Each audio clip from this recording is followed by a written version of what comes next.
The story begins with a legend circulating on the Martial Emperor continent, according to an unverified source from some deaf detective. It tells of the Ku Yu Mat Luke, written by the ancient demon emperor, which chronicles all the ultimate techniques of his life. The ancient demon emperor was the most dominant being on this continent. He compiled everything he learned into a book for the world, the Ku Yu Mat Luke.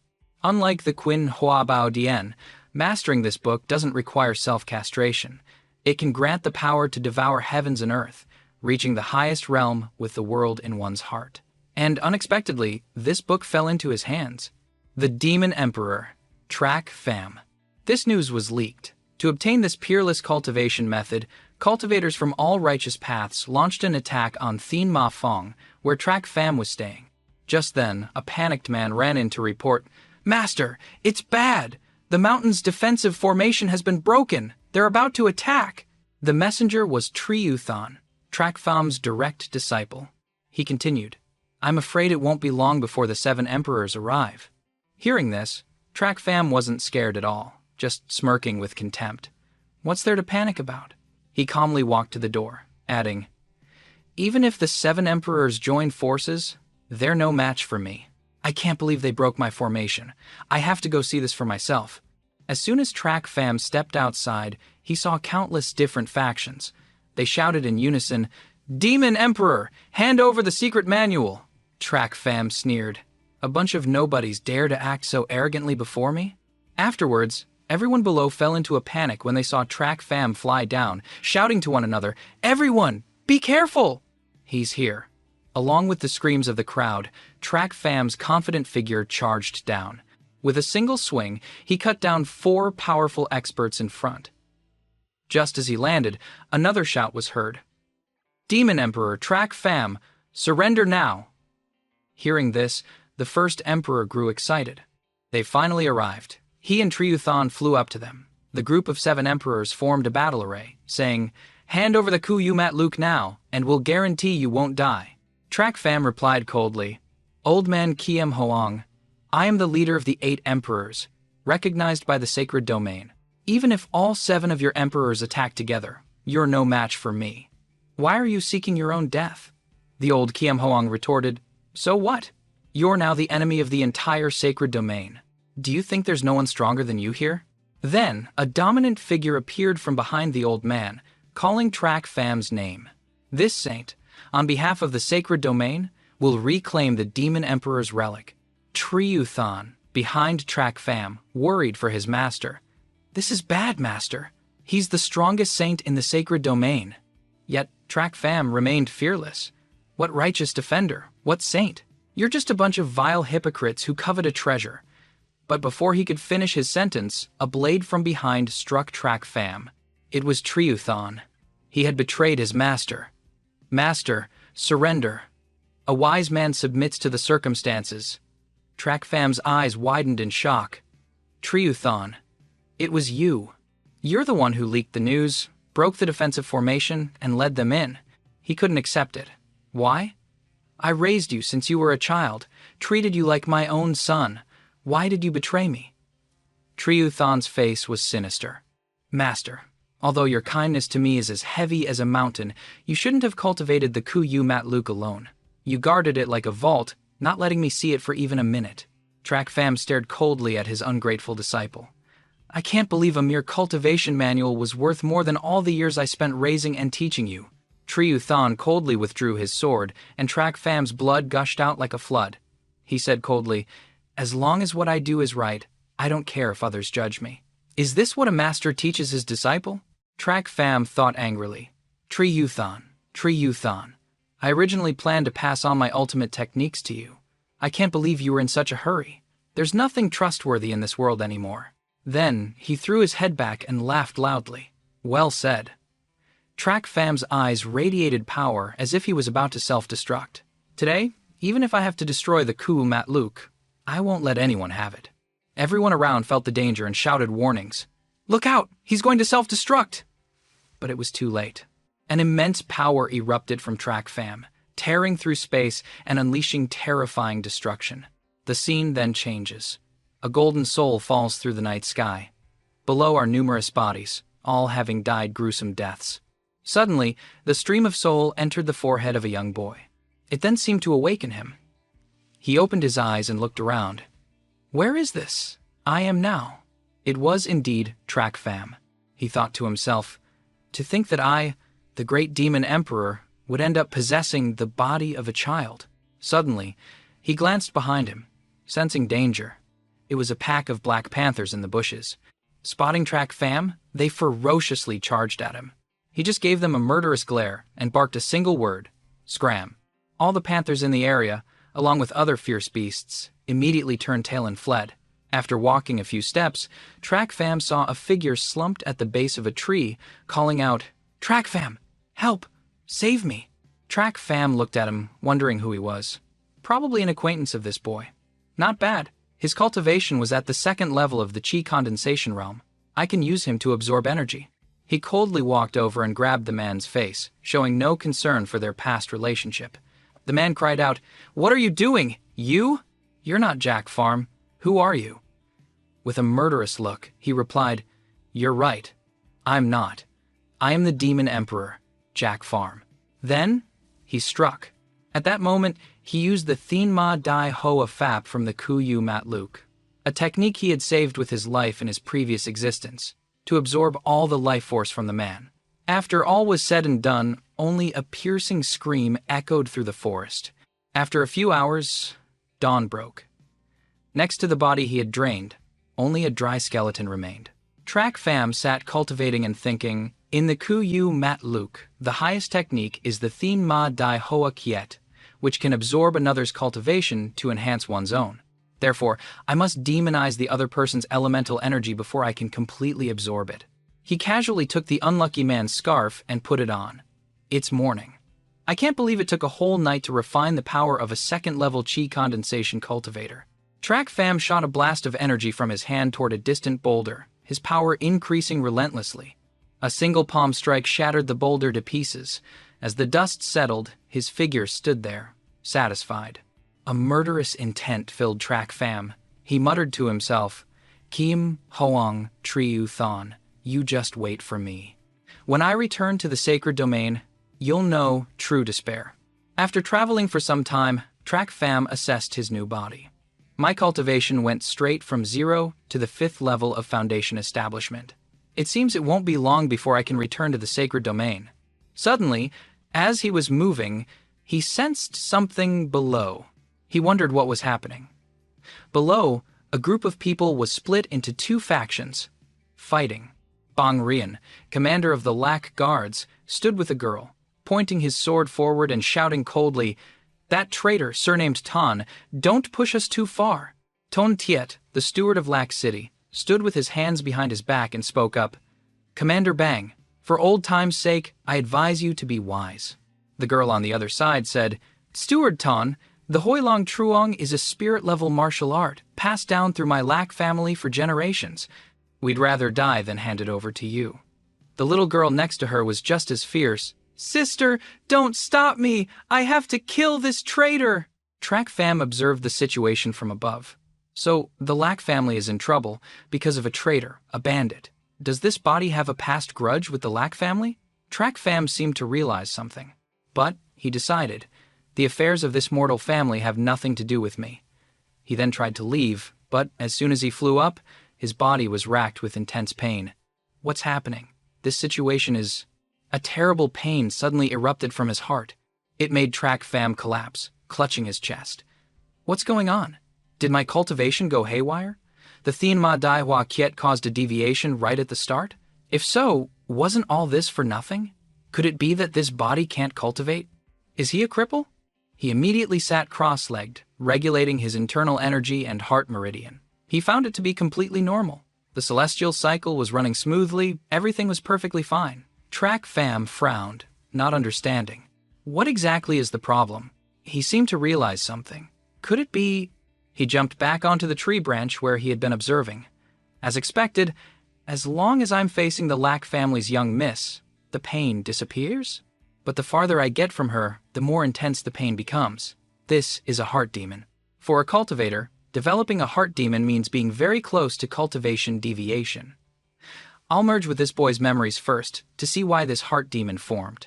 He recalled the body's past memories. A voice echoed from inside a house. Your father sacrificed himself for the Lack family. We won't let you suffer. From now on, the Lack family is your home. The Lack young miss had stood up for Track Fam many times. Don't bully Zhao Fam. He's just a servant. Young miss, is it worth it? But she believed, as long as you've entered the Lack family's doors, you are one of us. The young Track Fam had also asked Guardbang many times, can you teach me cultivation techniques? I want to protect our home too. But Guardbang just gently patted his head and said, your body is too weak. It's too early for you to be a guard. I'll teach you some basic techniques to strengthen your health first. The young Track Fam was incredibly determined at that time. I must work hard and become strong so I can protect the young miss and the Lack family. Then a fire burned down the Lack family home. Bandits! The bandits are here! Protect the young master! Young miss. The gravely injured Track Fam lay in the young miss's arms, telling her to run, to take the young master, and escape. Track Fam hated his own weakness. He couldn't protect the Lack family. The stream of memories gradually closed. Track Fam realized, so that's how it is. He wanted to protect the Lack family. Therefore, if I betray them, it will trigger his heart demon. Damn it, why this kind of heart demon? Does this mean I have to be someone's servant for the rest of my life? I'd rather be killed than this. I, the great demon emperor, leader of the 8 emperors of the sacred domain, am being controlled by a mortal family. He punched the tree trunk in anger. This startled the people below. Then, Track Fam descended and coldly walked forward. A large brute saw this and shouted, who's there? Show yourself! The Lack City side wondered, is that our reinforcement? It can't be, not this fast. Track Fam slowly approached. He told the young miss, it's just a spirit-level secret manual. What's the big deal? Just give it to them. At worst, I'll just give you another one. Recognizing Track Fam, the young miss and her group were incredibly surprised. I thought you were. He quickly interrupted. I'm hard to kill. I didn't die. He silently assessed the other group. These bandits are at least at the 6th level of Foundation Establishment. Steward Tan is at the 6th level of the Chi Condensation Realm. The other group saw him and laughed loudly. I was wondering who it was. You've got some nerve, kid. You, the Lack family's servant of 15 years? With Track Fam's current strength, rushing in would be certain death. The Lack family members sighed in despair. I've always thought this kid was a bit foolish. We really should find him a doctor. Track Fam thought to himself, I need to find a way to break this siege. He said, we have no choice. We have to fight them. Seeing this, the young miss called out worriedly. Track Fam, stop talking nonsense and get over here. The young miss is as kind as ever. She even wants to save a crazy servant. Hearing the man's mockery, the Lack young miss asked, Steward Tan, won't you even spare a madman? He didn't answer, just coldly ordered his subordinates. Kill everyone beside her until she agrees to hand over the Huilong Trung. Fatty, do it! As soon as he finished speaking, the large fat man immediately lunged towards Track Fam. He stood still, observing and assessing his opponent. 7th level of Foundation Establishment, 2 levels higher than me. I can probably handle him, but I only have one chance. Just as the fatty swung his blade down, Track Fam let out a soft sneer. Then he pivoted, quickly grabbing the man's arm and twisting it 90 degrees, causing the blade to fall from his hand. He immediately caught the blade and swung it. He effortlessly sliced a line across the man's stomach, to the utter shock of everyone watching. Everyone was in the same state of jaw-dropping disbelief. What? Track Fam immediately made a decisive move. If not now, then when? He flew towards the Lack young miss, grabbing her. I have to protect these two. What a hassle. Then, very quickly, Track Fam grabbed the young miss and the young master and fled, leaving the others behind. The guards, seeing this, also ordered each other, Stop them! Buy time for the young miss and young master! Steward Tan's face darkened with rage. You rotten brat! How dare you ruin my plans! Don't let me catch you. If I get my hands on you, I'll skin you, chop your bones, and make sure you die a horrible death. After running for a while, the two of them shouted loudly, Let me go! The Lack young miss yelled, We can't just abandon them. I have to save them. The young master also scolded him, You servant dog! Let us go! Track Fam threw them down at the base of a tree. The young miss was still stubborn. "We have to go back. We can't let the Lack family's guards sacrifice their lives for nothing." He coldly asked her, "What can you do if you go back? Can you defeat the bandits?" "Let's go. The enemy's about to catch up and you still have time to pull your young miss's act on me." The young master added his 2 cents. "Servant dog. Is that how you speak to your master? Apologize to my sister now." Track Fam gave him a cold look. "You little brat! Believe it or not, I'll spank your bottom raw." The kid was still defiant. "You dare? Servant dog?" Then, looking at Track Fam's expression, it seemed he really did dare. And so, the young master's butt was spanked into a blooming flower. The only sound in the forest was the echo of smacks. A moment later, the siblings were rubbing each other's sore behinds while cursing Track Fam. "You're so insolent," he replied with the same cold face. "I only spanked his bottom a few times. Do you want me to spank yours too? If you don't run now, they'll catch up and kill you. By the way, is there anywhere nearby we can hide?" Hearing this, the Lack young miss thought for a moment, then said, "There's a farm nearby, but no other place to hide. West of Hakfong Mountain, there's a dense fog forest. People say that even the bandits living on Hakfong Mountain don't fully understand the terrain." Hearing her words, Track Fam pondered for a long time. He felt this place was quite safe and decided to take refuge there for now. "Let's go. We'll head there. Carry your brother and lead the way." Fan Thuong was still fuming, but she had no choice but to obey him. She decided not to look at him and just walked straight ahead. She silently vowed, "Once we're out of danger, I will definitely settle this score with you. Just you wait." After 2 or 3 hours, the three of them arrived at a forest shrouded in an indescribably gloomy fog. A vast whiteness swallowed the forest in peril. Track Fam looked at the scene before him as if lost in thought. Lak Fan Thuong saw him standing motionless and silent, thinking he was scared of the sight. "My father once said the mountain lord of Hakfong's son is very powerful. No less than him. This is the misty cloud forest, shrouded in fog for years. No one who has entered has ever returned. Hiding inside is safe, but we might never get out. You take my little brother in first, I'll go block the bandits." Track Fam wasn't listening to her at all. He quietly scanned the surroundings. "This is a good place to hide." Hearing Lack Fan Thuong's intention, he turned and said to her, "I refuse. I'm not familiar with the terrain here. I need a guide. If you dare to leave, I will definitely strangle this little brat. Your deaths don't matter, but for me to die with you is not worth it at all. Why don't we finish off Steward Tan's group right here? What do you think?" Hearing his words, she was terrified and took a few steps back. What on earth had driven him to become like this? She angrily shouted at him, "With just you? Someone who hasn't even reached the chi condensation realm wants to kill a 6th level expert like Steward Tan? Even me and Guard Bang together couldn't defeat him. Don't go looking for death." He couldn't be bothered to argue with this young miss. Looking around again, he finally found a path to survival. He spoke to Lack Fan Thuong again. "Young Miss Lack, do you dare to make a bet? If we win, Steward Tan's group will be buried here." Lack Fan Thuong looked at him in terror. What on earth does he want to do? Seeing her hesitation, he knew she could only rely on him. He gave a faint, smug smile. "Give me the spirit stones you have on you. The last hope of the Lack family is in your hands." Lack Fan Thuong weighed her options. In the end, this was her only path. She took off the ring on her hand, her last remaining asset, and gave it to him, hoping it would be as he said. If he dared to deceive her, she would not spare him even as a ghost.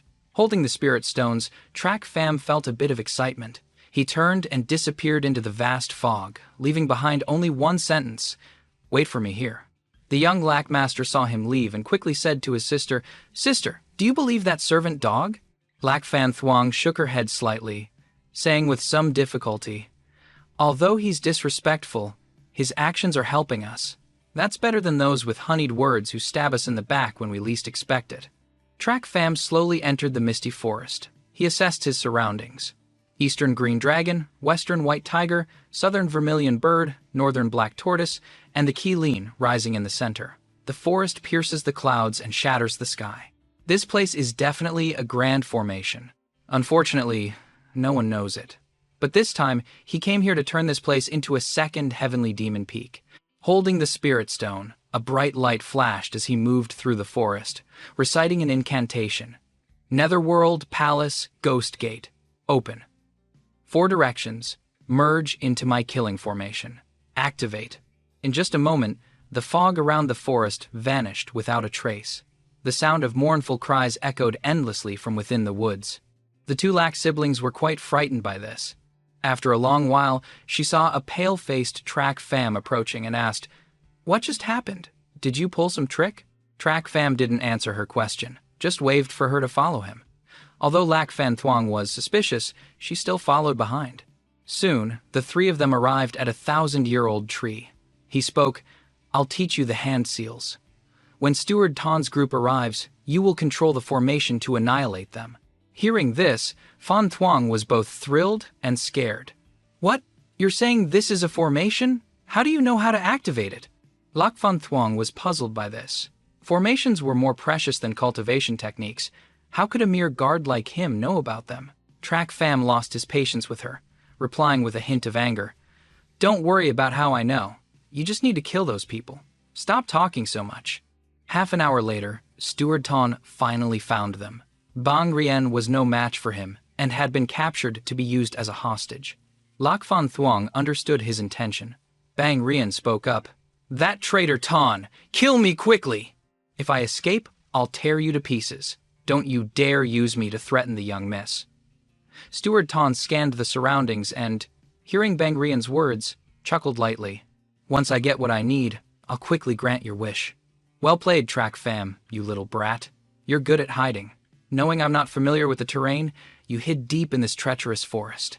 Suddenly, the person next to him noticed something unusual ahead. He said, "Steward Ton, there's someone lying up ahead. Let's go check." As they got closer, they realized it was him, Track Fam. Seeing Steward Ton's group finally arrive to meet their doom, Track Fam smiled leisurely. "Steward Ton, I've been waiting for you for a long time." Ton frowned, looking at him. He sensed something was off, but his face remained calm. "Track Fam, you've got some nerve, daring to appear before me. Men, kill him for me, Track Fam." Chapter 4. Annihilating a Bandit. He charged forward with unstoppable momentum, but the person sitting there didn't flinch. Just as the blade was a hair's breadth away from him, he suddenly looked up, a sinister smile on his face. Steward Ton, the 2 Lack siblings. "Track Fam, oh Track Fam, when did you become so cunning? Or, should I say, was it all just an act before?" Ton, the steward, laughed mockingly. Track Fam ignored Steward Ton's taunts and continued, "Let's make a deal. How about it?" Steward Ton ordered his subordinate to stop, his gaze fixed on the person opposite him. A hint of suspicion, a touch of vigilance. He tried to find deceit on his face, but there was none. He replied, "What deal? What kind of deal do you want to make with me?" Hearing this, Track Fam knew Steward Ton had already stepped halfway into his trap. His death was not far off. Hiding his smugness, he replied, "The lives of the 2 Lack siblings in exchange for unlimited power on Hak Fong Mountain. It's not a bad deal, is it?" Steward Ton, being an old fox, wasn't easily fooled. He looked at him suspiciously. "Why should I believe you? Weren't you willing to die to protect the Lack family before? Why the sudden betrayal?" Knowing he wasn't easy to trick, he continued to spring his trap. "Every man for himself, and the devil take the hindmost. Isn't that something you understand better than I do, Steward Ton? Besides, the Lack family has fallen. Why should I risk my life for them? Exchanging their 2 lives for my boundless glory is well worth it, isn't it, Steward Ton?" Bang Rien could no longer listen. He angrily pointed at Track Fam and cursed. "Track Fam, after all the Lack family has done for you, you betray them for a little power. And you, Steward Ton, you 2 are ungrateful wretches. You won't die a peaceful death." Bang Rien's words had no effect on the deal being made. Clearly, Steward Ton was tempted. He saw the immediate benefit. Most importantly, he still didn't believe Track Fam could defeat him. He immediately agreed to the proposal. Seeing that he had agreed, Track Fam gave him a red string and explained, "The siblings are up ahead. However, to avoid your pursuit, they took many turns that only I know. To be safe, use this red string as a marker. Let's go. I'll lead the way." Steward Ton held the red string, but he still didn't fully trust Track Fam. He warned, "Track Fam, lead the way honestly. Don't try any tricks on me." Seeing his suspicion, Track Fam replied, "Steward Tan, don't be so distrustful. I'm an upright person." Hearing the whole sentence, Steward Tan laughed loudly. "If it were before, I would have believed you. But now, I don't believe a single word." Track Fam paused for a few seconds, looking straight into Steward Tan's eyes. Suddenly, they both burst out laughing, as if they understood each other, as if they knew neither of them trusted the other. But no matter what, this trip was destined to be a one-way journey for Steward Tan. The group entered the white mist, still holding the red string from Track Fam. Suddenly, he stopped. Steward Tan asked suspiciously, "What is it?" He had a bad feeling. He unconsciously tightened his grip on Track Fam's sleeve. He turned around with a wicked smile. Looking at Steward Tan's group, he opened his mouth maliciously. "Steward Tan, I'll see you off for a part of the way. The rest of the road to the underworld, you'll have to walk on your own." Steward Tan was shocked. It was only then that he realized he had fallen into a trap set by Track Fam. He angrily pulled him closer, about to strike. With a bang, only a torn piece of clothing remained. Track Fam was long gone, having already escaped. "Damn it! That brat dared to trick me! Quick, go back the way we came!" Steward Tan roared in anger, telling his men to retreat quickly to avoid casualties. But he had underestimated Track Fam. His killing formation was already active. How could he let them escape so easily? One of his subordinates cried out in fear, "It's no good, Steward Tan. The red string is gone, and Bang Rian is nowhere to be seen." Steward Tan slammed his fist furiously onto the ground. How could he have imagined that a kid who hadn't even reached the chi condensation realm could lure him into such a massive trap? Steward Tan looked up to the sky and roared, "Track Fam! Oh, Track Fam! You think this bit of fog can trap me here? You're so naive! When I get out, the first person I'll kill is you!" Track Fam, standing in the darkness, heard this and sneered. "What a pity. You will absolutely not have that chance." As soon as he finished speaking, the fog in the forest turned from white to red, the red of fresh blood, of death, terrifyingly gloomy. The group stared in horror at the changing surroundings. Unsure of what to do, they quickly turned to Steward Tan. "Steward Tan, look what's happening. Why is the fog changing color? Stay on high alert. He must still be around here." Steward Tan looked around and said, "What a bold idea he has. Could this be a formation?" Having lived for over half a century, he knew that formations were extremely powerful, because they borrowed the power of heaven and earth, capable of annihilating a group of people in an instant. At this moment, he finally felt fear. Track Fam, he was definitely no ordinary person. Who on earth was he? On this side, Lak Fan Thuong was controlling the killing formation under Track Fam's command. She turned to Track Fam. "They've been trapped in the formation. What's our next step? Young miss, this final step depends on you." After saying that, he stepped behind her. He took her hand and taught her how to recite the incantation. His eyes narrowed slightly, maintaining a straight face as he said, "Kill!" In that instant, the red fog turned pure black, engulfing and incinerating everyone inside. At this moment, within the formation, not a single person could be seen, only harrowing screams, as if thousands of vengeful ghosts were swirling around, draining their life force, wave after wave. Lonely, terrified, they had no chance to resist in this killing formation. Streaks of black energy drilled into their bodies, with no way to resist. At this moment, Steward Tan finally felt death approaching. He was terrified. He had no way to resist in the killing formation and could only surrender. Bit by bit, he was consumed by the black energy. He desperately wanted to know what kind of person he had provoked to end up in this state of a gruesome death. "Track Fam, who exactly are you?" Track Fam was standing outside at this moment. He watched all their struggles and helplessness, but he had no compassion, no pity to spare them. He gave a victorious smile. "You want to know? Go down to the palace of Yama, and King Yama will answer you." In the forest, Track Fam found a place to hide from the Lack family members. He knew that if he absorbed all the power from the people in the killing formation right now, they would definitely suspect him. Having found a suitable spot, he began to recite the incantation, "Return to dust, return to earth. The 9 nether demonic killing chi belongs to me." As soon as the incantation started, the killing formation immediately went out of control. The Lack family members were a bit surprised by this turn of events, not knowing why the formation lost control. On the other side, Track Fam continued to absorb the power. He sat in the fog. The black shadows rushed towards him like gusts of wind, and he just took it all in. His expression didn't change in the slightest. He continued to alter the incantation, activating the Thien Ma Dai Ho Kiet. In an instant, the black elemental energy in his body began to surge, rushing through his meridians, then moving to his dantian. In a flash, his cultivation began to increase dramatically. Foundation Establishment Level 6, Foundation Establishment Level 7, Foundation Establishment Level 8. Before he had time to adapt to the new source of elemental energy in his body, it continued to rise to Foundation Establishment Level 9, the peak of Foundation Establishment. It wasn't until his elemental energy reached the Qi condensation realm that it showed signs of stopping. The killing formation he opened this time brought him a decent amount of demonized elemental energy. After absorbing all the elemental energy, he slowly opened his eyes, which were filled with joy. Compared to before, this breakthrough to the Qi condensation realm had expanded his meridians much more. The elemental energy accumulated in his dantian was also 3 times larger than that of a normal Qi condensation realm expert. He tested the power within him. Not bad absorption, it's pretty well refined. Now, he could control the demonic formation without needing that Lak Fan Thuong. Ultimately, it's always better to rely on yourself.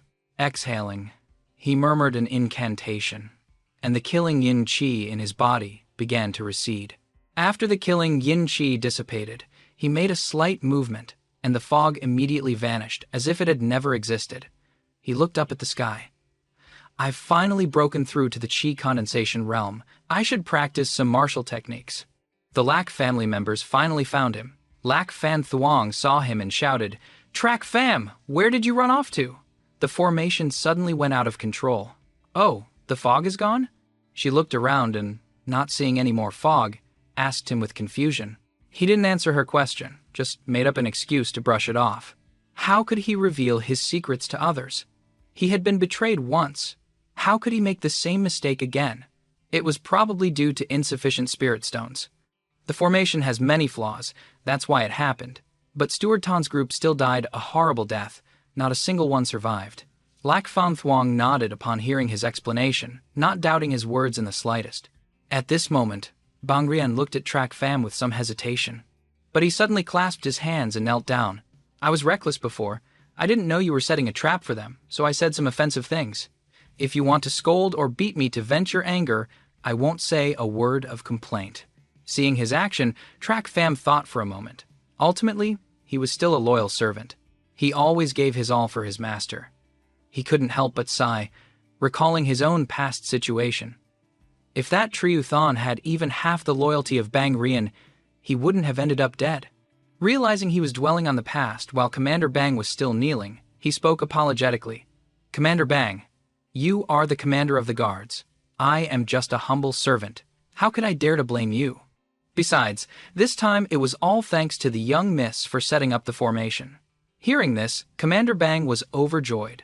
As for the young miss of the Lak family, she was stunned for a moment, looking suspiciously at Track Fam. She didn't understand why he was hiding the fact that he was the one who activated the formation, but seeing his signal, she decided to go along with him this time. The young miss knows about formations? Heaven is protecting the Lak family. The day the Lak family rises again is not far off. After saying this, Commander Bang threw his head back and laughed loudly. Hearing this, Track Fam just smiled and offered no comment. The danger had passed. This time, he had to plan how to protect the 2 Lak siblings, and also find a way to leave without affecting the heart demon of that kid, Track Fam. It's really too troublesome. In this life, he would have to take it one step at a time. He couldn't let himself fall into a dangerous situation like before. He thought for a moment, then discussed with Commander Bang, "Now that the threat is gone, what are your plans? We originally planned to protect the young miss and take her to the Tai family for shelter. The young master has had a marriage contract with the young miss since childhood, so we should be able to rely on them." At this point, Commander Bang completely trusted Track Fam, honestly telling him all his plans. Hearing this name, Track Fam thought for a moment. The Tai family of Phong Lam City. He stroked his chin thoughtfully, then silently nodded. According to this body's memories, the Tai family is the top family. Entrusting the 2 Lak siblings to them will surely guarantee their protection. Then the kid Track Fam can rest in peace, and I won't be affected by the heart demon anymore. Thinking of this, he nodded and smiled. That's good, seeking refuge at the Tai family. Then he looked at Hakfong Mountain and muttered, I will be back. At the same time, on the peak of Hakfong Mountain, in a dark cave untouched by the sun, a young man sat on a large chair in the middle, a cruel look in his eyes. He spoke to his subordinate. Still no news about Steward Ton's group? Young Fortress Lord, Steward Ton's messenger said the technique is about to be in his hands. The subordinate reported fearfully. Good, you may leave. With that, he walked further inside. On a bed, an old man with snow-white hair looked at him, angry but with trembling lips, unable to speak a word. Seeing this, he gently patted the man on the bed and said smugly, Master, don't worry.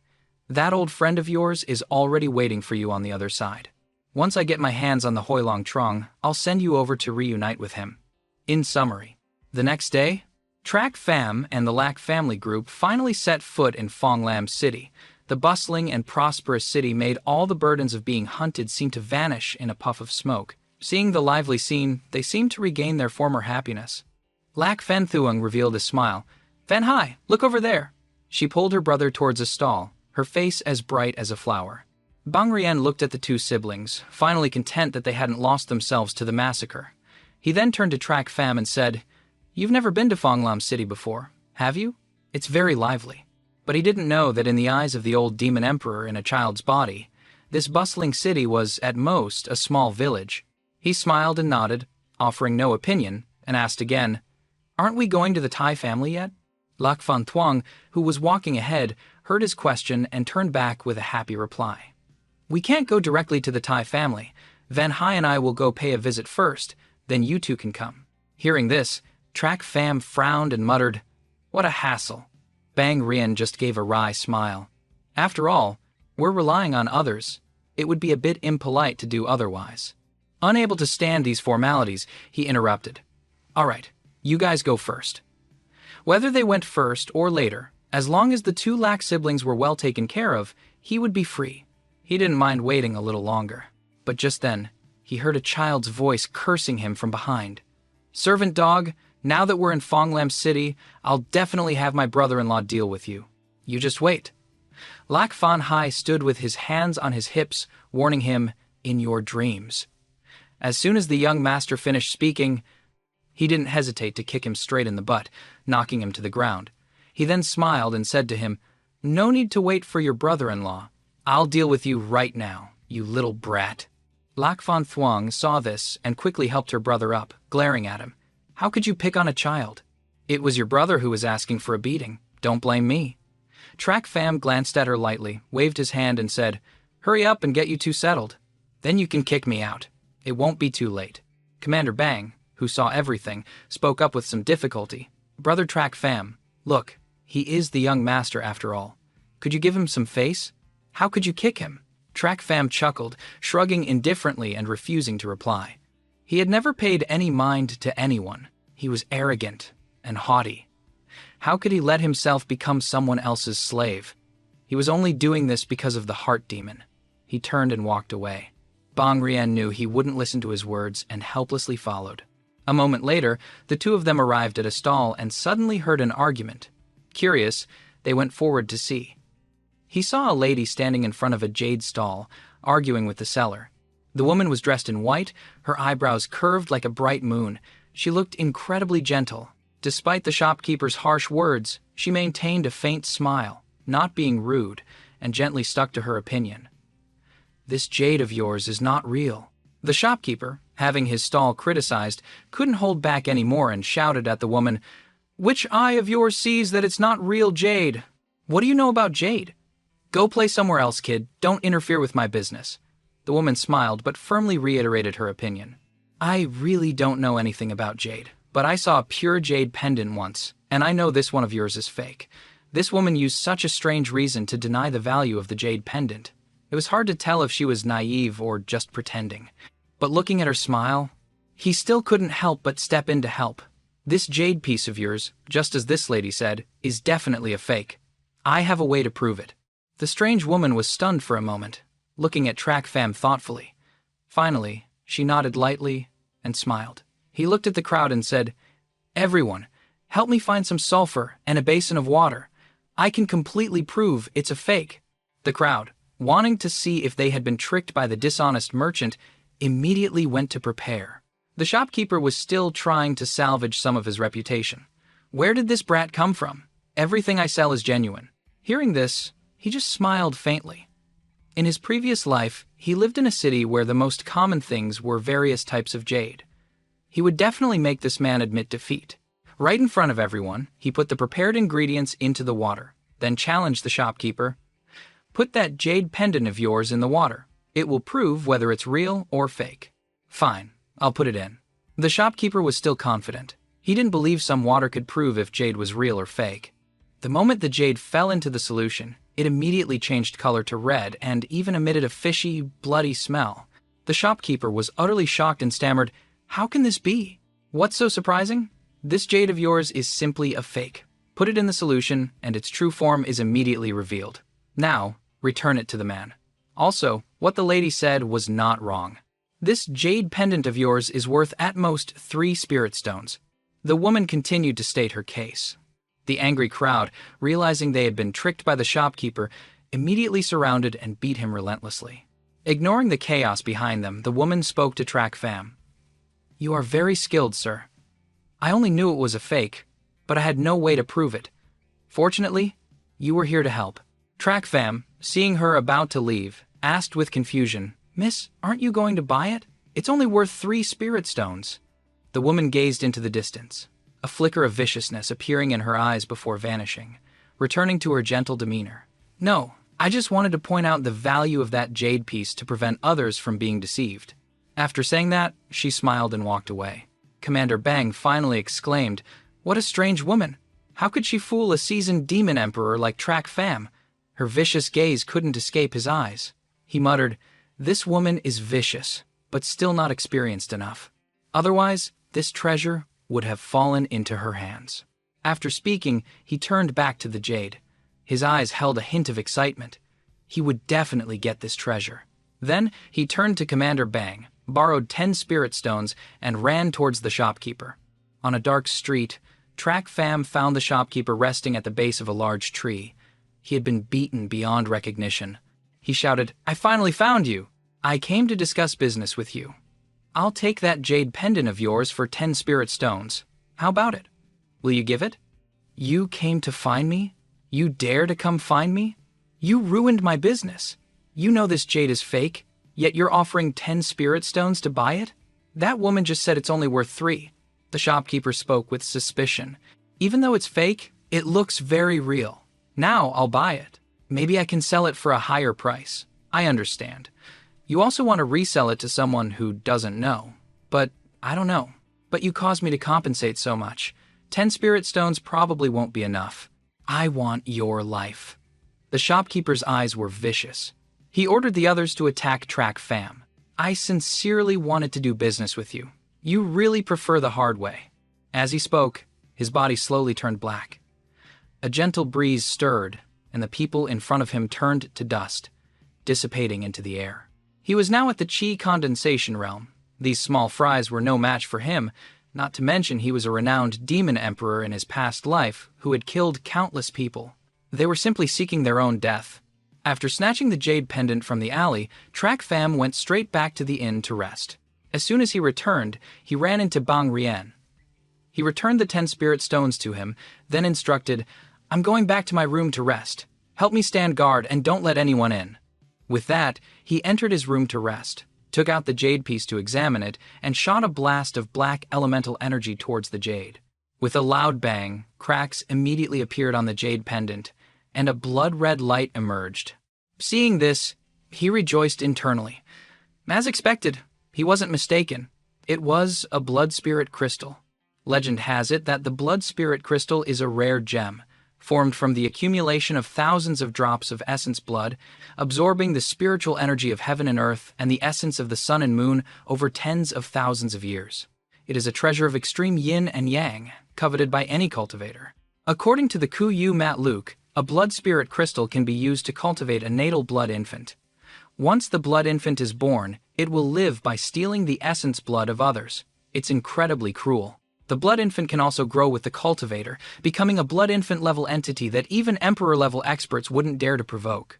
If he had this in his past life, what would a mere saint be?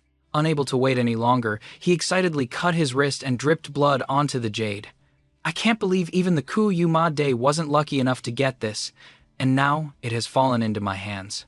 The heavens are on my side.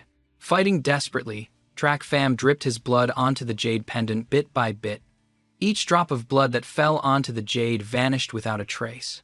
Seeing all this, a wicked smile appeared on his face as he continued to feed the jade with his blood. In the end, he underestimated the amount of blood needed to nurture the blood infant. He could die from excessive blood loss. When refining a blood infant, one must use the cultivator's own blood until the blood spirit crystal forms a heart meridian. Once started, it cannot be stopped, or it will be a failure. As time passed, Track Fam's blood was nearly drained, and his lips turned pale. The world suddenly spun before him, and he coughed up a mouthful of blood. Was he still unable to defy fate? Did he have to give up? At this moment, he remembered his past life. In his past life, he was besieged by everyone. The 7 emperors, the saints. Even that traitor Triu Thon wanted him dead. At this moment, the resentment welled up again, bit by bit. All that belonged to him, fueling the will within his body, carrying old hatreds and new grudges. He would reclaim everything that belonged to him with his own hands. He roared, "Break for me!" Following Track Fam's roar, a loud explosion occurred.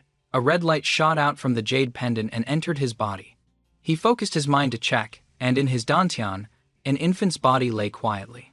He had finally succeeded in cultivating the natal blood infant. He rejoiced inwardly, but his body could no longer hold up. He collapsed softly to the ground, but he couldn't hide the excitement in his eyes. He thought to himself, now that I've refined the blood infant, the next step is to figure out how to cultivate it.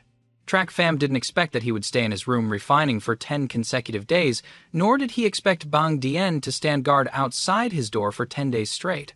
This left him a bit stunned. You're out. The Thai residents sent people to urge us. Let's go quickly, or the young master and young miss will be waiting long. Seeing him finally emerge, Bang Rien rubbed his eyes and urged him on. You waited outside for 10 days straight, Commander Bang? You've worked hard.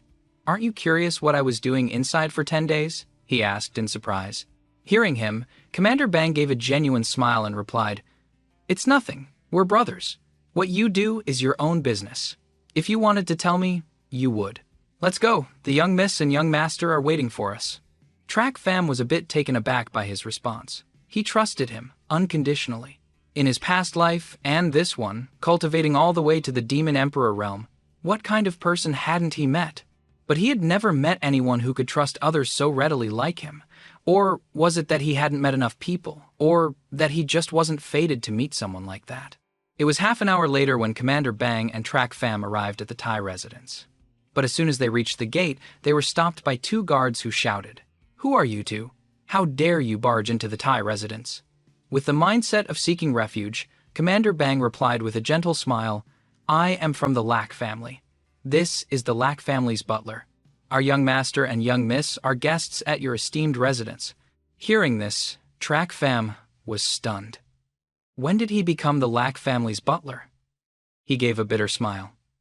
A mighty demon emperor who once dominated the realms now had to be a butler for a mortal family. If anyone found out, he'd be laughed at endlessly. The 2 gate guards heard Commander Bang introduce himself as from the Lack family and showed a look of contempt. 2 more from the Lack family coming to beg again. Commander Bang was furious and was about to make a move when Track Fam stopped him. The attitude of these servants means that the people in the Thai residence didn't really welcome the Lack siblings. I'm afraid they haven't been living well these past few days. Soon a servant led them to where the Lack Van Thuong siblings were staying. Looking at the desolate scene, it was worse than the inn they stayed at. Commander Bang couldn't help but get angry and shout, How can the Thai family treat them like this? They don't even have basic courtesy. Track Fam was also a bit angry. Seeing this situation, he couldn't just leave the 2 siblings with the Thai family. This meant his plan was ruined. Not only that, they were being treated like servants. Let's go in and see. Track Fam silently entered the room, and Bang Rien hurriedly followed. In the room, only Lok Fan Hai was sitting on the bed, his eyes vacant. The room's furnishings were also very simple. with nothing but a table and chairs. Bang Dian felt a bit of pity seeing this scene. Young master. I'm sorry I'm late, I've made you suffer. Track Fam looked at the scene without a trace of compassion, asking, Kid, where's your sister? Sister went to ask young master Tai for help, the young master replied timidly. The Tai family's attitude is already like this, and she's still asking for help? Is your sister an idiot? Let's go, we'll go bring your sister back. After speaking, the three of them went to find Lok Fan Thuong. In a small courtyard next to a clear blue stream, a handsome young master and a lovely lady were playing, their cheerful laughter echoing through the courtyard. Lak Fan Thuong watched them exchange flirtatious glances. She couldn't bear it any longer and spoke up. Brother Hyudin, I'm not asking you to fulfill our old marriage contract. I'm just asking you to speak to your father on my behalf, to help restore the Lak family. Hyudin, who was happily with the beautiful woman, was in no mood to entertain her. He replied impatiently, I've made it clear to you, there's no relationship between us. Also, your family's problems have nothing to do with me, and I can't help. That's right. If you know what's good for you, get lost. Brother Hyudin has long since stopped liking you. The young lady beside him chimed in with wide eyes. At this moment, Fan Thuong understood. The old ties between the two families had been completely discarded by the Tai family once the Lak family fell into ruin. But she had no other choice. To revive her family, for the Lak family to be as it once was, her only option was to beg him. For the sake of our childhood friendship, I beg you to speak on my behalf, please? Suddenly, a slap landed on Lok Fan Thuong's face. She was stunned, Ton Vu Fai's curses still ringing in her ears. You little slut, stay away from him. And you, Brother Hyudin, if I find out you have anything to do with her in the future, I will absolutely not forgive you. Ton Vu Fai screeched shrilly. Lak Fan Thuong had lost all hope. What was her Lak family to do? At this moment, she truly needed someone to save her, to save the Lak family. Suddenly, a figure flashed past her, heading straight for where Tai Hyudin was standing. A punch landed on his face. The sudden event startled the two of them. When they came to their senses, they saw a young man standing in front of Lok Fan Thuong. He opened his mouth. A pair of adulterers dare to ruin my plans. You think you're worthy? Who are you? Ton Vu Fai and Tai Hyudin looked at the person before them, utterly terrified. They were known as the geniuses of their families in Phong Lam City. Yet this person was at most their age. Yet when he arrived, no one noticed. He had already slapped them twice. What level was his cultivation at? At this moment, Bang Rien and Lak Van Hai finally caught up, helping Lak Van Thuong to her feet. Track Fam paid no attention to the two's questioning. He looked over at the young miss, her face covered in tears. The needle hurt a bit. He, the great demon emperor, how could he feel pity for this little girl? It must be the damn heart demon of that kid Track Fam. He sighed helplessly, reached out to wipe her tears, and said, Let's go. Lak Fan Thuong nodded in agreement. I am the great demon emperor. Since things had come to this, they couldn't stay at the Tai family residence. They were about to leave when Ton Vu Fai's voice rang out from behind. You hit someone and then just leave? There's no such thing. Lak Fan Thuong, where do you think you are? Coming and going as you please. If you don't kneel and kowtow to me 3 times today, none of you will leave this place. Don't forget you still have that little brother of yours. After saying that, she smugly thought that, in order to submit to the power of the Tai and Ton families and to protect Lok Van Hai's life, Lak Van Thuong would definitely kneel, as she said. Lak Van Thuong hesitated for a moment, then finally slowly closed her eyes and was about to kneel. Just as the adulterous pair was gloating over their success, Track Fam made his move. A gust of wind flashed by, and it was over before anyone knew what happened. No one had a clear view of the situation. Ton Vu Fai and Tai Tu Din were already kneeling on the ground, kowtowing. There were even bloodstains on the ground. The two of them gnashed their teeth, their eyes wide as they stared at the person who had struck them. It's you again, you bastard. Now, even if you kneel before me, I will definitely not spare you. As soon as she finished speaking, Track Fam struck again. With 2 kicks, they were sent flying. Without even giving them a second glance, he said, You want me to kneel? You think you're worthy? You're thinking too much. Just then, as Lak Van Thuong and Bang Dian were marveling at Track Fam's actions, an old, angry voice approached. Who has the guts to cause trouble at the Thai residence? Seeing the person arrive, a hint of joy appeared on Tai Hyu Din's face as he shouted, "Father, your timing is perfect!" They're the ones causing trouble in our Thai residence. Unlike the cheerful Tai Hyu Din, Lok Fan Thuong and Bang Dien were now extremely scared. They had caused trouble at the Thai residence, and now the master had appeared. They would surely not escape. As for Trak Pham, he looked at the newcomer and carefully assessed him. Tai Vin appeared to be over 50, tall and imposing, exuding the aura of an expert. He looked at Tai Vin and said with a smile, "8th level of the bone-tempering realm." His words immediately stunned Tai Vin. He couldn't believe this kid could see through his cultivation. He glanced at the young man before him, whose cultivation was unfathomably deep. He smiled in return. "You have a good eye, young master. May I ask who you are?" "The butler of the Lack family, Trak Pham," he answered confidently. The Thai family head was startled once again. He had long heard of the Lack family's butler, but he never expected him to be this young. He valued talented people. However, he knew there was someone here he couldn't afford to offend. He glanced at Ton Vu Phai. He spoke comfortingly, "Rest assured, with me here, I will definitely get justice for you." After speaking, he turned to the Lack Fan Thuong siblings. His expression changed and his voice deepened. "Fan Thuong, out of respect for our two families, I took you in, yet you caused trouble here." Trak Pham didn't wait for Lok Fan Thuong to speak.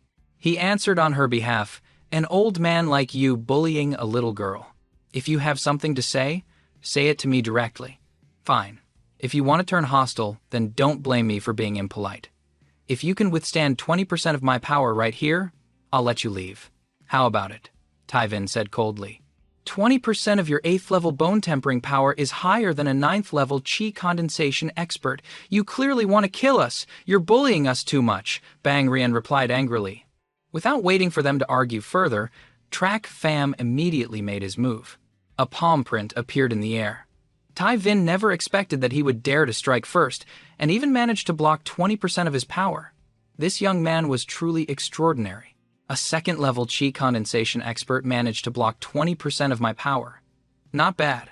But unfortunately, while you might have been lucky enough to escape death this time, others may not be so fortunate.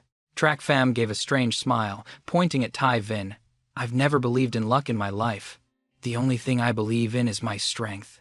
Now look at your son. We can take his life whenever we want."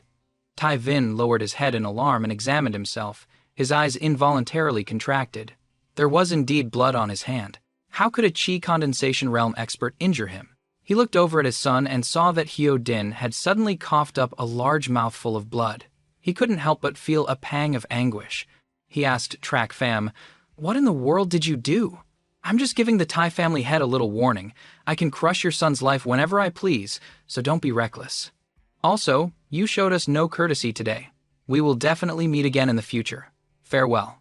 After speaking, he turned and pulled the Lack family group away, to their utter astonishment. In their minds, Trak Pham should have died under Tai Vin's palm strike just now, but he survived and even got them out alive. This was too unexpected. Tai Vin was both surprised and furious. Letting them go now was like releasing a tiger back into the forest. There would surely be trouble in the future. He had to make a plan. This Trak Pham could not be spared. He turned to Ton Vu Phai. "Vu Phai, this Trak Pham. If we don't eliminate him, he will. In the future, he will definitely be a threat to the Ton family. You should find a countermeasure soon." Tai Vin was a cunning old fox.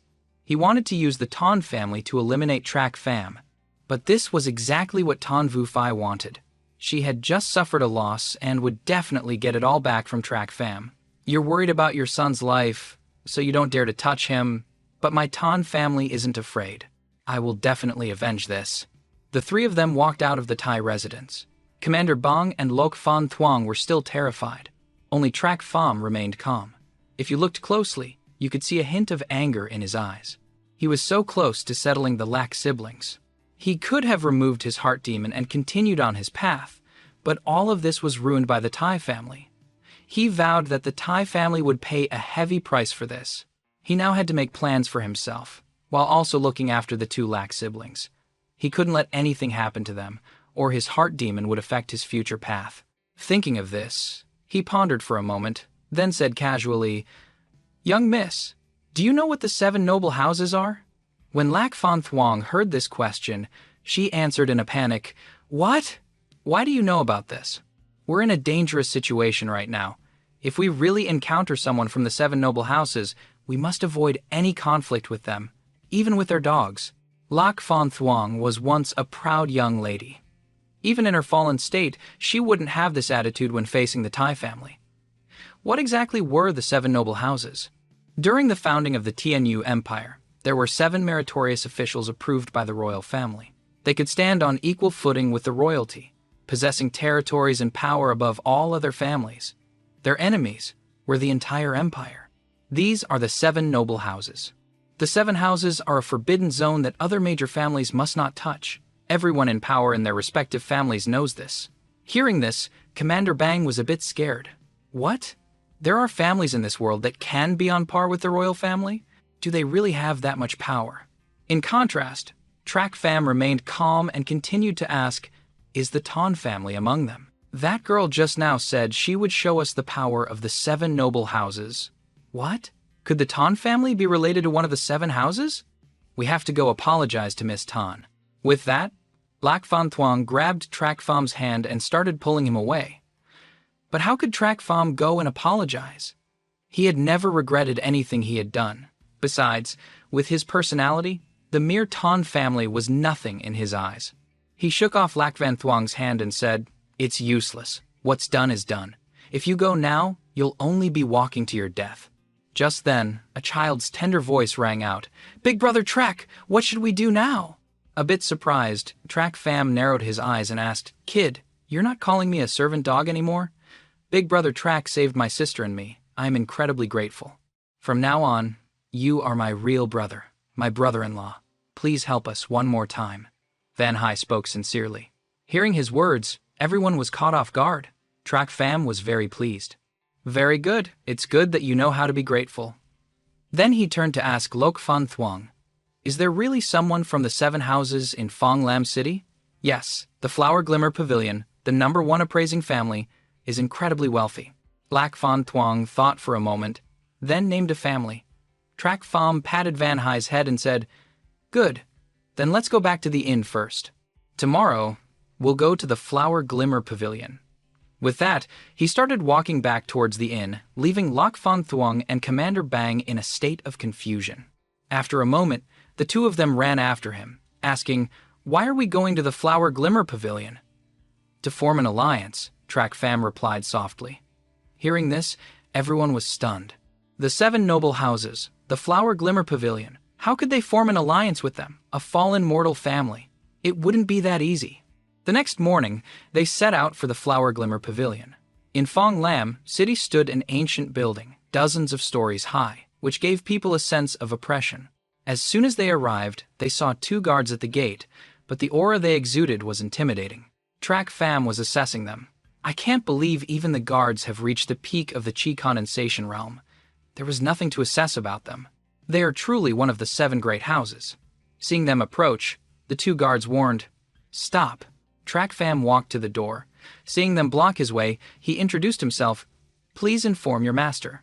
The young miss of Quy Van Manor, Lak Fan Thuong, requests an audience." Seeing this, the 2 guards glanced at each other, feeling a bit strange. They had never heard of a Lak family in Phong Lam City. They said coldly, "Never heard of it.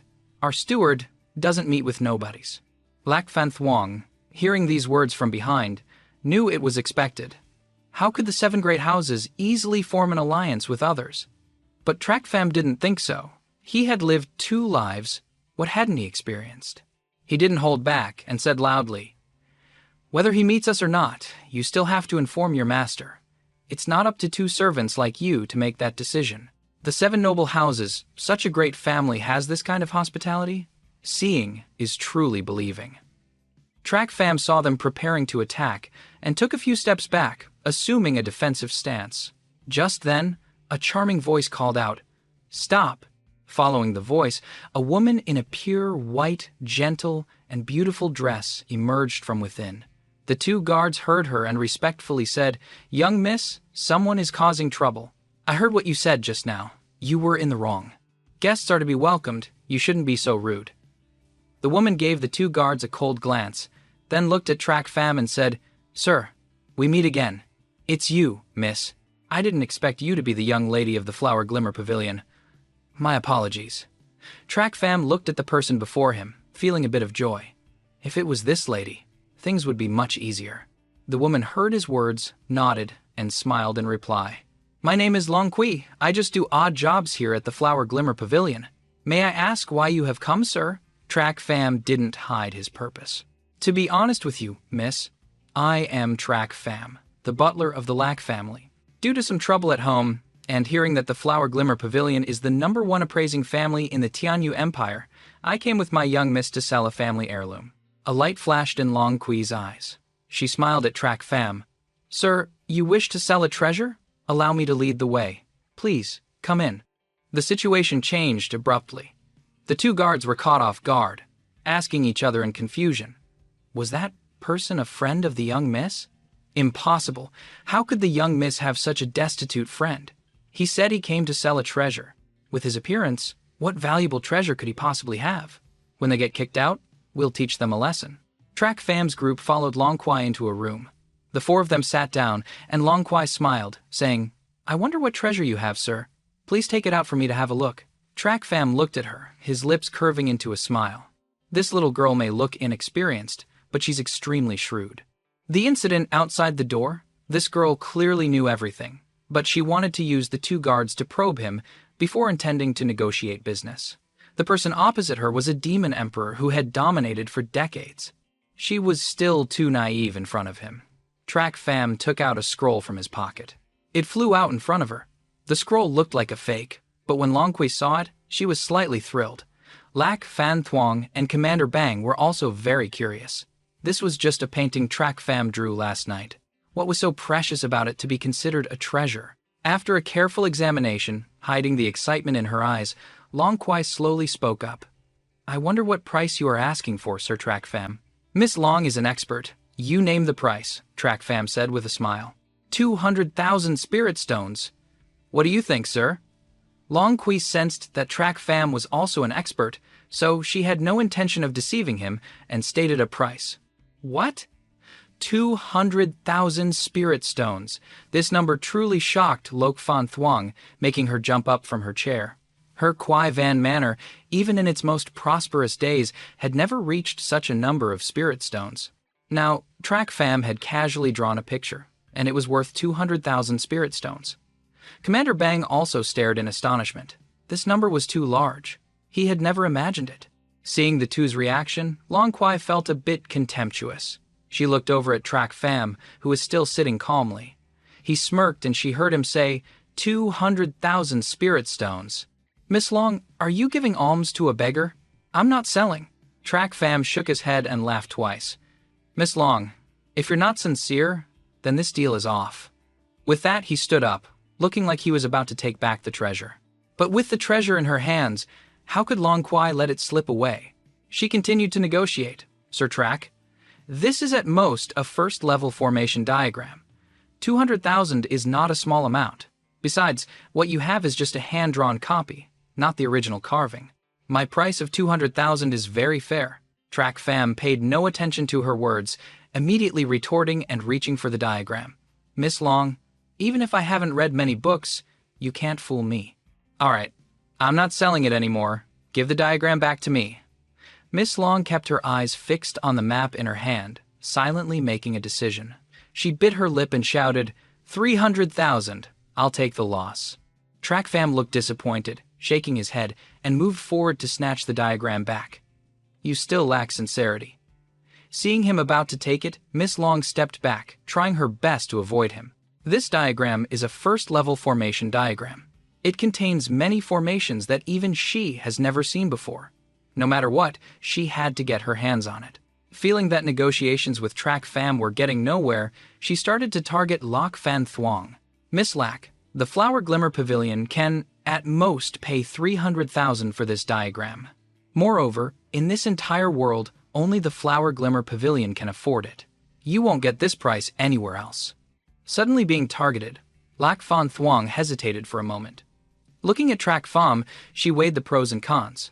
She was about to open her mouth to persuade him, but he shouted fiercely, glaring at her, "Shut up, you foolish woman! Do you think I came here for money?" She had forgotten their purpose for coming here today. After just a few words of persuasion, she was ready to agree. A person like her has probably been tricked and sold countless times. "Miss Long, I am the butler of the Lak family. I am in charge of everything. Give me back the painting." Trak Pham took a deep breath, his smile gone, and looked coldly at Long Quai. Long Quai was a bit stunned. A butler with this much authority? He could make all the decisions for the Lak family. She sighed, not wanting to return it at all. Helplessly, she reached out. What a pity. "Sir Trak, your demand is too high, we can't meet it. But I guarantee on the honor of the Flower Glimmer Pavilion, this first-level diagram is worth at most 300,000. With that, she turned to leave. Trak Pham got the diagram back in his hand. He looked at Long Quai and said, "I'm sorry, I thought you were deliberately trying to trick us, but it turns out you just don't understand. Are there any other appraisers here?" "What? I don't understand." "Sir Trak, your eyes are indeed good, but don't be too arrogant. You just wait for me." Long Quai couldn't help but freeze, her anger palpable. Since she was young, she could distinguish the characteristics and value of an object just by looking at it. Now, someone was questioning her ability. This bastard dared to attack her competence. As soon as she finished speaking, she turned away. Looking at her retreating back, Lak Fan Thuong looked at Trak Pham with some fear. Could we have offended the Flower Glimmer Pavilion? Hearing her fear, he shook his head to reassure her, a strange smile on his face. Not long after, Long Quai reappeared with someone else, a one-eyed old man, the divine eye Long Ku. Lak Fan Thuong gasped, whispering a reminder to Trak Pham. Trak Pham looked at the person walking beside Long Kui, lost in thought. This person's strength was likely even greater than Tai Vin's. The gap between their strengths was too vast. He currently couldn't see through his cultivation. Elder Siyu glanced at Trak Pham. "You're the new butler of the Lak family." "Not bad. As long as you're not that old man, Tan, it's fine." The little brat said you doubt her abilities. Although she hasn't been in the business long, her eye isn't bad. If you don't believe her, let this old man take a look. With that, he slowly sat down. "Yes, then, please take a look." He then placed the diagram on the table. As soon as the diagram was out, Long Q was immediately stunned, his eyes fixed on it. Long Kui, seeing him silent, quickly said, "Uncle Ku, wasn't I right? A first-level formation diagram worth 300,000. Long Q remained silent, just staring intently at the diagram. After a long while, he looked at Trak Pham and said, seriously, "I never thought the Lak family would have something like this. Kid, I'll offer 1.8 million. How about that? 1.8 million is the most we can mobilize right now." As soon as he spoke, everyone was simultaneously shocked into silence. 1.8 million, a number no one could have ever imagined, especially Long Kui. She never thought it could be worth that much. Trak Pham remained calm, looking at Long Ku. The corner of his mouth twitched up, too low. "If you can't offer a higher price, then this deal is off." Hearing his words, everyone was once again surprised. This number was already exorbitant, yet he still considered it too low. For Lak Fan Thuong right now, that amount was enough to revive the Lak family. But Trak Pham didn't want it. She opened her mouth, calling his name with a hint of anger. Trak Pham. Trak Pham paid her no mind, holding on to the painting without letting go. Just then, Long Q narrowed his eyes, and a powerful aura immediately struck out. Trak Pham felt the oppressive aura coming and retreated. "Kid, I must have this diagram." Trak Pham forced back his discomfort, enduring the expert's pressure. He still smiled coldly, looking at him. "Elder C.U., doing this will damage the reputation of the Flower Glimmer Pavilion." "Aren't you afraid, kid?" Long Q increased his pressure. Trak Pham just chuckled and asked him back, "Aren't you afraid, Elder Q?" slightly stunned. Long C.U. suddenly withdrew his aura and laughed loudly. "Good, a fine lad. With someone like you supporting the Lak family. The Lak family will soon be restored to its former glory." "All right, you didn't come here for money. Speak, what are your conditions?" Trak Pham's lips curled up. He had won. He had successfully gambled his life and the reputation of the Flower Glimmer Pavilion. As expected of an old fox, his purpose for coming here was seen through by him. It was too much. He had also achieved his goal. It no longer mattered if he knew or not. Thinking this, he answered bluntly, 10 million. You can pay 1 million now. The rest can be paid slowly. Consider it a debt you owe us. Long Ku considered for a moment, then reached out and took the diagram, saying calmly, all right, deal. The Flower Glimmer Pavilion owes you. Little Kwai, give them 1 million and see them out. With that, he immediately turned, and his figure vanished. Long Kwai hesitated for a moment, then followed Long Ku's instructions and gave the money to them. At the same time, Long Kwai was suspicious. Lak Fan Thuong and Bong Rien also looked at him with suspicion. In this negotiation battle, Trak Pham had actually won. He had casually drawn a diagram and received 1 million, plus a favor from the Flower Glimmer Pavilion. How on earth did he do it? But they didn't understand that the battle just now was a psychological contest between experts. The one with the stronger mentality would win. In another room, Long Kui gave the spirit stones to Trak Pham's group and went to see Long Ku. She asked, Uncle Ku, isn't it just a first-level formation diagram? Why did you offer such a high price? Look carefully. That's an ancient formation diagram. It has been lost for a long time. I'm afraid this is the only one in the entire Tianyu Empire. 1 million and a favor is not a loss. Long Ku calmly answered her questions. Remembering something, he added, find a Keat and have him assign 4 or 5 experts to protect them. They just offended the Tun family. Long Kwai was thrilled to hear Long Ku's words. An ancient perception diagram, and the only one at that. Just how precious was this? Waking from her shock, Long Kui looked at Long Ku and replied, why do we have to protect them? Didn't you hear me? We owe them. Long Ku sighed in reply.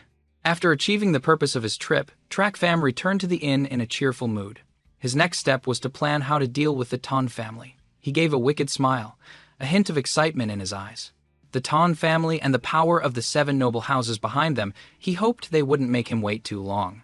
The next morning, he was sitting in his room resting and regulating his body when he suddenly heard Bang Rien's panicked voice.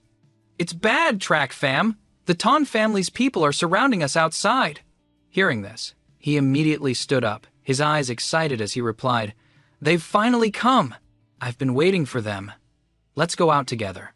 Seeing him go out without a shred of fear, Commander Bang felt a bit of admiration. They were both servants, yet he had such an imposing aura. But he didn't know that inside Trak Pham's body was no longer the boy who was once loyal to the Lak family. He was now a demon emperor, feared by all, a demon emperor who slaughtered in all directions. Trak Pham, Lak Fan Thuong, and Commander Bang all stepped outside, looking at the aggressive crowd before them. Lak Fan Thuong spoke up, Miss Ton, I wonder why you have come here today. Lak Fan Thuong, don't play dumb with me. You know what you did, yet you shamelessly ask me? I came here today to settle the score with you, especially that brat Trak Pham. Ton Vu Phai spoke aggressively. Lak Fan Thuong looked at her, then turned to look at Trak Pham. Seeing his expression hadn't changed at all in the face of her aggression, if he wasn't afraid, then neither was she. She spoke again. Miss Ton, my Lak family has been in Phong Lam City for hundreds of years. We can't be so easily wiped out. The Ton family has only been in Phong Lam City for a few dozen years.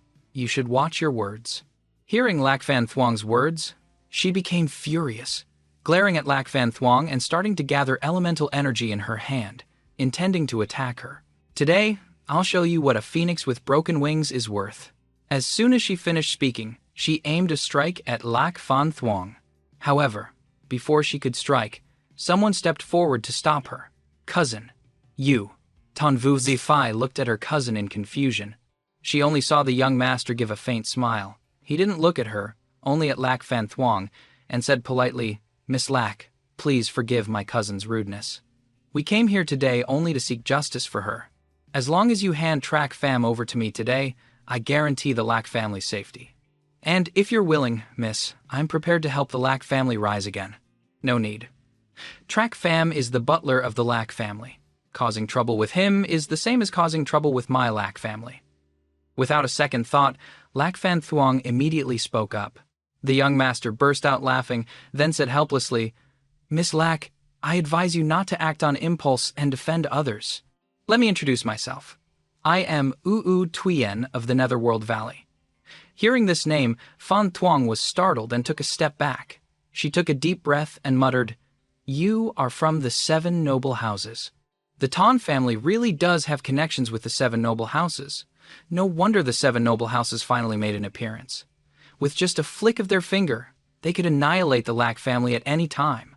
Lac Fan Thuong looked worriedly at Trac Pham, her eyes showing a hint of trembling.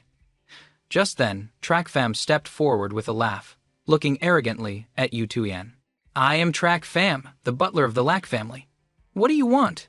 A one-on-one, or all of you at once?" What an arrogant servant dog. To deal with someone like you, why would I need to tarnish the name of Netherworld Valley? I alone am enough. As soon as he finished speaking, a palm strike cut through the air. In a flash, Yu Tuyen moved to Trac Pham's side, who quickly dodged. But in the end, it was too late. When he looked again, there was a bloody gash on his face. 6th level of chi condensation. A demonic cultivator. Not bad. The techniques of Netherworld Valley were indeed of the demonic path. For a normal cultivator, dealing with them would be a bit difficult. But for Trac Pham, an old demon who had cultivated the demonic path himself, dealing with this level of chi cultivator was no problem. So, you managed to dodge that. But you won't be so lucky this time. Yu Tuyen spoke gloomily. At this moment, both had begun to exchange blows. It wasn't just that Yu Tuyen wanted to kill Trac Pham, but also because of his own desire to win. He had never had the chance to fight a higher-level demonic cultivator before, and felt a bit curious. Outside the battle circle, Lac Fan Thuong was very worried, afraid he couldn't hold on. Tan Vu Fai was no exception. She shouted a reminder to Yu Tuyen, "Cousin, be careful." Tai Vin has already suffered a loss from this move of his. The moment Trac Pham made his move, Yu Tuyen knew he had run into a worthy opponent this time. He lowered his head to look at the bloody wound on his hand, then looked up at Trac Pham.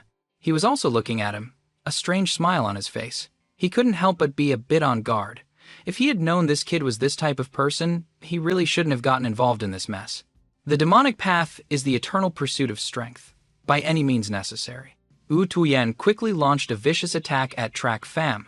He had to deal with him as soon as possible. A high-grade martial art, the Netherworld Claw, approached with a chilling aura. This single strike hit Trac Pham squarely in the chest. He couldn't help but spit out a mouthful of fresh blood. Yu Tuyen, having succeeded in one move, spoke smugly. "Your heart meridian has been sealed. Even if you want to pull any tricks, you can't." Tan Vu Fai, seeing his success, couldn't help but shout, "Cousin, kill him!" while the Lac Fan Thuong group was filled with worry. Feeling that Tan Vu Fai was right, Yu Tuyen nodded. Trac Pham absolutely could not be left alive. He naturally knew the vengeful nature of the demonic path. If he let him go, the next one to die would be him. He couldn't release a tiger back into the wild. The moment he decided to kill Trac Pham, he made his move as well. A loud explosion rang out. Yu Tuyen flew backwards like a broken kite, a trail of blood appearing behind him. "Blood, Shadow Palm!" Trac Pham roared, his body maintaining the striking posture. Yu Tuyen got up from the ground, his hand over his chest, in disbelief. "Impossible! Your heart meridian was sealed. How could you use a martial skill?" As soon as he finished speaking, Trac Pham also collapsed to the ground, spitting out another mouthful of fresh blood. Unbeknownst to anyone, a large hole had appeared in his chest. Lac Fan Thuong rushed to support him. Yu Tuyen finally understood. He had actually self-destructed his heart meridian to use a martial skill. He was on the verge of death. Thinking this, he lunged at Trac Pham to strike. His speed was not as fast as before. But Lac Fan Thuong was terrified and stood in front of him. Yu Tuyen looked at the person blocking his way and smirked. "Miss Lac, move aside. I don't want to hurt you." Suddenly, a hand reached out, blocking Yu Tuyen's attack. Yu Tuyen's eyes narrowed slightly. He saw the warm face of a young man. "Long Kiet, don't ruin my plans." Tan Vu Fai, hearing this name, also muttered, "Flower Glimmer Pavilion. Wu Tuyen, one should be lenient and merciful, not hunt down and kill completely. I am under orders from Elder Siu to ensure their safety." Long Kiet spoke, unconcerned. Hearing this, Tan Vu Fai felt her love vanish in an instant. The Lac family was now protected by the Flower Glimmer Pavilion, which meant from now on, they could be on equal footing with her Tan family. At this moment, She hated Lok Fan Tuong even more. Yu Tuyen looked at the half-dead Track Pham, reluctant to let go. He said seriously and coldly, "Long Kiet, don't forget our strengths are equal. Do you think you alone can protect all four of them? U Tujin, you are heavily injured. In your current state, are you still a match for me? A demonic path expert is formidable, capable of unleashing 120% of their strength at critical moments. But if you and I fight to the death, leading to a war between our two sides, can you bear that responsibility?" Long Kiet's smile vanished as he replied coldly to Yu Tuyen. "The grudge between Netherworld Valley and Flower Glimmer Pavilion will lead to war sooner or later, but now is not the time." Just as Long Kiet said, if Yu Tuyen acted now and ruined the family's grand plans, he indeed couldn't bear the consequences. After careful consideration, he decided to reconcile as Long Kiet suggested. But just then, a figure rushed forward, a palm strike tearing through Yu Tuyen's chest. "Didn't your master ever tell you that in a battle between demonic cultivators, hesitation means death?" "Fool," a familiar, wicked voice whispered in Yu Tuyen's ear. Yu Tuyen looked at him in shock. You're not." This person was clearly on the verge of death. Where did he get such immense strength? And it was even stronger than before. His speed was also faster. Could it be? In that moment, on the brink of death, Yu Tuyen understood. This person had been setting a trap for him all along, luring him in. Unfortunately, he realized it too late, and his life was over. Track Pham was like a death god at that moment. His hand viciously ripped out Yu Tuyen's entire heart. Fresh blood flowed like a river. "Die." Yu Tuyen instantly collapsed. This left everyone utterly astonished. The situation had turned so quickly that no one could have expected the person who was in the dominant position just a moment ago would now be dead on the ground, his eyes wide open. Ton Vu Fai saw Yu Tuyen's body, let out a scream, and fainted. "Cousin." The Ton family's people quickly retreated. The Flower Glimmer Pavilion, this was a power the Ton family could not fight against. Long Kiet was frozen in place. A person who always had a cold expression like him was now a little shocked. Yu Tuyen died right in front of him, and the sight of Track Pham still holding Yu Tuyen's heart made him feel a chill. He knew that demonic cultivators were ruthless, but he had never seen such a degree of ruthlessness before. While he was assessing Track Pham, he was also looking at Long Kiet. After a moment, he casually tossed the heart aside, then gestured to Long Kiet. "You must be the one Elder Cu sent to protect us. Thank you for your help, but please relay a message to Elder Cu for me. There's no need to send anyone anymore." With that, he turned and entered the inn. At the Flower Glimmer Pavilion, after hearing the news, Long Ku angrily slammed the table. "Damn it! I, Long Ku, have dominated my whole life. And now I've been outsmarted by a kid, ruining the family's plans." Long Kwai and Long Kiet bowed their heads, not daring to speak. Finally, Long Kwai couldn't help but ask hesitantly, "Uncle Ku, I don't understand. Track Pham killed Yu Tuyen. What does that have to do with our Flower Glimmer Pavilion?" Long Kyo, hearing this, scolded angrily. A Kiet was there at the time and even fought with Yu Tuyen. Everyone else saw it. That brat killed a disciple of Netherworld Valley right in front of a Kiet. You think they won't blame us for this? Choir, would you believe that someone from a small family would dare to kill a disciple of the 7 noble houses? Even you don't believe it. So how would Netherworld Valley? They will definitely blame this on us, Long Kiet helplessly explained to Long Kwai. Hearing Long Kiet's explanation, Long Kwai exclaimed, "We're so unlucky." Unlucky? No, that kid. He had planned everything from the beginning. He took advantage of a Kiet stepping in to mediate, then attacked with even more strength than before. He was clearly waiting for them to fall into his trap. He's plotting against both the Flower Glimmer Pavilion and Netherworld Valley. If our 2 houses go to war, his Lack family can escape, Long Ku said gravely. How is that possible? Isn't he afraid of offending 2 great families? He thought of this point long ago. When he sold the diagram, he knew we valued our reputation.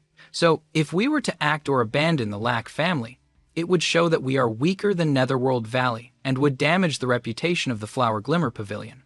So there was only one path, which was to protect the Lack family.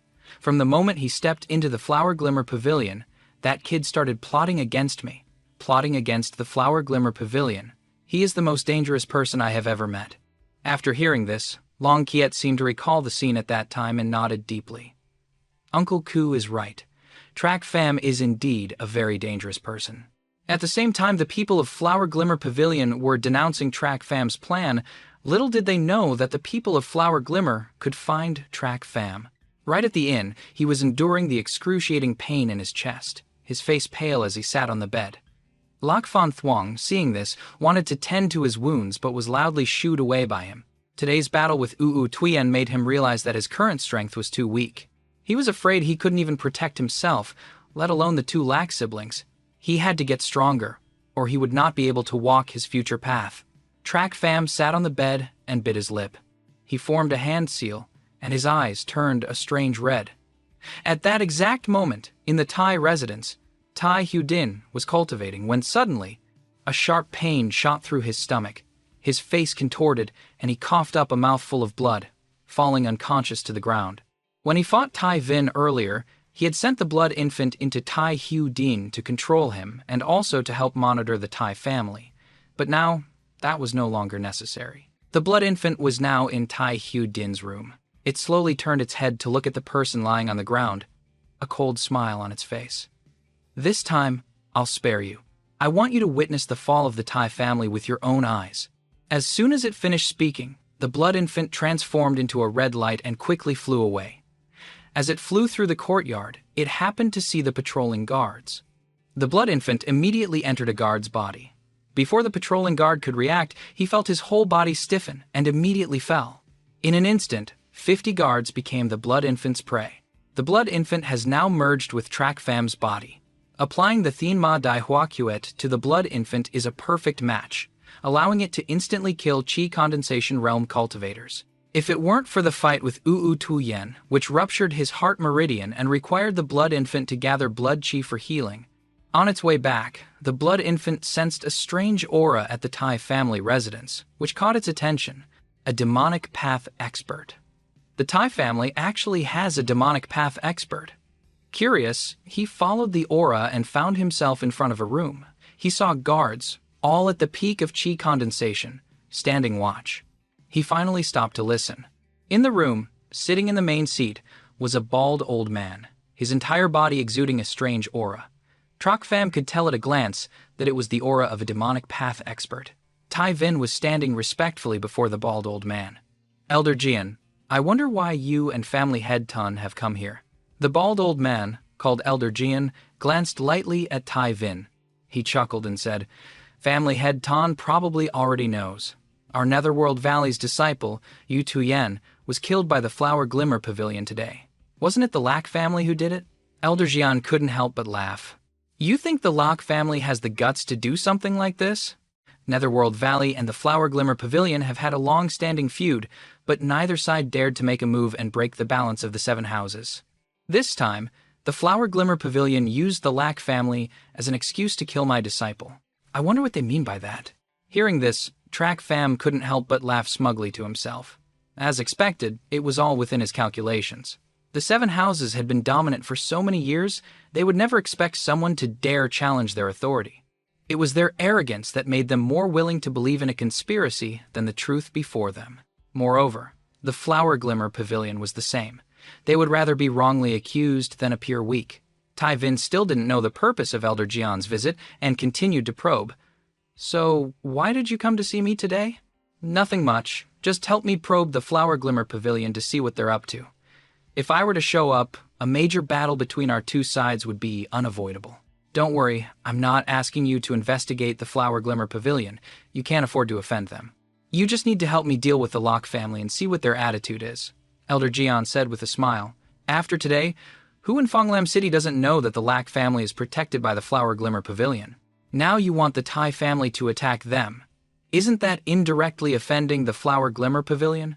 Tai Vin was no fool. He found an excuse to decline, not hiding it from Elder Jian. I had a conflict with that kid Track Fam a few days ago, but he used some evil technique on my son, so I haven't made a move against him yet. Elder Jian, family head Tan has always been very astute and has a good relationship with Netherworld Valley. If you entrust this matter to him, he will surely not disappoint you. Seeing the two cowards, who usually benefit so much from Netherworld Valley, Now shirking their responsibilities, Elder Jian became a bit angry and shouted, "Enough! I don't need your help anymore. I'll find someone myself. As for you, Tai Vin, is the spirit rank martial art, the Divine Windblade, that I asked you to prepare, ready? Our Tai family only has this ancestral spirit rank martial art." Tai Vin respectfully presented it and replied, "All right, I won't take it for free. This is a mid-grade spirit rank martial art, the Blazing Flame Finger, stronger than your low-grade spirit rank one." Old Man Tan, who had been silently watching their exchange, suddenly spoke up. "I wonder who you plan to find to deal with the Lack family. Are you two servant dogs afraid someone else will take your place? Don't worry, they're all from Netherworld Valley. He's a pawn I placed long ago. He's on Hakfong Mountain. Trading a mid-grade spirit rank for a low-grade one? What is Netherworld Valley planning?" And hearing the name H. Fong Sun again, he was a bit stunned and carelessly revealed his aura. He was immediately discovered by the three people in the room. Track Fam quickly recalled the blood infant and returned. He let out a loud shout, and the guard's body exploded. Amidst the chaos, the blood infant quickly escaped. Tai Vin and the Tan family head gave chase. Looking at the situation on the ground, they asked in surprise, "What was that just now?" Elder Jian shook his head, his expression growing more serious. "I don't know, but it's definitely something from the demonic path." In the darkness, a red light flashed. It shot straight into the body of Track Fam, who was sitting cross-legged on the bed. He exhaled, opening his eyes and feeling a sense of relief. Luckily, the blood infant ran fast, or it would have been caught by that bald old man. He hadn't expected the Tai family to have a demonic path expert. He couldn't even see the other person's cultivation level. Once the blood infant is destroyed, he will surely die as well. At this moment, he understood once again that he had to become stronger.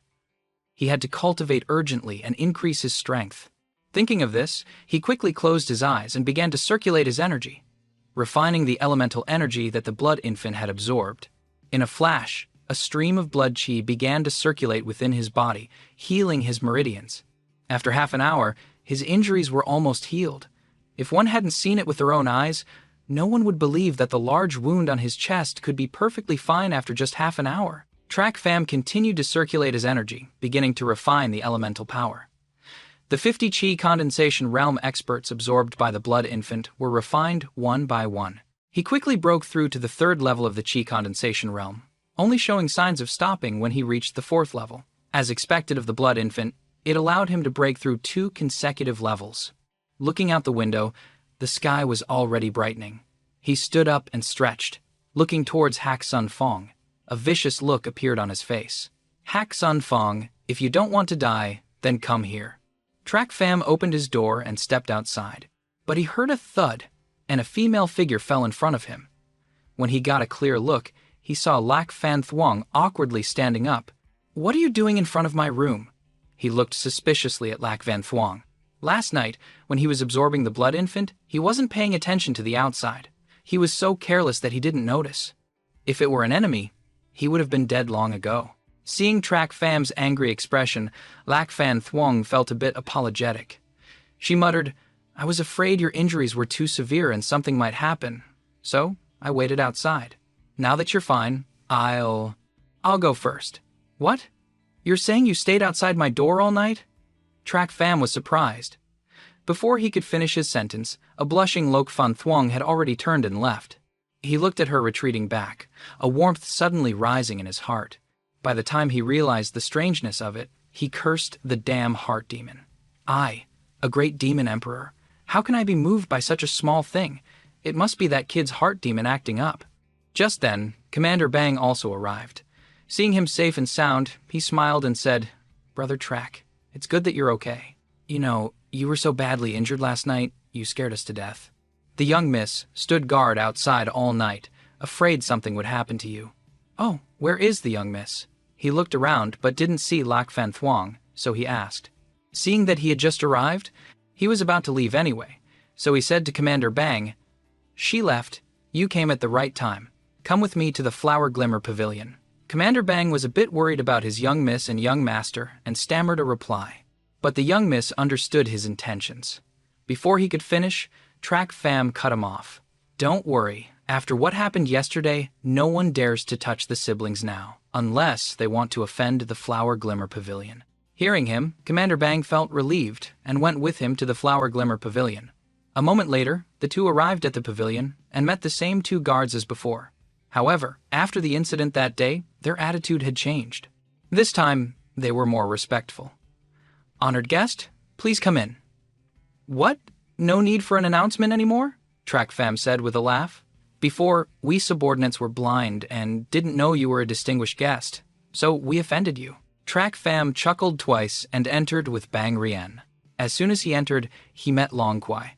Because of the incident the other day, she just snorted at them this time and turned away. Did we do something to offend her? Commander Bang was startled and looked at Track Fam, confused. Track Fam smiled lightly, naturally understanding why she was angry. "Miss Long Kui, is this how the Great Flower Glimmer Pavilion treats its guests? What kind of distinguished guests are you?" Long Kwai snorted in reply, clearly surprised. Track Fam could tell she was angry, but he thought for a moment. He had thought that, having studied under Long Ku and been entrusted with responsibility, her abilities would be considerable. But now it seemed she still didn't understand some things. He smiled and said to her, "In business or in family relations, everything must be calculated based on benefits. If you get angry every time you're outsmarted like this, how can you survive in this dog-eat-dog world? Compared to you, that Long Kiet seems a bit more mature." After he knew he was tricked by me, he didn't say much and just left. Sometimes, admitting defeat is a form of strength. At least next time, it won't be so easy for me to trick him. Grudges and hatred won't help you. Benefits are the most solid relationship. Let's put aside our hatred and talk business, shall we? As soon as he finished speaking, a deep, steady voice spoke up. "Mr. Track Fam, it's better if I speak with you. Even I was outsmarted by you, so how can these youngsters of mine talk with you? If I didn't know your background, I would have thought you were a 1,000-year-old monster hiding in the Lack family." Long Kiet calmly stepped out and taunted him. Long Kiet and Long Kwai approached. He saw Track Fam, and a hint of surprise flashed in his eyes. Yesterday, he had clearly seen him self-destruct his heart meridian, but in just one night. His injuries were gone, and his aura was steady, with no signs of being hurt. Seeing the person approach, and ignoring Long Kiet's observant gaze, Track Fam looked straight at Long Q and replied, "Elder Su, won't you give the younger generation a chance? And thank you, Elder Q, for your praise." "How can we compare to Elder Su?" Seeing his extremely arrogant attitude, Long Siu finally lost his patience and interrupted angrily, "Enough with the nonsense. Why are you here today?" "Calm down, Elder Su. I just want to find a residence for the Lack family to settle in. Do you have any recommendations?" "Why should I help you?" Long Ku asked reluctantly. Track Fam wasn't rushed by his question, calmly smiling as he replied, "This is all part of what you owe us, right? Besides, it'll make it easier for you to keep an eye on us, won't it?" Hearing this, Long Ku couldn't help but feel a sense of dread. This kid actually has everything under his control. He knew that after last night's events, the Flower Glimmer Pavilion was in a passive position, not knowing when war with Netherworld Valley would break out. With the Lack family having no fixed residence, it could inadvertently trigger a major war between the two great houses. So he had to keep an eye on the Lack family. What exactly was this kid planning? He had been in power for years, yet he was being played by a kid. He was really not happy. Seeing the hesitation in Long Ku's eyes, Track Fam knew he had to give them some benefits to get what he wanted. He continued to negotiate. "How about this? I'll give you a piece of intelligence in exchange for a courtyard. Not a bad deal, right? You think you have any intel that's better than our Flower Glimmer pavilions?" Long Kwai sneered upon hearing his words. Track Fam ignored her. After all, she wasn't the one in charge. He looked straight at Long Ku, waiting for him to speak. In the end, after some consideration, Long Ku spoke up. "Tell me, what news is it?" Track Fam was smug. His goal had finally been achieved. "You probably don't know yet, but Netherworld Valley has already sent people." Hearing this news, all three members of the Flower Glimmer Pavilion were instantly shocked. It was impossible. They hadn't received any news about this. "Do you have proof?" "I may not have proof, but the person is a bald man. Tai Vin and family head Tone call him Elder Jian. Bald Jian Fam." Hearing Track Fam's description, Long Q clearly knew who he was and angrily spat out a name. It took him a long time to calm down. Track Fam clearly felt the killing intent that Long Ku had just released. He probed, "Elder Ku, do you have a grudge against that bald old man?" "It's more than just a grudge. One of his eyes was destroyed by Jian Fam," Long Kiet said with a sigh.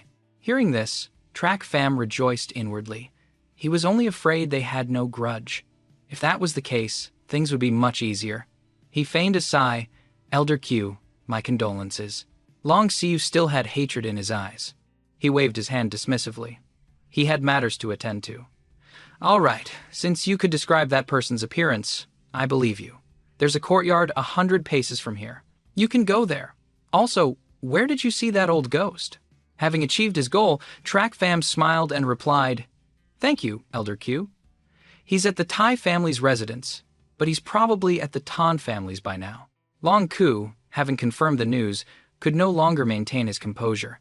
He angrily ordered, "Kiet, send word to the family, have the elders come. I want Jian Fam to come but not leave alive. This time he broke the rules by coming to my territory. Letting him leave would be an insult to this blind eye of mine." Protected by the Flower Glimmer Pavilion and thanks to Track Fam's courage and wit, the Lack family had now become the #1 family in Fonglam City, surpassing even the Tai and Tan families. However, there were only 4 of them. As the group stepped into the courtyard, Lok Fan Thuong looked at the scene before her and couldn't help but exclaim, "So we'll be living here from now on?" This place had magnificent architecture, a spacious courtyard, and guards patrolling at all times, all of whom were high-level qi condensation experts. Even during the Lack family's most prosperous days, they could never have had such treatment. Commander Bang looked at the guards with a bit of admiration. Seeing their curiosity, Track Fam said, "When the Lack family is revived in the future, I will definitely give you a team like this, all right? Every guard here is stronger than me. It would be great if I could become one of them." "How could I dare to command such experts?" Bang Rian replied shyly. "Mr. Track Fam, it turns out you not only look down on others, but also on yourself. The position of Butler is not worthy. With Commander Bang's qualifications, at most he can cultivate to the 6th level of qi condensation. In my place, he's only worthy of being a low-level guard, not a commander. I advise you, a small family shouldn't dream of becoming a great family." Everyone looked up. It turned out Long Kiet and Long Kui were approaching. Ever since Long Kui learned that Track Fam had schemed against the Flower Glimmer Pavilion, she hadn't given him a pleasant look. This time, she spoke with even more contempt. Hearing her words, Lack Fan Thuong and Commander Bang could only bow their heads. But Track Fam, who had never taken criticism from others, retorted with a stern face, "Miss Long, have you ever heard the saying, 'Don't bully a young man for being poor'? Your words are a bit too much." "What? Don't bully a young man for being poor?" That's just something to comfort daydreamers, a form of self-consolation. To be a great family, you need a strong foundation, accumulated over generations. You think you're so great just because you used a little cleverness to get the Flower Glimmer Pavilion's protection?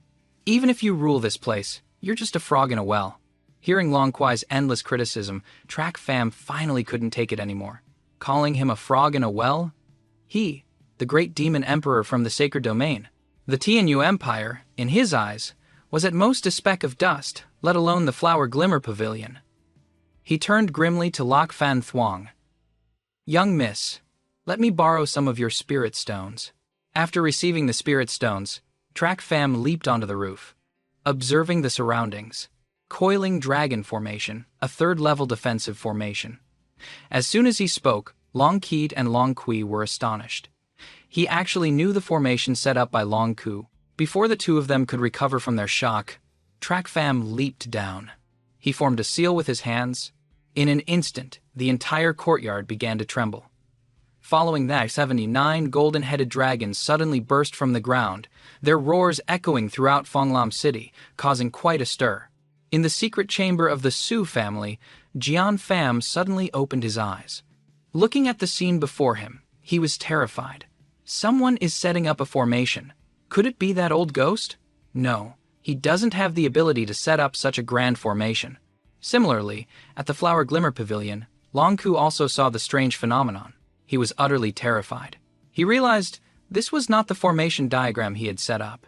His diagram's power was not this strong. On the Hakfong mountainside, a young man standing in front of a cave also looked towards Fonglam City. wondering what was happening in the city. Could the plan be proceeding ahead of schedule? No, Elder Jian couldn't be so reckless. What on earth was it? Everyone was shocked by this strange phenomenon, but Track Fam remained calm, changing his hand seals. The 9 golden dragons returned to the small courtyard, burrowing into the ground. A golden light slowly appeared, forming the formation. Long Kui was still terrified and stammered, "What are you trying to do, Track Fam? You better not underestimate me." Track Fam completely ignored her, respectfully turning to Lac Fan Thuong. "Young miss, the previous dragon formation was only a 3rd-level formation. I was afraid it couldn't protect you safely, so I upgraded it to a 5th-level, 9 heavens coiling dragon formation. It cost quite a few spirit stones, please forgive me." Hearing Track Fam's words, the 2 from the Long family finally lost their composure. A 5th-level formation? A family in a remote place actually has someone who can set up a 5th-level formation? Could he be a 5th-level formation master? There were not many people in the entire TNU Empire who knew how to set up a 5th-level formation master. Even the 7 noble houses didn't have many. But he could upgrade the formation in an instant. Seeing the shocked expressions on the 2, Lac Fan Thuong knew Track Fam was intentionally humiliating them and went along with him. "Butler Track, you used so many spirit stones this time without my permission. You deserve to be punished, but considering your good intentions, I won't blame you. Let's go." After speaking, leaving Long Kiet and Long Kiwi in a state of shock, Track Fam and the Lac family group turned and left.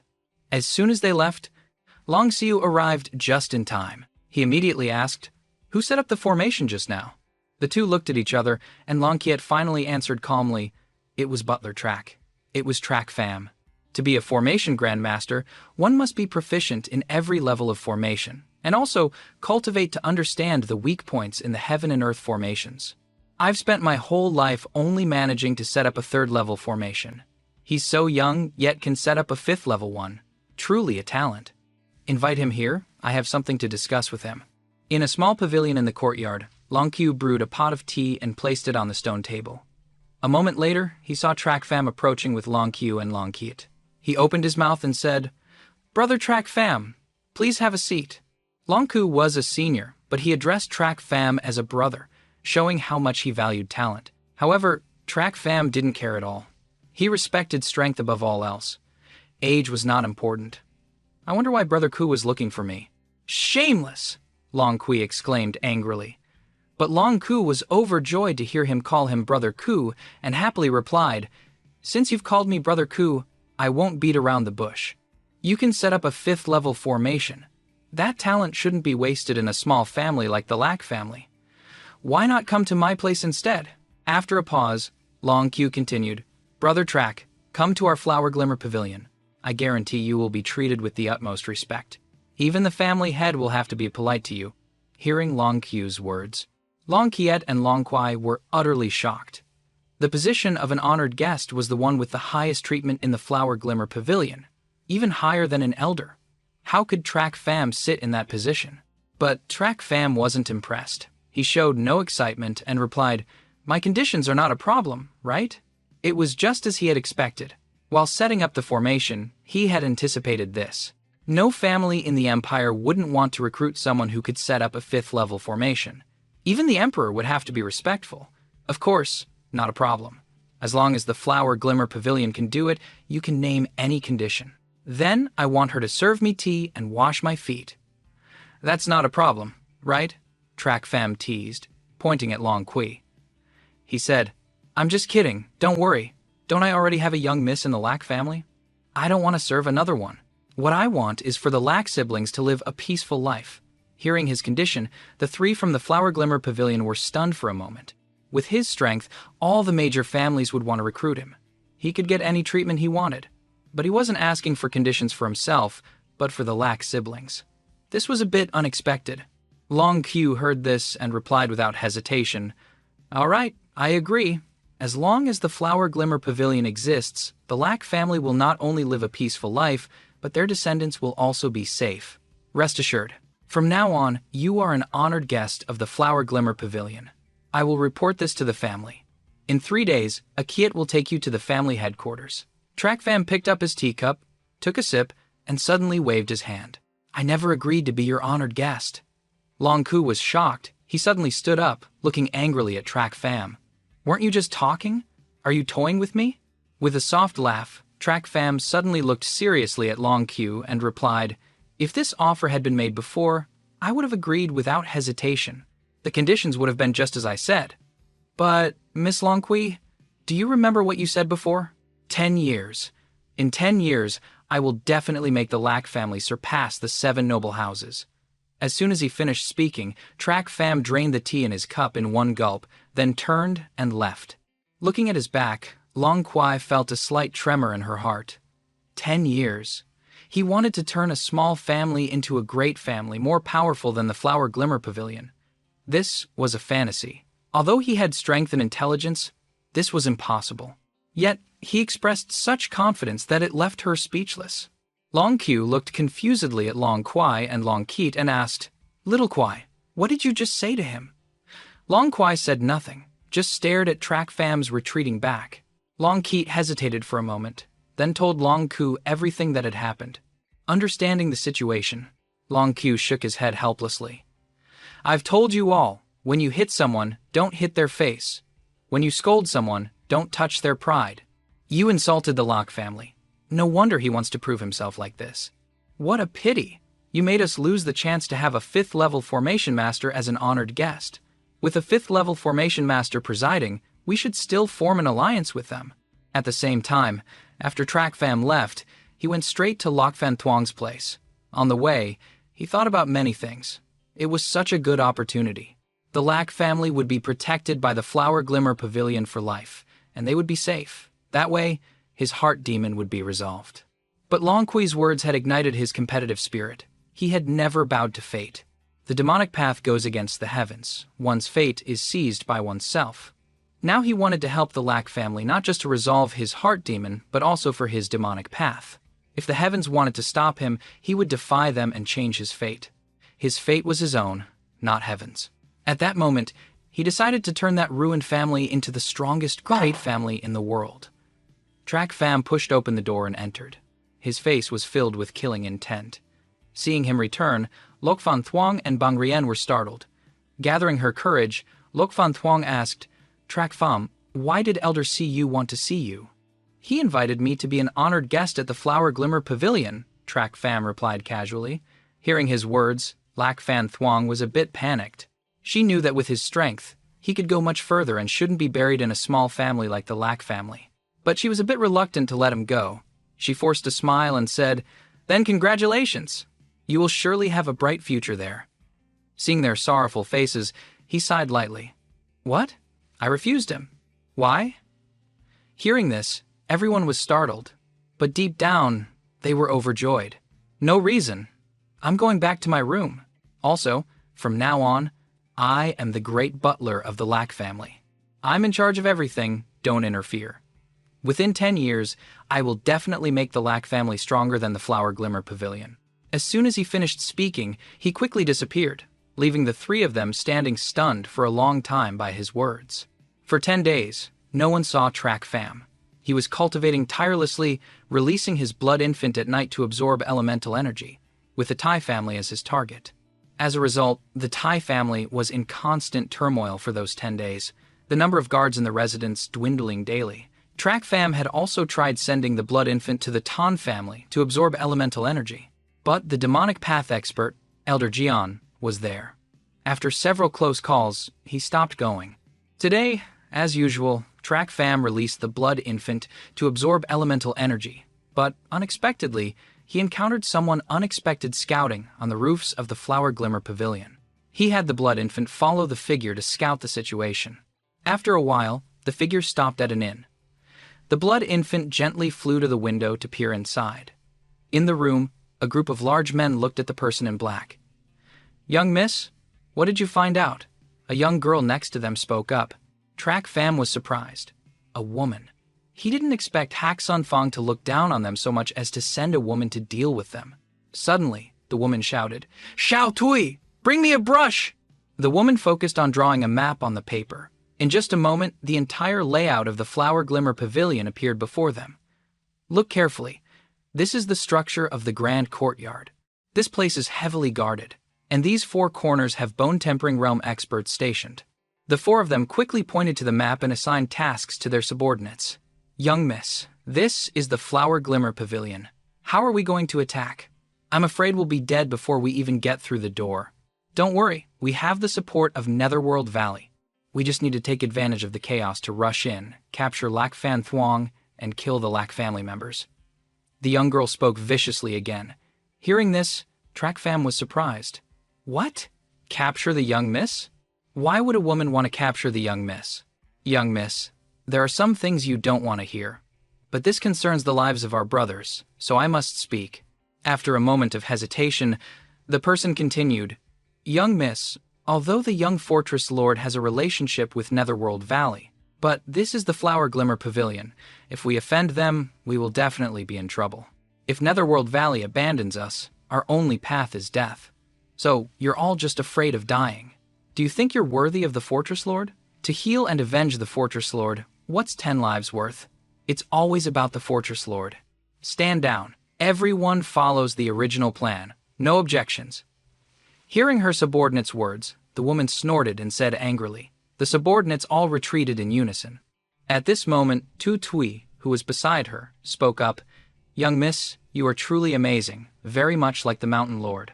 If my foster father were still healthy, his presence would be many times greater than mine. No one on Hakfong's Sun would dare to disobey. And there wouldn't be so many who question me like this. Stop comforting me. I just hope that after this trip, I can get the Hoi Long Trong and heal my foster father. Track Fam, listening from outside, felt a bit of admiration. With just a few words, she could suppress the morale of her troops. Not bad, but it's nothing. They are here to harm the Lac family. He must deal with them. With that, he immediately took action. A filial little girl and reality are two different things. And who told you the Hoi Long Trong can cure diseases? Who? Don't panic, I have no ill intentions. I just want to invite you two to come with me for a moment to clarify some things. The woman in black stood protectively in front of the young girl, glaring fiercely at Track Fam. She hadn't detected him at all, and didn't know when he had appeared. If he were an enemy, she might already be dead. Who are you? Track Fam smiled and replied politely, I am the butler of the Lac family. Track Fam. Hearing his words, the woman immediately gritted her teeth and, without a second word, attacked. If you're from the Lac family, then die. Seeing her attack, Track Fam was a bit surprised. He didn't expect her to be at the 9th level of chi condensation with a spirit rank martial skill. With such strength, she could definitely fight a bone-tempering realm expert. But unfortunately for her, she was facing him and his natal blood infant. Without another word, he formed a hand seal, and a red light shot towards the woman. The two of them were instantly immobilized. Taking this opportunity, he scooped them both up and returned. Just as dawn was breaking, the two guards saw Track Fam's figure flash by, carrying two women with him. They exchanged knowing smiles and teased, Butler Track, you must have had a rough night. At the same time, Long Kwai also saw him and spoke with contempt. Men are all the same. Track Fam brought the two back to his room and threw them harshly to the ground, then slammed the door shut. He sat down on a chair. Tu Tui, who had fallen to the ground, turned to her young miss. Young miss, are you all right? The woman in black lay on the ground, still unable to move. She couldn't answer. Seeing her situation, Track Fam chuckled, flicked his finger, and restored her freedom. But she didn't behave. As soon as she could move, she drew a hairpin and lunged at Track Fam. But what did she know? But how could she succeed? All her movements were completely under his control. Not bad skills, but useless against me. I invited you two here just to ask a few questions. If you answer honestly, I'll let you go. Also, it's best not to put on airs like this in front of me. After speaking, he took the hairpin from her. Remembering something, he spoke again. Right. Do you have anything else dangerous hidden on you? With that, he pretended to search her. You! The woman in black blushed and shouted, You dare! His hand stopped in midair. He looked at her, then shook his head and said, Whether I dare or not depends on whether you're worthy. Who are you, really? What are you doing in Fonglam City? The woman in black turned her head away, unwilling to answer. How could the old demon emperor let her off? The more stubborn she was, the more he would tear. Piece by piece, the woman's clothes were no longer intact. Track Fam once again pressed his question. Who are you? What are you doing in Fonglam City? Seeing that she still refused to answer, Track Fam coldly raised his hand to continue tearing her clothes. Finally, the young woman, terrified, could no longer resist, and spoke up. I am Loi Vu Din, the foster daughter of the Haksun Fong Mountain Lord. I came here this time to take advantage of the opportunity. When Netherworld Valley attacks the Flower Glimmer Pavilion, capture Lac Fan Thuong and annihilate the Lac family. Track Fam's face was calm, as if he had expected this. But what he wanted was the key point. The relationship between Netherworld Valley and Hak Fong's son, and who was pulling the strings at Hak Fong's son. He continued to press the woman. What is the relationship between Netherworld Valley and you? What benefits did they offer you? How do you contact Netherworld Valley? Who is pulling the strings? Loi Vu Din's eyes flickered, but she remained silent. Back Fam immediately tore her clothes viciously again, until she was left with only a pink bra for cover. Loi Vu Din started to get scared, tears welling up in her eyes, but she remained silent, biting her lip and not speaking. Track Fam looked at her, very beautiful, but it didn't affect him. He slowly reached his hand towards her chest, about to remove the last piece of clothing covering her. He said coldly, "This is your last chance to maintain your dignity. If you still don't talk, there are dozens of hungry men outside. I'll count to 3. 1, 2. With that, he reached his hand towards her. Don't! Tu Tui, beside her, finally screamed in fear. In the end, Tu Tui, who was beside her, couldn't bear to see her young miss being humiliated like this, and spoke up. It has nothing to do with Netherworld Valley. It was all senior brother Duong Min's doing. Seeing the girl about to spill everything, Loi Vu Din tried to stop her, but before she could speak, Track Fam stopped her. She could only watch as Tu Tui revealed all the secrets of Netherworld Valley and Hak Fong's son. Who is senior brother Duong? Track Fam asked slowly. His name is Duong Min. He's the Mountain Lord's final disciple and also the young Mrs. fiancé. But the Mountain Lord was assassinated by Lac Tran Nam. His body can't move, and he can't speak, so we colluded with Steward Tan to attack the Lac family and avenge the Mountain Lord, but unfortunately, Lac Fan Thuong escaped. We only recently found out you were in Fonglam City. So, how do you know the one who ambushed the Mountain Lord was Lac Tran Nam? Did you see it? No, it was senior brother Duong who saw it. Track Fam listened silently to Tu Tui. He seemed to have figured a few things out.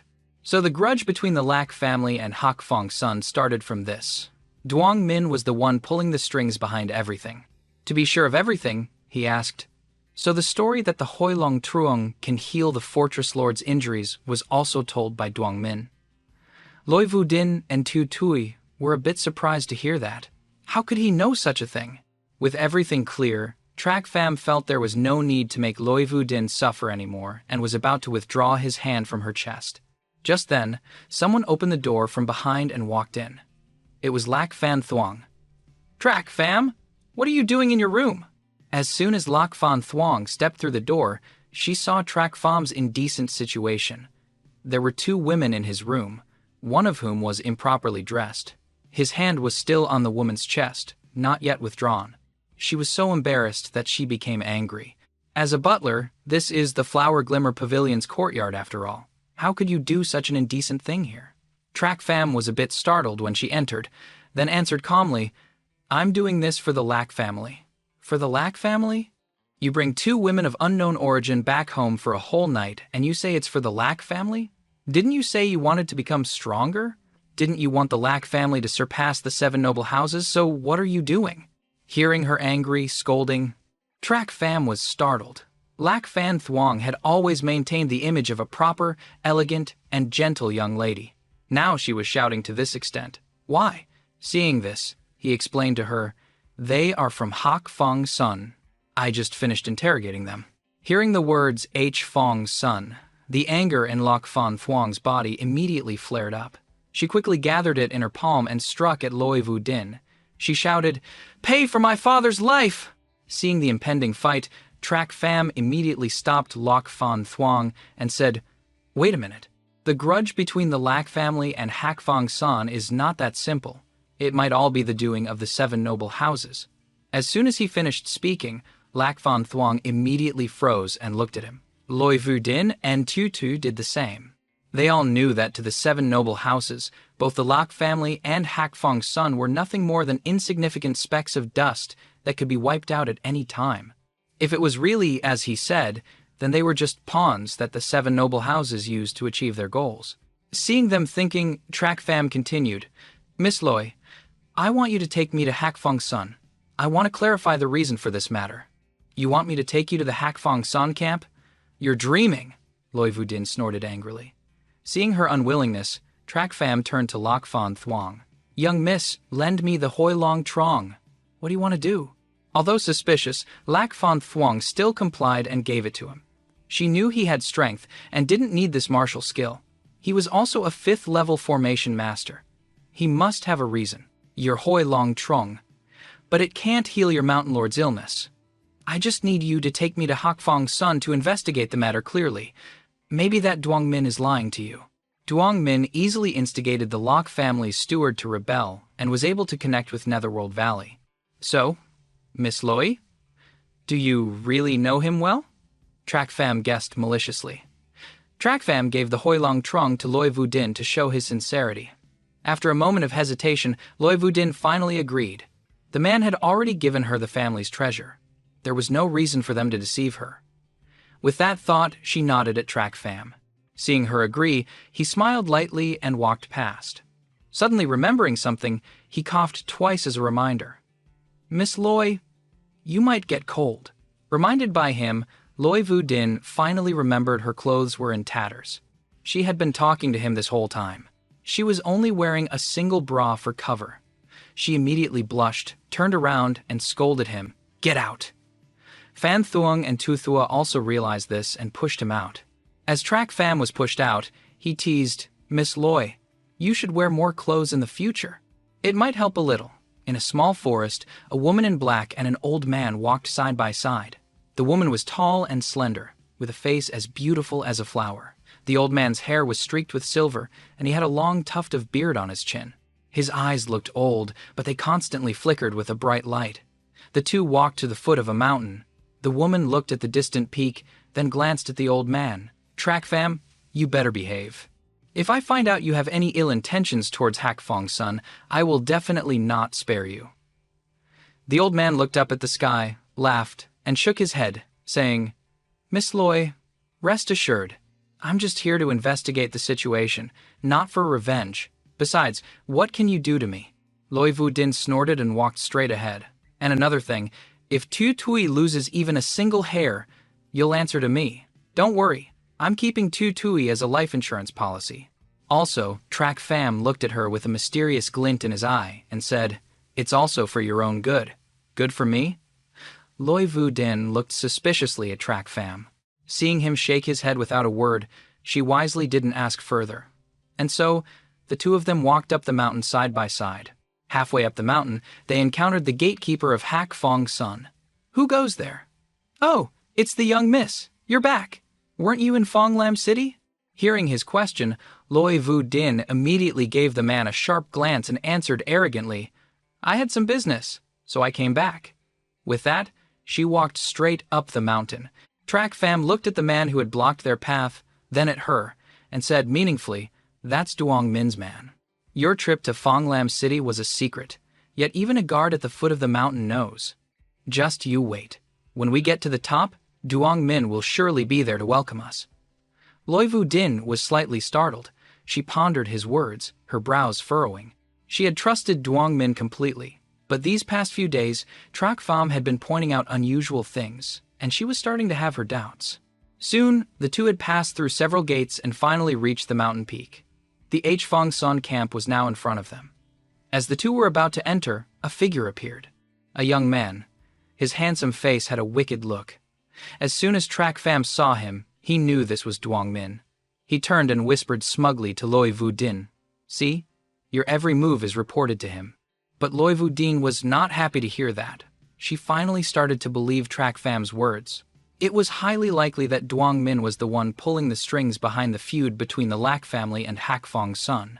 Biting her lip, she walked towards him with a complicated expression. Vudin, weren't you in Fonglam City? Why did you suddenly come back? And who is this? Duong Min shifted his gaze to Troc Pham and asked Loi Vu Din with a smile. Loi Vu Din hesitated for a moment. After probing, she said, "Senior brother, the Flower Glimmer Pavilion is not easy to deal with. The people from Netherworld Valley are not reliable. This operation is really too dangerous, so I ordered them to stand by for now and observe the situation." Hearing this, Duong Min's expression suddenly changed. He even exuded a hint of killing intent. "Vu Din, junior sister, master, was like a father to me. For his sake, what does sacrificing my life matter? We are not people who cling to life and fear death. Besides, we must avenge our master. Of course, I understand this. It's just..." Loi Vu Din frowned and gritted her teeth. "Enough. Who is he? This is a second-grade alchemist I just invited. Maybe he can save my foster father." At this moment, Troc Pham stepped forward and interjected between them. "I have traveled the world and can cure all kinds of diseases, even difficult and chronic illnesses. As long as I take action, they will be cured." Duong Min didn't wait for him to finish, waving his sleeve and saying angrily, "Junior sister, he was severely injured by the Hoilong Truong. Only the Hoilong Truong can cure him. Don't you believe me?" Hearing this, Loi Vu Din thought about her time with Duong Min. A hint of hesitation arose in her heart. Troc Pham once again stood between them and said, "Little brother, give me a chance. I really can. Get lost." Duong Min was furious and couldn't help but attack, striking at Troc Pham. He felt the palm strike, but for the sake of the act, he gritted his teeth and took it. He was sent flying. He stubbornly spoke up. "If you don't want me to, then don't. Why hit me? An old man like me can't take a hit like that from you. Miss, I don't dare to treat him. It's really not easy to do business with bandits." "What did you say?" "I invited this gentleman. If you want to hit someone, hit me." Lak Von Thuong quickly intervened. "Fine. If you want him to treat him, then so be it. If he does anything to Master, I will definitely not spare you." With that, Duong Min waved his sleeve and left, not even glancing at Loi Vu Din. Loi Vu Din was ignored by Duong Min and gave Troc Pham a resentful look. "It's all your fault. Senior brother isn't talking to me anymore. I shouldn't have believed you. Miss Loi, didn't your foster father teach you how to judge people? Judge people by what they do, not just what they say. Just now, he deliberately didn't let me treat him because he wasn't sure of my strength, but he struck me to test me. Seeing that my strength was average, he agreed to let me treat him. Don't you think he's suspicious in every way?" Loi Vu Din was startled. She recalled Duong Min's actions again. It was just as Troc Pham said. As he left, she thought she saw him give a faint smile. Could it be? After that, Loi Vu Din didn't dare to think further. She could only control herself from acting rashly, and her expressions were all taken in by him. Troc Pham stood up and patted her on the shoulder. "Let's go. I'll go check on your foster father. You're just a fool. Acting is all you're good for. What do you know about treating illnesses? The act must be played out completely, and besides, the play isn't over yet." As soon as he finished speaking, Troc Pham went straight in, with Loi Vu Din following closely behind. The two of them walked together. Upon entering the room, they saw Duong Min sitting by the Mountain Lord's bed, pretending to be a good little disciple. Unfortunately, at this moment, Loi Vu Din no longer dared to trust him. "You swindler! Master! If anything happens to me, I won't forgive you!" Duong Min saw the two of them playing and viciously slammed the bowl of porridge on the table, glaring angrily at them. Troc Pham chuckled to himself and slowly walked over to the old man lying on the bed to check his injuries. As soon as he touched his hand, he was a bit stunned. A deep smile appeared on his face. "Your master doesn't have any external or internal injuries, but rather..." Troc Pham had just finished speaking when Duong Min couldn't wait any longer. A murderous glint flashed in his eyes. He never expected that the person before him, only at the 4th level of the Qi condensation realm, could discover his plot against Loi Vu Din. She didn't believe he could diagnose any illness. It was just an act. "He has been possessed by a foreign object," Troc Pham continued, rubbing his nose. Suddenly, the corner of the table was broken by Duong Min. The old man on the bed seemed to want to say something to them, but unfortunately, he couldn't speak. The man was clearly a bit agitated. He spoke incoherently. Duong Min aggressively approached Troc Pham, grabbing him with one hand and almost making him fall. This action stunned Loi Vu Din. "Senior brother, what are you doing?" Duong Min's eyes revealed a wicked look. He turned his head towards her and said coldly, "Are you hiding something from me? Junior sister, where is that tui of yours?" Loi Vu Din was slightly startled, hesitated for a moment, then quickly shook her head and said with a smile, "I sent her out on an errand." Seeing her expression, he knew she must have found out something. Without waiting for her to answer, Duongmin viciously struck her with his palm.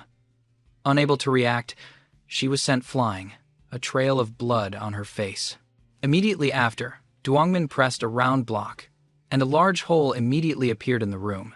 In an instant, both Track Fam and Loi Vu Din fell inside. Seeing this, Loi Vu Din immediately understood and questioned Duongmin. "Duongmin? So, this was all you're doing? Junior sister, I felt something was wrong when you returned this time, and you even brought a second-grade alchemist with you. As expected, you've started to suspect me." Hearing him speak, Loi Vu Din couldn't help but feel indignant and a little heartbroken. She shouted, "Why did you do this? My foster father has been nothing but good to you." Duongmin laughed coldly, ignoring her question and replying casually, "So what if he was good to me? I came here with a purpose. I didn't want to act so soon against you, but I didn't expect you to bring an alchemist here, ruining my plans." Hearing these words, Loi Vu Din immediately burst into tears. She had trusted him so much, only to be plotted against by him, and he didn't even want to spare her life. Track Fam watched from the side, shaking his head helplessly, without a shred of pity for her. Who could she blame? Now she could only blame herself for having poor judgment. But since he was acting, he had to play his part fully. "Little brother, if you have a grudge, you can settle it yourselves. We are innocent, let me go." "Ha, you fraud. If it weren't for you, whether I kill you or not wouldn't matter." "Unfortunately, who told you to diagnose the cause of that old man's illness?" "Cause? What cause of illness?" "I just felt that he had been lying down for a long time and his body had produced toxins, so I was going to give him some laxatives." Hearing this, Duongmin was startled and surprised. He actually didn't know, which made him act rashly and reveal his plan. "Damn it, this old man, putting on an act and ruining my plans. When I'm done with my business, I'll deal with you all. Guard this place for me. No one is allowed in." "Let me go! I'm innocent!" Track Fam stubbornly called out. Seeing him leave, he stopped acting. He turned to look at Loi Vu Din and saw her curled up in a ball, her eyes filled with tears. Women are all like this. They always put their whole heart into the person they love, only to have their lives used in schemes, suffering deep pain. He stroked his chin and said with a smile, "You're in the same boat as my young miss. You two can exchange notes in the future to learn from your experiences. Whether we can get out of here alive is a problem. What future is there to talk about?" Loi Vu Din glanced at him. He said coldly. Track Fam smiled, his face full of confidence. "It's all part of the plan. We can get out tonight. If you want to die, you can kill yourself right now." "Even if I die, I'll drag you down with me," Loi Vu Din shouted. After a while of silence in the pitch-black cave, Track Fam, who was resting with his eyes closed, suddenly opened them. He looked at Loi Vu Din sleeping peacefully on the ground and felt relieved. Fortunately, she didn't cause any trouble, or he would have had to deal with her. He immediately summoned his blood infant and gave a wicked smile. "Go." As soon as the blood infant appeared, it silently entered the bodies of each guard, who then exploded without understanding what was happening. The lives of everyone on Hak Fong Sun ended just like that, silently. Suddenly, a voice came from the body of the gate guard. "Quick, open the mechanism and let us out, hurry!" The other guard was surprised and asked, "Why is the voice of the person locked in the secret room coming from your body?" But as soon as he finished speaking, the other person's body exploded. He was immediately terrified and turned to run, but a red light didn't spare him either. It quickly entered his body and spoke, "Open the mechanism, let us out." Seeing the tragic state of his comrade, his hands and feet trembled. He didn't dare to delay, abandoning everything and running inside. He opened the mechanism, releasing Track Fam and Loi Vu Din. Below, Track Fam smiled wickedly. His goal was achieved, and the secret chamber door was open. He could now get out. He woke Loi Vu Din. "Miss Loi, your recovery is complete. If you don't want to die, follow me out." With that, he leaped out. Loi Vu Din was astonished, not understanding how he could open the mechanism door. But hearing his words, she didn't care anymore and scolded angrily, "You want me to die so badly? Then I'll live." As soon as she finished speaking, she also leaped out. The two of them left the mechanism safely. The guard, seeing the two of them, hurriedly knelt down. "My lord, my lady, please spare me." "I was forced by the young fortress lord? No, by that bastard Duong Min." Loi Vu Din looked on, not knowing what had happened, and didn't speak. Trak Pham waved his hand and said coldly, "Step aside." With that, he walked straight to the old mountain lord's sickbed, looked straight at the person lying there, and said, "I can cure you, but from now on, you must obey me." "Can you really cure my foster father's illness?" Loi Vu Din asked in surprise, hearing his words. Ignoring her, Trak Pham saw the person on the bed move, but there was some hesitation in his eyes. He knew what the man was hesitating about and said, "Don't worry. I won't let anyone harm your family. I am the butler of the Lack family. We have a common enemy. I need a bone-tempering realm expert." Seeing that he was about to agree, he curled his finger, and the blood infant flew out from the guard's body, heading straight for the body of the person on the bed. Seeing the red light fly out, the guard showed a look of fear. He had seen it make his comrade explode without a sound. Loi Vu Din saw it and was shocked. She had also suffered under this red light. She reached out to stop him. "What are you doing?" "Just treating his injuries," he answered calmly. "You're saying this thing can treat injuries? Tell me what this thing is." She had only seen it, and she had fought it. Moreover, she knew very well how powerful it was. She had suffered and been humiliated because of this thing. Now, he was telling her he wanted to use it to cure her foster father. Of course, she wouldn't believe it. Knowing what she wanted to hear, Trak Pham explained, "A demonic creature. We demonic cultivators often refine demonic creatures. Whether for attack or defense, demonic creatures are extremely important. Do you know why I said before that he was possessed by a foreign object, and why Duong Min attacked us? Didn't you say you were just guessing? Now I know why you were fooled. Truly foolish. If we didn't say that, how could we have fooled him? He attacked us because it hit his sore spot. This old man can't move because a demonic creature has possessed his body, so I have to use my demonic creature to get rid of it." Just then, the person on the bed moved and spoke. "Dinner, your foster father can speak now." Loi Vu Din approached and saw a pure white insect slowly crawling out of the old man's body. Loi Vu Din was startled. Seeing the insect's appearance, she became furious. "So it was you who harmed my foster father and brought him to this state." Her body radiated anger as she viciously lunged at the insect. Suddenly, Trak Pham shouted and grabbed her hand. She was startled, looking at him in confusion, only to see a hint of excitement in his eyes. "What are you doing? Why are you stopping me from killing this thing?"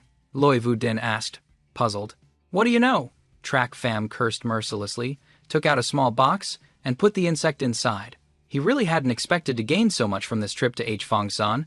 This insect is the cold pond snow silkworm, which grows in extremely cold places and is incredibly rare. Most people in the demonic path raise it as a goo worm. However, even in the sacred domain, few people know about it. The cold pond snow silkworm has a fatal talent. If it parasitizes a host, unless the host dies, it will find a new host. Otherwise, there is no way to get rid of it. Just now, he used the blood infant with the Thien Ma Dai Huakuet to exterminate its larva, making it think the host had died so it would crawl out. Now that it's in his hands, he will definitely turn it into the most terrifying creature in the world. After thinking, he turned to Loi Vu Din and said, "Quick, carry this old man. We're going back to Fonglam City." Trak Pham glanced at the remaining guard and smiled. "Thank you for opening the mechanism for me. However, you've outlived your usefulness." With that, without waiting for a reply, he struck, completely blowing the man to bits, not even leaving a corpse. Seeing Loi Vu Din about to intervene, he turned and said, "Can't bear it? If the news of you saving him gets out, you'll be in danger." "Dinner. He's right." The old man on Loi Vu Din's back spoke up at this moment. "Butler, Trak, thank you." At this point, Loi Vu Din was completely in awe of him. Who would have thought he was such a ruthless and terrifying killer? Moreover, on the way, she had seen clearly that over 300 to 400 people had died without a sound. No one knew how they died or when they died. No one knew for sure. Except for that person, she now didn't know if cooperating with him was beneficial or not, but she truly understood that opposing him meant certain death. After 10 days, Trak Pham, along with Loi Vu Din and the old man, had secretly snuck into the Lack family's courtyard at the Flower Glimmer Pavilion. They had been gone for 10.5 days, but fortunately, Track Fam had made arrangements before leaving. The Hakfang Sun people on the other side didn't make a move, so the Lack family was still safe. A moment later, in a small room, only Tutu's scream was heard. The door opened, and a tearful Tutui rushed forward to hug Loi Vudin. Young miss. Seeing her cry, Loi Vudin wiped the tears from her face and comforted her. Silly girl, they didn't make things difficult for you, did they? Young miss, rest assured. In the Lack family, apart from that scoundrel Track Fam, everyone else is very nice, Tutui replied, shaking her head. Hearing his name mentioned, Track Fam spoke up. Little girl, you shouldn't speak ill of people behind their backs. Be careful, or I'll deal with you. Immediately after, 3 more people followed Track Fam, Lack Van Thuong, Commander Bang, and Lack Van Hai. The 3 of them snickered when they heard Tutui, but Lack Van Hai naively spoke up. Little girl, you're doomed. My big bro Track likes spanking people's butts the most. You dare to speak ill of him, watch your butt. Hearing this, Tutui was startled. Remembering his ferocity when interrogating her young miss, and with Lack Van Hai's words, she quickly hid behind Loi Vu Din. Track Fam, hearing this, rolled his eyes. So this was the fierce image they had of him. Lack Van Thuong and Commander Bang glanced at each other. They knew this person was sharp-tongued and ruthless in his actions, but he had always protected them with all his might. He had his warm side too. After a moment of chaos, a moved voice suddenly spoke up. This is Van Thuong? Then you must be Van Hai. Heaven be praised, both of Tran Nam's children are safe and sound. Senior, I don't know who you are, Lack Van Thuong asked, looking at the old man in surprise. This is the Fortress Lord of Hakfang Sun, the leader who led Hakfang Sun to annihilate the Lack family. Hearing these words, Lack Van Thuong was startled, and her expression gradually darkened, her face filled with killing intent. Loi Vudin, seeing this, quickly stood in front of her foster father, afraid this young miss would harm him. But at this moment, the old man slowly pulled Loi Vudin to the side and said, Din Her, step aside. The Lack family's matter is my fault. Kill me or cut me as you wish, I have no complaints. Foster father, Mountain Lord, Loi Vudin and Tuthui cried out in unison. The old man ignored them and continued, This is what I owe the Lack family. You all stay out of it. Lack Van Thuong was startled. She looked at the man with limited mobility kneeling before her, her hands and feet frozen, not knowing what to do. Just then, Track Fam immediately stepped in to mediate. This old man was tricked by Duong Min and was left paralyzed. He's only just recovered. The Lack family massacre had nothing to do with him. Then why didn't you say so earlier? Lack Van Thuong, holding back a mountain of anger, looked at Track Fam and questioned him. Track Fam stroked his chin and said calmly, This old man was blind and let a wolf into his house, which led to the Lack family's tragedy. It's reasonable for you to kill him for revenge. Lack Van Thuong looked at him helplessly, unable to accept his reasoning. She quickly ran to the old man's side to help him up. Senior, you were also a victim. It's not your fault. No.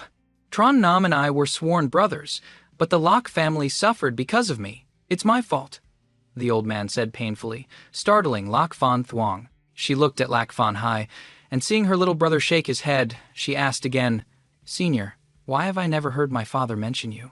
Taking a deep breath, the old man said with emotion, The Lack family is a prestigious one. I came from a bandit background. How could I dare to aim so high? It's just that I met your father and felt like I had found a kindred spirit, so we became sworn brothers. To avoid affecting the Lack family's reputation, we could only meet in secret. Moreover, the Loi family's ancestral teachings forbid us from being enemies with the Lack and Tai families. My father told me before that no matter what happened, we must live and die with the Loi and Tai families. I know about the Tai family. I just didn't know the Loi family was you, Senior, Lack Van Hai said in surprise. Father never mentioned you, Senior. Lack Van Thuong asked suspiciously, Father said this is a secret among men. He wouldn't tell women, let alone others. Could it be that the ancestral teachings of the Loi and Lack families are only passed down to the family heads? Track Fam asked, listening silently. He pointed to the crux of the matter and asked, That's right. This ancestral teaching is passed down to each generation's family head. Unfortunately, I have no children to pass it down to now. Besides, Tran Nam and I were friends. How could I harm the Locke family? Hearing this, Track Fam frowned. Lao Bao said, Does the old man's Loi family have any family inherited martial arts? The old man nodded and replied, Yes, the spirit rank martial art, the thunderous finger, is the Loi family's ancestral art. I've passed it down to Dinher, but the jade slip was stolen by Duong Min. Track Fam clapped his hands, finally understanding. He immediately said to them, So that's it. This is what they were after. Stay here and wait for me to return. With that, he strode out the door, leaving only his back and the confused crowd behind, wondering what he was up to now. He arrived at the Flower Glimmer Pavilion's headquarters. It was still a taller building, with the same 2 guards. This time, as soon as Track Fam arrived, he walked straight in, and no one dared to stop him anymore. He walked to a branch courtyard and saw Long Kiet and Long Kwai standing in front of the door, and shouted loudly, Brother Ku! Long Kwai saw him shouting loudly, afraid he would disturb the person inside, and angrily scolded, Shut up! Uncle Ku is not seeing guests today. Get lost! Seeing her blocking his way, he didn't care and waved his hand to rush forward. I'm not a guest either. I have something important to tell Long Ku. Move aside. What important matter could you have? Don't think you can act recklessly just because Uncle Ku values you. This is the Flower Glimmer Pavilion. Long Kui, seeing him still trying to force his way in, joined forces with Long Kiet to block him. Long Kiet, seeing the two about to argue again, stepped in to mediate. Brother Track, Uncle Q won't see you today. You should go back. Seeing this situation, Track Fam realized that forcing his way in would be useless. He chuckled lightly. Little girl, do you know where I went today? Men like you, where could you go? A few days ago, you brought back 2 beauties. You must have been doing something with women, right? He couldn't help but smile. I'd like to, but I'm not as elegant as Miss Long. Actually, I went to investigate the movements of Netherworld Valley. They're going to attack the Flower Glimmer Pavilion soon. Don't blame me for not warning you then. Tell Brother Ku for me that I'm taking the Lack family into hiding to avoid being implicated when Netherworld Valley destroys you. With that, Track Fam immediately strode back towards the branch courtyard. Long Kwai wanted to curse at him. The Flower Glimmer Pavilion had helped the Lack family so much, and not only was he not grateful, but he was also cursing them. She was about to scold him when Long Ku's voice came from inside. Invite Brother Track in. Hearing this, Track Fam smiled smugly. No need to invite me. I'll let myself in. Jack Fam walked straight inside.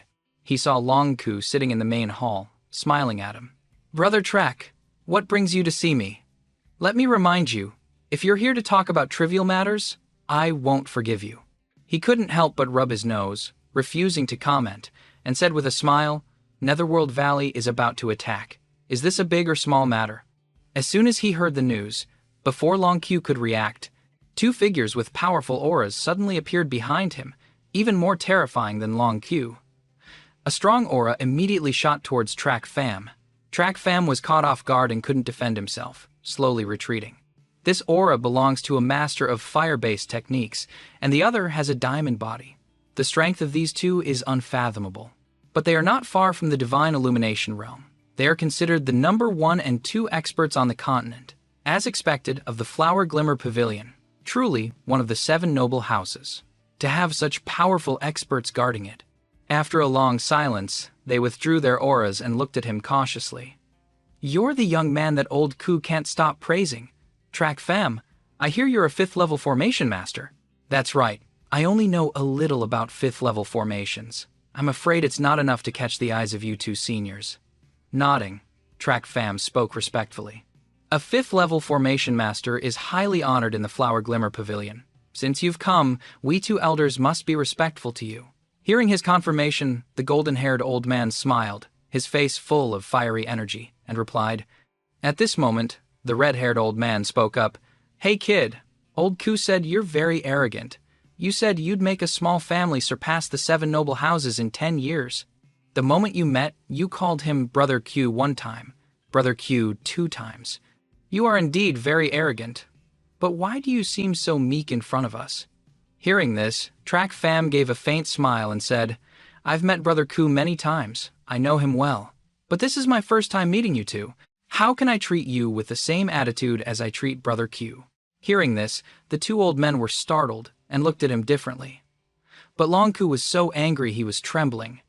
"You brat, so you're just a sycophant. I thought you were arrogant with everyone, but it turns out it's only with me. You back down when you meet someone powerful. I'm arrogant with Brother Q because I consider him one of my own. Brother Q is a broad-minded senior who won't hold it against me. If I were to encounter a narrow-minded person, wouldn't being arrogant with them be seeking death? That's just foolish." The two old men beside him kept glancing at Track Fam. He was indeed just as old Siyu had said. He understood people's hearts and flattered without leaving a trace. Hearing his words, even if old Ku was angry, as a senior, he wouldn't hold it against him. Truly clever. I like this kid. After hearing him speak, the red-haired old man laughed heartily in admiration. "If I didn't know your intentions with the Flower Glimmer Pavilion, I would have taken you as my disciple." The golden-haired old man also nodded in agreement, smiling faintly at him. Hearing this, Track Fam sneered. He, the great demon emperor of the sacred domain, even in his fallen state, wouldn't deign to look at this matter. Becoming a disciple of someone in the divine illumination realm? Impossible. It would be more reasonable for him to guide them. It wasn't their place to act superior to him. "Right, you just said that people from Netherworld Valley have arrived. Is this true?" While he was thinking, the golden-haired old man spoke again.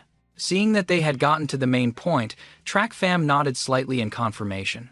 "Half a month ago, I discovered 2 very strong auras at the Tan family's residence, in addition to Elder Jian.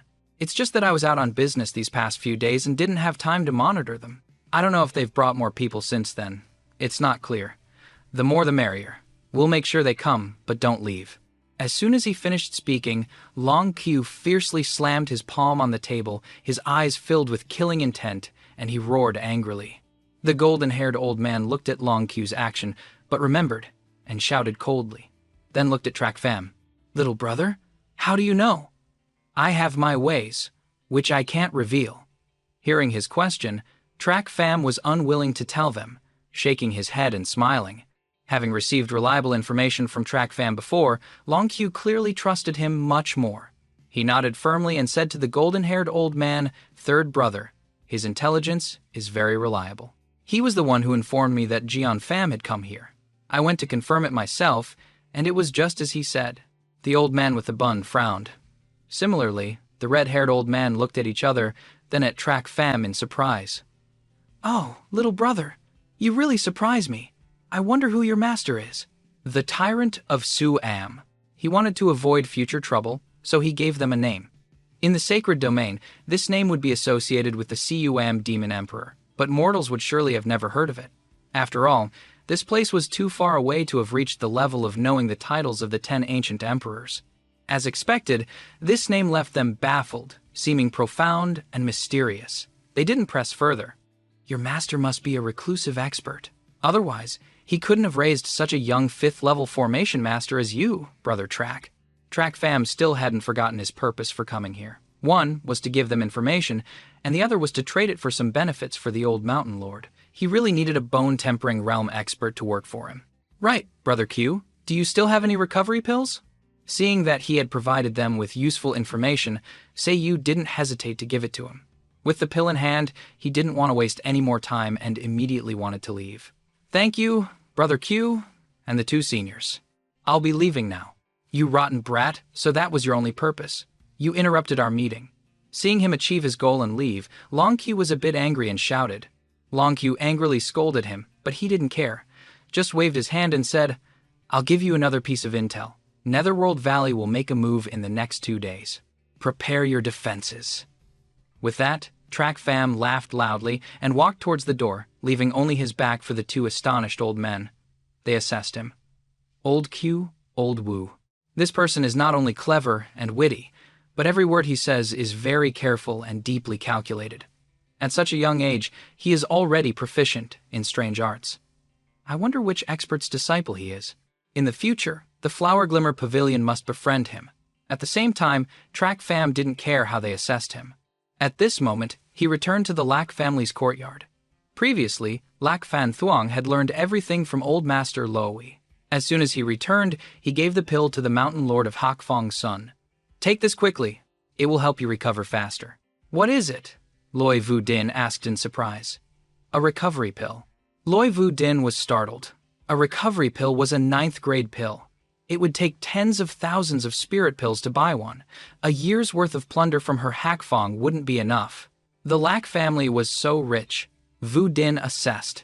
Sister Vu Din, don't worry. The Flower Glimmer Pavilion owes us 10 million. A third-grade pill is just the interest. Seeing Loi Vu Din's surprise, Lak Fan Thuong went over and patted her on the shoulder. The Flower Glimmer Pavilion owes them so much. No wonder they're protecting them. Wait a minute, Kwai Van Manor has so much money? Why are they getting richer the more we rob them? Only Track Pham rolled his eyes helplessly and muttered women twice. At the same time, in the secret chamber of the Tan family, Duong Min was respectfully clasping his hands in a salute to Elder Jian. Elder back. Elder Jian glanced at him and said, "You've been hiding on Hakfong's son for over 10 years. You've done well. But this time, why did you entrust the operation to a little girl?" With a faint smile, Duong Min said confidently, "It was just a small accident, nothing to worry about." As soon as he finished speaking, a green light flashed past Duong Min's face, leaving a bloody streak. Fresh blood slowly trickled down. Staring at him intently, Elder Jian finally spoke.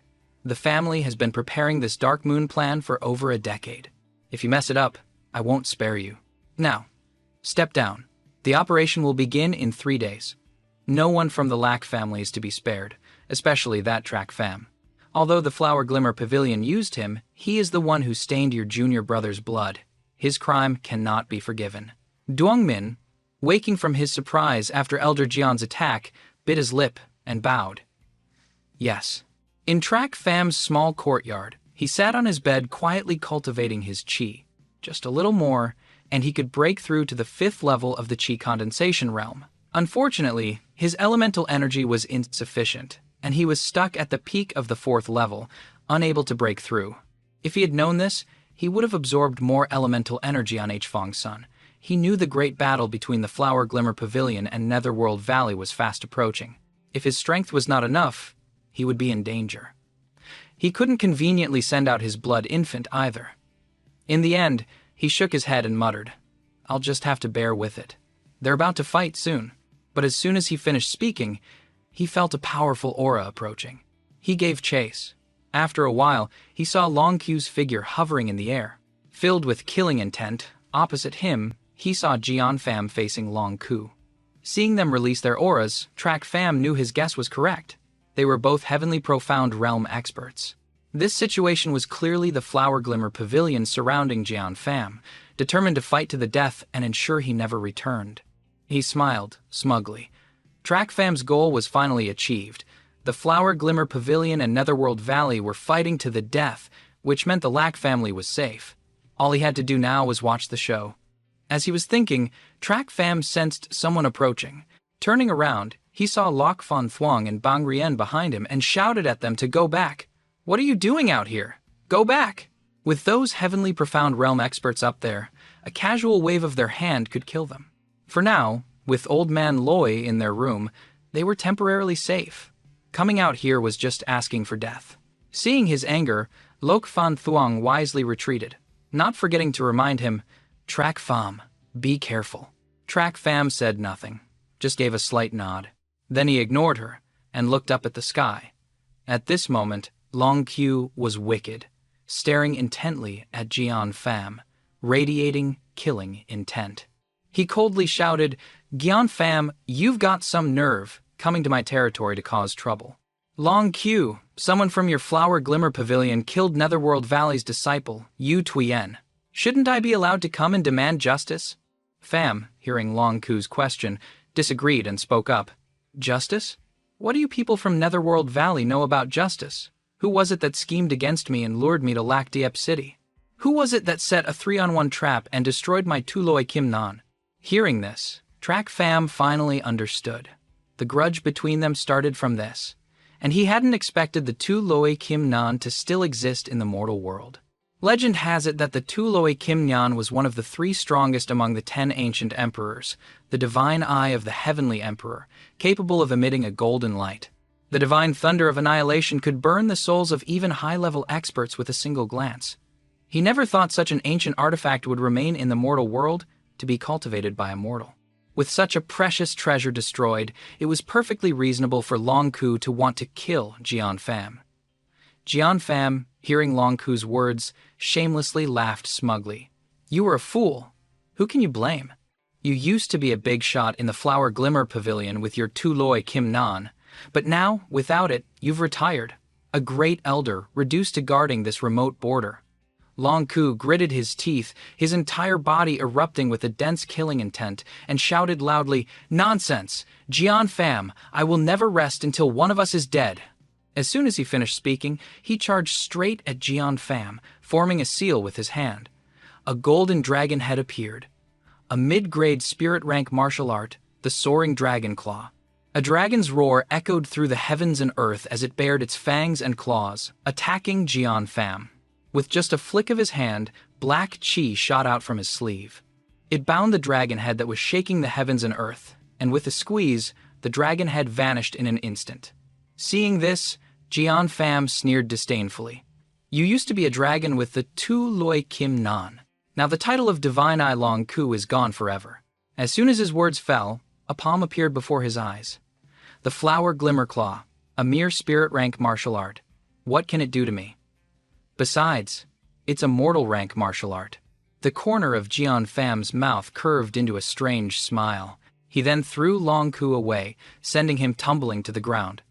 At the same time, a golden-haired old man and a red-haired old man appeared. Seeing the newcomers, Jian Pham showed a look of surprise. He had fallen into their trap. Long Ku's long claw was not meant to kill him, but to trap him in an encirclement so he couldn't escape. At this moment, Long Ku charged in desperately, determined to kill Jian Pham even if it meant sacrificing his own life. As long as he could get his revenge, he had no regrets. A beam of sword light appeared in his hand. The golden-haired and red-haired old men below were shocked. Seeing him like this, they quickly rushed into the battle. Suddenly, just as the golden-haired old man was a step away from taking Jian Pham's life, a purple light suddenly appeared, blocking the old man's attack. Caught off guard, the old man was sent flying, spitting out a mouthful of blood. The red-haired old man was startled and quickly moved to support him. The golden-haired old man's eyes narrowed slightly as he stared intently ahead. He looked at the creature on Jian Pham's shoulder. It was the devouring ghost crow. Track Pham, watching from below, was also startled. His brows furrowed. He hadn't expected Jian Pham to be cultivating by refining the demonic creature, the devouring ghost crow. It wasn't too powerful, but it could devour all things depending on their attributes. Its strength or weakness depends on its master. It's a pity such a demonic creature fell into Jian Pham's hands. He looked at it again, and his eyes lit up with joy when he saw what was in its eye. The thing in its eye was the third heaven's violet thunder fire eye. Unable to hold back any longer, Track Pham laughed with excitement. Interesting. The heavens are helping me. Now I have something to do. That's my Tuloi Kim Nan! Impossible. Long Ku stared at the familiar object in the crow's eye, stunned. He had once dominated with it, and now it had been stolen by Jian Pham and used on a demonic creature as a weapon against him. Anger surged, and the killing intent radiating from Long Ku grew even denser. He wanted to kill that Jian Pham even more. Jian Pham, seeing Long Ku's grim expression, laughed smugly. Long Ku, you didn't expect this, did you? Your Tuloi Kim Nan has been refined onto this demonic creature by me. Today, if you want to kill me, you'll have to get past your own divine eye first. As soon as he finished speaking, he formed a hand seal. The ghost crow immediately attacked Long Ku. Old Ku, be careful! The golden-haired old man shouted. He reacted in time to block with the bright sword formation. But with a loud bang in the sky, Long Ku was struck by wave after wave of lightning, sent flying in a flash, spitting out a large mouthful of blood and losing consciousness. Seeing him injured, the golden-haired old man and the red-haired old man both became anxious. They worriedly went to his side. They both understood that as long as they dealt with Jian Pham, the ghost crow would lose its controller and its power. With that thought, they charged towards Jian Pham and continued their attack. Jian Pham, confident in the demonic creature on his shoulder, was not afraid as he watched them charge. He sneered and continued to form his hand seals. The three great experts clashed, creating a massive explosion in the sky. But unexpectedly, the golden-haired and red-haired old men were knocked back. Blood trickled from the corners of their mouths. Track Pham, below, was just as shocked. The Tuloi Kim Nan was indeed powerful. It could render 3 heavenly profound realm experts powerless to resist. Seeing this situation, the chances of the Flower Glimmer Pavilion's failure were too high. The Lack family would surely be finished. He had schemed for so long, he couldn't let it fail at this crucial moment. After some thought, he decided to risk sending out his blood infant. When the situation is favorable, he can make his move. At this moment, Jian Pham looked at the heavily injured Flower Glimmer Pavilion members and couldn't help but laugh smugly. The Tu Loi Kim Nhan is indeed good. Even with the 3 of you, you can't touch a single hair on my head. 2 other people appeared in front of Jian Pham at this moment, looking wicked. Long Siyu and the other 2's expressions darkened. The 3 great elders of the Flower Glimmer Pavilion were being looked down upon by others. If they didn't succeed today, their Flower Glimmer Pavilion would have no place in Fanglam City anymore. The golden-haired old man then stepped forward, sighed, and said with a hint of killing intent, "Just a demonic creature and a stolen Tu Loi Kim Nhan? And you think you can defeat the 3 of us? You're too confident. Old Ku, Old Wu, you 2 stay put. I only need 1 breath to take their 3 heads. Today, I will show you what my golden serpent coiling dragon heaven and earth shattering technique is like." With that, the old man roared again. "Golden rank high-grade martial art, dragon tail whip?" Hearing these words, the red-haired old man and Long Ku's hearts trembled. They knew the golden-haired old man was getting angry and returned to his side. Among the 9 great elders of their Flower Glimmer Pavilion, the golden-haired old man was the strongest. At this moment, Jian Pham was fully focused on dealing with the golden-haired old man. Finally, realizing the danger, he ordered everyone to charge. Netherworld entangling chains. He had underestimated this person's strength. His power was indeed very strong. The 3 of them together were only evenly matched with him. But just then, Jian Pham suddenly thought of something and roared, "Third Elder of the Flower Glimmer Pavilion, die!" With that, he ordered the Ghost Crow to continue attacking the 3rd Elder. Right at this moment, Track Pham saw the perfect opportunity. He secretly sent his blood infant behind the battle. A murderous glint flashed in his eyes. He would not let the Flower Glimmer Pavilion lose. "Taking your life while I have the chance. I will not let the Flower Glimmer Pavilion lose this battle." Jian Pham was laughing maniacally in the sky, the Ghost Crow viciously attacking the 3 from the Flower Glimmer Pavilion. Suddenly, a red light shot towards him and entered his body. By the time he realized it and tried to circulate his energy to get out, it was too late. In a flash, he found himself at a disadvantage against the Flower Glimmer Pavilion's attack. He thought it was a sneak attack from the Flower Glimmer Pavilion. Seeing the situation was not in his favor, he cursed under his breath and took the initiative to retreat. But the 3 old men from the Flower Glimmer Pavilion wouldn't let him go so easily and quickly gave chase. After succeeding, Track Pham immediately recalled his blood infant, smiling smugly. "This grudge, I'll just pin it on the Flower Glimmer Pavilion." "Your grudges are already numerous. 1 more won't make a difference," Track Pham thought to himself. Remembering the Tu Loi Kim Nhan on the Ghost Crow, he was very pleased with it. He would definitely find a way to get it back. The opening act has just begun. At the same time, a group of black-clad figures suddenly appeared, heading towards the Flower Glimmer Pavilion. The leaders were several bone-tempering realm experts. However, the Flower Glimmer Pavilion was prepared. They were just looking for death. On this side, Long Qi led his men into battle. The 2 sides clashed for a moment, and then Long Qi led a group of ambushers forward. They were waiting for the people of Netherworld Valley to ensure none of them would return alive. "Brother Kiet, kill them all!" Long Kuai shouted. And Netherworld Valley finally realized something was wrong and immediately retreated. Long Kai and Long Kuai also led their men in pursuit. Surely Long Kuai can defeat Long Kuai. Track Pham stood to the side, watching everything.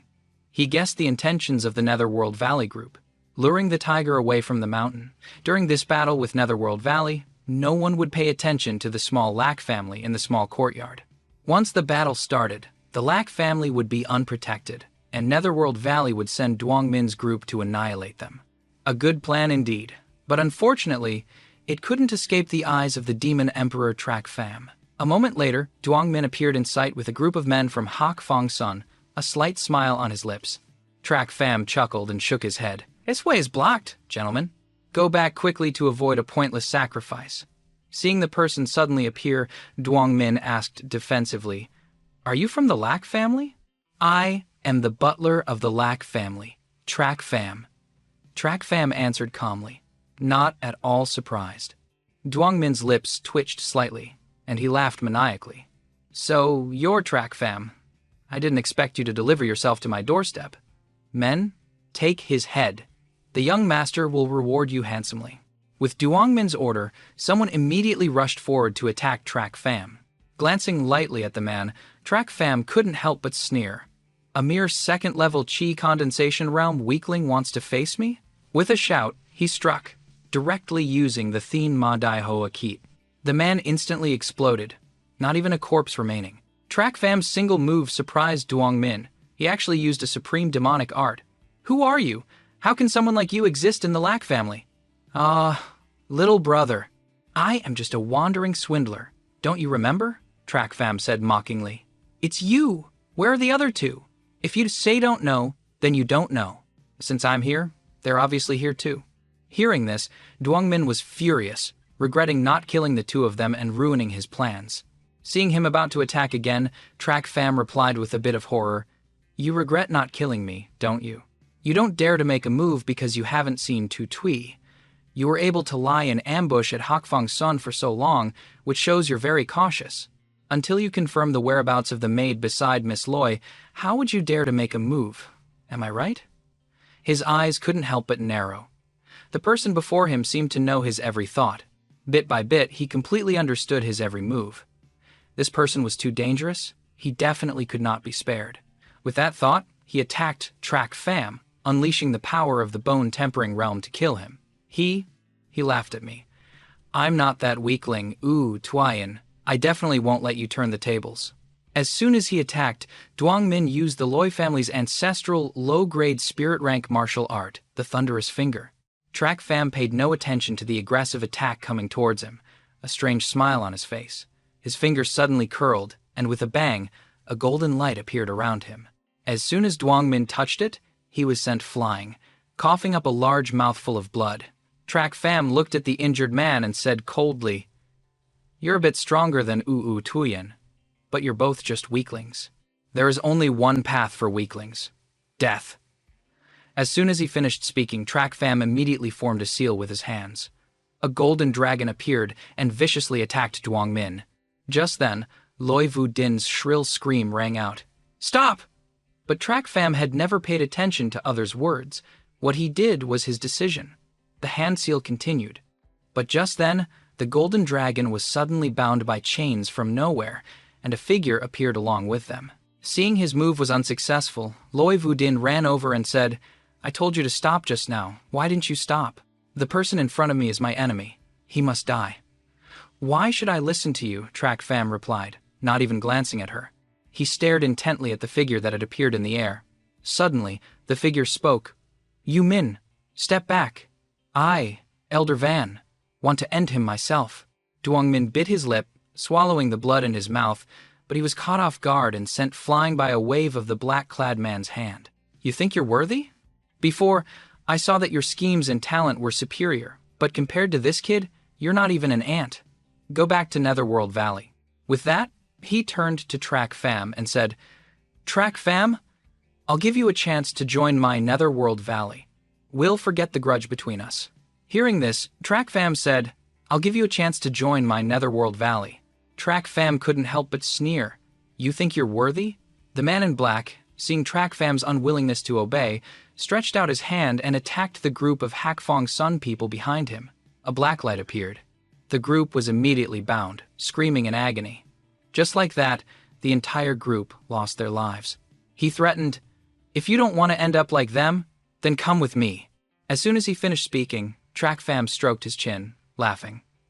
You people from Netherworld Valley don't all rely on Hakfang Sun to act for you? Why do you want to kill them now? The man in black, hearing his question, thought he had agreed to his proposal. He laughed heartily and said, A clever person like you surely knows why.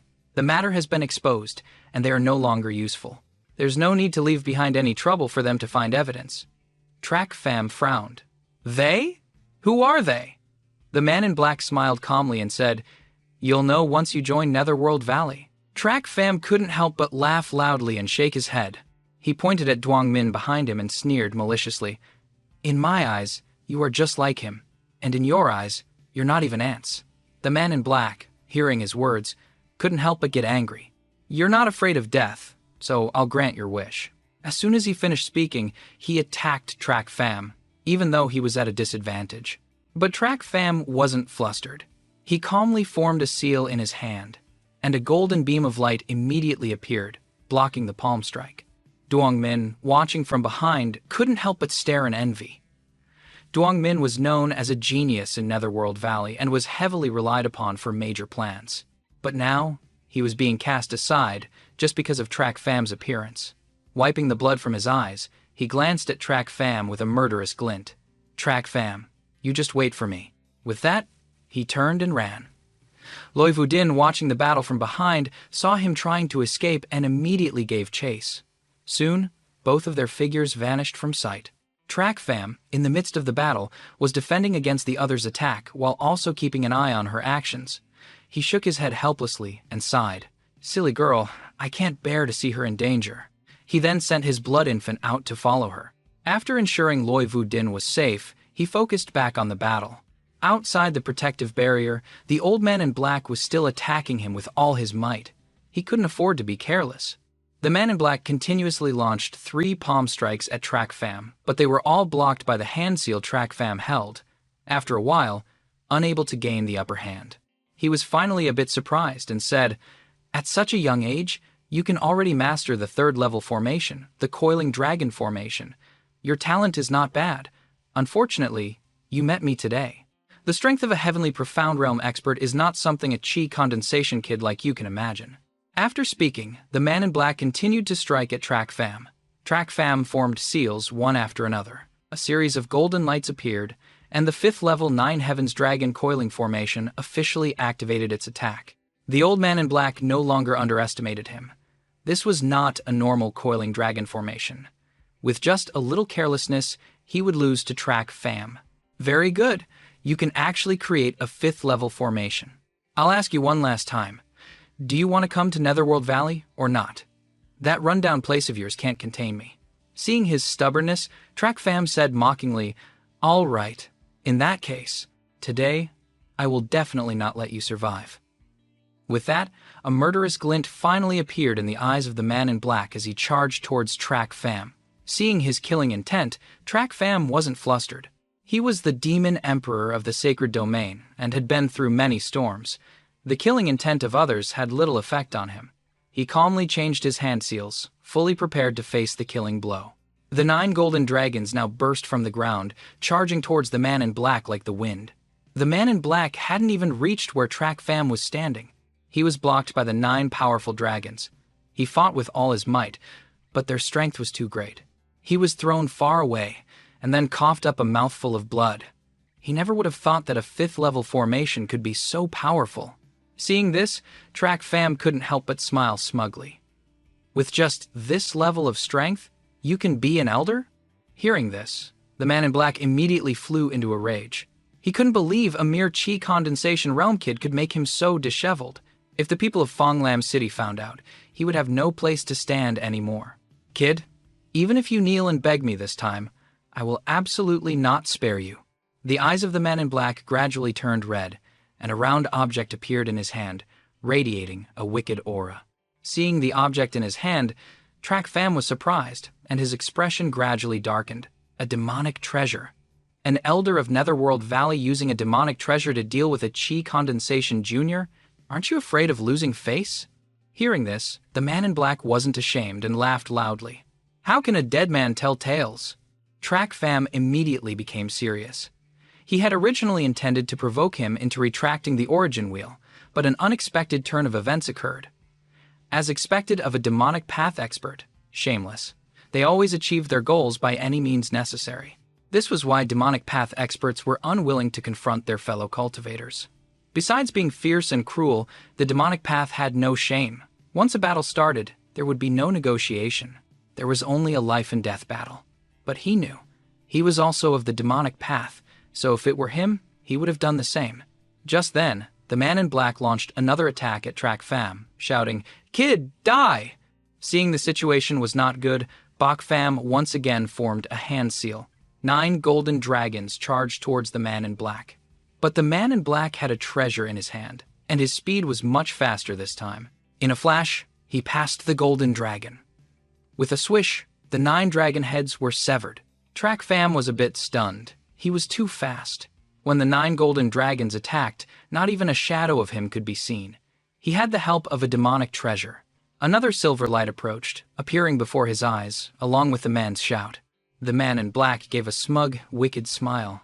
"Kid, you can't escape this time." Gritting his teeth, Track Fam finally got a clear look at the sharpness of the demonic treasure and said, with a laugh, "A third-grade demonic treasure."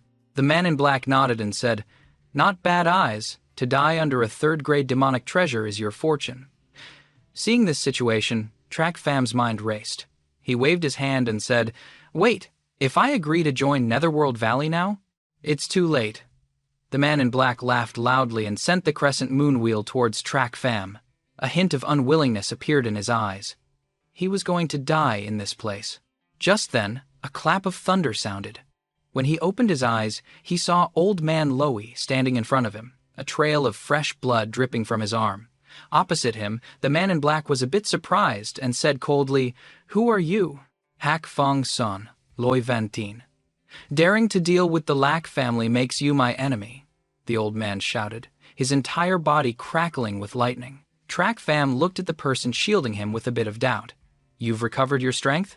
"Thanks to Track Fam, not only have I recovered, but I've also broken through to the heavenly profound realm," Loi Vantin answered calmly. Hearing this, Track Fam was overjoyed. At this moment, he needed an expert's help. "Old Man Loi, listen to my command. This time, we'll take his life. I've broken your formation. Plus, an old man who just broke through to the heavenly profound realm is no match for me." The man in black, hearing Track Fam's words, found it ridiculous and spoke up. Track Fam smiled strangely at him. "That's not necessarily true. I've always been unpredictable when using people, and never more so than now. Old Man Lowy, charge." As soon as he finished speaking, Loi Vantin quickly attacked. He used the thunderous finger to strike at the man in black. On the other side, Track Fam formed a hand seal and activated the formation again. The man in black, seeing him reactivate the formation, became wary. His formation was always strange. To win, he had to deal with him first. With that thought, he attacked Track Fam. But Loi Vantin kept blocking him. The clash of heavenly profound realm experts shook the heavens. Just as Loi Vantin was at a disadvantage, a strange phenomenon suddenly occurred. Track Fam took advantage of the opening when the man in black was attacking Loi Vantin to immediately form a hand seal, muttering, "Let me show you the true power of the 9 heavens coiling dragon formation." Track Fam suddenly roared, and 9 golden dragons appeared again, transforming into a golden light that surrounded him. After a moment, a roar shook the heavens and earth. It shot straight towards the man in black to attack. By the time the man in black realized the danger, it was too late. He was already surrounded by the giant dragon. Along with his screams and the dragon's roar, a massive explosion occurred in the sky, illuminating the entire area. A heaven-shaking explosion, the giant dragon exploded, its golden light illuminating the sky of Fanglam City. With that, the body of the man in black also vanished, turning to dust. 100 miles away in the forest, 2 black-clad men from Netherworld Valley were fighting and retreating under the attack of Long Ku's group. Suddenly, they saw the golden light explode in the direction of the Flower Glimmer Pavilion and froze for a long time. The third elder of the Flower Glimmer Pavilion spoke up. "What's happening?" "I don't know. Could there be another expert fighting? But what kind of expert could unleash such a stunning move? Something's wrong. Something's happened at the Flower Glimmer Pavilion. Quick, retreat!" Hearing the third elder's words, Long Ku was a bit reluctant. Jian Pham had taken the opportunity to escape, and his revenge was still not taken, but the safety of the Flower Glimmer Pavilion was more important, so he retreated back with them, and the 2 men in black had just escaped the pursuit of Long Ku's group. They looked towards Fanglam City for a long time, and after some thought, they finally decided to retreat, leaving the man named Elder Van behind to his fate. On this side, Loi Vantin, having directly witnessed the stunning scene, was dumbfounded with shock. He had originally thought he would have to trade his life for theirs, but he never expected Track Fam to only need him to buy time. In such a short period, he could unleash a heaven-shaking move, killing a great heavenly profound realm expert without even leaving a corpse. At this moment, he finally understood just how terrifying Track Pham was. Just as Loi Van Tien was still in shock, Track Pham thought of Loi Vu Din and turned to him. "Old man Loi, please take care of the Lac family. I'm going to find Miss Loi." Hearing that he was going to find Loi Vu Din, Loi Van Tien nodded in agreement. "All right, as long as I have a breath left, I won't let anyone touch the Lac family. You can rest assured." Seeing him like this, Track Pham was also relieved and smiled as he went to find Loi Vu Din. "It's been so long, and only 4 have shown up. There probably aren't any more coming." He left Loi Van Tien. With a heavenly profound realm expert here, the Lac family should be safe. Now he had to go find that foolish girl Loi Vu Din, afraid she would suffer at the hands of Duong Min. Thinking of something, Track Pham tried to move towards the man in black from before to retrieve the demonic treasure. A third-grade demonic treasure was right in front of him. It would be a waste not to take it. At the same time, in a forest not far from Fonglam City, Duong Min, after escaping the battle at the small courtyard, had run all the way here. His injured body couldn't hold up, so he stopped to rest. Loi Vu Din finally caught up. Seeing him about to escape, she ran to block his way. "Stop!" Duong Min was resting. Hearing the voice, he immediately became alert and turned his head, but only saw Loi Vu Din alone. He said smugly, "Junior sister Duong, you dare to come here alone to stop me?" Seeing him smile, Loi Vu Din immediately became furious and shouted, "Today, I must clean up the sect on behalf of my foster father and kill you, you traitor! Even if I die, I'll drag you down with me. I want to know, did you ever like me? I am a genius disciple of Netherworld Valley. Even if I were to marry, it would have to be within the 7 noble houses. A woman like you, are you worthy?" Hearing his words, Loi Vu Din gave a bitter smile, tears appearing on her face. "All right then. Then let's end this completely today." With that, Loi Vu Din unleashed her elemental energy and quickly attacked Duong Min. Wave after wave of lightning shot towards him, but the difference in strength between them was still too great. After just a few exchanges, she was at a disadvantage. Just as Duong Min was about to strike her, a red light suddenly appeared and attacked Duong Min. By the time he realized it, he had been sent flying. His internal injuries worsened, and he coughed up a mouthful of blood. It wasn't until Duong Min was injured that Loi Vu Din finally saw what had saved her. She was a bit surprised to see it. It was Track Pham's natal blood infant. She never thought he would use his own treasure to save her life. At this moment, she finally understood a few things. Seeing the situation was not good, Duong Min could no longer be smug. He opened his mouth to beg her, "Vu Din, junior sister, please show mercy. Have you forgotten the good times we had? Have you forgotten how I usually treated you?" Loi Vu Din, hearing him mention the past, smiled slowly. A second ago, he had denied their past. The next, he was using it to beg her. How shameless could he be? Because of this, I must kill you even more now. But just then, a loud explosion rang out, blocking Loi Vu Din's attack. After the smoke cleared, a figure appeared. It was the Elder of Netherworld Valley. As soon as he appeared, he asked Duong Min, "How did you end up in such a pathetic state? What about the plan?" The plan? Duong Min thought of something and stammered a reply. Seeing his hesitation, the elder guessed that the plan had probably failed. But at this moment, it no longer mattered. "It's best to retreat first." "All right, let's retreat for now. But before we go, I have to kill this girl." With that, the elder launched an attack at Loi Vu Din. Facing a heavenly profound realm expert for the first time, she was startled. Just as she thought she was about to die, a silver light suddenly flashed by. The elder, seeing this, wisely retracted his attack and retreated. By the time the elder looked up again, he saw a figure standing there with a half smile. He smiled mockingly at him. An elder of Netherworld Valley bullying a junior here. Loi Vu Din was surprised to see Track Pham arrive, and a sense of security washed over her. Just like before, when he silently killed the people of Hak Fong's son and brought her and her foster father out safely. Track Pham. In contrast to Loi Vu Din's joy, the elder was not happy. The person before him had ruined many of his plans.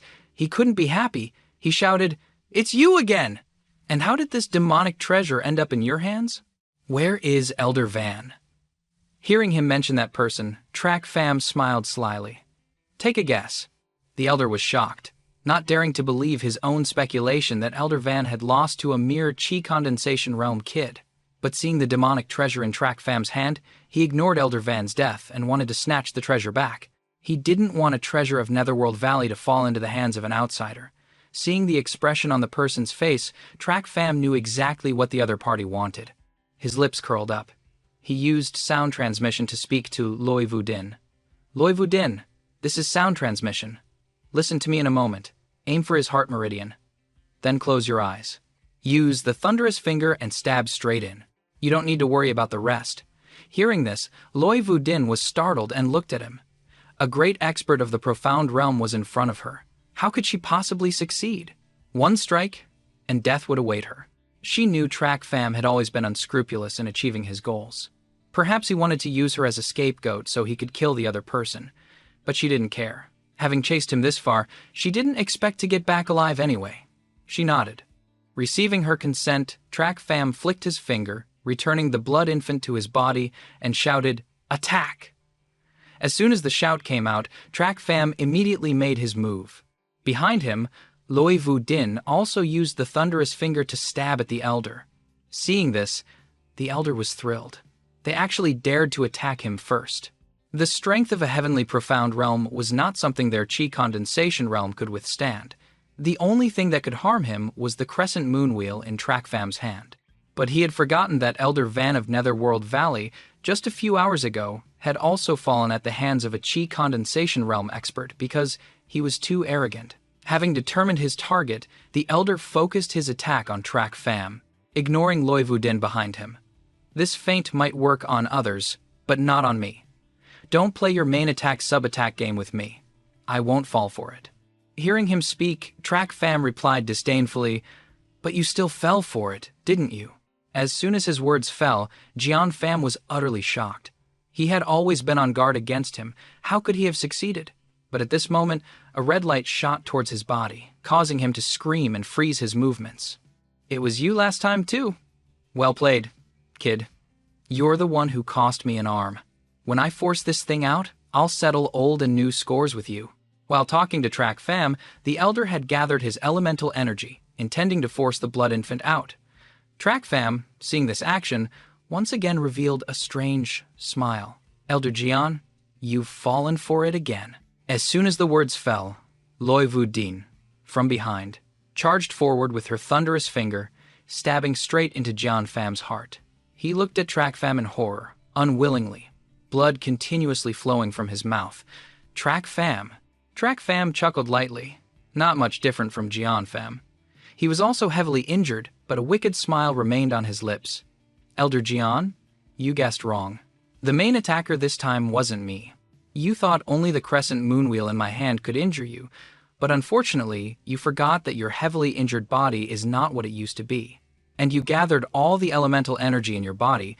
After hearing him speak, just before he died, Elder Jian finally understood just how deep this person's schemes ran. He was truly terrifying. But if Track Fam wasn't ruthless, the one who died would have been him. One wrong step, and he would be doomed forever. Fate forced him to be unscrupulous. Track Fam's internal injuries were severe. Unable to stand, he immediately leaned against a tree to rest. Loi Vu Din looked at him. She now understood how wrong she had been. He was using himself to give her a chance to live. Thinking this, she sat down beside him and sincerely apologized. "Track Fam, I'm sorry." Track Fam looked at her and shook his head helplessly. "This has nothing to do with you. My blood infant was heavily injured just now, so my internal energy was affected. Go see what you can get from him. An elder of Netherworld Valley must have a lot of good stuff." Loi Vu Din was shocked to hear Track Fam's words. She had thought it was just his treasure, but she never expected it to be linked to his life force. Yet, at a critical moment, he had used it to protect her. At this moment, a warm current flowed through her heart, mixed with a bit of guilt. Loi Vu Din followed Track Fam's words and went to Elder Jian's side, quickly searching his body. Many items immediately appeared in front of her. Track Fam, watching her actions, clicked his tongue in admiration. As expected of a bandit, her technique was 10/10ths perfect. After collecting everything, Loi Vu Din brought it to Track Fam, her eyes shyly cast down, which surprised him. She had never acted so strangely before. He just glanced at her once, then focused on the treasures collected from Jian Pham. As expected, he found a jade slip. It was indeed the Loi family's low-grade spirit rank martial art, the Thunderous Finger. There was also a low-grade spirit rank martial art of the Chai family, the Divine Wind Kick. Although he didn't know what secrets these two families' inherited treasures held that made Netherworld Valley go to such lengths to obtain them, he would take them for now and figure it out later. A moment later, Trak Pham looked at Loi Vu Din and casually handed her a ring, saying, "For you.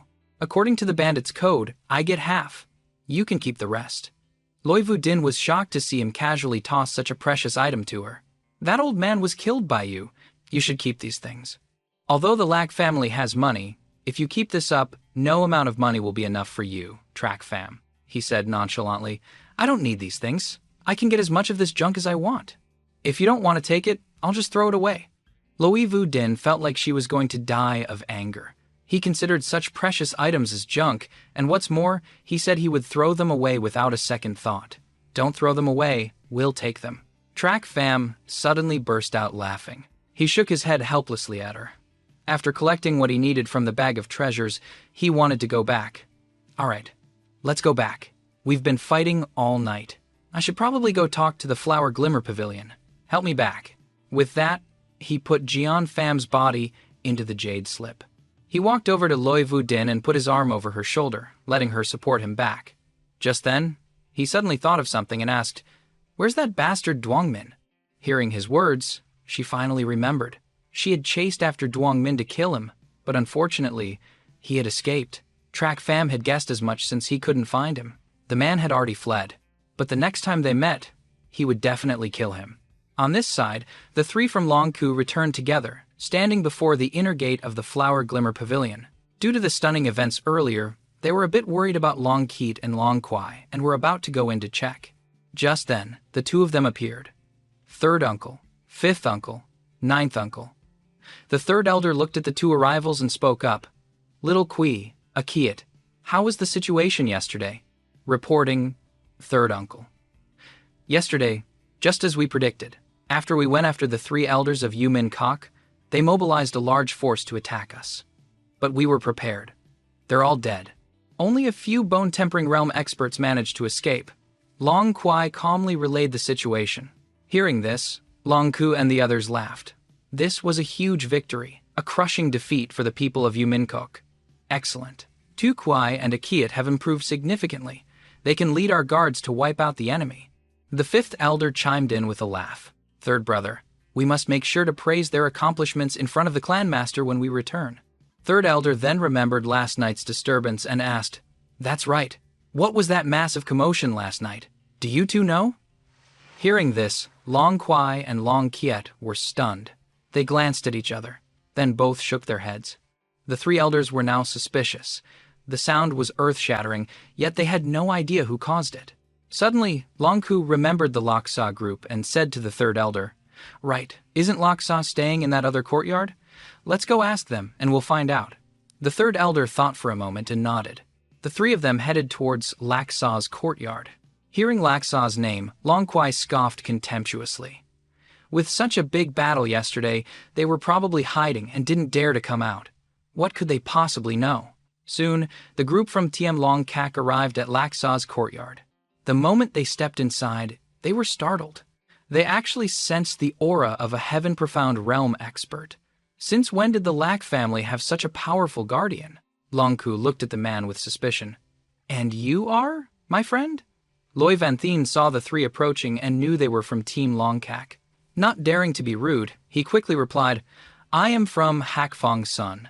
Loi Vanthin said, "I have long heard of Tiem Longkak's reputation. It's an honor to finally meet the three esteemed elders." Long Ku understood immediately. He knew all the powers surrounding Fonglam Han, and for a heaven-profound expert to suddenly appear with the Loi family meant they could now stand firm in the city. Long Ku saw everyone gathered in front of a room and asked with suspicion, "Master Loi, what is everyone gathered here for?" Loi Vanthin sighed. "Our steward Chak was gravely injured last night. His life hangs in the balance." "What? This place was also attacked yesterday?" Third elder shouted in shock. He thought Yumin Kok had only attacked Tiem Longkak, He never expected them to split their forces in 3 directions to attack everyone. Truly vicious. Hearing that Chak Pham was injured, Long Kwai spoke with disdain. Wasn't Chak Pham incredibly arrogant, saying something about surpassing the 7 houses in 10 years? Today, a mere group of grunts managed to injure him so badly his life is uncertain. How useless. As soon as she finished, everyone turned to look at her. Seeing her contemptuous face, Long Ku angrily shouted, "Long Kwai, shut your mouth!" He then looked apologetically towards the Lack family members. "I apologize. The girl is ignorant. Please don't mind her. Who was the attacker last night that even a heaven-profound expert like yourself couldn't protect Chak Pham? It's embarrassing to say, but I only just broke through last night and wasn't strong enough to protect Steward Chak. The assailant was a heaven-profound master. Someone called him Elder Van." Loy Van Thien ignored Long Kui and answered Long Ku. "What? The cloud coverer, Yu Van Thon? Yu Min Kok actually sent him to make a move? Brother Loy, you're truly skilled. You must know, Yu Van Thon is one of the 12 elders of Yu Min Kok. He entered the Heaven Profound realm over 10 years ago. For you to force him back right after your breakthrough is already an amazing feat." Hearing this name, Long Ku exclaimed in shock. He praised Loy Van Thien without hesitation, thinking he had defeated him. Hearing Long Ku's words, Loy Van Thien knew they misunderstood, thinking he was the one who defeated Elder Van. But it wasn't him. The 3 elders praised me too highly. I couldn't even withstand a single one of his moves. It was all thanks to Steward Chak. Otherwise, I'm afraid none of us would have escaped death. What? As soon as he spoke, everyone was stunned, unable to believe what they were hearing. No one here could believe that a Chi condensation realm cultivator could repel a heaven-profound expert. It was too unbelievable. But they didn't know that the one inside Chak Pham's body wasn't the real Chak Pham, but the demonic emperor Chak Pham, who held life and death in his hands and possessed the 9 Serenity secret records, the treasure of the 9 Serenity demonic emperor. What? You're saying the one who held off Yuthan Van and protected everyone was Chak Pham? How is that possible? He's only in the Chi condensation realm. Loy Van Thien knew they wouldn't believe him. If he hadn't witnessed it himself, he wouldn't believe such a thing was possible either. I know this. So what? The fact remains that he protected the Lack family from a heaven-profound expert. The 3rd elder was still astonished. He desperately wanted to know how Chak Pham withstood Yuthan Van's assault. And then what?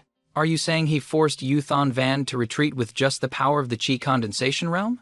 Retreat? You all still underestimate that kid Chak Pham's strength. The 3 from Long Ku's group heard the mockery in Loy Van Thien's voice. But they weren't wrong. Across the entire continent, a Chi condensation realm cultivator forcing a heaven-profound expert to retreat would be treated as nothing more than a joke. That guy didn't just retreat, he died without leaving a corpse behind. The kid Chak Pham merely depleted his origin energy. His words sent a shockwave through the crowd.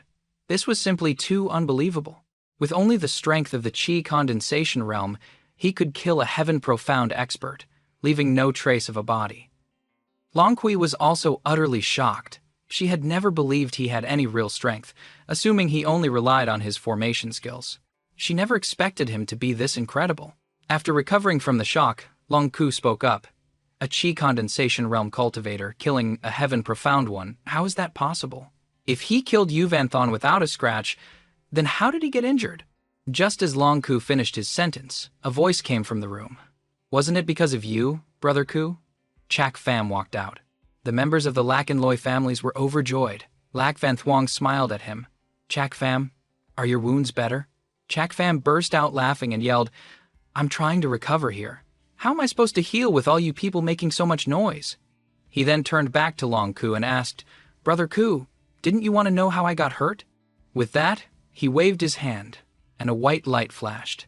A corpse suddenly appeared in front of everyone. The moment the 3 from Long Ku's group saw it, they couldn't help but scream in horror. Chok Ung Jan Pham. How can this be? How did he die here? Who killed him? I'm the one who brought out the body. Who else could have killed him? I knew this old guy had a grudge with Brother Q. I trust you won't blame me for meddling, Chak Pham said with a casual smile. Everyone was extremely surprised.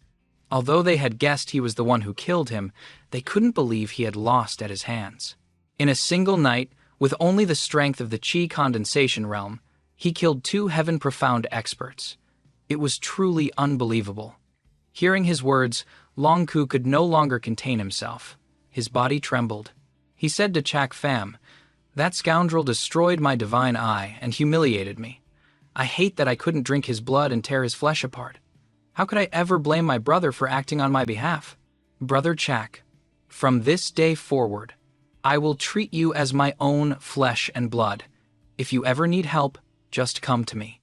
Chak Pham saw his formality and waved his hand dismissively, which agitated his wounds, causing him to grimace in pain. Seeing this, Long Ku went to him and gently inspected his injuries. "Don't move. Brother Ku has healing pills. After taking them, you'll be fully recovered in 3 days." Long Kwai, standing to the side, was unconvinced. Seeing this scene, she sneered loudly. Who knows what tricks Chak Pham used? He was lucky to take down those 2 old men. How could a chi condensation realm cultivator like him kill heaven profound experts? The 3rd and 5th elders glanced at her and shook their heads helplessly. Her attitude was truly beyond words. Chak Pham looked at her and then addressed everyone loudly. "It's true, I was lucky to run into the elder after I had cut off his arm and taken his head. But it wasn't good luck, it was bad luck. If I hadn't exhausted my origin energy killing that heaven profound expert, how could Jian Pham have seriously injured me? Normally, killing that old man would have been easy. Yesterday's luck was just terrible. Unlike someone who leads a whole group of people, whether they're lucky or not doesn't matter. Of course, their safety is guaranteed." Loi Vudin, who was standing nearby, laughed at his words. She was the one who best understood what happened yesterday. He was profound and unpredictable. Jian Pham was schemed against until his death, his eyes unable to close. But it wasn't as he described. He was just trying to humiliate Long Kui. The 3 elders, including Long Ku, also smiled at his words and shook their heads. They knew he definitely had his own methods, but the fact that he killed 2 heaven profound experts proved his strength. "Long Ku, you stay here for now and help Brother Shak heal. I'll send a few hundred more guards to protect the courtyard. Old 5th and I will go back and report to headquarters. The clan master must be informed of the situation here." Long Kiet nodded in agreement. But Long Kiet and Long Kiet were stunned. The 3 elders of TM Long Kak were calling Chak Pham their sworn brother. At that moment, the quick-witted Chak Pham chimed in, "3rd brother, 5th brother, take care."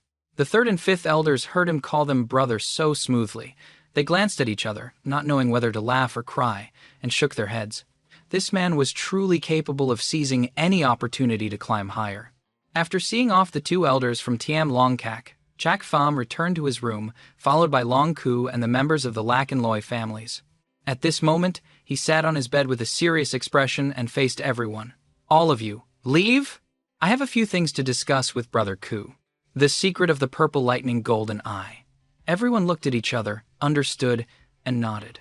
They wisely left, leaving only a surprised Long Ku looking at Chak Pham, wondering what he wanted to say. "Brother Ku, I have a gift for you." Chak Pham looked at Long Ku and spoke. Long Ku frowned when he heard he had a gift for him. "Brother, it's not that I look down on you, but what kind of treasures could the Lak family possibly have right now? Unless you still have an ancient formation diagram?" Chak Pham chuckled and slowly shook his head.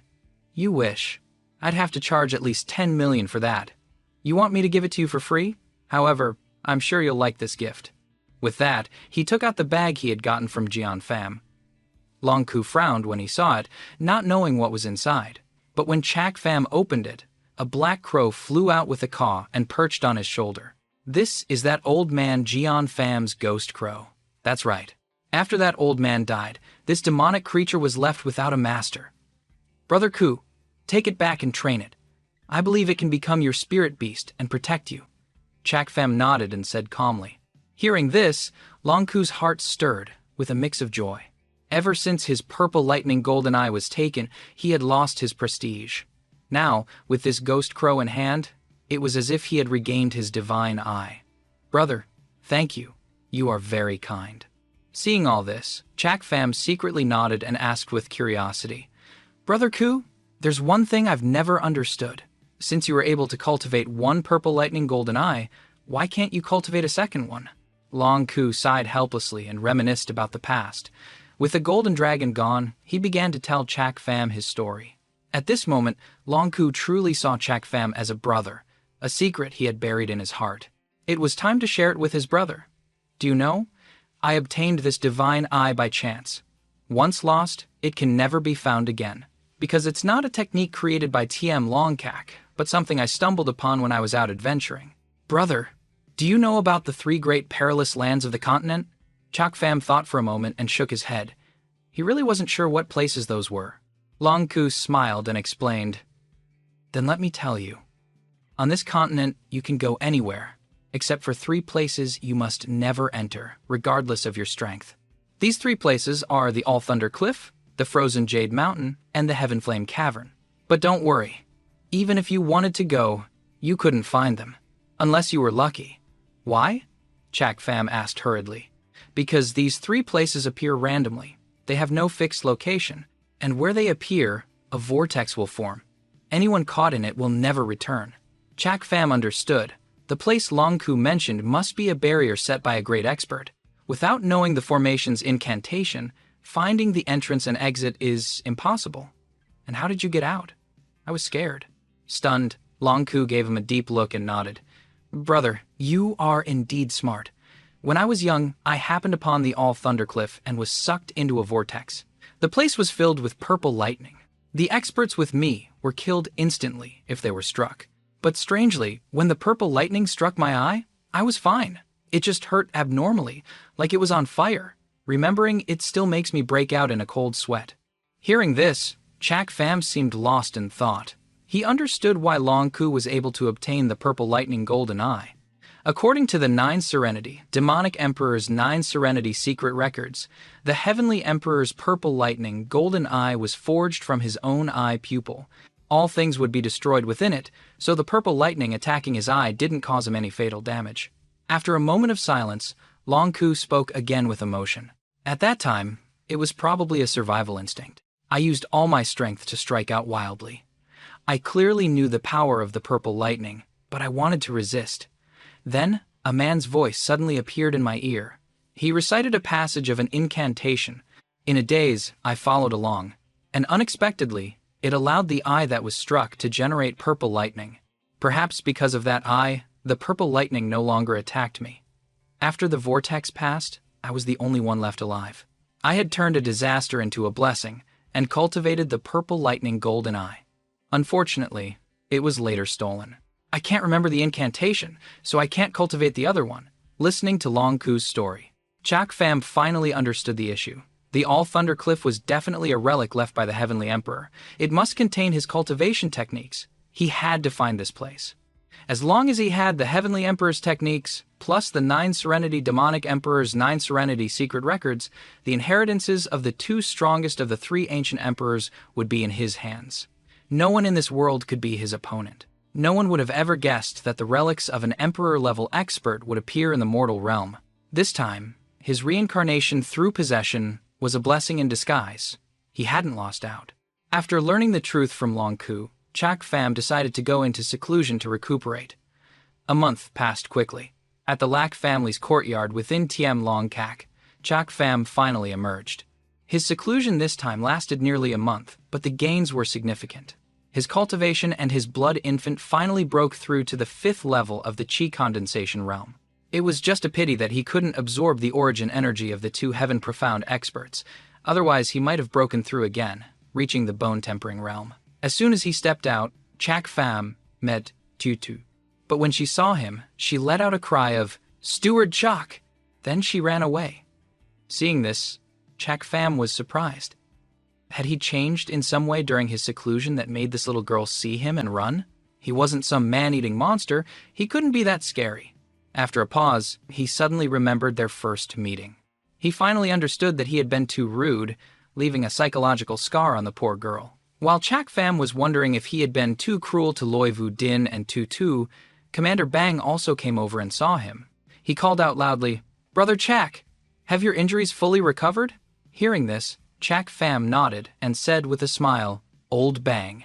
Before he could finish, Commander Bang suddenly thought of something and also turned and ran. Chakfam was once again left standing there, stunned. What on earth was going on? Tutu running was one thing, but even Commander Bang fled at the sight of him. Based on his judgment and past battles, their actions must have a purpose, and some benefit, but he couldn't figure out why they were so afraid of him. Just then, a gentle, shy voice sounded from behind him. "Steward Chak, thank you for saving me that day. This is a small token of my appreciation. I hope you'll accept it." Turning around, he saw it was Loi Vu Din, holding a bamboo basket.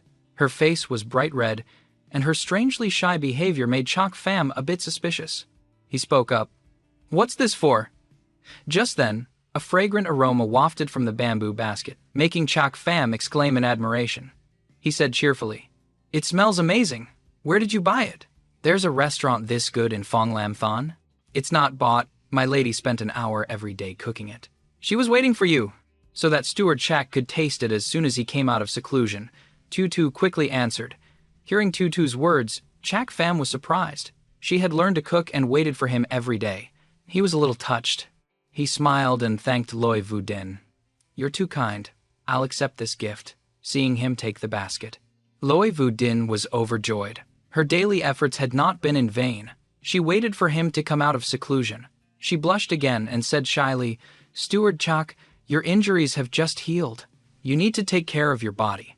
Please go back and eat quickly. It's not good for your health if it gets cold." With that, Chak Pham didn't think anymore. He went to his room to eat.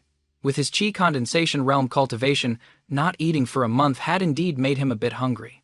Since she had been so kind, he couldn't refuse her goodwill.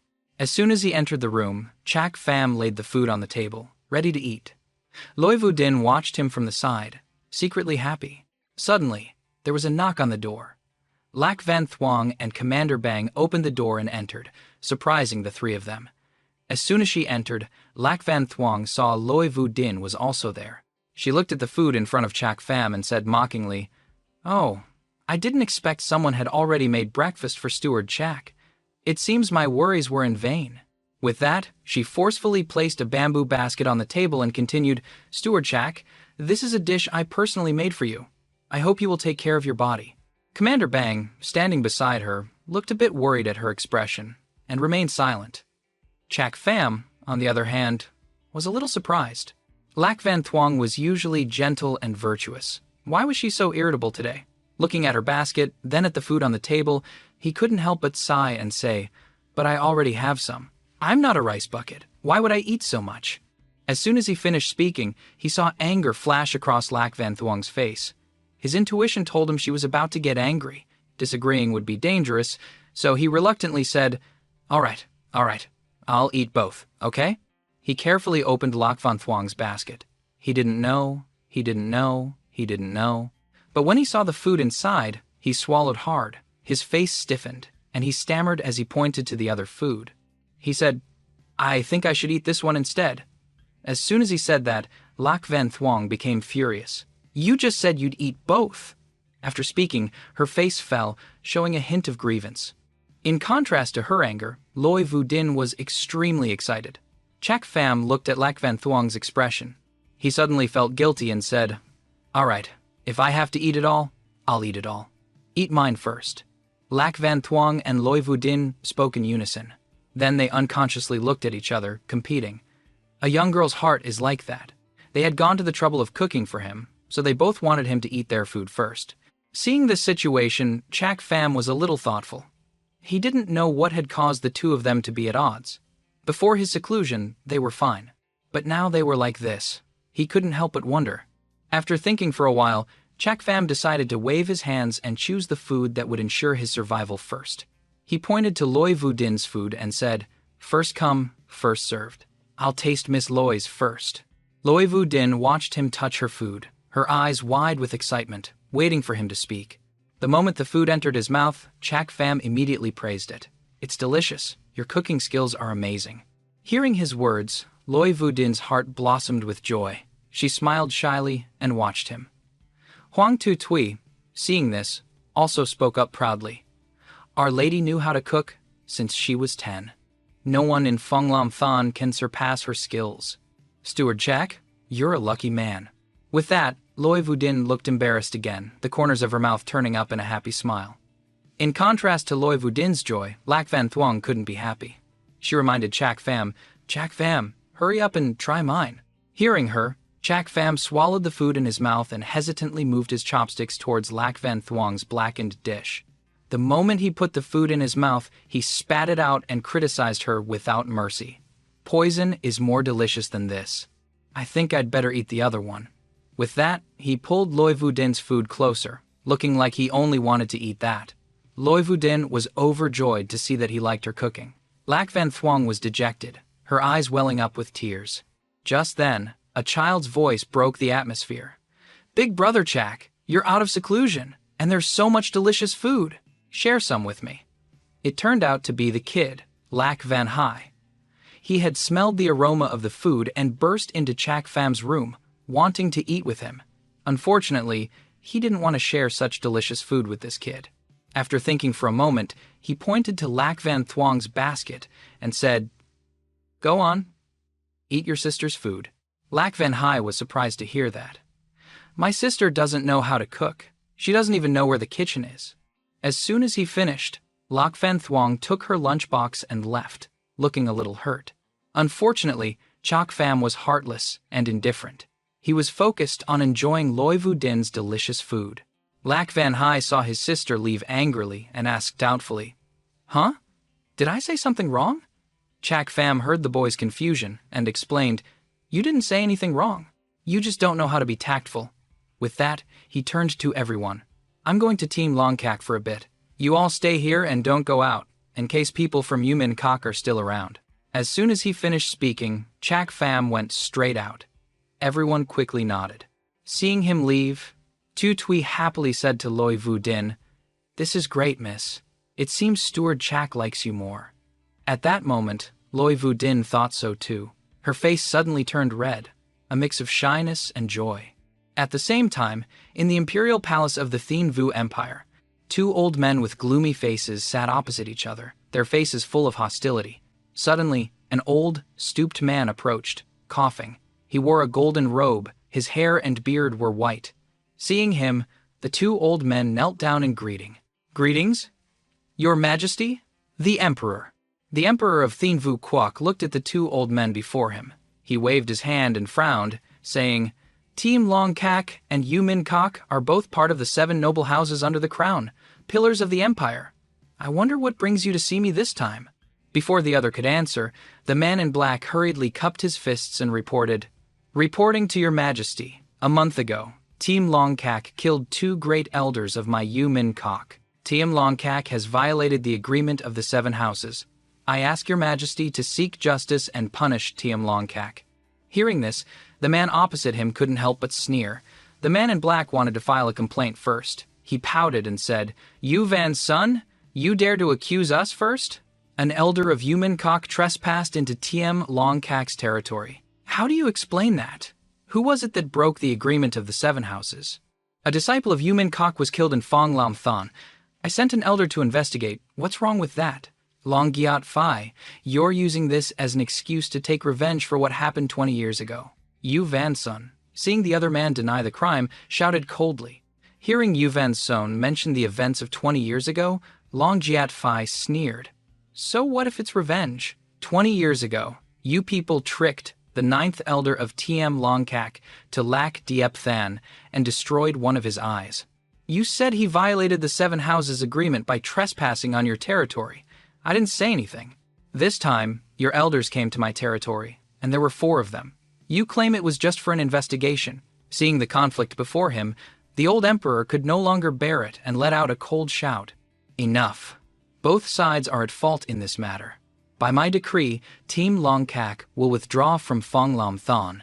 From now on, it is no longer your territory. Furthermore, no one from Yumin Kok or Tiem Longkak is to set foot in Phong Lam Thon ever again." "Your Majesty!" The 2 men were shocked to hear the emperor's decree. They couldn't believe the emperor would make such a decision. The old emperor above did not agree with them and cut them off with a wave of his sleeve. "It is decided. From now on, I don't want to hear any more rumors about the 7 houses fighting among themselves. All of you, withdraw." At this point, they had no choice but to obey the king's will. They unwillingly bowed and left. After the 2 had gone, a glint flashed in the emperor's eyes as he said calmly, "People from Yumin Kok have come to Phong Lam Thon again. It seems they've learned of the 1,000-year-old secret order.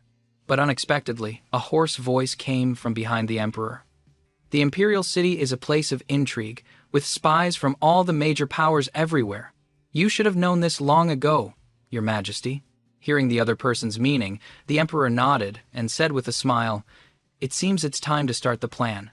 The jade will shine." After leaving the courtyard, Shak Fam went straight to Tiem Long Kak.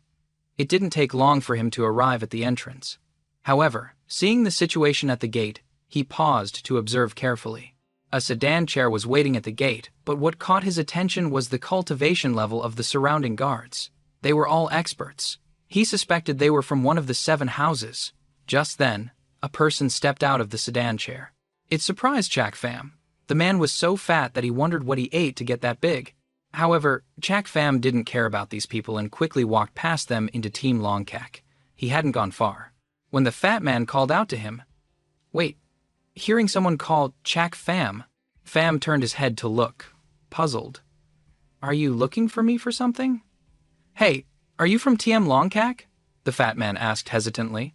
No, I just know some people from Tiem Longkak. I'm not from here. Hearing this, the fat man was immediately delighted. All he needed was someone who could go inside Tiem Longkak to deliver a message for him. Their identity didn't matter. He immediately smiled fawningly. Then, could I trouble you to deliver a message to Lady Long Kwai for me? If she doesn't come out to see me, I'll eat and sleep here for a day without leaving. As soon as he finished speaking, Chak Fam was a little surprised. This fat man was pursuing Long Kwai. He didn't know his status, but with his appearance, the high and mighty Lady Long Kwai would definitely not look at him. Thinking of her disgusted face, Chak Fam smiled, planning to tease her about it later. With a smile on his lips, he gave him an answer. All right, I'll pass on the message for you. The fat man was overjoyed to hear this. He hurriedly clasped his hands in gratitude. Then I'll have to trouble you, brother. With that, Chak Fam quickly walked inside. He was afraid that if he stayed any longer, he wouldn't be able to hold back his laughter. The man's identity was unclear, so he couldn't afford to offend him. Soon, he found Long Kwai standing in front of a room. Lady Long Kwai, long time no see. How have you been?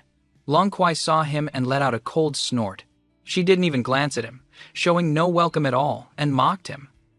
I was very well, but now that I see you, I'm not well anymore. Seeing her attitude, Chak Fam didn't mind.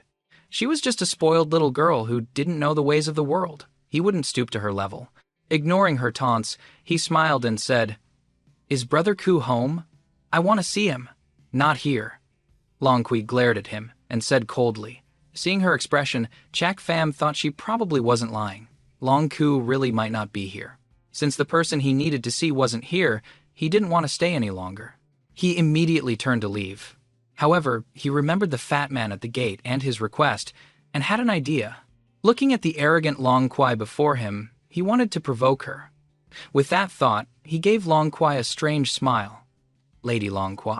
Outside, there's a handsome and rich man who asked me to pass a message to you. If you don't meet him, he won't leave. But hey, who is he? Lady Long Kwai? Long Kwai heard the description of the man, and knew who it was. A look of disgust immediately appeared on her face. She didn't care about the mockery in Chak Fam's words and went straight to the main gate. Looking at the fat man in front of her, she spoke with disgust. You damned fatty, didn't I tell you already? I won't agree to your marriage proposal. You're still loitering here and refuse to leave. At that moment, the waiting fat man heard the voice he had been longing for and ran over happily. Sister Longqui, I've been proposing to you since I was 5, and now I'm 20. I've proposed 1,000 times already. Aren't you moved at all? As soon as he finished speaking, Chak Fam, who had just caught up, came over and patted his shoulder, feigning sympathy, and said to Long Kwai, Moved. Of course, she's moved. Lady Long Kwai, look how sincere he is. You won't find anyone better. Just agree.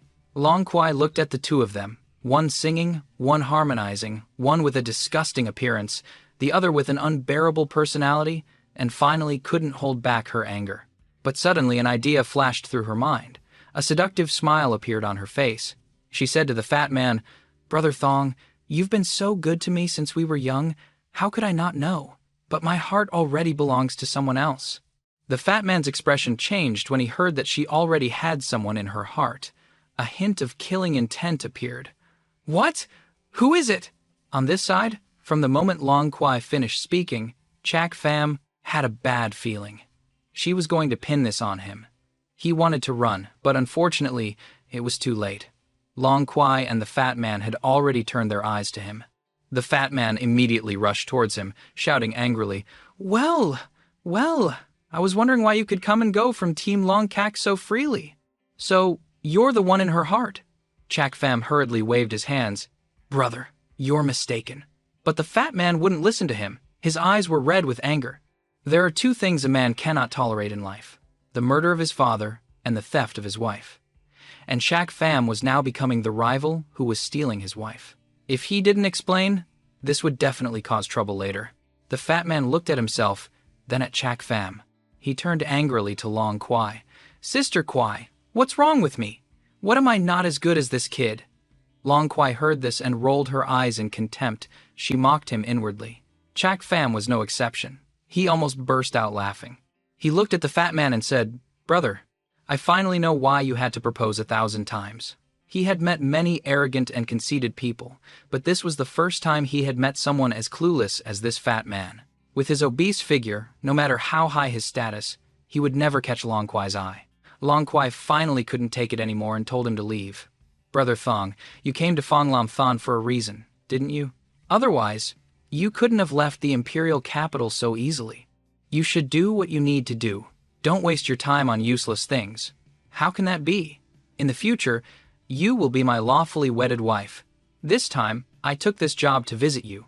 I didn't expect, after speaking, the fat man looked at Chak Pham with a sorrowful expression, pointed straight at him, and said, Let's duel. Chak Pham was startled by these words. He looked at the fat man. In his heart, he nodded deeply. It was the first time he had seen someone like this. This kid didn't even announce his name and sect in front of him. He somewhat respected him for that. The guard next to him saw his master wanted to duel and tried to stop him. Young master, your body is precious. How can you fight so casually? If you want to teach him a lesson, let your subordinate do it. Before the guard could finish, the fat man shouted, Shut up! I want to marry Sister Kwai. This duel is a matter of a man's dignity. If you all step in, where will I put my face? Sister Kwai will look down on me. Hearing this, Long Kwai really wanted to curse him, but considering his face, she could only secretly despise him in her heart. I've never thought highly of you in the first place. Still a man with some backbone, but for a lady with her eyes higher than her head like Long Kwai, she would never think highly of a fatty like him. Pham silently glanced at him, then nodded. All right, I accept the duel. Is there anything else? All of your guards are stronger than me. If they make a move, I won't be able to fight back.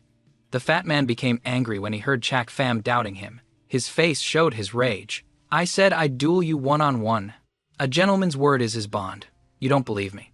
Shaking his head slightly, Chak Pham said nonchalantly, Of course I believe you, but if the master is beaten, won't they come to help? At that point, I'm afraid even your orders won't work. The fat man thought for a moment. He was still angry that Chak Pham doubted him. He quickly turned to his guards. You all stand there and don't move. Whoever dares to move, I'll kill them immediately. After speaking, he turned back to Chak Pham. You choose the place. We'll fight one-on-one with no one to interfere. Chak Pham saw him agree and nodded with a slow smile. He was indeed a fool with some spirit. Long Kwai knew Chak Pham's strength and schemes. She frowned and followed behind them, worried. You really want to fight? Let me tell you, if he gets hurt, Team Long Kak won't be able to protect you. Chak Pham heard her and didn't comment, but he still wanted to say one thing to her. He's actually a good guy. Long Kwai was startled by his words. She didn't understand what he meant. But on the other side, the fat man saw the two walking intimately side by side and couldn't help but get angry. Kid, you just wait. I'm going to beat you to a pulp. But Chak Pham just laughed loudly. He didn't care much. Compared to an old demonic emperor like him, if he wanted to kill him, this fool would have died countless times.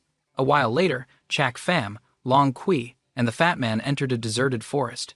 Long Kwai had kindly reminded him, but he didn't listen. Worried, she decided to follow. Along the way, Chak Pham had his blood infant scout the area. Although he said he trusted this fool, being cautious was never a bad thing. Feeling they had gone far enough, the three of them stopped. Chak Pham said to the fat man, "Kid, you're not bad. You didn't even bring a single guard." The fatty pouted arrogantly. He shook his head and said, "I keep my word. Besides, this concerns Sister Kwai's marriage. I have to make you lose convincingly." A strange smile appeared on Chak Pham's lips as he looked at him. "Aren't you afraid I've set up an ambush here?" Hearing this, the fat man was startled and looked around cautiously. However, he shouted loudly, "I came here alone. If you dare to do something so despicable, will Sister Kwai think highly of you? Even if I get beaten up, I'll still be the winner." "Ha ha ha, you're a very straightforward kid. I like it. Then let's decide the winner and loser." Chak Pham laughed loudly. But as soon as his laughter died down, the fat man threw a punch. He attacked him. It was a bit surprising, but he still managed to dodge, retreating a few steps. He looked at the fat man and said, "Kid, you act all righteous, but you resort to a sneak attack. You've changed."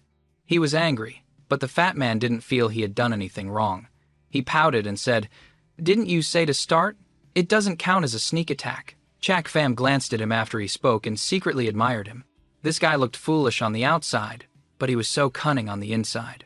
However, the demonic path's principle was to use any means to achieve one's goal. His attack within the rules of the fight was right up his alley. He liked it very much. Seeing Chak Pham remain silent, the fat man said with a hint of pride, "Stinking brat, are you scared now? With just this little bit of skill, you want to steal my Sister Kwai?" At this, Chak Pham, instead of getting angry, burst into hearty laughter. "Ha ha ha, not bad, you're right." With that, his expression suddenly changed. He pointed at Long Kwai and shouted, "Long Kwai, why are you taking off your clothes?" The fat man heard Chak Pham's shout. Although he knew he might be tricking him, he couldn't help it. He turned his head back. The result was that he was tricked. Taking advantage of his distraction, he attacked him. He couldn't have tricked him. Caught off guard, he was forced back. Behind them, when Long Kwai heard this, she gritted her teeth. Her whole face turned red. She looked at him and cursed him as shameless. Chak Pham smirked in response. "You flatter me. You flatter me." Chak Pham smirked in response. In an instant, the fat man was enraged by Chak Pham's actions. He was angry not only because he had been sneak attacked, but also because he had used Long Kwai to trick him.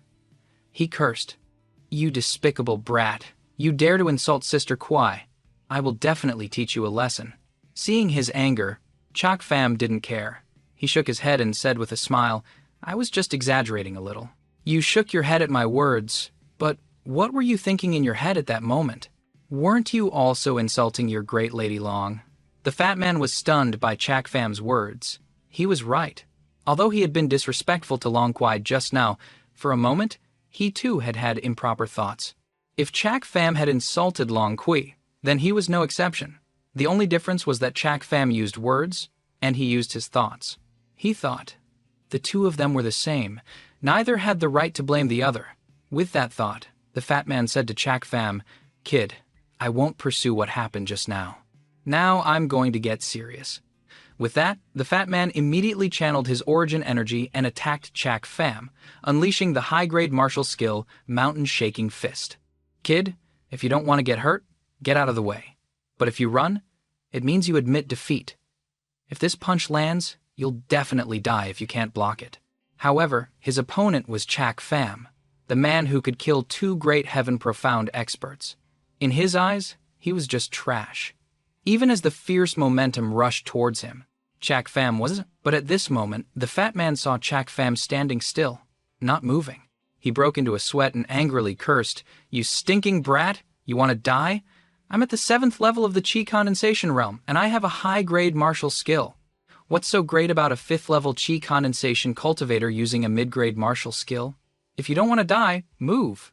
He thought that with his 7th level chi condensation strength, he definitely wouldn't lose to Chak Pham's 5th level strength. He was that confident.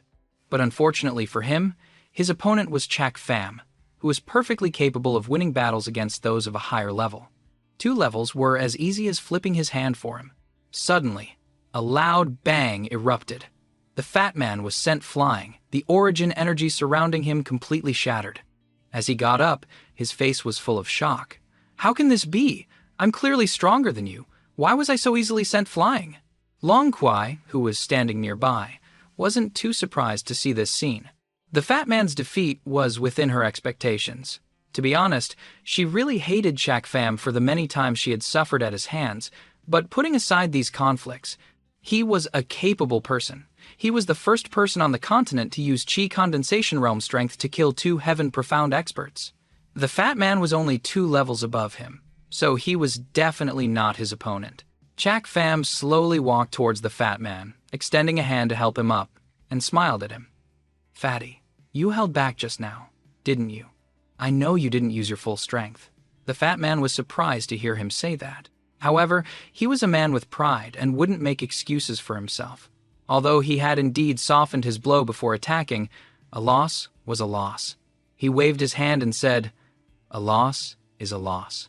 A 7th level Chi condensation fighting a 5th level and still losing even with full power is still a loss. Chak Pham's expression turned serious when he heard him. "In your eyes, it may be a fair fight, but in my eyes, it's kindness."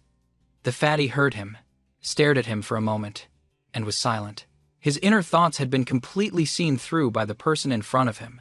Shaking his head, he reached out his hand to Chak Pham, pulling himself up. He sighed and said, "No wonder Sister Kwai has her eyes on you. Sister Kwai has good taste. This kid will definitely be a great figure in the future." With that, he acted as if he was bringing the 2 of them together and turned to leave. But at that moment, a wave of origin energy suddenly shot through the air towards the fatty. Sensing the danger, Chak Pham immediately pulled the fatty towards him, dodging the recent attack. The fatty was stunned for a moment, then gratefully said to Chak Pham, "Brother, thank you for saving my life. I never thought my rival would save me." Chak Pham didn't mind his words, pulling Long Kui and him behind him, protecting them. Just then, a group of masked men in black appeared, their bodies emitting auras that surprised Chak Pham. They were all bone-tempering realm experts. Long Kui frowned when she saw the newcomers. She looked seriously at Chak Pham. "What do we do now?" At this moment, she knew clearly. In the current situation, they could only rely on Chak Pham. This place was too far from Team Long Kak for immediate rescue. The fatty's guards weren't here either. This group of black-clothed men were all bone-tempering realm experts. The 3 of them, all in the Chi condensation realm, wouldn't last long. But at this moment, the fatty stepped forward. He looked at the men in black. "You're looking for me. It has nothing to do with them. Let them go." The masked man in front saw him step forward and laughed strangely. Truly a member of the royal family with a kingly demeanor. "Unfortunately, we won't let anyone survive." Hearing his words, the fatty immediately became worried. He didn't want to involve Long Kwai and Chak Pham because of him. Suddenly, Chak Pham took a step forward. He pushed the fatty behind him and said with a serious face, "This fatty is under my protection. If you want to take his life, you'll have to go through me. Wipe them all out." As soon as he finished, the group of black-clothed men immediately laughed in contempt. "A mere Chi condensation realm cultivator like you wants to step up?" The person next to the leader spoke up. "Since we have to kill them all anyway, let's start with this kid." Another person disagreed, saying, "Or we could kill the mission target first. The mission is more important." It's rare that we have this opportunity. Seeing them arguing about who to start with? Chak Pham didn't mind, but the fatty was really afraid of involving them. So, while the masked men weren't paying attention, he approached Chak Pham and whispered, "Brother, they're looking for me. Later, I'll lead them away. You take Sister Kwai and run back to Tiem Long Kak." Chak Pham couldn't help but admire him when he heard this, but he still mercilessly told him the truth. "With your speed, you won't even run 10 meters before you're killed. How are you going to lead them away?" The fatty didn't mind Chak Pham's taunt and hurriedly shouted, "Then what should we do?" Without rushing to answer the fatty, Chak Pham looked at the masked men with a strange smile. A killing intent flashed in his eyes. "Kill them." As soon as he finished speaking, Chak Pham moved. In an instant, he was in front of the leader. An object appeared in his hand from nowhere. It was the hidden moon wheel he had obtained from Elder Van of Yu Minkok. The leader in black saw him attack and the object in his hand, and immediately knew what it was, exclaiming in horror, "Demonic treasure! But, let's go." He didn't have time to dodge and was hit by a red light that entered his body. A silver light flashed. He fell in an instant. Chak Pham stood in a pool of blood, looking at the fallen man without a care. His eyes gradually darkened. But on the other side, the fatty was shocked to see him succeed. He stared at him blankly. He now realized how formidable the person he had just fought was. He had been merciful by just sending him flying. The masked men on the other side were no exception. They stared in shock at the scene before them. Who would have thought that a chi condensation realm cultivator facing a group of bone-tempering realm experts would dare to attack first and succeed? At this moment, their gazes towards Chak Pham were no longer filled with contempt, but only fear. Suddenly, someone shouted a name. "Kill this kid!" They all knew that among the three people before them, the most dangerous was the Chi Condensation Realm kid with the third-grade demonic treasure. If they could take care of him, the mission would be a breeze. The masked men attacked Chak Pham in unison. Seeing the group approaching, Chak Pham wasn't flustered. He smirked wickedly. Just what I wanted. As soon as he finished speaking, he moved. A silver light flashed in his hand. He charged towards the approaching group.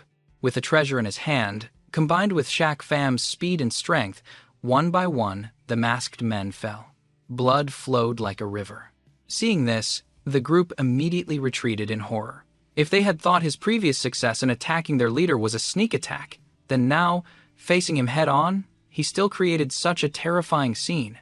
It was truly horrifying. Chak Pham watched the group being pushed back relentlessly, his wicked eyes turning red. "You dare to cause trouble on my turf? Then none of you will leave here alive." As soon as he finished speaking, everyone couldn't help but tremble and unconsciously retreat. They looked at the person in front of them in fear, since when had they, the hunters, become the prey in his hands?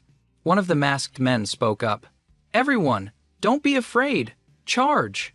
He's just a little chi condensation realm brat. He's only relying on a third-grade demonic treasure. If we surround him, he won't be able to escape." Charging again, the masked men attacked Chak Pham with killing intent. But the treasure in his hands was exceptionally dangerous. He used it with such proficiency that person after person fell into a pool of blood. The fatty standing nearby was secretly horrified. At this moment, seeing Chak Pham's aura, he couldn't help but be reminded of the pressure from his imperial father. He thought Chak Pham was even stronger. It seemed that anyone who opposed him would be hunted down and killed, with no one able to survive. Unlike the fatty, Long Kwai was also shocked. This was the first time she had truly seen Chak Pham in action. Now she understood how terrifying he was. With such a majestic aura, no young master of the Seven Houses could truly compare. And at this moment in the battle, which could now be considered Chak Pham's massacre, he was still fighting arrogantly. His majestic figure exuded the aura of a strong expert. The hidden moon wheel in his hand flashed with silver light again and again, each flash taking the life of a masked man before him. Just like that, they fell one by one, their blood staining the ground red. A moment later, when only one masked man remained, Chak Pham stopped and retracted his aura, asking, "Who sent you here?" The surviving masked man, seeing him ask, replied, trembling in fear. It was... But just then, a flute sound was heard. The man's eyes widened, and he immediately fell, dead with his eyes open. Seeing this, Chak Pham immediately became vigilant, looking around. He took a deep breath, killing with a thought, a powerful expert. If such an expert attacked, even with his blood infant and the hidden moon wheel, he would be no match for him. Just as everyone was surprised, a sound came from behind. A figure in white appeared, holding a flute. He was the one who had killed the masked man with a thought just now. The fatty was overjoyed when he saw the person. "Teacher, why are you here?" Chak Pham silently observed the newcomer. The person had a long, white robe, a sharp face, and a jade flute as a weapon. A faint smile had been on his lips since he appeared. After a moment of thought, he finally recognized this person. He was one of the 5 guardian dragon god guards of the imperial family. Hailed as the #1 sword god of Thien Vu, jade flute sword god Phuong Thu Bak. Chak Pham had previously heard Long Ku mention the current powers of the 7 houses and the imperial family, as well as the guardian dragon god guards who protected the imperial family and reduced the influence of the 7 houses. Indeed, with such a powerful expert guarding it, it was no surprise that the imperial family could suppress the 7 houses. As soon as he finished speaking, a hearty laugh rang out. At the same time, Long Ku also appeared from behind a tree. "See, I wasn't wrong, was I? This kid has a sharp eye. I only mentioned it once, and he recognized you immediately." Long Kui was overjoyed to see Long Ku appear and ran to him, calling out, "Ninth uncle! When did you and Senior Fuang arrive? Why didn't you come sooner?" Long Ku chuckled at Long Kui's question. "Ha ha ha, we arrived when Brother Chak and the third prince were dueling. You're quite something, Brother Chak, facing more than a dozen bone-tempering realm experts without changing your expression, charging in alone. Even when I was young, I didn't have your courage. I'm impressed, truly impressed." The fatty was also puzzled. "Teacher and Senior arrived, so why didn't you come out?" "I was fine, but Sister Kwai was also there." Fuang Thu Bach nodded in agreement with Long Ku's words. Long Ku was right. He was not only intelligent, but also powerful and courageous. Who would have the confidence to face more than 10 bone-tempering realm experts with only chi condensation realm strength and not retreat? Moreover, he successfully wiped them all out. Thinking this, he looked at Chak Pham and said, "If I had intervened from the beginning, wouldn't I have missed a good show? Besides, I wouldn't have been able to witness the skills of this talented young man." Hearing Fuang Thu Bach's praise, Chak Pham wasn't too pleased and bowed slightly. "Senior, you praise me too much. But why did you kill that person? Could it be—" As soon as he finished, Fuang Thu Bach shot a sharp look at him. His face darkened, a hint of warning in his tone. "Young man, you are very smart, but with your current strength, being smart isn't necessarily a good thing." Hearing his words, Chak Pham understood the warning in his tone. He was warning him. The power struggles of the imperial family were not something he could interfere with now. Killing that person was also a way of protecting him. He hurriedly nodded in understanding. He said to Fuang Thu Bach, "Junior understands. I will forget what happened today." As soon as he finished speaking, Fuang Thu Bach knew he understood his meaning. He was indeed, as Long Ku had described, a man of few words but great understanding, who knew when to advance and when to retreat. Truly very smart. He looked at Chak Pham and said with a smile, "I didn't expect that besides the 7 houses, there would be someone as formidable as you in the secular world. If you didn't belong to the demonic path, you would be a good match for me. I would definitely take you back and teach you for 2 years. Your future would be limitless." His words came as a shock to the fatty and Long Kwai. Everyone in the 7 houses knew that Fuang Thu Bach had a bad temper and looked down on everyone. He didn't even give the emperor face. He had previously taught the fatty a few moves only because the fatty had kowtowed to him for 3 consecutive years. He had agreed then but refused to take him as a disciple. That's why the fatty called him teacher and not master. But now, Chak Pham had only met him once, and he already wanted to take him as a disciple. If not for their different cultivation methods, perhaps Chak Pham would have become the first disciple of the sword god. Just like that, the people of the 7 houses would have to make way for him when they saw him. This was truly an enviable opportunity. However, Chak Pham shook his head helplessly at this. He laughed. With his previous cultivation as a demonic emperor, the only person he could accept as a master would have to be at least an emperor-level expert. So, these mortals, he really didn't care about them. Fuang Thu Bach looked at Chak Pham again, a little reluctant to leave with the fatty. "Long Ku, third prince, I still have official business. I'll take him with me first." After speaking, he and the fatty quickly disappeared. So fast. As expected of a divine illumination realm expert. Chak Pham took a deep breath and exclaimed. He was truly determined in his heart. He had to quickly cultivate to the divine illumination realm, so that he could walk freely on the continent as he once did. At this moment, Long Ku walked up to Chak Pham with a serious expression and said, "Brother Chak, come with me to Team Long Kak. I have something to give you." Hearing this, the corners of Chak Pham's mouth lifted slightly. He seemed to know what it was, and nodded slightly, following Long Ku. A moment later, they had entered Tiam Long Kak. Long Ku immediately sent Long Kwai out. Even though she was unwilling, she had to obey. After she left, Long Ku took out a piece of animal hide from his clothes and gave it to Chak Pham. He took it and opened it. The 2 words Alliance Oath appeared before his eyes. After reading the contents, Chak Pham put it away, a satisfied smile on his face. As expected, it was all within his calculations. What he wanted was for Tiem Long Kak to form an alliance with the Lack family, to become their backer and help the Lack family unconditionally. With this, no one would dare to touch the Lack family. In this way, his inner demon could be resolved, and he could focus on developing his own power. Long Ku was surprised by the expression on Chak Fam's face and asked, "I have a feeling you already knew about this." Chak Fam glanced at Long Ku and smiled mysteriously.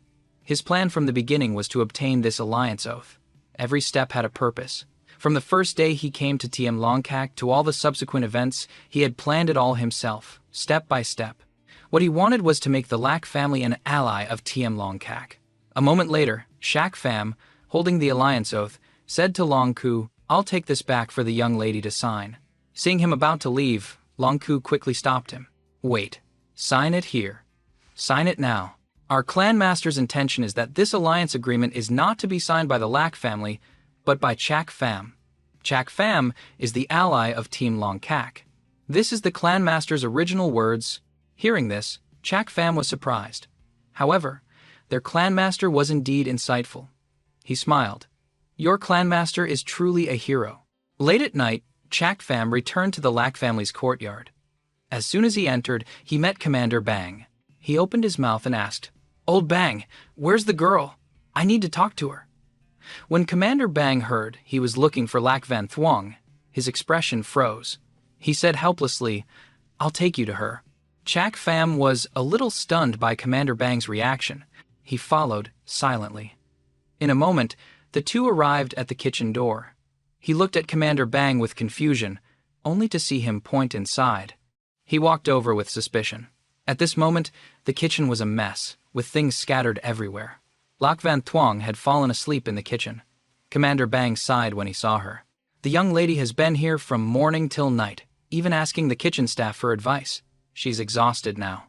I know you're a capable person, Steward Chak, so you don't care much for the young lady and young master. But the young lady has been practicing hard in the kitchen for a month just so you could have a good meal when you came out of seclusion, only to be met with your harsh words. Any girl would be heartbroken." Chak Fam didn't listen to him and went straight to Lak Van Thuong. Looking at the blackened food on the stove, he couldn't help but shake his head. She really has no talent. But while his mouth said that, his hand still picked up a piece and put it in his mouth. Commander Bang disagreed with him and came over, picking up a piece of food and putting it in his mouth. "Even if she's not a skilled cook, you should still give her some face, right? Like me, I just swallow it. It's not that hard." But as soon as he swallowed a piece, he spat it out and said apologetically, "Steward Chak, maybe we should forget it. It's really hard to eat. I was wrong to blame you." But Chak Fam didn't care, and continued to put piece after piece into his mouth and swallow. Seeing this, Commander Bang's face immediately turned ugly. "Don't eat any more, Steward Chak. What I ate just now was really hard to eat." A smile appeared on the corner of Chak Fam's mouth as he ate every last piece of the food Lak Van Thuong had made. "It's nothing. I'm just hungry." The next morning, warm rays of sunlight shone into the quiet kitchen. Lak Van Thuong's eyelids fluttered open. She looked around and realized she had slept in the kitchen last night. She smiled bitterly. She looked at the stove with a hint of grievance, wanting to find the food she had made yesterday, but it was gone.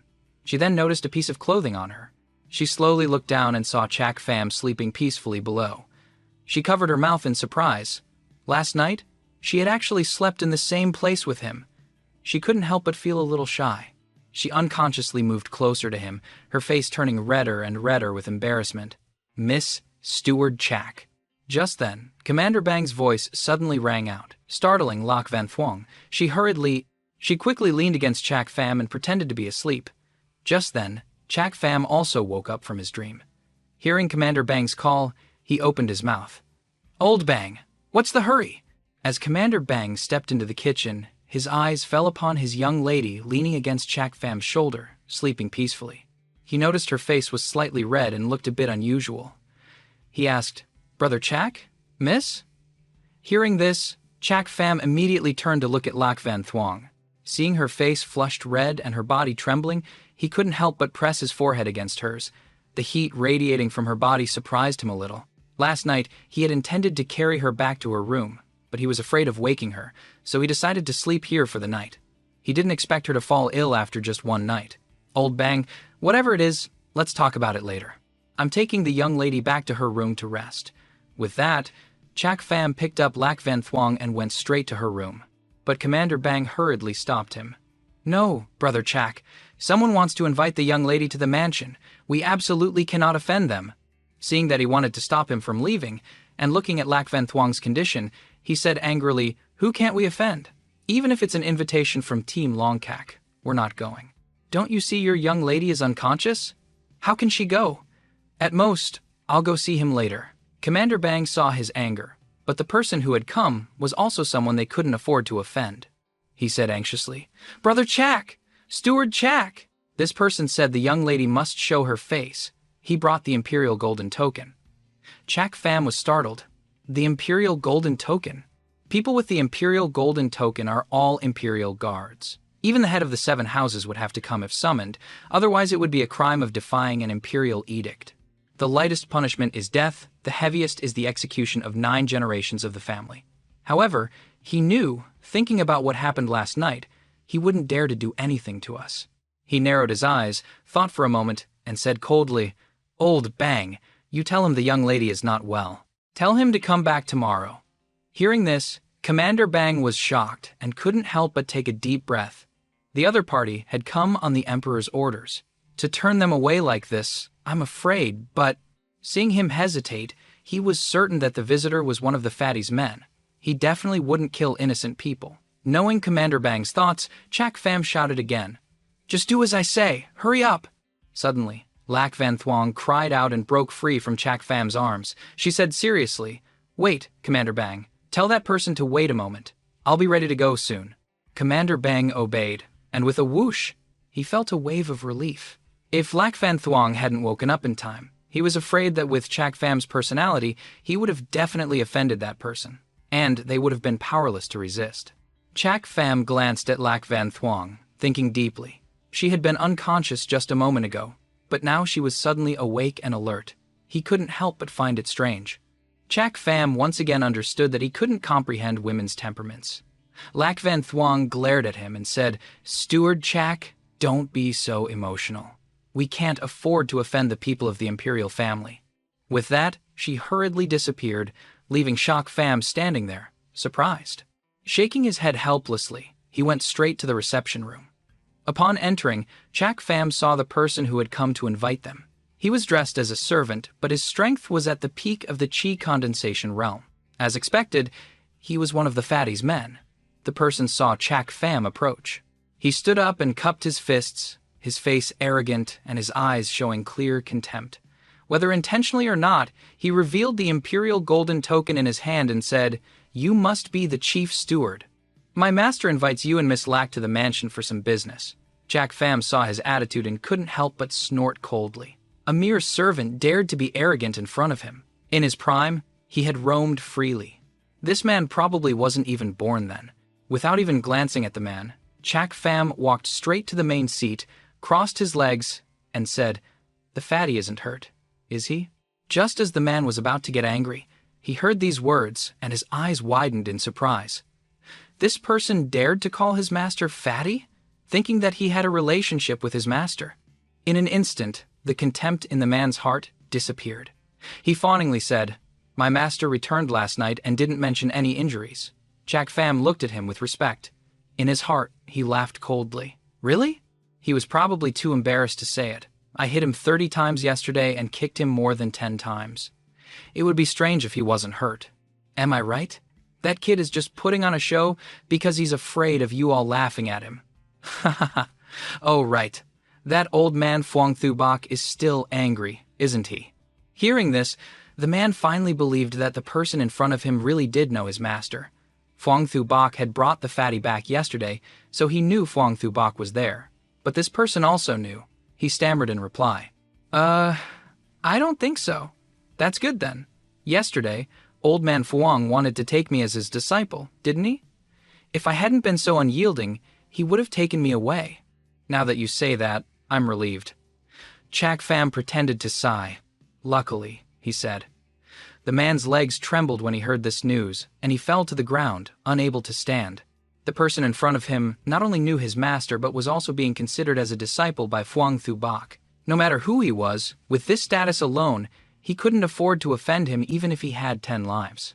Seeing the man's terrified expression, Chak Pham was pleased. He had a satisfied look on his face. Daring to be arrogant in front of him, this person wasn't qualified yet.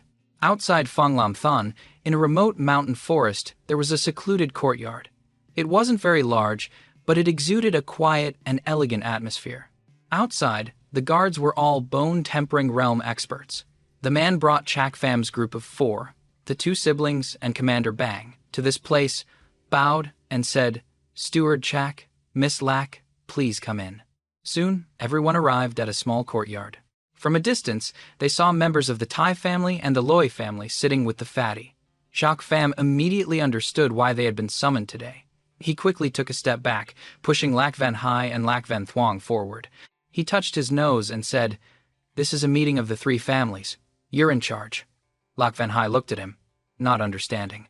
But Lac Van Thuong, although she usually didn't pay attention, understood his words. After the recent events, everyone in Phong Lam Thon knew that the person in charge of Laksa now was Steward Chak Pham. Therefore, the imperial family would also consider Chak Pham to be the true master of Laksa. He wanted the Lac family to become famous, and for everyone to know that the master of the Lac family was still a Lac. Thinking of this, she couldn't help but be moved and sincerely thanked him. The man led the 3 to the front of the courtyard. He bowed respectfully and gestured for them to enter. His attitude was as respectful as if he were addressing his own master. But seeing this, the fatty and the others were stunned. The imperial guards had always been arrogant, looking down on everyone except the royal family, even towards the 7 houses.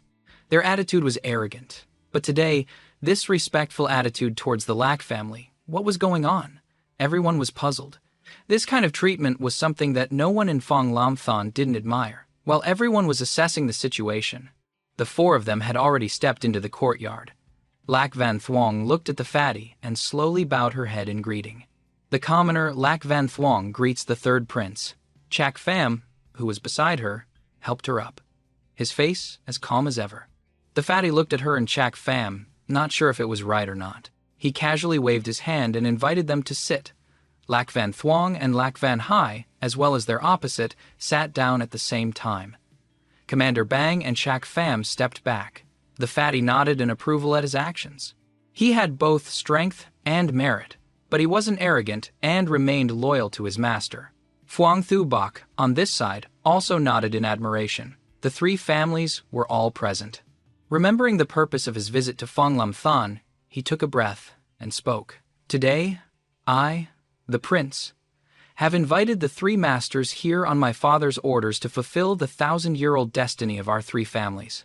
When you all took over as family heads, you were all given one instruction, not to be hostile to the other 2 families and to support each other. At the same time, the 3 families were not to leave Phong Lam Thon until the radiant pearl emits its light." Haha, actually, all of this was an agreement between the founding imperial family and the 3 family heads from 1,000 years ago, called the Radiant Pearl Decree. The Lac, Tai, and Loi families, along with the 7 houses, were all founding meritorious officials.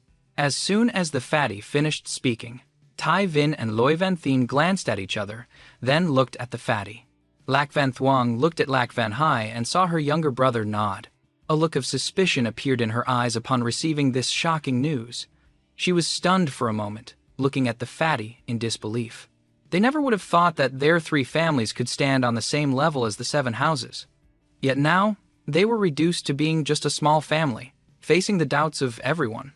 A hint of guilt appeared on the fatty's face as he continued, "I'm sorry, the Vu Van family owes you all. Back then, when the Thien Vu nation was just established, its foundation was unstable, and the common people were in chaos. Therefore, the founding emperor sent 7 founding meritorious officials to various places among the common people to quell the chaos, giving them enough authority even on par with the royal family. That is, the 7 noble houses under the crown. But who would have thought that 20 years later, the power of the 7 houses grew strong, and conflicts of interest arose, leading to war. At that time, the royal family couldn't control them and had to cut back their power. In the end, they knew they wouldn't gain any benefits, so they stopped fighting. But after that great war, which caused immense suffering and weakened the nation's strength, they were even in danger of losing the country. But what does this have to do with our 3 families?" Chak Pham, who was standing beside them, frowned and asked. Upon Chak Pham's question, the fatty looked at everyone and answered their doubts. "To be honest with you all, the three families were the founding elders of the dynasty. If they were still in the court now, they would surely be on par with the four pillars. The four pillars. As soon as he finished, everyone was immediately shocked. The four pillars are the cornerstones of the Thinvu Empire, holding power over the military, economy, politics, and the nation's lifeline. There are even rumors that the true strength of the four pillars is even greater, making the imperial family feel uneasy. The imperial family, the four pillars, and the seven houses form the strongest strategic alliance in the empire, but they also maintain a balanced relationship. If just one side loses its balance, the Thinvu Empire will immediately collapse. It was unexpected that the ancestors of Laksa could become one of the four pillars of the empire, but now Laksa is no more. Seeing the shock in everyone's eyes, the fatty continued.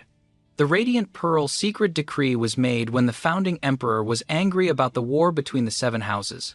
So he made an agreement with the ancestors of the seven clans, using the excuse to banish the three families to Fonglam Tai. They became ordinary families until the War of the Seven Houses broke out. Then, they continued to bring other major families into the seven houses to ensure a balance of power and reduce the suffering of the people. Hearing this, Lac Van Thuong thought of the current situation and sighed. But even now, with an eighth house, it's still not enough to stop the seven houses. Before the fatty could speak, Shak Pham, who was standing beside him, laughed and said, "It's not about stopping them, but about balancing them. Wars always happen when one side has an advantage, like a war of 1,000 people with 800 casualties. Unless it's a life-or-death feud, it won't happen. Therefore, sometimes, conflicts between two major powers are easier to resolve. After all, no one wants to suffer a mutual loss." Lac Van Thuong nodded in understanding after hearing him. The fatty. He immediately looked at him with admiration. Steward Chak is truly a genius. No wonder the Lac family is reviving under your leadership. However, Chak Pham didn't pay attention to his words. He went straight to the point. Third Prince, we now know the connection between our three families. Now, I just want to know one thing. How will you help us safely become the eighth noble house? Of course, it's not difficult for a family to rise with the support of the imperial family. The difficulty lies in rising without being discovered. The seven houses will certainly not stand by and watch us gradually take a seat among them. As soon as he finished speaking, the fatty looked at him in surprise. He's truly intelligent. He had only spoken about the external issues, but he had already grasped the core of the matter. The fatty sighed and said with admiration, as expected of Chak, "The steward asks the right questions." Chak Pham's words immediately shocked everyone. However, he was not wrong. How could the seven houses watch a small family grow stronger, even possibly surpassing them? Therefore, their only option was to destroy them before they could rise. The strong are always like that. No power wants another power to emerge, to share the delicious cake of power with them. Tai Vin, on the other hand, regretted it after hearing Chak Pham speak. He was truly a once-in-a-thousand-years genius, but he had offended him. If not, he could have pulled him to his side. At this moment, the fatty spoke up. This point was already arranged in the initial secret order. The foundation of a family is its experts. To ensure a family's prosperity, like Tiem Longkak with its 9 powerful elders, or Yu Minkok with its 12 elders, the seven houses all have their own powerful strategies.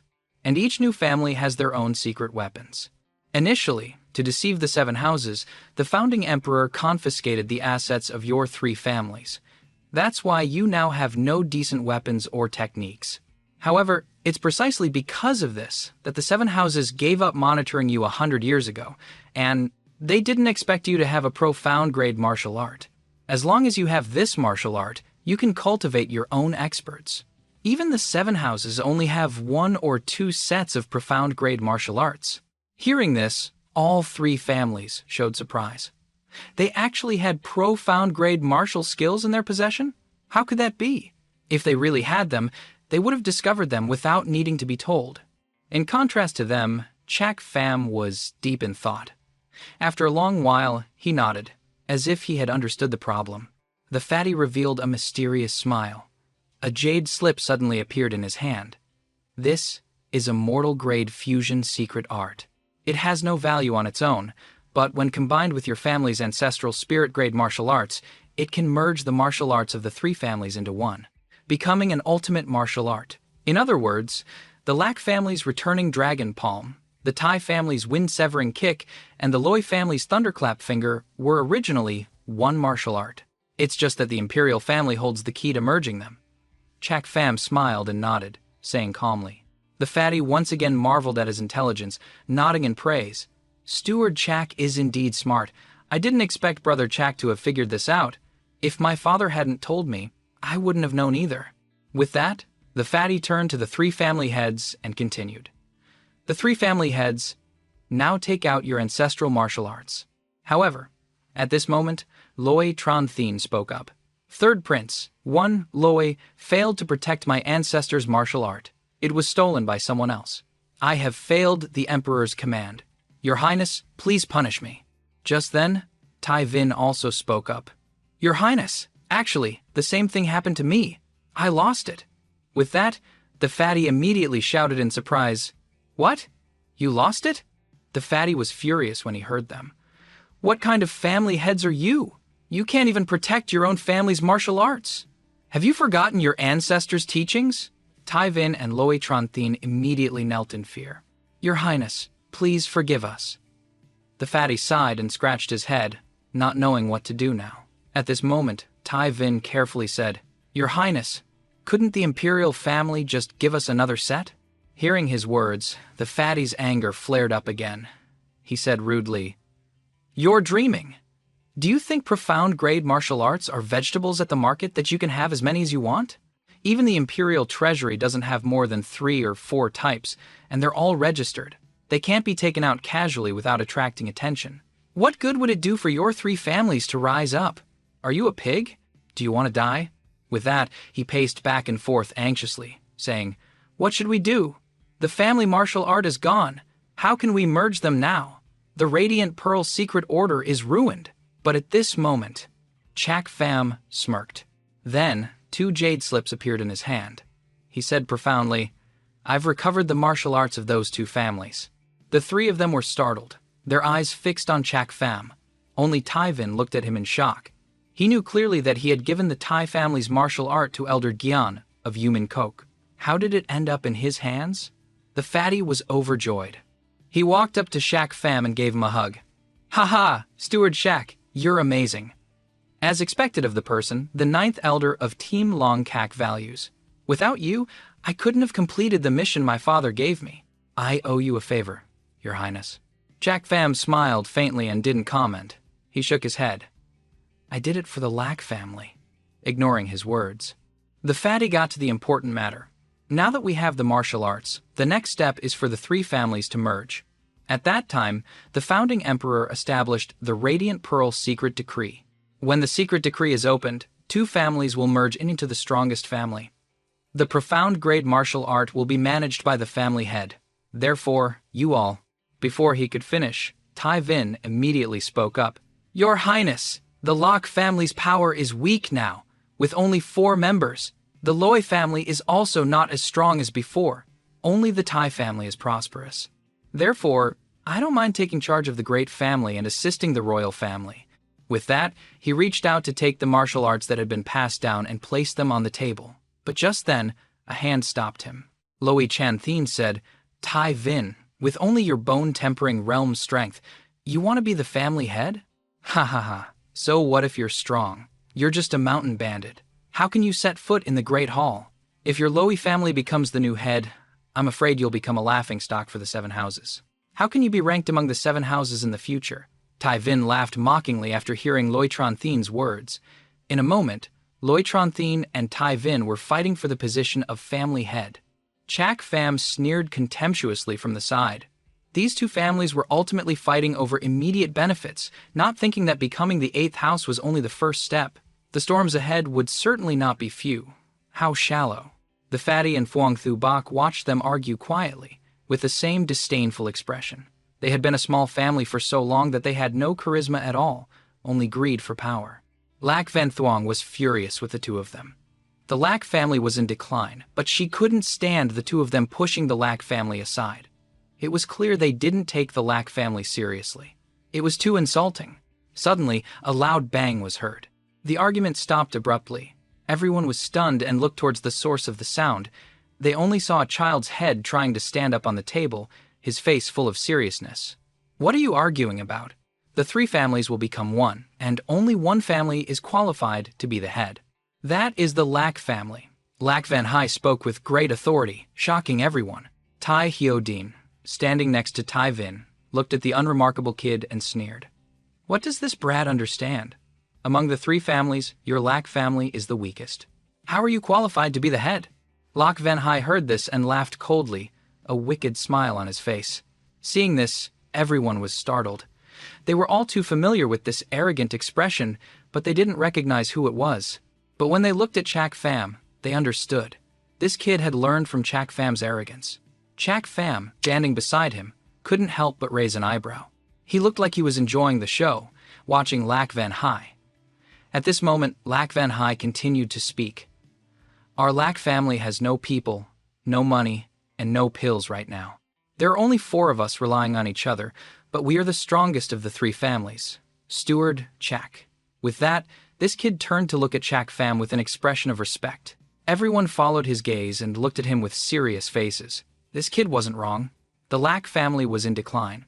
The only thing they could compare with the Tai and Loi families was that Chak Pham, as long as they had him, the Lack family's future was limitless. In the future, it was only a matter of time. But Tai Vin immediately spoke with contempt. "A mere steward and servant. How can we let him support the guards and assets of the Tai family? The merging of the 3 families is a matter for adults. You don't." Before he could finish, Chak Pham had taken out the alliance oath and slammed it on the table. If he didn't want to see the disappointment on Lack Van Hai's face when he relied on him, he wouldn't have taken it out so early. Chak Pham glanced coldly at everyone and said, "The alliance oath between the Lack family and TM Longkak." His words immediately shocked everyone. TM Longkak had actually signed an equal treaty with the Lack family. With this treaty, if the 7 houses wanted to touch the Lack family, they would have to be wary of Team Longkak. This news was truly shocking. Phuong Thu Bach, who had been sitting quietly behind the fatty, also spoke up with a serious expression. "Kid, how did you do it?" "Heroes respect heroes." Chak Pham nodded at Phuong Thu Bach. Then he looked at the 2 families, Tai and Loi, and said, "Let me tell you. Even without the Radiant Pearl secret decree, with the 3 families merged as one, as long as Chak Pham is here, it's only a matter of time before the Lack family joins the ranks of the 7 houses. You all are of no help to the Lack family, just a hindrance." Still reeling from the shock of the alliance agreement, the Tai and Loi families remained silent, unable to offer any opinion. Seeing this, Lack Van Thuong held her head high with pride. The weight of Chak Pham in her heart had grown even more. Lack Van Hai, on the other hand, looked at him with admiration, his respect for him growing even stronger at this moment. He must have been able to move the clan master of Tiem Longkak to achieve this great opportunity. Once again, he turned to Chak Pham and said, "Steward Chak, staying in a secular family is a waste of your talents. Why don't you come and help me?" Hearing this, everyone was shocked again. Even the imperial family wanted to recruit him. How formidable could he be that all the major powers wanted him? Lack Van Thuong was nervous and afraid. She was afraid he would be poached by the 3rd prince, then her Lack family.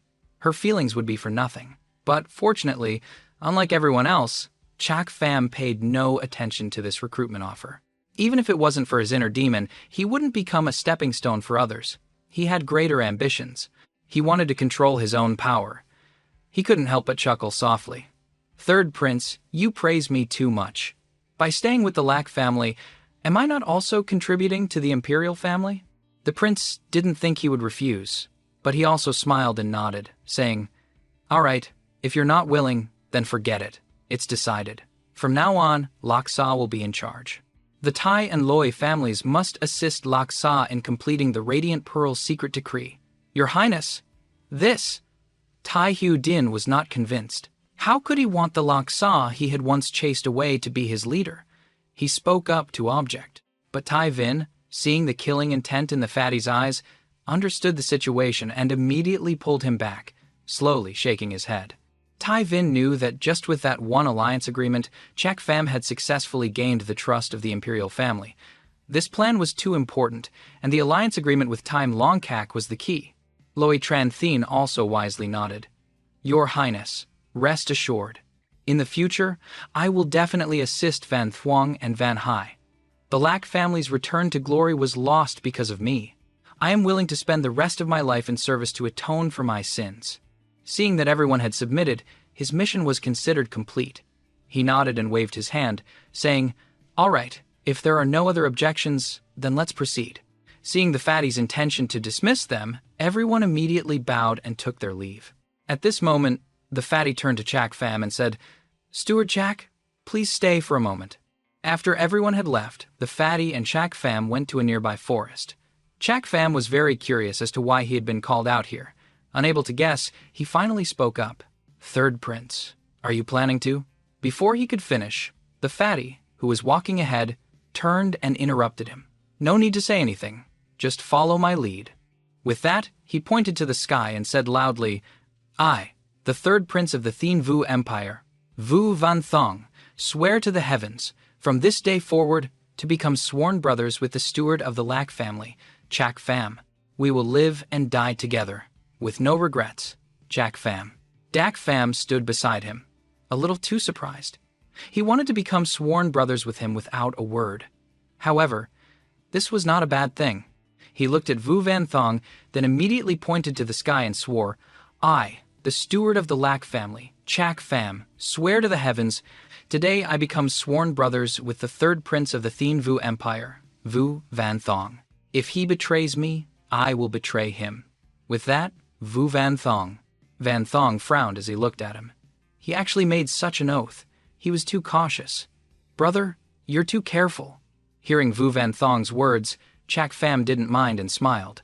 "Fatty, it's not that I don't trust you, but the martial world is treacherous." Vu Van Thuong didn't mind his words. He let out a sigh of relief. "Call me whatever you want. Anyway, after becoming sworn brothers with you, my mood has improved.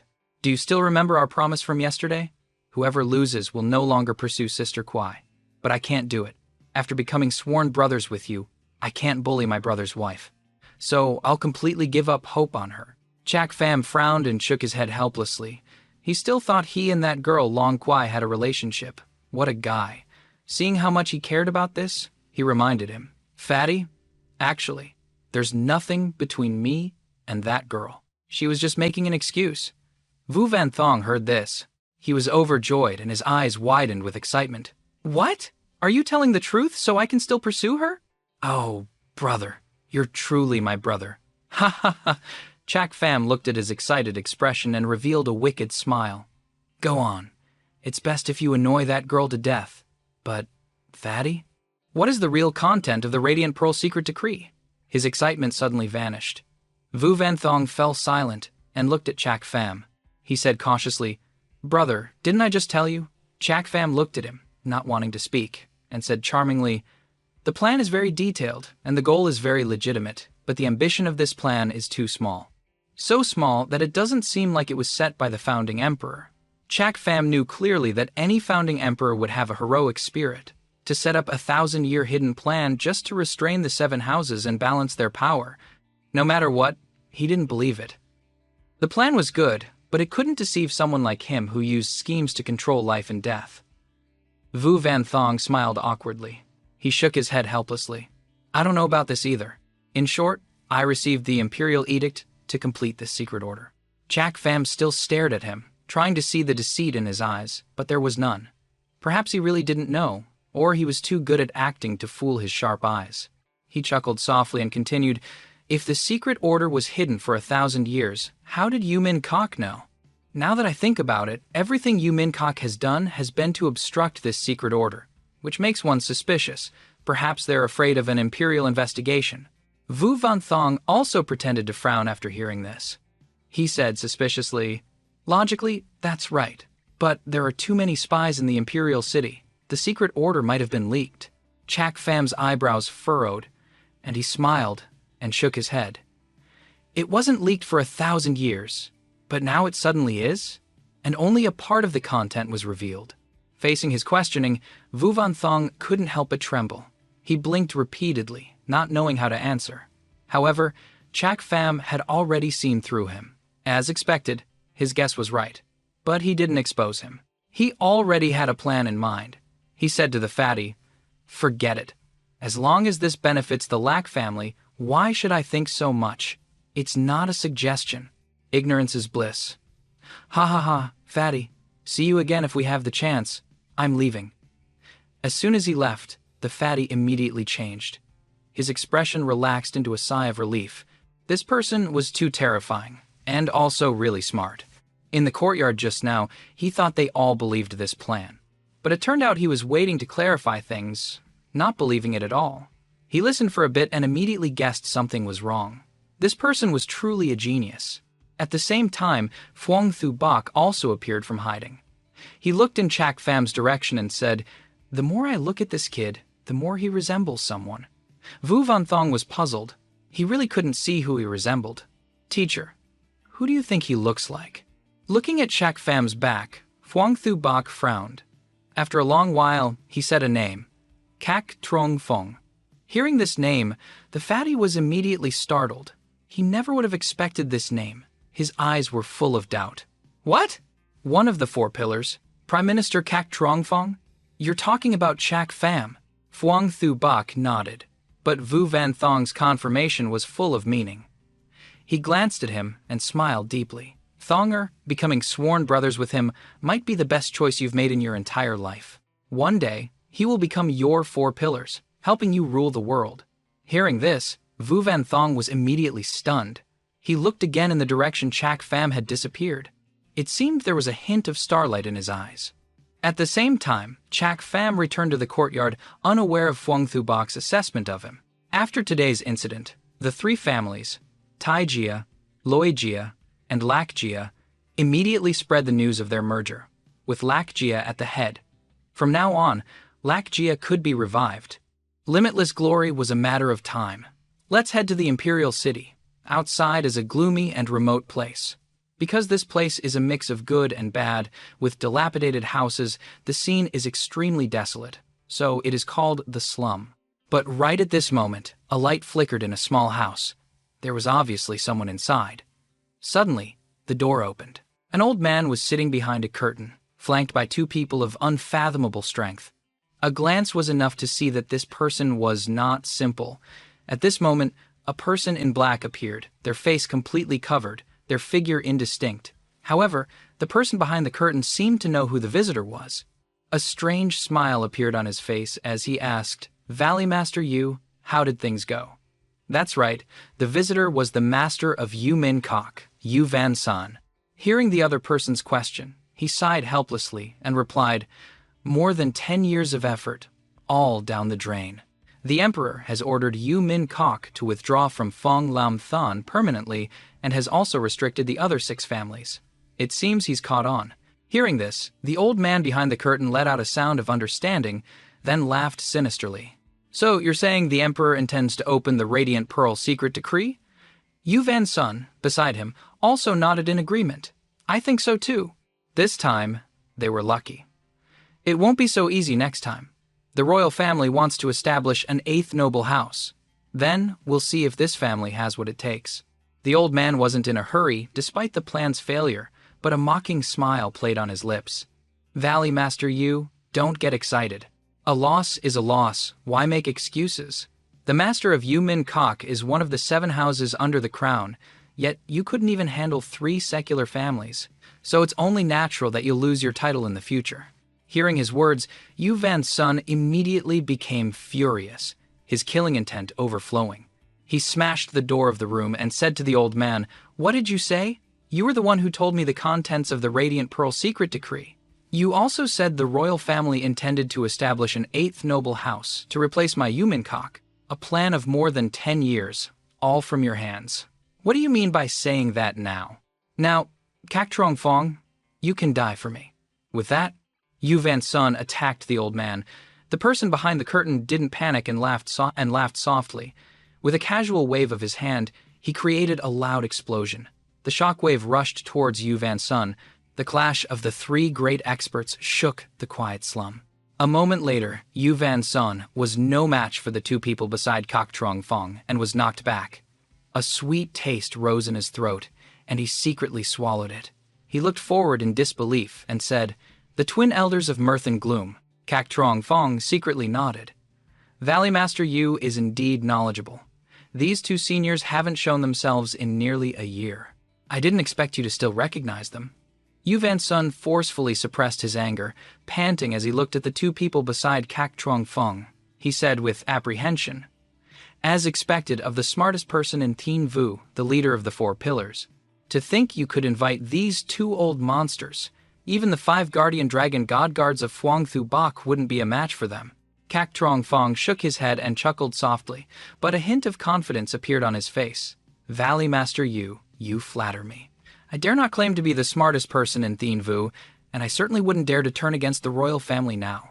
How could Yu Van Son not see what the person in front of him was like? He laughed coldly and muttered, Prime Minister Kak is too humble, which is a form of arrogance. With your current strength, who in the Thiên Vu Empire is your opponent? Including the royal family. Your defeat in Phong Lam Than was not in vain. In this world, true strength cannot be judged by appearances alone. Besides, I am not the smartest person in Thiên Vu. Jiakok Trong Fong sighed and looked up at the sky helplessly. Hearing this, Yu Van Son was surprised. Jiakok Trong Fong, the head of the Four Pillars, was skilled in both literature and martial arts. In terms of strength or scheming, no one in the Thiên Vu Empire could compare to him, but he still said he wasn't. Was there really someone better than him, or was he being humble to the point of arrogance? If not you, then who? Kak Trong Fong pointed upwards, his eyes solemn, and replied, the one above me. Yu Van Son knew who he was referring to and said in surprise, you mean that useless old emperor? Kak Trong Fong heard him and glanced at him, a smile in his eyes. Useless? I've been in the court for 45 years and I still don't understand him. If he's useless, then there's no one smart in this world. Valley Master Yu, you should go. Don't cause any more trouble recently. Be careful not to let that old man catch you, or you'll be doomed forever. Yu Van Sun pouted and laughed coldly, but seeing the cold expression on Jia Kak Trong Fong's face, he fell silent. He wisely retreated and disappeared into the night. After Yu Van Sun left, Chu Kak Trong Sun took a deep breath. He looked up at the sky with a profound meaning and muttered, my dear Majesty, what on earth are you planning? At the same time, at Hak Fong Sun, Chak Pham was holding a gourd. Inside, a worm was wriggling. Seeing it squirming, Chak Pham revealed a satisfied smile. For 3 months, he had been raising the cold pond snow silkworm he had taken from Loi Tran Thien. However, it should now be called the cold pond blood silkworm. So now is a good time to leave. After deciding to leave, Chak Pham returned to see Lok Van Thuong to explain everything. He happened to see her as soon as he reached the door. He called out, young lady, come inside with me. I have something to tell you. Lak Van Thuong was startled by his call and turned around, replying happily, Chak Pham, you're back. She then entered the room with him, full of curiosity. As soon as he entered the room, Chak Pham closed the door. What he was about to say was very important, so it was better to be careful and avoid prying eyes. But Lak Van Thuong watched him close the door. A thought that made her blush rose in her heart. She looked at him shyly. Chak Pham, what are you planning to do? Chak Pham ignored her words, secretly took a breath, and sighed. I have to go. Lak Van Thuong was shocked by his words. She widened her eyes and questioned him loudly. Why? The Lak family is getting better day by day. Why choose to leave? Chak Pham knew that his choice to leave now was very difficult for Lak Van Thuong and the Lak family to accept. Although they had become a great family in Phong Long then, they lacked manpower and experts. Now, he was leaving. They definitely couldn't accept it.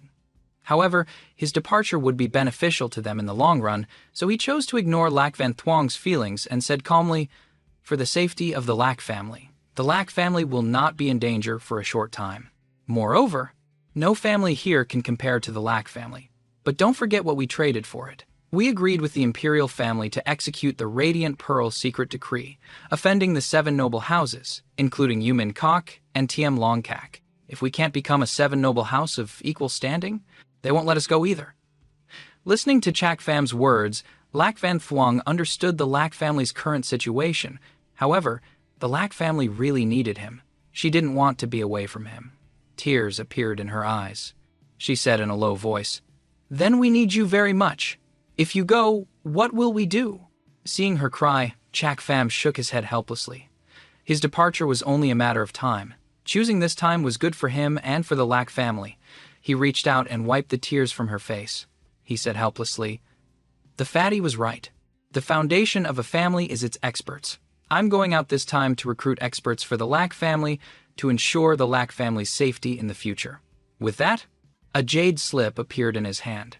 He gave it to her and continued, "This is the formation manual for the 4 great formations of Hakfong Sun. Only you can learn it. Don't let anyone know. If I'm not here and the Lack family runs into trouble, you can activate the formation. 4 5th-grade formations, plus the Yin Fiend formation previously set up in the Miyu, can ensure safety for a short time." At this moment, she finally understood that she couldn't stop him from leaving.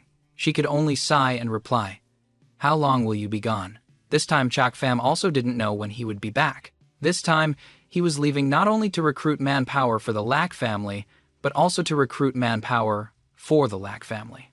He also wanted to find the relics of the Heavenly Emperor Lack Tuyet Heap that Long Ku had mentioned, because he wanted to quickly increase his strength. Only by relying on himself could he be safe forever. Knowing she was looking forward to it, he didn't want to discourage her, so he chose to give her a vague answer.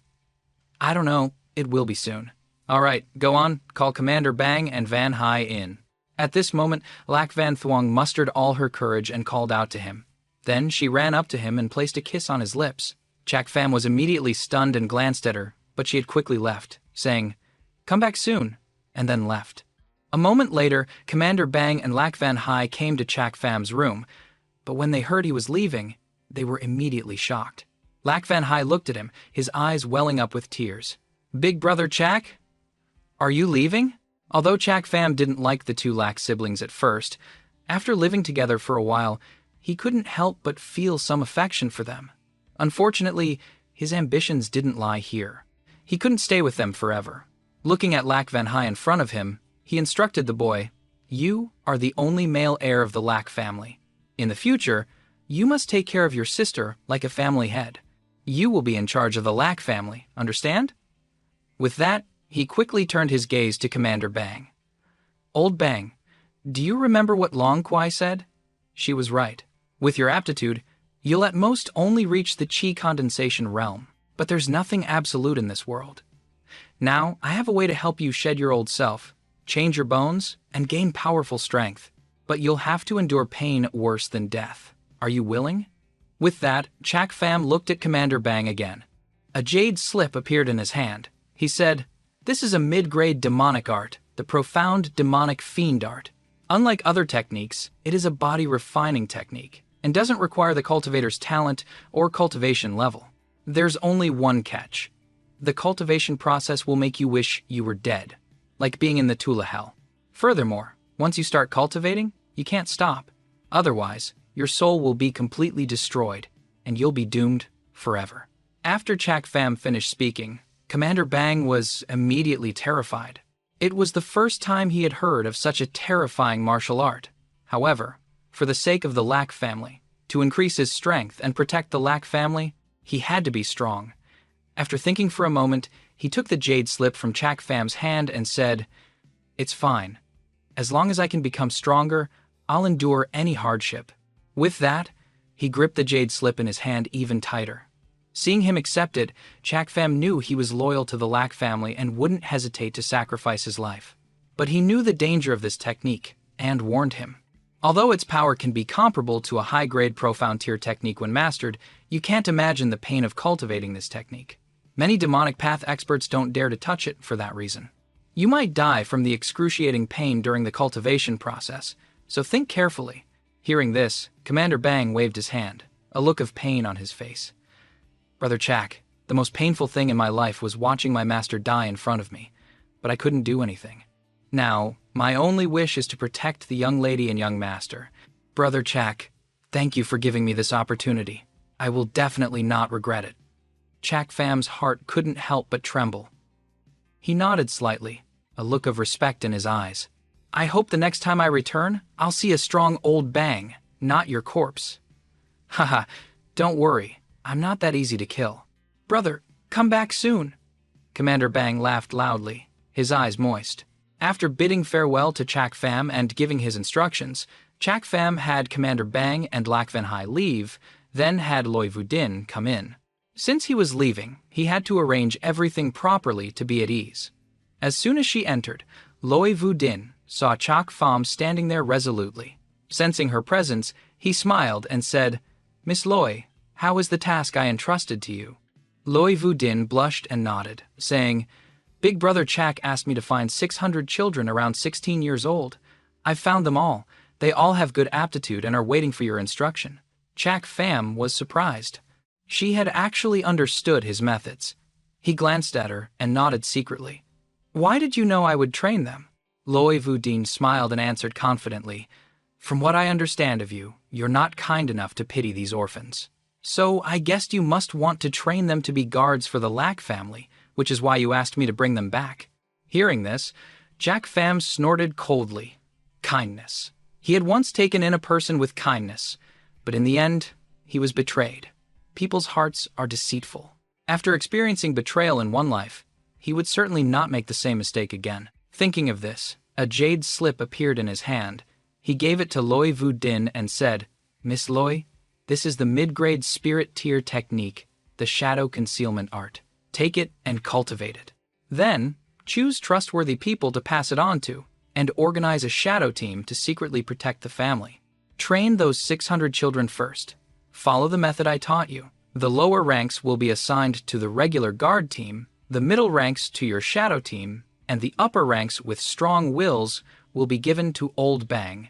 Secretly train them. Pass on my message to him, and he will know what to do. Remember to like and share this video to support my channel."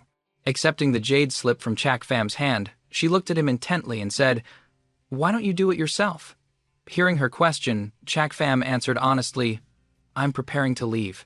Hearing his words, Loy Vu Din was surprised. Everything was going well, yet he chose to leave. She asked doubtfully, "Why?" Chak Pham heard her question and shook his head helplessly. He had no choice but to explain the reasons to her. After Loy Vu Din heard him, she was a little disappointed. She didn't want him to go. However, she knew he was a man of his own mind. She tolerated it. If he had made up his mind, no one could stop him. She nodded and decided to leave. But before she left, she managed to leave a fleeting kiss on Chak Pham's face and a sentence, "I'll wait for you," then quickly ran away.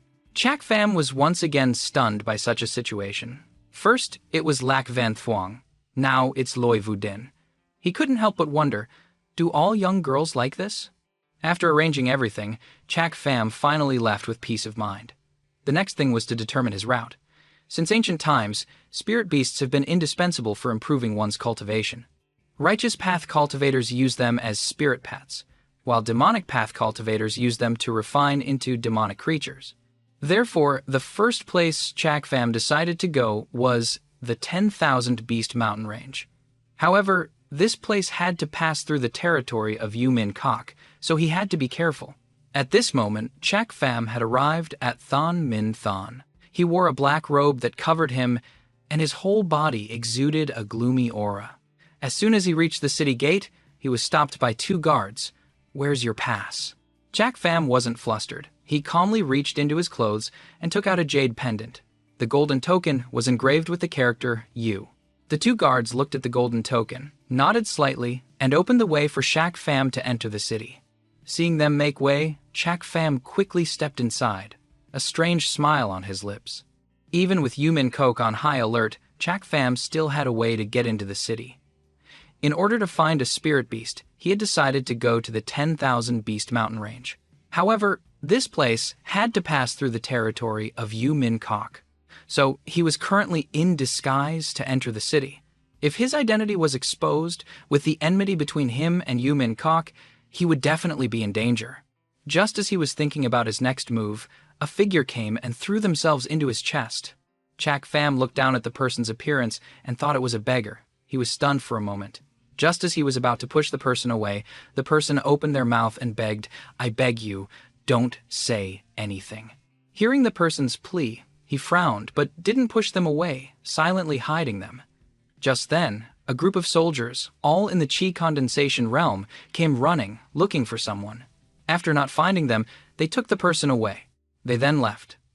After the soldiers left, the little beggar finally poked his head out, looked around, and let out a sigh of relief. He patted his chest and said, "That was scary. I was afraid I wouldn't be able to run. Big brother, thank you." Chak Pham said nothing. He glanced at him and quickly moved away. The current situation was quite dangerous. It was better to avoid trouble. The beggar jumped to his side again. "You're from outside the city, right? Can you take me out? Please."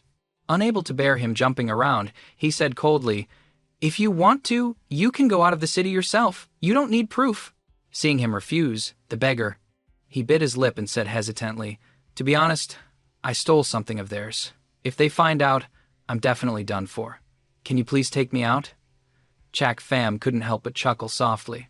He exposed the person in front of him. "You're 15 to 16 years old and already at the 4th level of the Qi condensation realm. At your age, you're not that weak. A commoner wouldn't have this level of cultivation. Are you sure you're a beggar? That's too much. Even if you're telling the truth, why should I help you? I don't get anything out of it." With that, he walked straight ahead.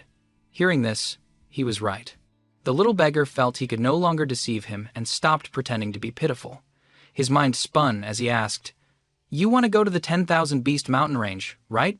Hearing him mention the 10,000 Beast Mountain Range, Chak Pham decided to stop and turn to look at him, waiting for him to continue. Seeing Chak Pham finally stop, the little beggar was faintly delighted and immediately smiled. He continued, "If you want to go to the mountain range, you'll have to wait another 3 months. You can't go now." Chak Pham heard him say that he had to wait another 3 months to enter the 10,000 Beast Mountain Range. He asked doubtfully, "Why?" The little beggar raised his eyebrows smugly. He excitedly came to Chak Pham and told him, "Let me tell you, the 10,000 Beast Mountain Range is about to have diamond quicksand. So for the next 3 months, you Min-kok will seal off the 10,000 Beast Mountain Range. No one is allowed in. Let's make a deal. If you're willing to take me out of the city, I'll take you into the 10,000 Beast Mountain Range through a small path. When the diamond quicksand appears, we can take the opportunity to steal some." Hearing him mention diamond quicksand, Chak Pham was startled. Diamond quicksand is known as a rare material for refining 5th-grade spirit weapons. More importantly, it is very compatible with his life-bound blood infant. If he uses it to temper his body, he won't have to be afraid even if a heaven-profound expert attacks him. Such an important thing. Yu Min-kok would definitely guard it carefully and not let anyone touch it. If someone led the way, his success rate would also be higher. So he could make a deal with this little beggar and use him to get into the 10,000 Beast Mountain Range. Thinking of this, Chak Pham decided to cooperate with the little beggar in front of him. He nodded and said, "Deal," the little beggar in front of him. Seeing that he had agreed, the beggar was overjoyed and jumped in front of him. He laughed excitedly. "Haha, that's great. I can finally get out. Right?" "Oh, right, big brother. My name is Tiu Nung. And you?" Chak Pham heard him ask and replied seriously, "Chak Pham." When he said this name, he was a little worried. Yu Min-kok and that Duong Min knew his name. With the enmity between him and Yu Min-kok, if they knew he had set foot in this place, they would definitely come to kill him. But who would believe him if he said it? Just as the beggar was leading Chak Pham into an alley, a group of people suddenly appeared. The leader shouted at the beggar, "Nagur, have you caused enough trouble?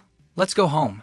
Hearing the newcomer's voice, the beggar unconsciously stepped back, bowed his head, and muttered, "Big brother Chak, save me." Seeing Taenung not backing down and hiding behind Chak Pham, he shouted loudly, "This is a matter of the Tiat Gia. If you don't want trouble, please step aside." Chak Pham looked at the group in front of him. They were all Qi condensation realm experts, well-dressed, and definitely not from an ordinary family. However, he had said he was from the Tiat Gia. Chak Pham was surprised. The Tiat Gia was the #1 family in Thonmin City.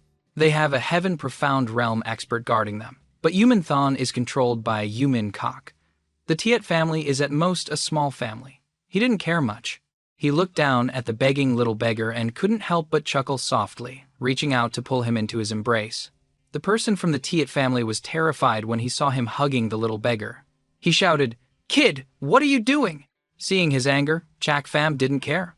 He said nonchalantly, "From now on, he's my person. If you want to touch him, you'll have to go through me." Hearing this, the person from the Tiat family became even more furious. His eyes were filled with anger. "This is ridiculous. Before coming to Thonmin City, didn't you inquire about who our Tiat family is? You still dare to offend us." Chak Pham sneered and said, "Of course I did, but the Tiat family is just a dog of Yu Min-kok and Than Min Than. Do you think I came to the 10,000 beast mountain range to pay attention to a dog instead of the rare spirit beasts there? But the little beggar in his arms suddenly got angry, pushed Chak Pham away, and said loudly, "Don't talk about the Tiet family like that." Chak Pham was stunned and blinked at his outburst. He didn't understand. He was clearly venting his anger for him, yet he had the nerve to scold him.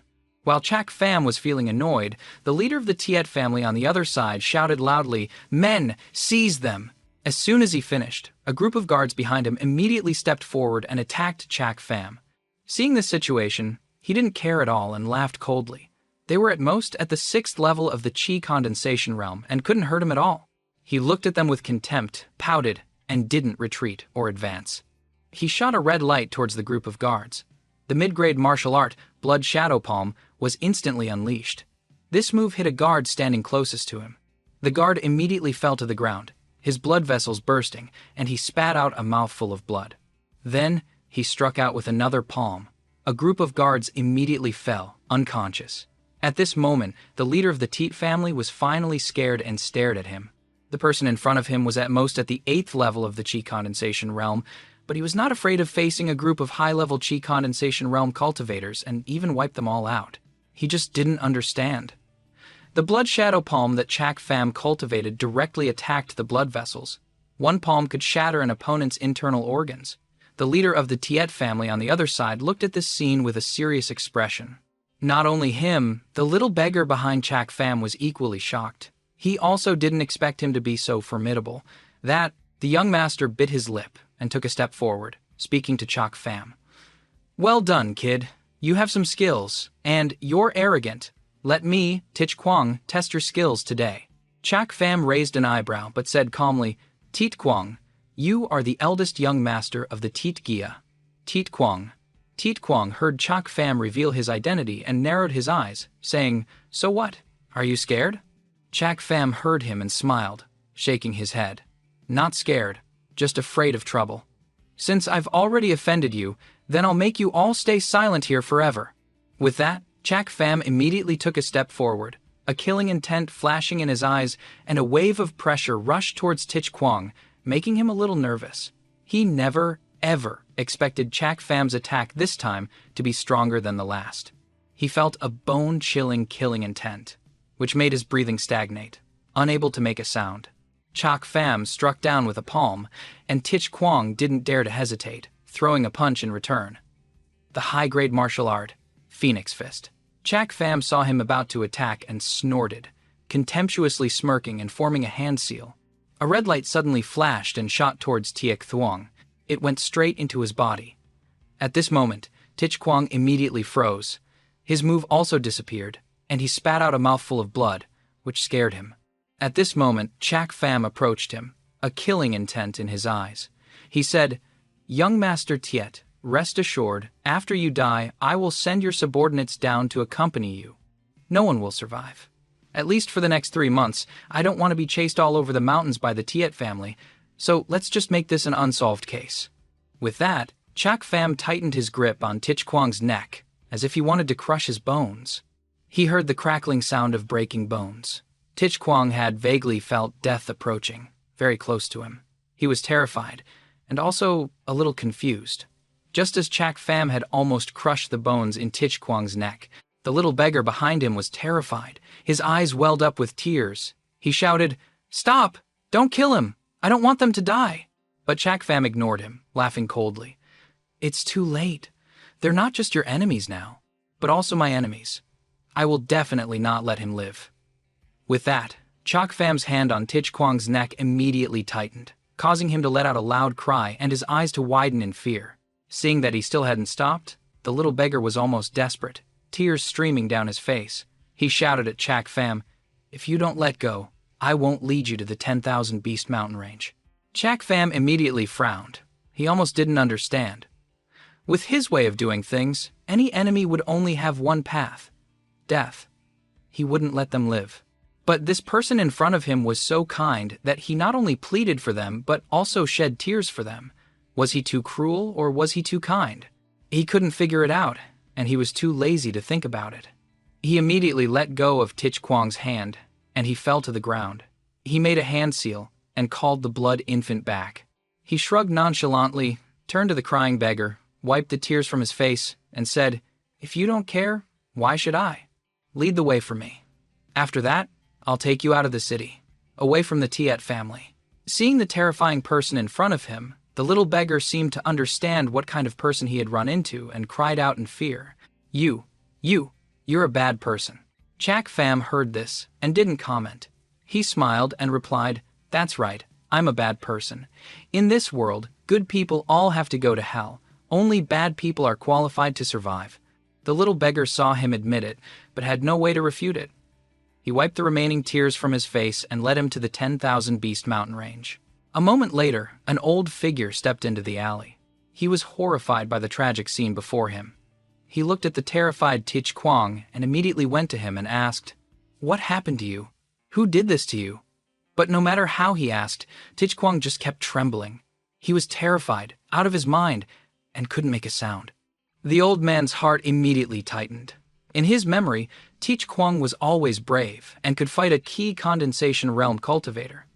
To be so scared, what kind of expert had Tich Kwang encountered?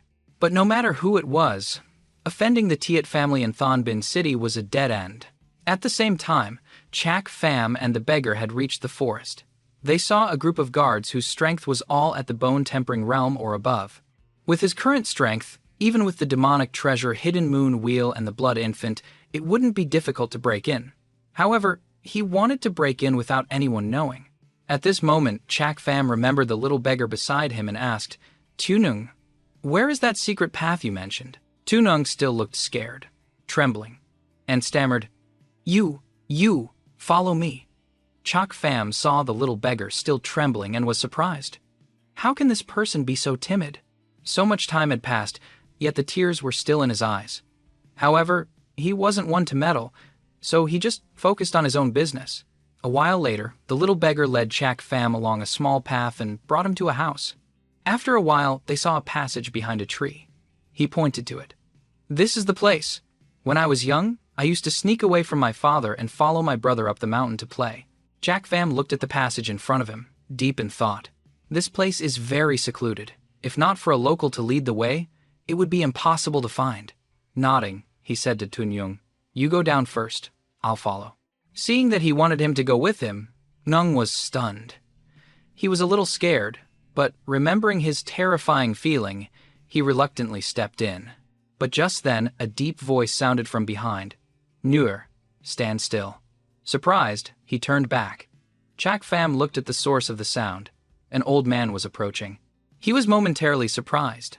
The newcomer's strength was at the peak of the bone-tempering realm. Looking at the newcomer, Chak Pham understood his identity. He said to the person, "Could you be the head of the Teet family, Teet Van Long?" Teet Van Long heard Chak Pham and nodded in admiration, but then remembered Teet Kwang's situation. He said, "Not a bad eye. So, my son, Tiet Kwang, was harmed by you, kid?" Chak Pham heard him mention Tiet Kwang and understood. He had thought of this situation when he decided to let him go. However, he still smiled calmly and replied, "That's right. He wanted to take my person away. I was being polite by not taking his life." With that, Tiet Van Long immediately became furious, his eyes full of killing intent towards Chak Pham. Then, he looked at the little beggar behind him.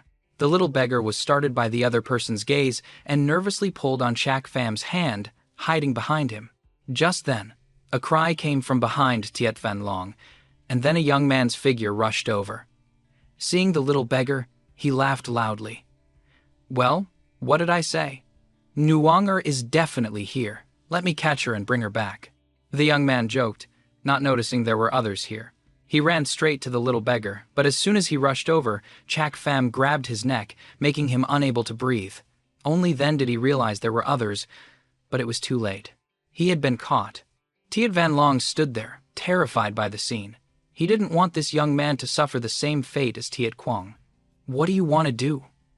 At this point, Tiet Van Long had finally understood. With just the 5th level Qi condensation realm cultivation of the young man, how could he have injured his son?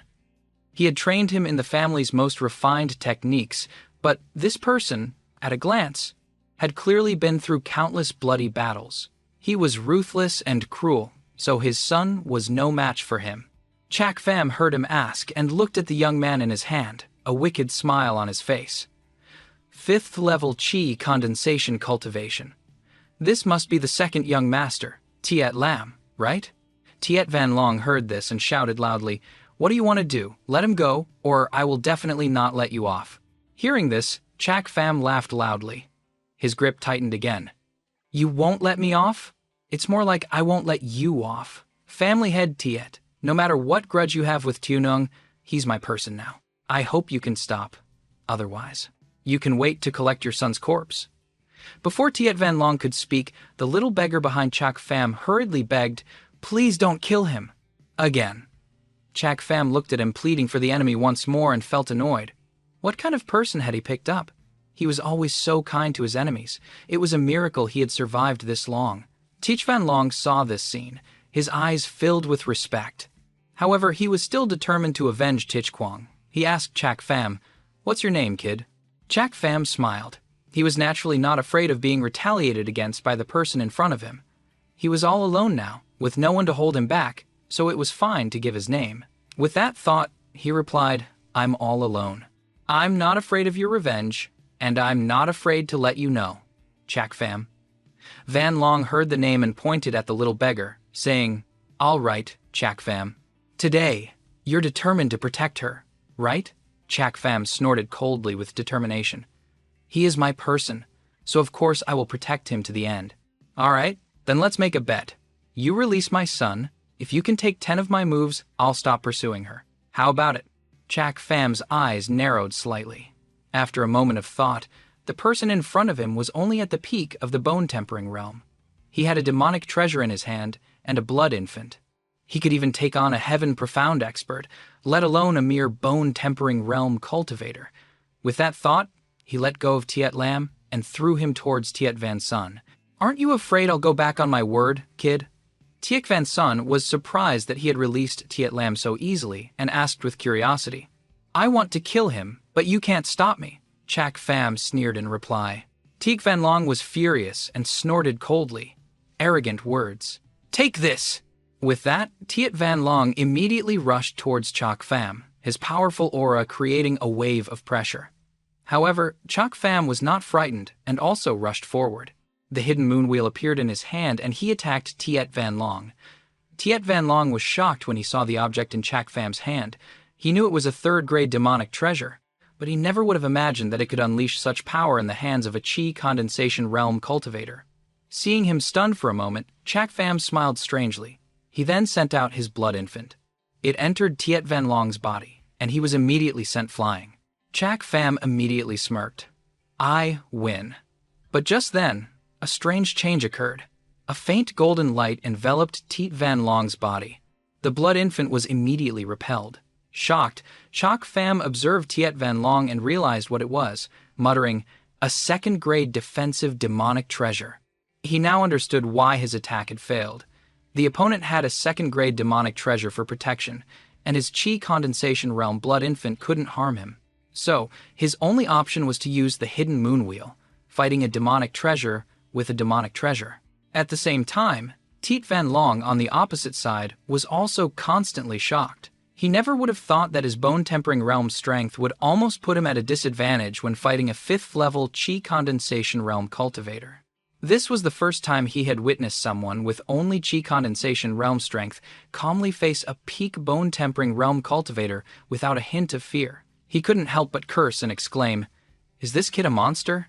Tiet Van Long, a respected bone-tempering realm expert, definitely couldn't afford to lose to a Qi condensation realm kid. Otherwise, his reputation would be ruined. He had to strike first to gain the upper hand. With that thought, he began to gather origin energy in his hand, and a faint golden light radiated from his body. After a moment of stagnation, Chak Pham finally sensed that Tiet Van Long was about to make a move. He quickly advanced and shouted, "Second move!" Tiet Van Long was shocked to see Chak Pham attacking again, but he quickly calmed down. Chak Pham only had the hidden moon wheel to pose a threat, so as long as he could eliminate it, he definitely wouldn't be able to withstand 10 of his moves. With that thought, he quickly acted, attacking the demonic treasure hidden moon wheel. He never would have expected it. The person in front of him was too fast. He couldn't get close to him at all and was forced to retreat. Tiet Van Long was almost shocked by the strength of the person in front of him. Chak Pham only had the strength of the Qi condensation realm, yet he could push him to this extent. It was still unclear who was the stronger and who was the weaker in this battle. Just then, Tiet Lam on the other side had managed to catch his breath, but the battle was not over yet. He shouted to Tiet Van Long, "Father, you said he had to block 10 of your moves, not that he had to attack for 10 moves. Hurry up and kill him. Go, father." Tiet Lam's words almost shattered Tiet Van Long's calm expression. He couldn't kill him. If he didn't say anything, no one would think he was mute. Tuk Fan Long was being held back by the hidden moon wheel in Chak Pham's hand and couldn't attack. A strange curve appeared on Chak Pham's lips as he advanced again. But this time, he didn't use the hidden moon wheel, which made Tich Van Long a little wary. He shouted, "Low-grade spirit tier martial art, bewildering steps, increase speed!" In an instant, he was close to Tiet Van Long, but he couldn't see the figure in front of him at all. A stream of light flashed past Tiet Van Long's ear. Feeling the stream of light whistle past, Tiet Van Long froze on the spot. He sighed and said, "I lose." Tiet Van Long never would have expected it. He was a bone-tempering realm expert, yet now he was at a disadvantage against a Qi condensation realm cultivator. But Tiet Lam, on this side, saw his father lose to a Qi condensation realm kid and shouted in surprise, "How can that be? Father must have held back and let him win, right?" Hearing Tiet Lam's words, Chak Pham didn't mind, and admitted, family head Tiet indeed didn't use his full strength. Every move was just a probe, without any killing intent. As soon as he finished speaking, Tiet Lam was overjoyed and shouted loudly, "See? If my father hadn't held back, you would have been dead long ago." Chak Pham laughed coldly and said, "Your father indeed didn't use his full strength. But if he had used his full strength, I would have already cut him down. Compared to a heaven profound realm expert, a bone-tempering realm cultivator lacks speed. With the support of the hidden moon wheel, his speed was no less than that of a bone-tempering realm expert. In that case, he only needed to unleash a killing move to kill a bone-tempering realm expert. At that time, he used the bewildering steps to unleash a killing move. Previously, Tiet Van Long's attention was controlled by the phantom image, allowing him to approach from behind. So, if Tiet Van Long had shown even a hint of killing intent then, he would have definitely killed him. Tiet Van Long saw this point and admitted defeat willingly. At this moment, Tiet Van Long sighed and said, "Chak Pham, you are the most trustworthy person I have ever met. I entrust Nugur to you. I hope you can treat her well. Otherwise, I will definitely not let you off." With that, he went to the little beggar, hugged him, and said, "Nung Ti, go. Live the life you want. Never come back here." The beggar was held in his arms and finally couldn't hold it in anymore, crying out, "Father." Chak Pham was immediately stunned by this scene. What was going on? As far as he knew, family head Tiet Van Long had 2 sons and 1 daughter. Where did he get a 3rd son? No, he looked at the little beggar. He finally understood. "You are the 3rd young lady of the Tiet family, Tiet Nguyen Huang." Even though Tiet Van Long was reluctant, he could only turn and leave. "Lammer, let's go back." Tiet Lam saw his father was about to leave without taking his younger sister back and immediately spoke up. "Father, how are we going to explain this to Yu Min Kok when we get back?" Tiet Van Long looked at him angrily. "Shut up! I have my own way." After the 2 of them left, Chak Pham was finally angry.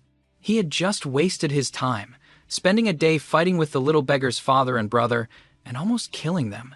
He turned to Tiet Nguyen Huang and said coldly, "Tiet Nguyen Huang, what is your purpose?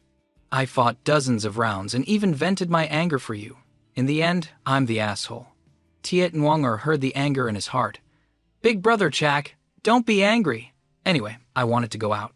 You came to the 10,000 Beast mountain range, so you didn't lose out." After thinking for a bit, she wasn't wrong. His purpose was to go to the 10,000 Beast mountain range, and she was the one who brought him there. He was just using her as a pawn. Why should he be angry? Thinking of this, he was immediately a little horrified. Since when had he become someone who acted on his emotions? His few months with the Lack family had made him unconsciously think of others. How could he still be a demonic path cultivator like this? He couldn't let this continue, or he would run into even more trouble. With that, he said to Tiet Nguyen Huang, "Go down. Take me into the 10,000 Beast Mountain Range. After that, I'll take you out. Once it's done, our deal is over." Tiet Nong Huang was immediately stunned by his words. She glanced at him, then nodded and went down. Chak Pham quickly changed his attitude and followed her down. 10,000 Beast Mountain Range, a vast forest that blocked out the sky. In an unnoticed spot, there was a small cave. At this moment, a slender figure crawled out and suddenly let out a loud cry, as if someone had hit her. "Hurry up for me!" Chak Pham frowned, then crawled out. His body was covered in mud, no different from Tiet Nuang Huang's little beggar appearance. He really didn't understand why the three Tiet siblings liked to crawl into this stinking little path. It was disgusting. Tiet Nuang Huang had been hit by him and was lying on the ground. At this moment, she stood up and shouted angrily, "You're a bad person." Hearing her curse, he didn't care and calmly admitted, "That's right, I'm a bad person." So what? Chak Pham had never cared about the title of a bad person. In his previous life, he was a demonic emperor who roamed freely.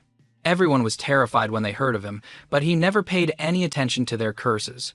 Besides, he cultivated the demonic path. If the demonic path wasn't evil, then what awaited him was a horrible death.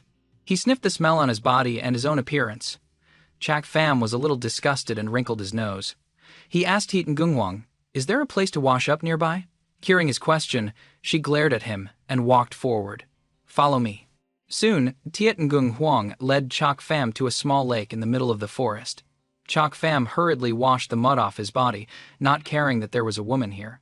He quickly took off his clothes and stepped into the lake to wash. Tiet Ngung Huang saw him casually taking off his clothes in front of her. Her face turned bright red and she shouted, "What do you think you're doing?" Chak Pham snorted coldly, not bothering to answer her. "Of course, I'm taking a bath. If you don't mind, you can bathe with me." "I don't mind either." Hearing his shameless words, Tiet Nung Huang's face instantly burned. She didn't dare to turn and look at him. "Who wants to bathe with you?" Shameless hooligan. Chak Pham, who was in the lake, heard every word she said, but he didn't care. What did a demonic path cultivator need a reputation for? Soon, Chak Pham was done and went ashore. He put on a white robe and said, "Let's go. Where is the diamond quicksand? Lead the way." Tiet Nuang Huang heard his words, but she stood still. She blushed and muttered, "But I haven't bathed yet." Chak Pham saw her expression and chuckled softly. Tiet Nung Huang heard him laugh and immediately knew he was teasing her. She turned away angrily. "Go hide in the forest. Don't peek." Chak Pham heard her warning, sized her up from head to toe, and smiled. He replied roguishly, "The fruit isn't ripe yet. I won't eat it." Tiet Nung Huang was stunned for a moment. This rogue in front of her dared to tease her. She retorted defiantly, "Where am I not ripe?" With that, she snorted coldly and went to the small pond to bathe. A while later, Chak Pham was lying leisurely by a bush, a blade of fresh grass in his mouth, thinking about his upcoming plans. Suddenly, the trees rustled slightly. He knew who was coming and didn't even bother to look, saying, "Done with your bath, little girl? Can we go now?" As soon as he finished speaking, a young woman's figure stepped out from behind the bush. Her skin was fair, her figure well-proportioned. She was definitely a beauty. Hearing his question, she replied, "All right." Just then, Chak Pham stood up, turned to look at her, and was stunned for a moment. This was too big of a change. Before, she was a dirty little beggar, neither male nor female. After a bath, she had transformed into a beautiful young woman. Realizing he was stunned and seeing himself staring at the young woman in front of him, he cursed himself as shameless, then regained his composure. Chak Pham silently walked forward and gestured to her. "Miss Tiet, please lead the way." A while later, Tiet Nung Huang brought Chak Pham to a mountaintop. Chak Pham was stunned by the sight before him. According to reason, there should be many people when the diamond quicksand appears. Why wasn't there a single person? Tiet Nuang Huang heard his question and quickly replied, "If we go there directly, they will discover us. That's why I brought you here." With that, she pointed in a direction, drawing Chak Pham's attention. "Look quickly. That's where the diamond quicksand appears." Looking in the direction Tiet Nung Huang pointed, Chak Pham saw more than 50 figures guarding a small pool of water where the aura was surging. It must be a hot spring. Chak Pham's attention was now on the person standing in the middle of the lake. He must be a heaven-profound realm expert, meditating with his eyes closed, guarding a rock in the water. Suddenly, the old man opened his eyes and looked towards Chak Pham and the other person. Chak Pham was startled and quickly pulled Tiet Nguyen Huang down, whispering, "Not good. Get down." What sharp intuition! This old man is definitely a heaven-profound expert.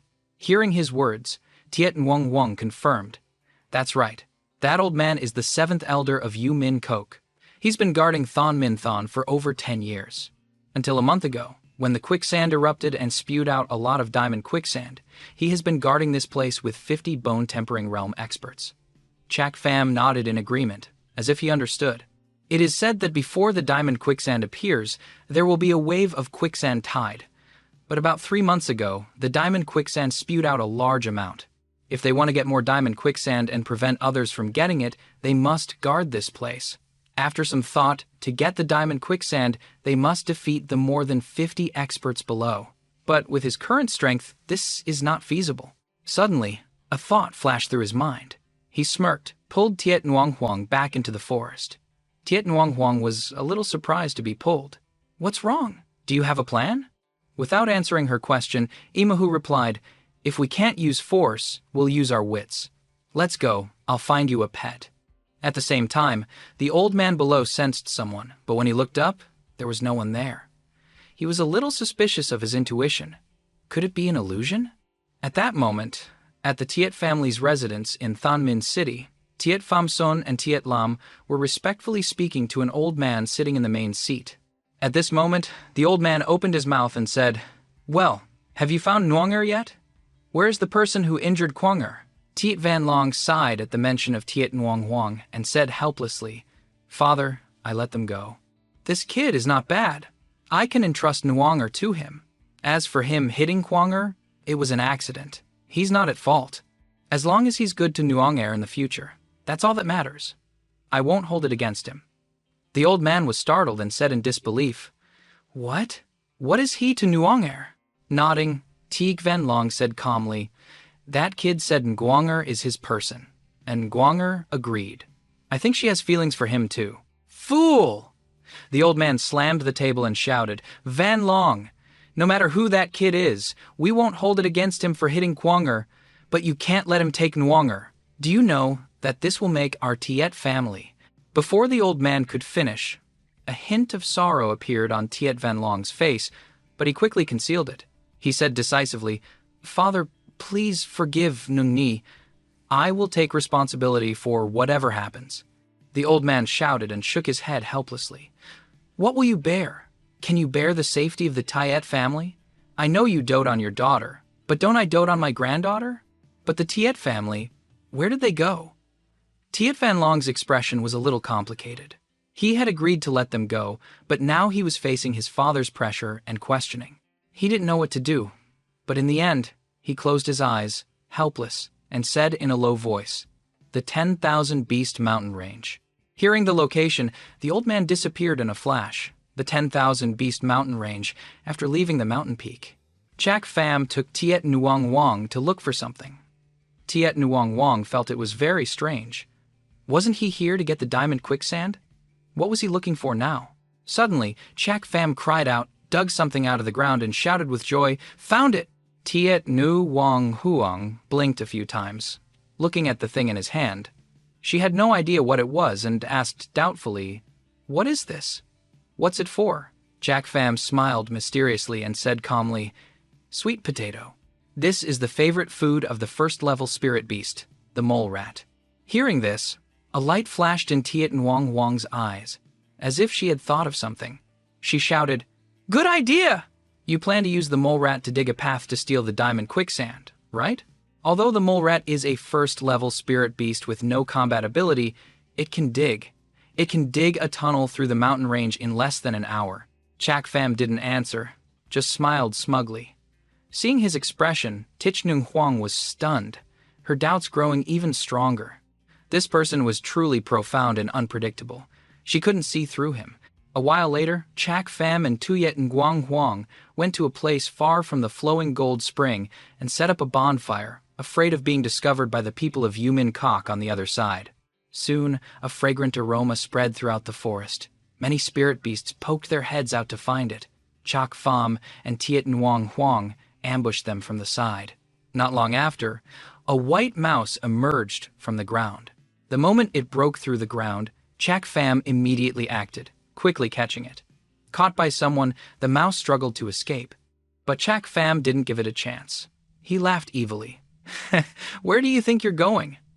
Tiet Nguyen Huang, who was watching from the side, felt a little pity. She snatched the mouse from Chak Pham's hand and held it in her arms. She looked at him with disdain and said, "Why are you so cruel? What if you hurt it?" Chak Pham heard her and pouted with contempt. "Spirit beasts aren't that easy to injure. We're in a hurry right now, otherwise we won't be able to tame it in time." Tiet Nguyen Huang held the spirit beast in her hands, stroking the little guy, and said, "Even so, you don't need to be so rough. I also raise some small spirit beasts at home. I've never tamed them, but they still listen to me." "Isn't that right? You're such a small animal." The little guy in her hands nodded, as if it understood her words. Seeing this, Tiet Nguyen Huang was even more delighted, but Chak Pham on this side was angry. He had things to do and didn't have time to show his kindness like her. Suddenly, he thought of something and revealed a strange smile. The little guy in Tiet Nguyen Huang's arms seemed to sense the danger and hid in her embrace. Tiet Nguyen Huang saw its fear and glanced at Chak Pham, saying, "What are you planning to do now?"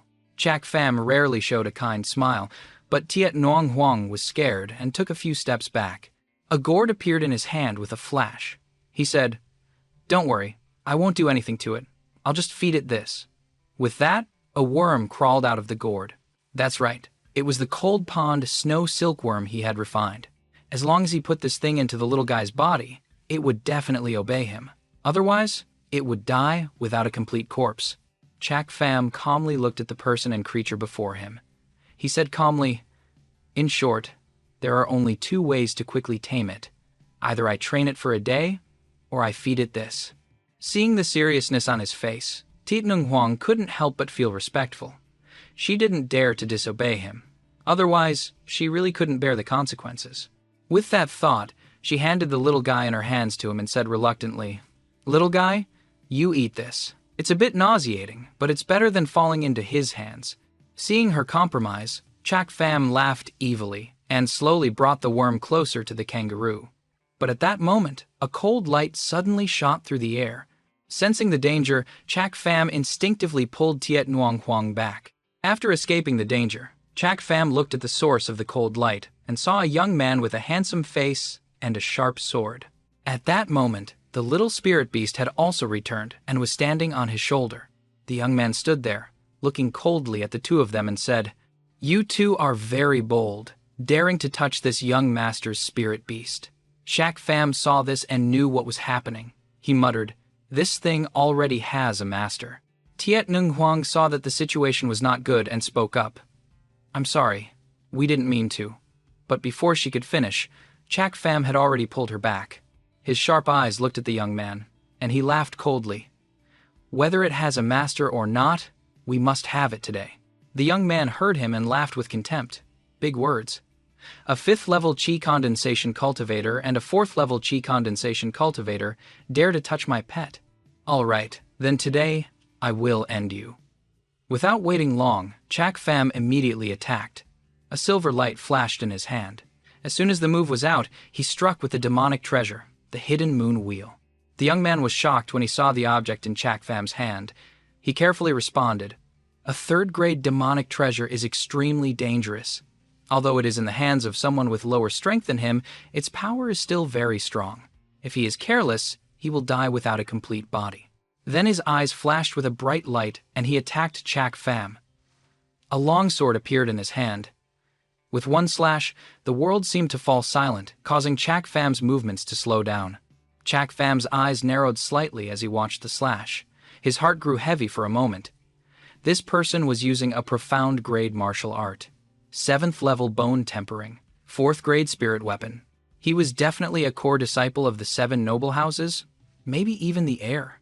If I offend him today, there will be trouble in the future, so I must take his life in an instant. After careful consideration, Chak Pham had developed a killing intent. Seeing this, the young man was stunned. That person had actually developed a killing intent towards him. He was the one in the dominant position. He had no right to unleash a killing move on him. However, a moment later, Chak Pham immediately increased his speed. Using an illusion, the battle immediately produced many more figures. But the young man in front of him was contemptuous of this move and also felt that he was too arrogant. But this young man was too arrogant, so he let Chak Pham succeed. Just as he was only paying attention to what was in front of him, Chak Pham had already appeared behind him, a wicked smile on his face, and said, "Nice sword. Unfortunately, you met me. A sword for a life. It's worth it." Once again, Chak Pham used the hidden moon wheel, planning to take the young man's life. But at that moment, a strange change occurred. The moment the hidden moon wheel struck him, it was repelled by a force. The hidden moon wheel in his hand also shattered. Chak Pham was forced back, his expression grave. He had protective spirit armor. This time, he had miscalculated. He never would have thought that a kid like him would have so many treasures. Even the elders of Yumin Kok didn't have as many as him. One in his clothes, one on his body. Who on earth was he? The opponent was a 7th level bone-tempering realm expert, wearing spirit armor and holding a spirit weapon, with a profound grade martial art. There was no way to break his defense, so he had to take the hits passively. The most terrifying thing was that the opponent, regardless of strength, had used his full power, so he had no openings. How was he supposed to fight? At the same time, at the moment Chak Pham was pushed back, the young man in front of him also took a few steps back, his face full of shock as he looked at him. He was a genius among geniuses. He had never lost since he first picked up a sword. But now, facing a chi condensation realm cultivator, he was forced to use his full strength and almost died at his hands. If he hadn't had the spirit armor to support him just now, he would have been dead, for sure. He was the heir of the family and had even defeated a peak bone-tempering realm expert in a higher-level battle. Yet now, he was in this situation. He looked up at Chak Pham and said, "Brother, what's your name?" Chak Pham heard him and knew this person didn't want to fight anymore. He opened his mouth and replied, "Chak Pham." Hearing the answer he wanted, the young man opposite him sheathed his sword, turned, and left. "All right, I'll remember your name. We'll fight again next time." Seeing him about to turn and leave, Chak Pham opened his mouth and asked, "Wait, excuse me, brother, did you also come here for the diamond quicksand?" Hearing Chak Pham mention the diamond quicksand, the young man was a little surprised, but he quickly regained his composure. So what if it is, and so what if it isn't? As soon as he finished speaking, Chak Pham knew that he was most likely here for the diamond quicksand. He wanted to use his mole rat spirit beast to do his bidding, so he said, honestly, "If not, then we'll say goodbye. But if you are, would you like to cooperate with me?" Hearing this, the young man was surprised. "Cooperate? How do you want to cooperate? Even if the three of us team up, we might not be able to get any diamond quicksand." Chak Pham smiled evilly and pointed at the spirit beast on the young man's shoulder. "Brother, don't you have a mole rat? I'm sure you don't want to risk your life with them." The young man in front of him didn't expect Chak Pham to have the same idea as him, using the mole rat to act. However, he didn't know that although their starting points were the same, their processes were different, and the results would also be different. He asked, "So we think alike. No wonder you were looking for it. But it's mine. What do you have to cooperate with me?" Chak Pham smiled at him. The correct way to use a mole rat. "I wonder how you, brother, will use the mole rat to get the diamond quicksand." Chak Pham was not wrong. This young man had a way, but he couldn't tell them. He just asked back, "What do you think?" Just as Chak Pham was about to speak, Tiet Nguyen Wang, who was standing beside him, interrupted, thinking she was smart. "Let the mole rat dig a tunnel. When they pick up the diamond quicksand, we'll take the opportunity to steal some." As soon as she finished, the two of them burst out laughing. Seeing this, Tiet Nguyen Huang asked doubtfully, "What are you laughing at? Am I wrong?" The young man looked at the innocent girl in front of him and didn't mind explaining to her. "The opponent is a heaven-profound realm expert. It's not that easy. I'm afraid you'll be caught before you can even make a move." Chak Pham, who was standing beside him, also agreed. This foolish girl thought she was smart, coming up with such a stupid idea. He smiled, taking advantage of the situation. He put his arm around her head and said to the young man, "What's your plan?" Perhaps the young man in front had already planned to cooperate with them. He didn't mind revealing his plan. My method is very simple. The diamond quicksand is forced into the lake by the Earth's core pressure. As long as the lake water flows out, I can have the mole rat dig a branch and get it. After hearing the man's plan, Tiet Nguyen Huang couldn't help but exclaim, "Good idea!" However, Chak Pham didn't care about this method. He showed a strange smile and said, "Unfortunately, that's only a part of it. As for me, I want all of it." His words immediately shocked the young man in front of him. The person guarding the flowing gold spring was more than 50 bone-tempering realm experts, including a heaven profound expert. With the cultivation of the three of them, it was already lucky to be able to get a part of it. But the person in front of him arrogantly said he wanted it all. This was impossible. Even if there was a way, those experts wouldn't let him get his wish. Chak Pham held the formation diagram in his hand, and together with Ta Thien Duong and Tiet Nguyen Huang, they went to a place far from the flowing gold spring, called the second area of the 10,000 Beast Mountain Range. Due to the dangerous concentration of spirit beasts, the 10,000 Beast Mountain Range is divided into 3 zones. The first zone is considered the safest because it only has first and second level spirit beasts, suitable for chi condensation and foundation establishment realm cultivators to come and catch spirit beasts. And the flowing gold spring is in this area. The second area is considered a treasure hunting zone, with a concentration of third and fourth level spirit beasts. Without the strength of the bone-tempering realm, entering it is basically a dead end. But the spirit beasts here are abundant, and it is a place where experts come to find spirit pets. The third area is considered the most dangerous, because the spirit beasts that can survive here are all 5th level monsters or above. Even a divine illumination realm expert could be in danger. Chak Pham led everyone to the second area, which was considered a place where formations could be set up. But Ta Thien Duong, who knew the area of the 10,000 Beast Mountain Range well, looked at him with suspicion. Here, this is the second area. Even a heaven profound expert wouldn't dare to walk around here. You're knowing Ta Thien Duong's thoughts. He didn't wait for him to finish. He pointed at the formation diagram and cut him off. "Brother Thien Duong, have your mole rat dig a tunnel from here to the flowing gold spring. Then, set up the formation according to this map. This is the flowing gold spring." Ta Thien Duong was startled when he heard him. He pointed at the map and said, "It's not a problem to have it dig a tunnel from here to the flowing gold spring, but to have it place spirit stones to set up a formation, it would require more than 1,000 stones." Chak Pham nodded and said calmly, "That's right, 3,221 stones to be exact. The mole rat is small and can only carry 1 stone at a time, which means it has to go back and forth 3,221 times to set up the formation around the flowing gold spring." Ta Thien Duong couldn't help but take a deep breath after hearing this. Tit Nung Huang, who was beside him, couldn't bear it and scolded him. "You want it to work to death?" The little guy on Ta Thien Duong's shoulder was equally scared. It seemed to understand everyone's plan. It kept trembling and fell from Ta Thien Duong's shoulder to the ground. Seeing this, Chak Pham couldn't help but laugh. He ignored the little guy on the ground and looked at its owner, saying, "We don't have much time now. The diamond quicksand will erupt soon. We have to make it act now." "Do we have to do this?" Ta Thien Duong said with a serious expression. Seeing his hesitation, Chak Pham chuckled softly. "As long as you can secretly set up the formation to the flowing gold spring, then you won't need it. It's just a mole rat. We can find another one later. But we can't get the diamond quicksand back. As long as you do as I say, I guarantee you'll get a lot." Ta Thien Duong glanced at the pet on the ground, his eyes thoughtful. After a while, he was moved by Chak Pham. He nodded and said, "All right, it's just a first-level spirit pet. At most, I won't need it anymore." The little mole rat had no way to resist and had to reluctantly go and dig a tunnel. When it returned after completing its mission, it looked like it was dying and crawled into Tiet Nung Huang's arms for comfort. Chak Pham looked at it and smiled proudly.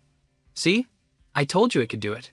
Helplessly nodding, Ta Thien Duong sighed and said, "That's right, but it will definitely hate its master, me, after this." Tiet Nung Huang looked at the two of them teasing each other, then looked down at the little guy in her arms. She immediately complained, "You guys are too mean. It's already so tired, so pitiful." Chak Pham didn't mind her complaints and shrugged. "There's no other way. We can set up the formation in 3 days. I had to force it, otherwise it would be lazy. If it dies from exhaustion, then it's not a first-level spirit beast.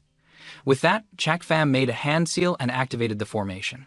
With everything in place, the three of them entered a period of waiting for the right moment, just like the people of Yu Min Kok on the other side.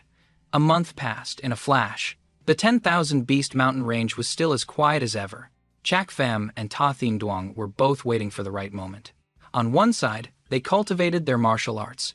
Only Tit Nuong Wong on the other side looked carefree, spending her days playing with Ta Thien Duong's spirit pet. It seemed she had forgotten about the diamond quicksand.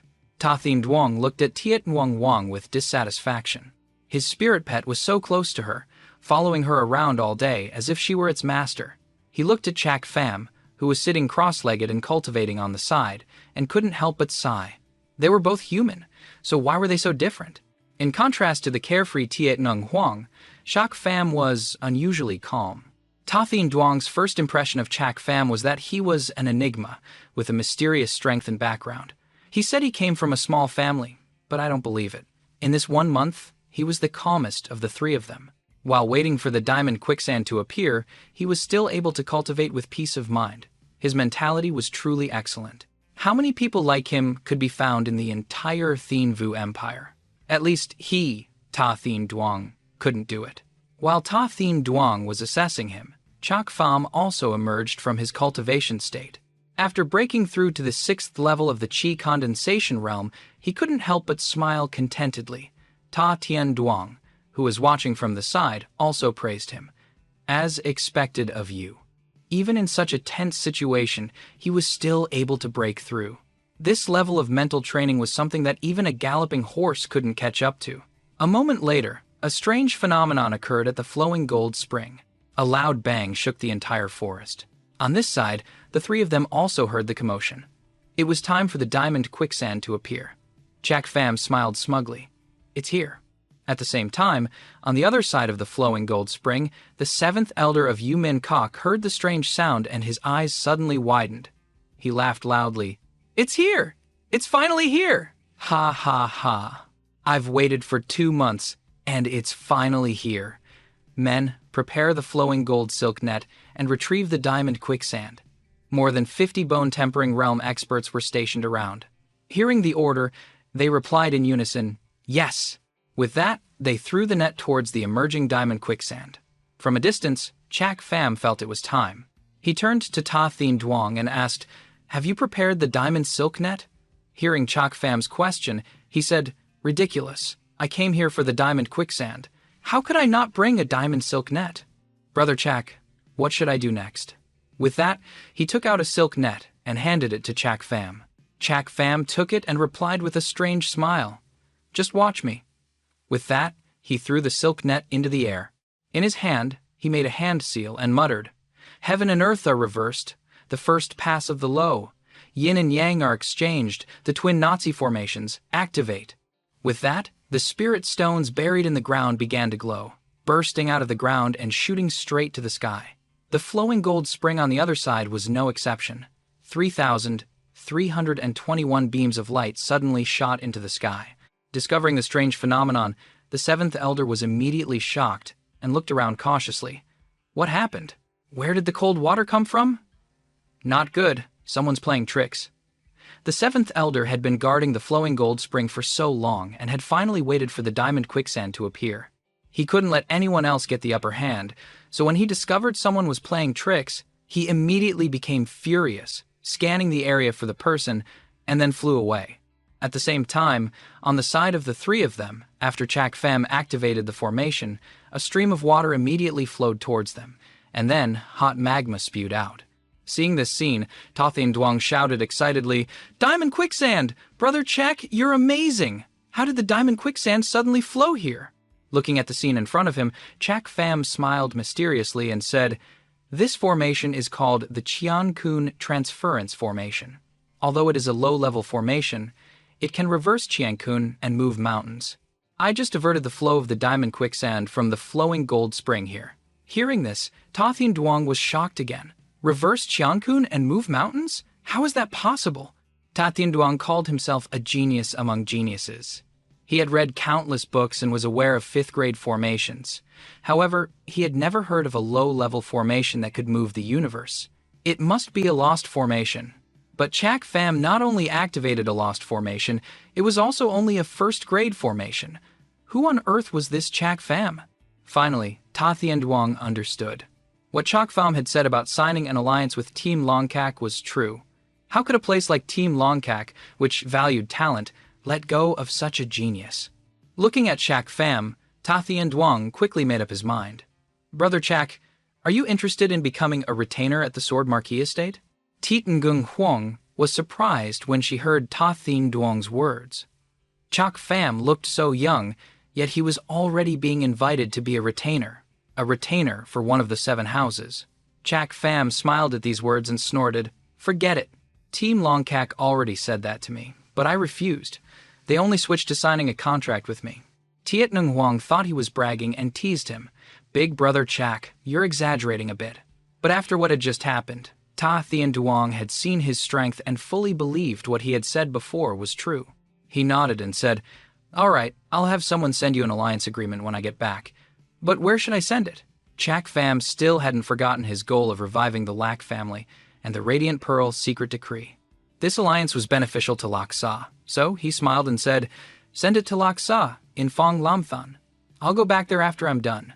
Ta Thien Duong hesitated for a moment when he heard that he wouldn't binding it directly. "Then let's wait until you get back. I'll only form an alliance with you. With your skills, if you're not in Lak Sa in the future, we'll be at a disadvantage." Hearing these words, Chak Pham couldn't help but feel a sense of familiarity. It was the same with Tiem Longkak before. The 7 houses were indeed cautious and far-sighted. Tiet Nung Huang, who was listening to their conversation, took a breath, her face full of surprise. The people of the Sword Marquis estate were really willful to actually sign an alliance with someone outside the 7 houses. Moreover, this contract was not with a family, but a personal one. She just didn't understand. What they saw was Chak Pham's strength and value, so signing a contract with him would bring no small benefits. Just then, with a loud bang, another burst of magma erupted. Seeing this, Chak Pham became serious and blocked it, saying, "Reel in the net immediately." Ta Thien Duong, however, didn't care about his words and waved his hand with a smile. "What's the hurry? The golden sand silk net is so fine. Even if the magma cools down, we can still fish out the diamond quicksand." Seeing that he didn't follow, Chak Pham frowned and snorted coldly. "Do you think I don't understand that logic? But even if you get it, do you have a life to use it? Do you think those people from Yumin Kok are blind? They can't see the pillar of light shining on them. The Heaven Profound expert will be here soon." Hearing this, Ta Thien Duong was startled and hurriedly reeled in the silk net. As the net slowly rose, the 3 of them saw magma flowing out.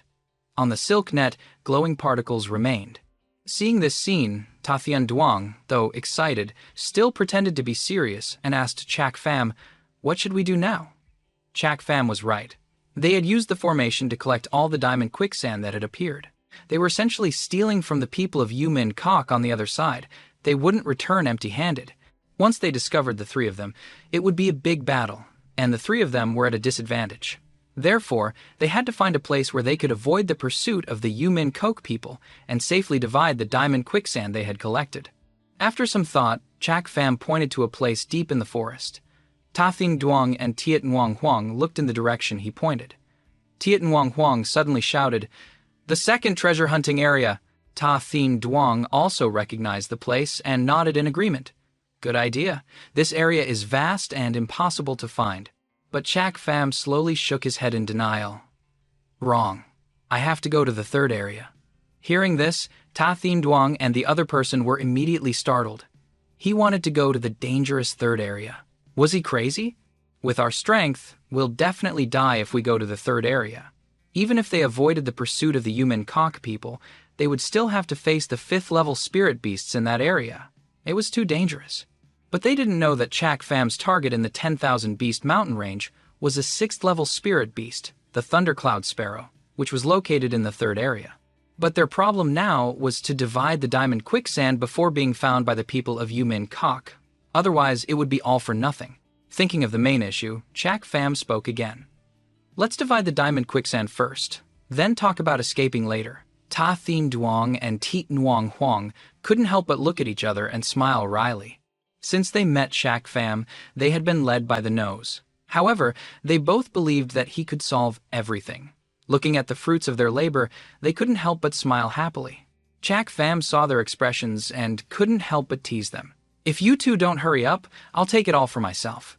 At this moment, Ta Thien Duong was genuinely happy. He ran after Shak Pham and said, "Wait for me." A while later, they had reached a safe place and took out the diamond quicksand from the silk net. Seeing the abundant harvest this time, Ta Thien Duong immediately smirked. With this golden sand, he could add several kilograms to his refining. The harvest was much better than he had imagined. Seeing his greedy expression, Shak Pham couldn't help but secretly mock him. He was a disciple of the Sword Marquis estate, yet he was acting like he had never seen anything like this before. Then, he took his share of the golden sand and put it in his storage space. He then said to them, "According to our agreement, I'll take my share, the rest is yours." Ta Thien Duong was secretly impressed that he had only taken his share as agreed. He was truly a man of his word. He had only provided the mole rat and had done nothing else. He was the one who had done everything, yet he had only taken his fair share. This brother was a good friend to have. He looked at him and said, "All right, you can take a little more. It's fine. Now tell me, how do we get out of here?" As soon as he finished speaking, a stream of light flashed in Shak Pham's hand and quickly disappeared. A small porcelain bottle immediately appeared. He gave it to Ta Thien Duong and Tiet Huang Huang and said, "Very simple, drink this." Ta Thien Duong and Tiet Nguyen Huang took the pills from Shak Pham's hand. Even though they were suspicious, they still willingly drank them down. After Ta Thien Duong finished drinking, he asked Shak Pham, "Are you satisfied now? Hurry up and tell us what this pill is." Shak Pham also drank one, then answered their question. "This is a first-grade pill, the breath-concealing pill.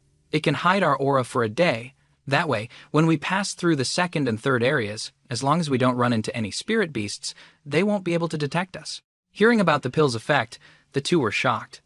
Ta Thien Duong immediately spoke up, "So magical. Where did you get it?" The 10,000 Beast Mountain Range is a treasure trove of spirit beasts that everyone wants. It's just a pity that the spirit beasts are ferocious and they don't dare to come here. If they knew about this kind of pill, they would definitely fight for it. But Ta Thien Duong had never heard of it. If he hadn't seen it with his own eyes, no one would believe that such a pill existed. Shak Pham heard his question and answered without hiding anything. "I refined it. There's only one, no branches." Hearing this, Ta Thien Duong couldn't help but exclaim in shock, "What? You also know how to refine pills?" Perhaps he was too shocked. He shouted loudly, which startled Tiet Nguyen Huang beside him. "Why are you shouting so loud?" However, Shak Pham didn't mind. He replied nonchalantly, "Why? Want to learn?" Hearing this, Ta Thien Duong was stunned for a long time. How many more surprises could this person bring him? From his Qi condensation realm strength, he could fight a bone-tempering realm expert, and he also knew how to set up formations. Now he even knows how to concoct pills. He's a true all-around genius. He has strength, he has schemes, and he always thinks carefully before acting, with great foresight. Are the disciples of the Seven Houses who call themselves geniuses too far off the mark? Compared to his peers, Ta Thien Duong had always thought he was superior. He never expected to meet a monster like Shak Pham out here. When he returns this time, he will definitely not dare to call himself a genius anymore, at least not in front of Shak Pham. He's not. Ta Thien Duong thought for a moment, then turned and walked towards the second area. Without another word, he just left 2 words, "Let's go." Shak Pham and Tiet Nguyen Huang were stunned by his reaction and looked at each other. They didn't know what had provoked him to act so cold and decisive, but they didn't care. The two of them immediately followed. Not long after they left, the 7th elder of Yu Min Kok found them. Looking at the current situation, he confirmed that someone had indeed led the diamond quicksand here. This person had just left not long ago, so they probably hadn't gone far. If they were still hiding in the first area, they would surely be dead. Then, a mere trick to deceive me? In your dreams. The answer is the second area. With that, the 7th elder became furious and flew towards the second area, his powerful aura causing chaos throughout the forest. On the other side, the 3 of them, who were on their way to the second area, also saw this scene and immediately felt that something was wrong. They quickly stopped. Chak Fam's eyes narrowed in shock. How can this be? The elder of Yu Min Kok is coming straight to the second area. Ha Thin Duong, who was in front, was equally shocked. What? Then what should we do? With the seventh elder's speed, he'll catch up to us soon. How could Chak Fam not know? However, this seventh elder had gone against his expectations. It was his own fault for being too arrogant and miscalculating one step. He shook his head helplessly and said, I don't know either. Originally, I planned to bet on time with that elder. Logically, when he discovered the refining rock, he would search the first area first for safety. Besides, everyone knows the second area is dangerous. He can't get here right away. We just started, and we've already reached the second area. By the time he catches up, it will probably be 3 hours later. Besides, in the second area, to avoid the spirit beasts, his speed will slow down. This time difference is enough for me to hide in the third area. After all, in the third area, he, like us, is prey for extremely powerful spirit beasts. He doesn't have the guts to pursue us there, but now he's chasing us to the second area right from the start. Ta Tien Duong, who was listening to his plan, couldn't help but exclaim. In that situation, he was still able to calculate every step, every advantage and disadvantage, and come up with a perfect plan. But it's true that man's plans are no match for heaven's. The person he met was an old fox from Yu Min Kok, so he made a wrong move.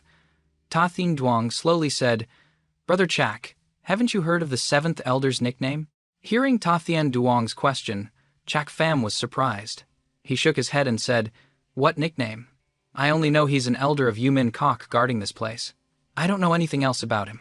Ta Thin Duong, being from one of the 7 houses, naturally knew about the other powers. At this moment, he slowly said to Chak Fam, You know, he is the most cunning old fox in Yu Min Kok. Yu Kwai That. Yu Kwai That is a person of respected status in Yu Min Kok. The Valley Masters often consult him on important matters. This person is cunning, treacherous, and unpredictable. Everyone calls him the 7-aperture ghost spirit. Chak Fam became curious upon hearing this and asked, So that means he's very strong. Ta Thin Duong took a deep breath, his face grave. In the 7 houses, many elders have died at his hands, especially the 9th elder of Team Longkak. The destruction of his purple lightning golden eye was single-handedly orchestrated by Yu Kwai That. Therefore, many people hate him, but even more people fear him. Chak Fam was enlightened.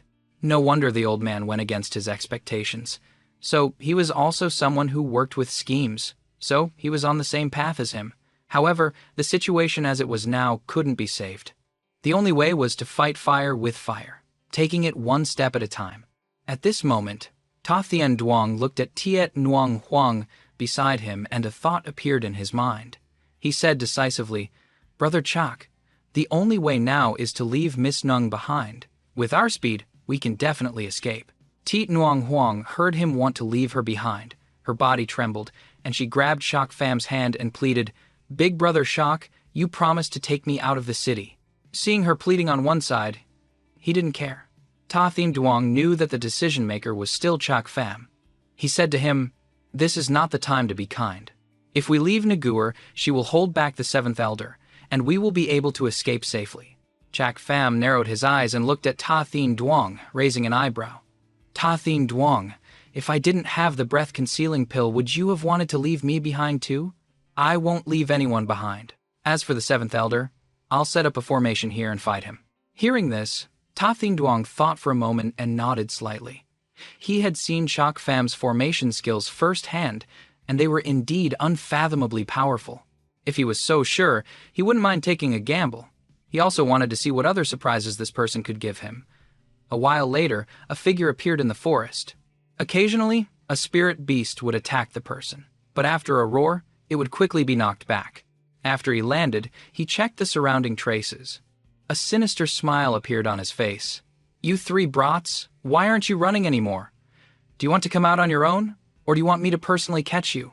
The 7th elder's shout carried a killing intent, spreading in all directions and scaring the spirit beasts away. And at this moment, Chak Fam, who was hiding on the side, also chuckled softly. Ha-ha! As expected of the 7th elder, the 7-aperture spirit, you knew how many of us there were just by the traces along the way. I'm impressed. truly impressed. The seventh elder heard the voice and looked around cautiously.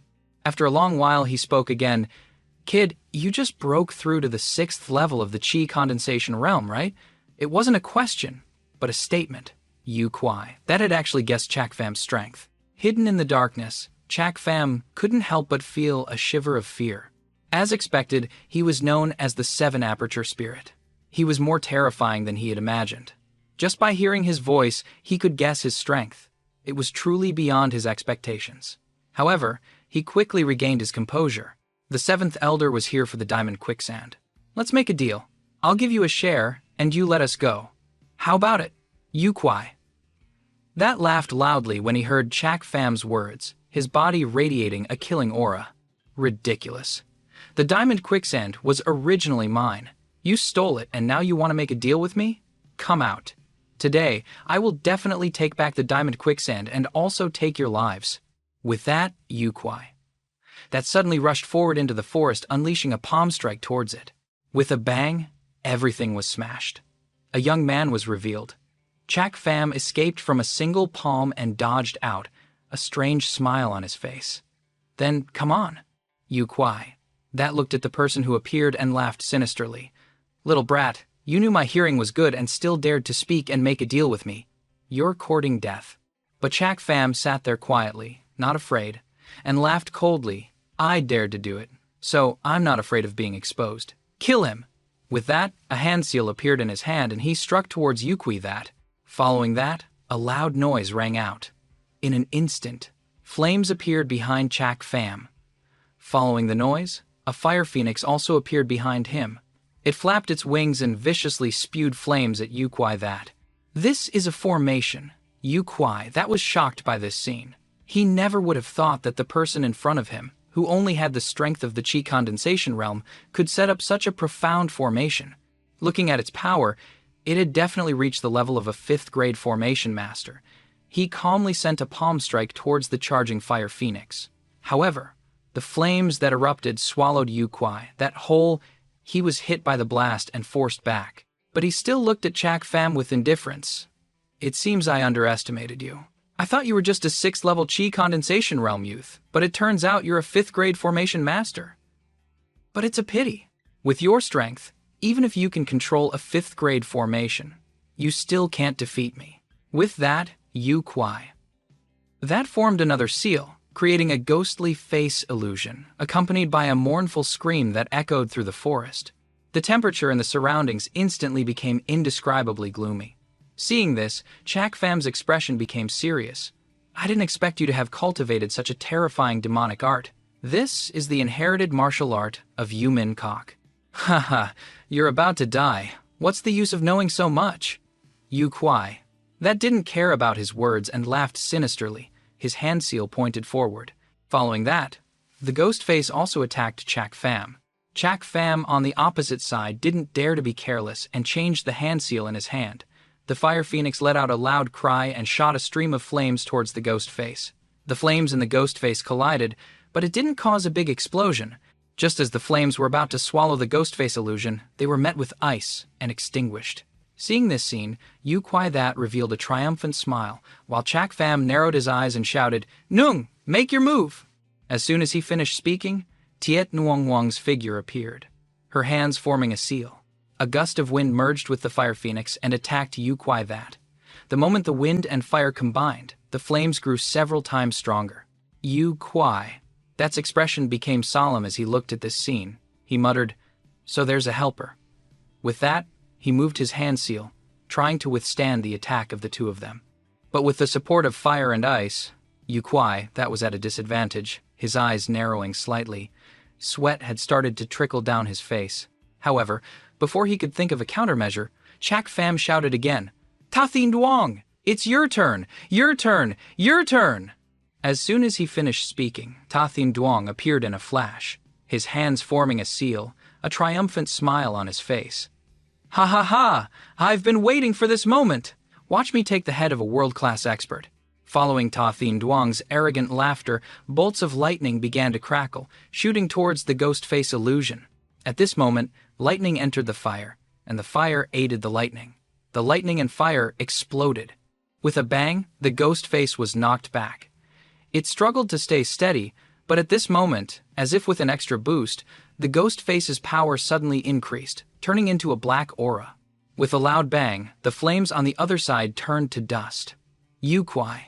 That coughed up a mouthful of blood with difficulty. The lightning just now had injured him quite badly. He never would have dreamed that he would end up in this situation. However, on the opposite side, Chak Pham was equally surprised. A fourth-grade demonic treasure. Yu Kuai. That looked at the three of them, panting heavily, and said, "Well done. You're all very good. I never thought that in my life of roaming freely, I would be pushed to this state by three little brats. Now, I acknowledge your strength. If we continue to fight, we'll only hurt each other. So, let's do as you said. Give me a share of the diamond quicksand, and I won't pursue this matter any further." Hearing this, Chak Pham and the other two glanced at each other, then nodded slightly. Chak Pham thought for a moment, then smiled and said, "All right, then we'll call it a truce." With that, Chak Pham took out a cloth bag and, looking like he was about to approach, said, "This is the diamond quicksand. We'll call a truce here." Yu Kuai that saw him compromise and sighed in relief. He put away his demonic treasure and slowly flew towards Chak Pham. "That's right. Just hand over the diamond quicksand obediently, and I promise to let you go." But just as the two were not far from each other, the air simultaneously thickened with killing intent. They shouted in unison, "Kill him! You brat! Die!"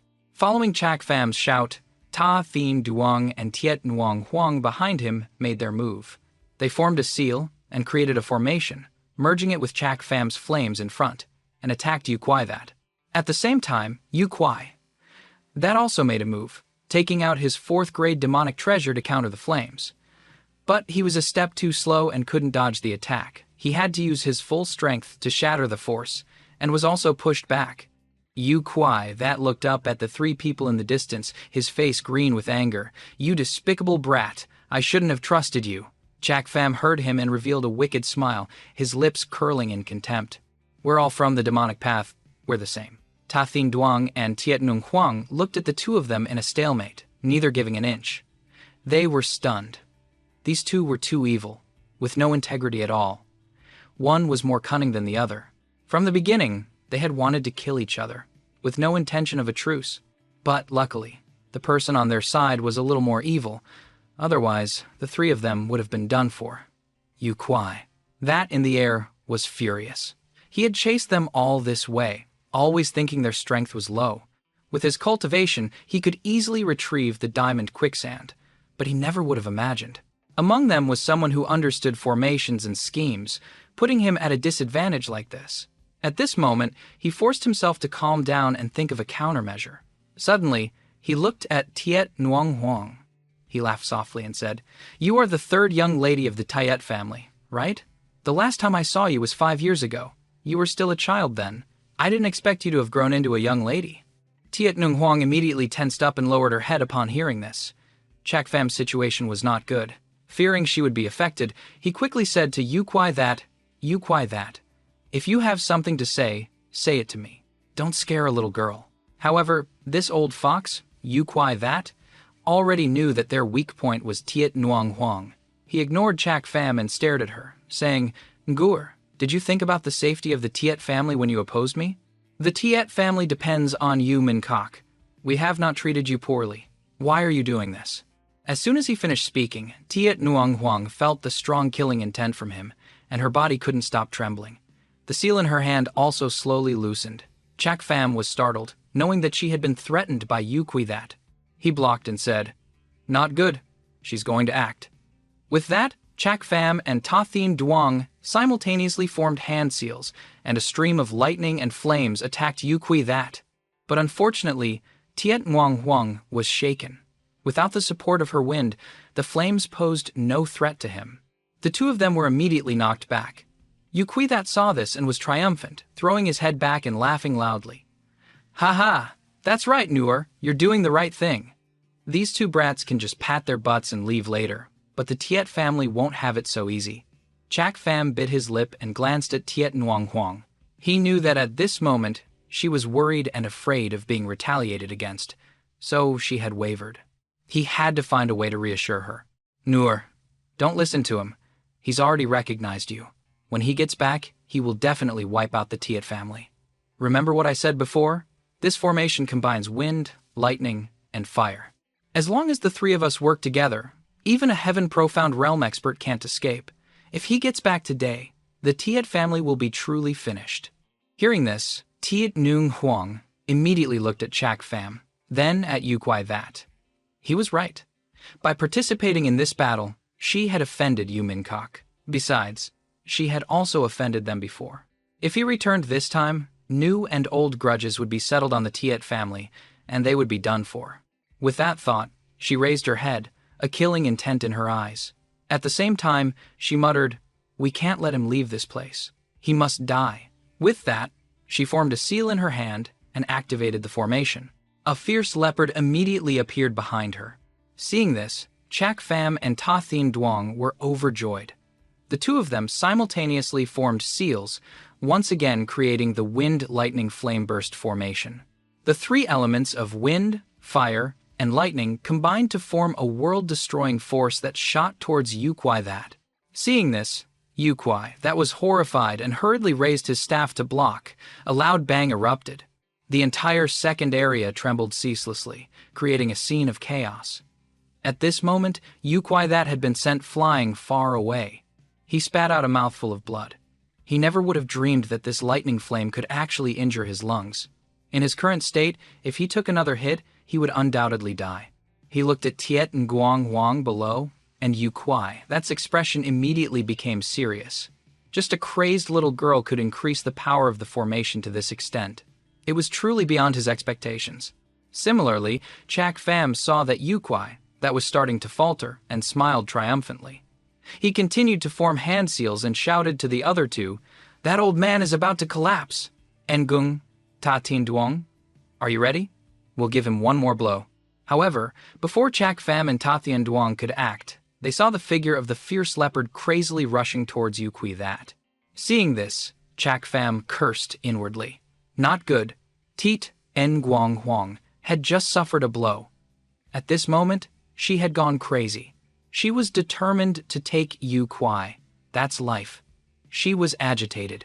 Without the combination of the three of them, creating the wind, lightning, and fire would greatly reduce the power of the formation. Similarly, Yu Kwai That in the air also saw this and smiled triumphantly, attacking the charging leopard. In an instant, he had Tiet Nguyen Huang in his hands. "You stinking brat, I almost died at your hands just now. If you weren't still useful, I would have killed you already." On this side, Chak Pham and Ta Thien Duong saw her fall into Yu Kwai That's hands and shouted incessantly, "Nguer!" Yu Kwai That heard this and glanced at them coldly. "What are you two brats shouting for? In a moment, I'll naturally come and deal with you." Chak Pham and Ta Thien Duong stood motionless, their hands clenched into fists in their sleeves. They couldn't do anything to him. At this moment, Tiet Nguyen Huang, in Yu Kwai That's hands, coughed twice with difficulty. She looked at Chak Pham and muttered, "Kill him quickly. Don't let him go back and harm my father." What a filial daughter, still thinking of her father at a time like this. But unfortunately, those two brats aren't skilled enough to kill me. When I get back, I'll make sure not a single member of the Tiet family is left. Hearing these words, Tiet Nguyen Huang's tears fell uncontrollably. Ta Thien Duong on the other side also spoke up angrily.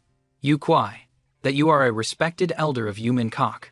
Now you are bullying a little girl, tying up a chicken without a fight. Don't you feel ashamed?" Yu Kwai That didn't care, and laughed contemptuously. "In my eyes, the word shame doesn't exist. You little brat, on the other hand, are not bad. You're very much to my liking. With just 3 sentences, you were able to ignite this little girl's fighting spirit. If we weren't enemies today, I would definitely take you as my disciple.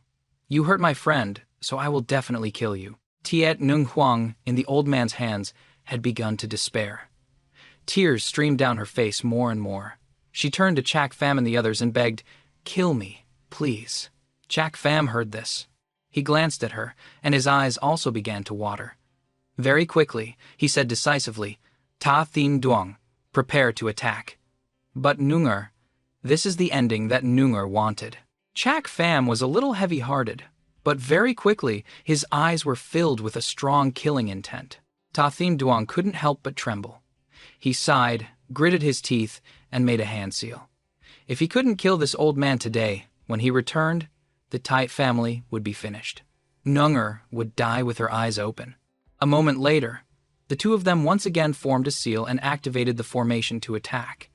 The fire phoenix and the lightning in Ta Thian Duang's hands immediately struck. But Yu Kuai, that stood there without a care, mocking them. Without the wind to help you, no matter how strong the lightning and fire are, you can't do anything to me. As soon as he finished speaking, Chak Pham revealed a strange smile. Who says I don't have wind? What? Yu Kuai, that immediately shouted in horror, but it was too late. Chak Pham had already created another wind formation attack, combining it with the fire phoenix and Ta Thian Duang's lightning attack, creating an explosion that blew up everything inside. This power was several times stronger than when the three of them had worked together before. This time, it seemed that Yu Kui that really couldn't escape. In the distance, Ta Thian Duang was completely stunned as he looked at Chak Pham, muttering, How? How is that possible? After dealing with Yu Kui that, Chak Pham turned his head and looked at Ta Thian Duang with a wicked smile, his face no longer showing any trace of sadness. How could the storm have appeared, right? The reason is because I lied to you. With a faint laugh, Chak Pham continued. From the beginning, I said my abilities couldn't control a fifth-grade consciousness, and I had to team up with you. That was a lie. Otherwise, with Yu Kuai that's cunning, he couldn't have been fooled. Hearing this, Ta Thian Duang was immediately shocked. He had actually lied to everyone. He stared with wide eyes and stammered, What? You lied to us? Chak Pham smiled and said, Yu Kuai, that is more cunning than anyone. He's the wise man of Yu Min Kok. If I fought him, I might not win.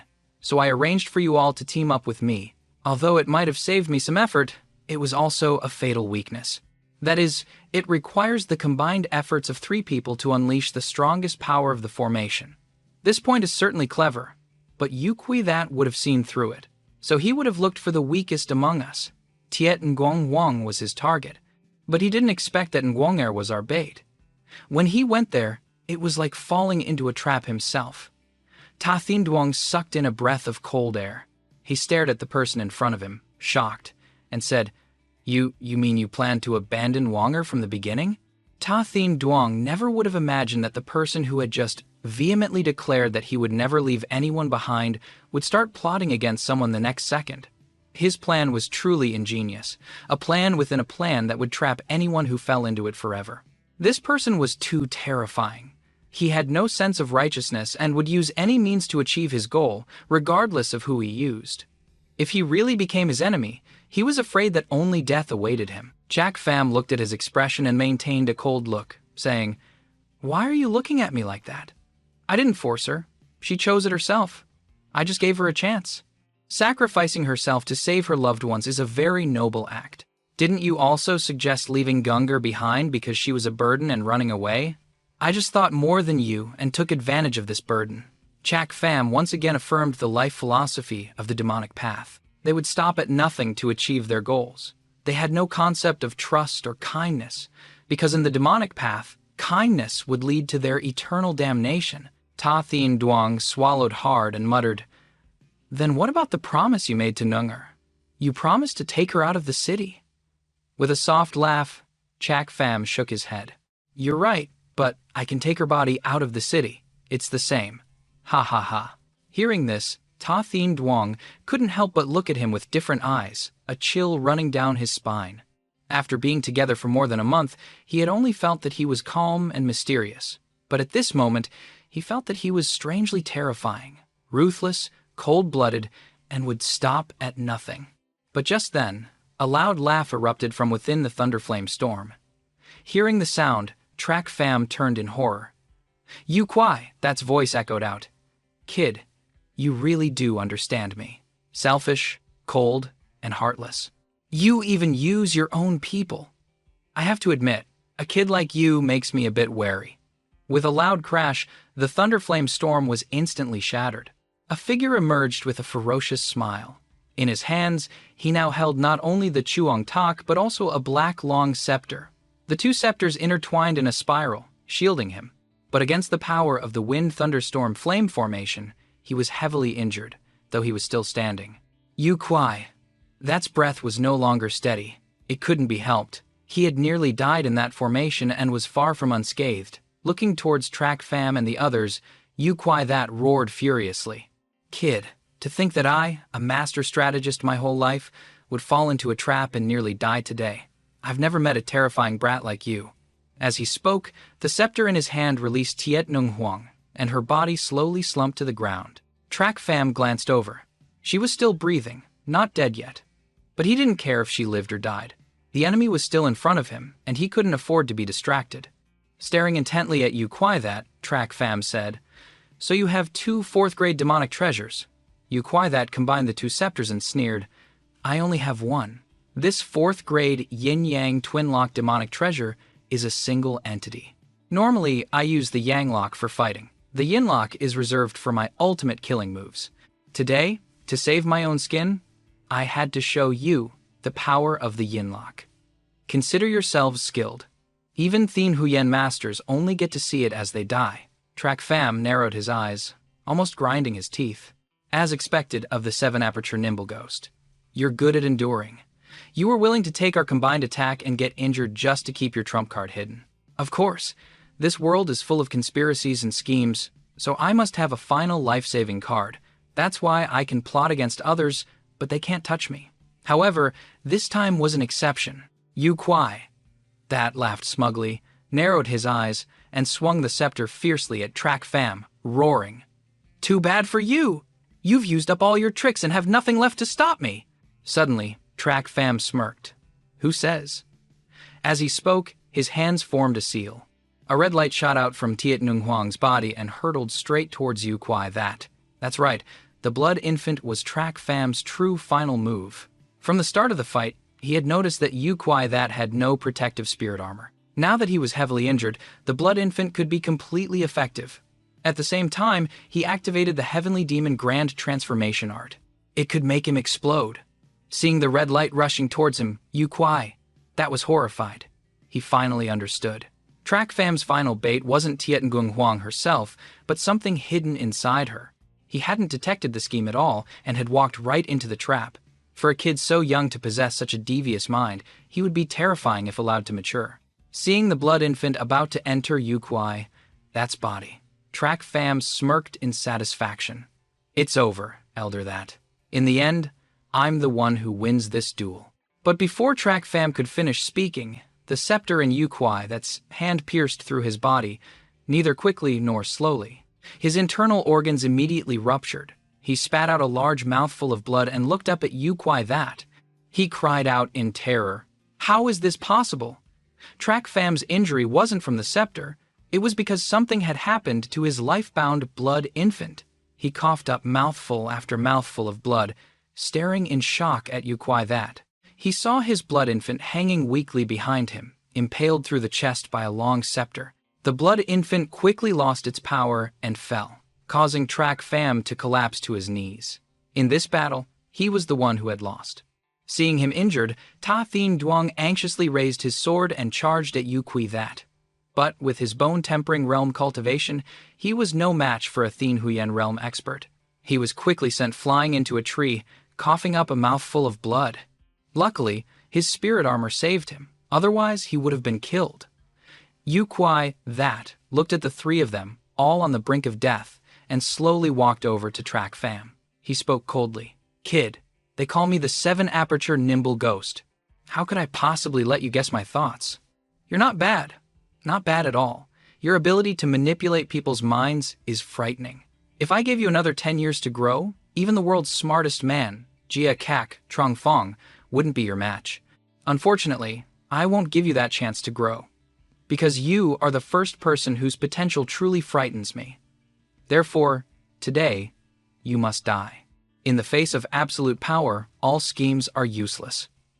With that, Yu Kwai that gathered Yuan power in his hand and aimed a palm strike at Track Fam. Track Fam was now on the verge of death, but he wasn't resigned to his fate. He truly wasn't. He hadn't been outsmarted. In fact, his scheme was superior, but he still lost. He lost because of his lack of strength. It was a shame his time in this world hadn't been long enough. He still had so much left to do. His ultimate goal after reincarnating was still far from complete, yet it had to end here. He unwillingly closed his eyes, spat out a final mouthful of blood, and completely lost consciousness. Suddenly, a massive roar echoed throughout the entire Vanthu mountain range. Yu Kwai, that abruptly stopped his attack. He looked up and cried out in alarm.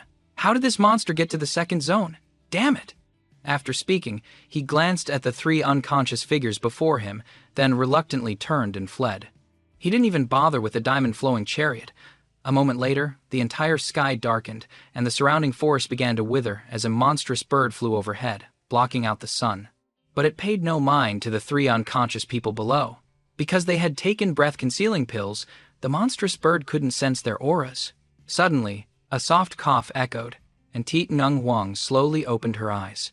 After her eyes adjusted to the surroundings, she saw Track Fam and the other lying there. The withered trees around her were a bit of a shock. She quickly ran over to Track Fam's side. He was lying there, completely still. His breathing was faint, and he was surrounded by blood. If he didn't get help soon, he would die. Seeing Track Fam's terrible condition, Nung Huang grew anxious. Tears streamed down her face as she called out repeatedly, "Big brother Track, wake up! Please, wake up!" Tiet Nung Huang's tears fell onto Track Fam's face as she called his name over and over. Track Fam stirred slightly and struggled to open his eyes.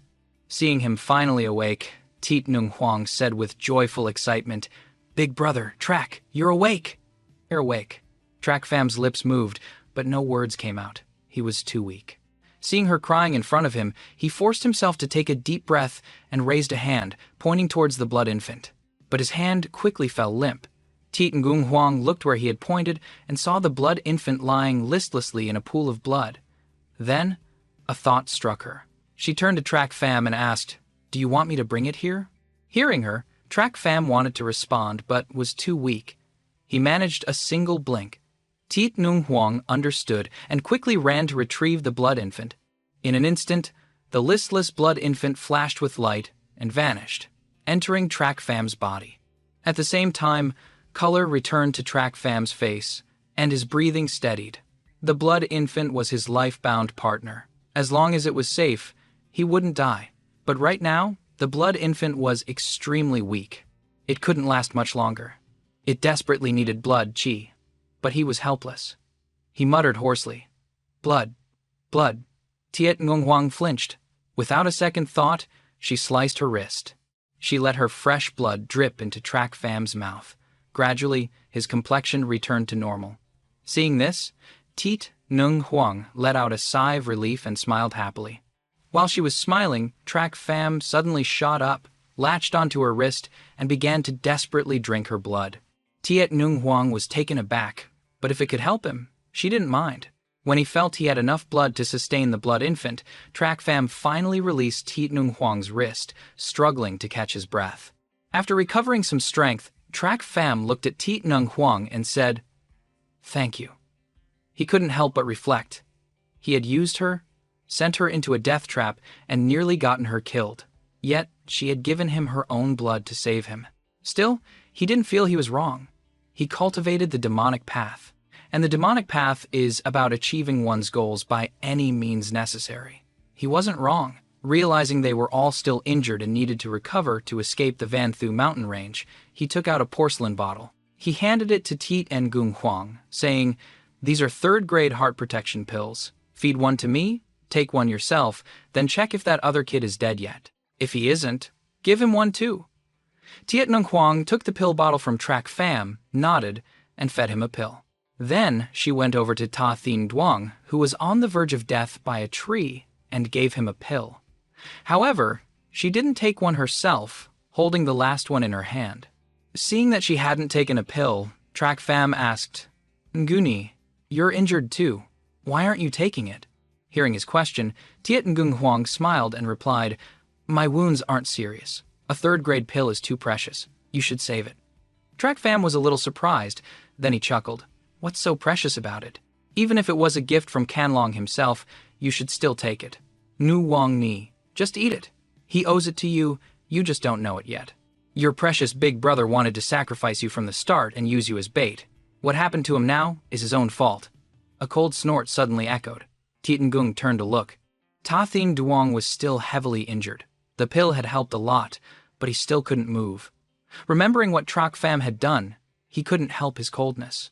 When Trak Pham had revealed his plan, Tiet Nung Huang had been unconscious inside the storm and hadn't heard. Now, hearing Trak Pham's words, she was shocked and looked towards him.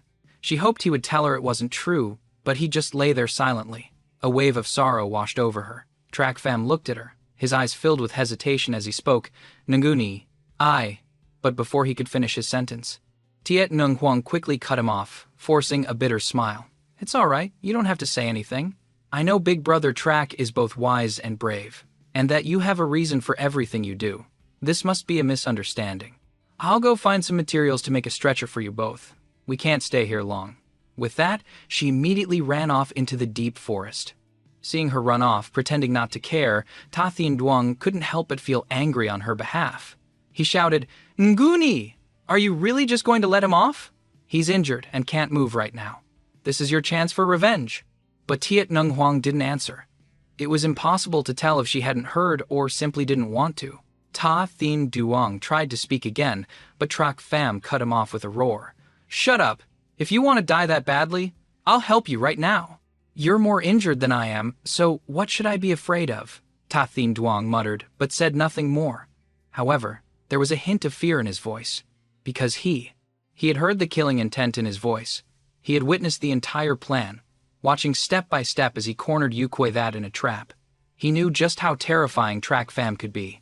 Even though they lost the battle, and his methods were despicable, he had managed to force a Thien Huyen master to use his final, life-saving trump card. It made him feel a sense of respect. Soon, Tiet Nung Huang returned, holding... She held many dry branches in her hands. She fashioned them into 2 stretchers and placed Trak Pham and the other on them. Trak Pham watched her. He was worried for her and wanted to apologize many times, but she deliberately avoided his gaze. The words never left his mouth and he swallowed them back down. Suddenly, the sky began to turn dark, and with a clap of thunder, rain poured down on the Van Thu mountain range. Tiet Ngung Huang ignored the rain. She strained to pull the 2 injured men, searching for shelter, but she too had been injured earlier, and due to blood loss, she was extremely weak. After just a few steps, she fell to the ground. She didn't care, and forced herself back up. She continued pulling the 2 of them. The 3 of them didn't say a single word, traveling the entire way in silence. Watching her, weak but still trying her best to pull them along, they looked at each other with a complicated feeling in their hearts. Ta Thien Duong felt extremely guilty. He had previously thought Nguang Ni's strength was weak and wanted to leave her to fend for herself. Trak Pham was even more ruthless, saying he wouldn't abandon her, but then using her to lure them into a death trap. Now look at them. Both were so heavily injured that they probably wouldn't be able to move for months. They had to rely on her for help. Ta Thien Duong couldn't understand how she could be so kind as to not abandon them. This was a debt they could never repay in their lifetime. After walking for a while, a hole opened up in the ground in front of them. A mole emerged from it. It ran up to Tiet Nung Huang. Seeing the little creature, Tiet Nung Huang was happy. She had told it to run away earlier, but she didn't expect it to come back. Suddenly, it ran off in a certain direction. Tiet Nung Huang looked at it and knew it wanted to lead her. She immediately followed, dragging Trak Pham and Ta Thien Duong along. In a short while, they saw a large cave ahead. Tiet Nung Huang immediately pulled the 2 of them inside, helping them lean against the cave wall to rest. A day later, Trak Pham finally woke up, but looking around, he felt something was wrong. His face changed and he shouted, "We can't stay here. We have to leave quickly." Tiet Nung Huang was stunned by his shout. She looked at him, confused. "What is it?" Trak Pham stared into the depths of the cave, pointing at the weeds. "Look, it's all analgesic demon grass." Ta Thien Duong followed his gaze. He frowned strangely and asked, "Analgesic demon grass can relieve pain. That's a good thing. What's wrong with it?" Trak Pham rolled his eyes in frustration and said seriously, "It's good for humans, but it has a numbing effect on spirit beasts. It will attract a lot of spirit beasts here." Ta Thien Duong seemed to realize something and exclaimed in shock, "Are you saying this is a trap?" "That's right. And this is a trap set by a Xuan beast. That piercing mountain mouse was forced to bring us here." Trak Pham nodded, confirming his suspicion. Ta Thien Duong bit his lip and glared at the mole, shouting, "Damn it, you traitorous little thing! You ran away when we were in danger. Do you want to die here?" Hearing Ta Thien Duong's scolding, the piercing mountain mouse trembled uncontrollably, cowering in fear. Ti Nung Huang felt sorry for it and held it in her arms to comfort it. Then she turned to Track Pham and asked, "What should we do now? What else can we do? Run!" Ta Thien Duong quickly urged. If he were at his peak, he wouldn't care about these spirit beasts. But in his current state, he couldn't fight back. Track Pham thought for a moment and quickly asked, "How long have we been here?" Tiet Nung Huang looked up at the thick, dark clouds outside the cave and shook her head helplessly. "I'm not sure. It's probably been a day." Track Pham shook his head and sighed, his expression unusually grim. "Damn it, it can smell us. The effect of the pill has worn off. I'm afraid those beasts will find us when they come in. For now, we can only fight them off in waves." Ta Thien Duong was startled and said in horror, "Really? You said in waves?" Nodding, Track Pham sighed. Powerful spirit beasts wouldn't use this kind of trick. Only low-level spirit beasts would set up this kind of trap. And they mostly operate in packs. As if to prove his words, the sound of howling wolves echoed from outside the cave. Pairs of fierce eyes stared into the cave. Hearing the roars, the three people inside were terrified. They had finally found them. Track Pham narrowed his eyes and looked outside. He sighed and said, "We're done for. It's the bloodthirsty savage wolves. Although they're only second-level spirit beasts, they move in packs. The Wolf King is a third-level spirit beast. Even a fourth-level spirit beast wouldn't dare to provoke them." Ta Thien Duong also looked outside. A hint of sorrow appeared on his face. To think that I, Ta Thien Duong, a prodigy of heaven, would die here. Truly, the heavens are jealous of talent. Tiet Nung Huang was equally terrified, but Track Pham remained calm and said to Ta Thien Duong, "Ta Thien Duong, take your sword and give it to Nguang Ni." Ta Thien Duong seemed puzzled by his words, feeling like it was a joke. With Tiet Nung Huang's strength, even with his sword, she wouldn't be able to fight off the pack of ferocious spirit beasts outside. She wasn't Track Pham, able to fight above her level. Feeling uneasy, he looked at Track Pham and said, "Nguang Ni, even though my Yaoxing sword is a fourth-grade spirit weapon, Nguang Ni only has the strength of the fourth level of qi condensation. How can she fight those beasts? She's not you, able to fight a Thien Hu Yen master with just the sixth level of qi condensation, strong as a monster." Track Pham calmly listened to him, glanced at her, and continued, "Nguang Ni, take the sword. You don't need to fight hard, just break through and get out." Then he took out a white porcelain bottle and gave it to Nguang Ni, saying, "Nguang Ni, keep this bottle of breath-concealing pills safe. After you break through the encirclement, use it to leave this place. Don't go back home. Just leave the city." Hearing these words, Ta Thien Duong seemed to understand Track Pham's thoughts. They owed Nguang Ni too much. Now, they were cornered. Among the three of them, only she could still use her strength, so they couldn't drag her down. With that thought, his eyes shifted slightly. He decisively gave his Yaoxing sword to Tiet Nung Huang. Looking at the two of them, no matter how naive Tiet Nung Huang was, she understood the situation. They wanted her to escape the encirclement and leave them here to die. At this thought, her hand holding the sword couldn't help but tighten. She walked towards the cave entrance. Seeing that she had gone outside, Track Pham and Ta Thien Duong glanced at each other and smiled faintly, feeling a sense of relief. At this moment, Ta Thien Duong smirked and muttered, "This way, we can repay our debt to her. Even if we die, we'll have no regrets." Track Pham's face was calm. He said nonchalantly, "I, on the other hand, don't care about repaying debts. Even if I die now, I'm still a little unwilling. But I just don't want that girl to do anything more for me. That's all." Cold and heartless, Ta Thien Duong pouted and snorted, but he didn't argue with him. The two of them had arranged a path for Tiet Nung Huang's survival. They stood motionlessly, seemingly waiting for the pack of ferocious wolves outside to enter. But as they were waiting for the wolves to rush in, they heard screams from outside the cave. Fresh blood splattered everywhere. The two of them hurriedly looked out. They saw Tiet Nung Huang, the person they thought had safely left, guarding the entrance of the cave. The long sword in her hand swung down fiercely. She attacked the wolf pack, determined to hold them off. Track Pham was shocked to see this scene. Nguang Ni, What are you doing? Tiet Nung Huang swung her sword again. She took the head of a wolf, then turned to look at Track Fam and the other. She smiled brightly and said, "Look, as long as I guard this place, they can't get in." "You fool! The ones rushing in are just sacrifices. The Wolf King doesn't care about their lives, but they'll wear you down until you die." Track Fam found her smile a bit dazzling and angrily shouted. But Tiet Nung Huang ignored his words, shaking her head. "The Wolf King is a beast, so it doesn't care about its subordinates' lives. But since I was born, you two are my most important friends, so I won't leave you behind." With that, she once again mobilized her Yuan power, unleashing the sword technique in her hand, and fiercely attacked the wolf pack. With one slash, blood flew. The blood of those wolves splattered everywhere.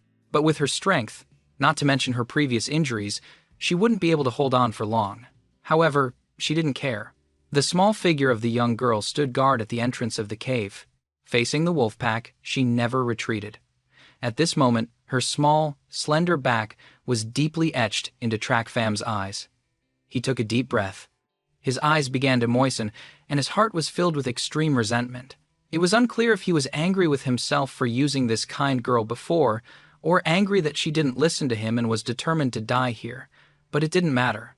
Whatever it was, from this moment on, Tiet Nung Huang had unraveled a small knot in his heart. Suddenly, Ta Thien Duong bit his lip and fiercely said, "I just realized now. Turns out the two of us are the real bastards." Regardless of what Ta Thien Duong and Trak Pham were saying inside, Tiet Nung Huang was still fighting the ferocious wolf pack outside. Her stamina was insufficient, she was exhausted from the past few days, and she was injured. Soon, she was bitten and injured by a wolf. The longsword in her hand fell. Then another wolf attacked her other arm. Even if she wanted to fight back, she couldn't. Fresh blood began to flow. Seeing this, Trak Pham and Ta Thien Duong were not too surprised. They couldn't bear to watch and closed their eyes tightly. They really couldn't stand to see that little girl being torn apart by the wolf pack until not even her corpse remained. But what could they do? They were helpless now. They had no ability to save her from the predicament of being dismembered by the wolves. Outside the cave, the wolf pack was still relentlessly attacking Tiet Nung Huang. Seeing the person before them unconscious, as if sensing the hunt was successful, the wolf pack immediately howled. They bared their sharp teeth at her. Suddenly, a loud roar emanated from the depths of the Van Thu mountain range. It caused Trak Pham and Ta Thien Duong to pass out simultaneously. At the same time, the wolf pack trembled in fear, instantly losing consciousness and falling to the ground. Only the Wolf King could still resist. It ran away in fear. Fortunately, this roar saved the three of them from death. At most, they were only unconscious. Trak Pham. Trak Pham vaguely heard someone calling his name. He slowly opened his eyes, looking around in a daze. He didn't know where he was.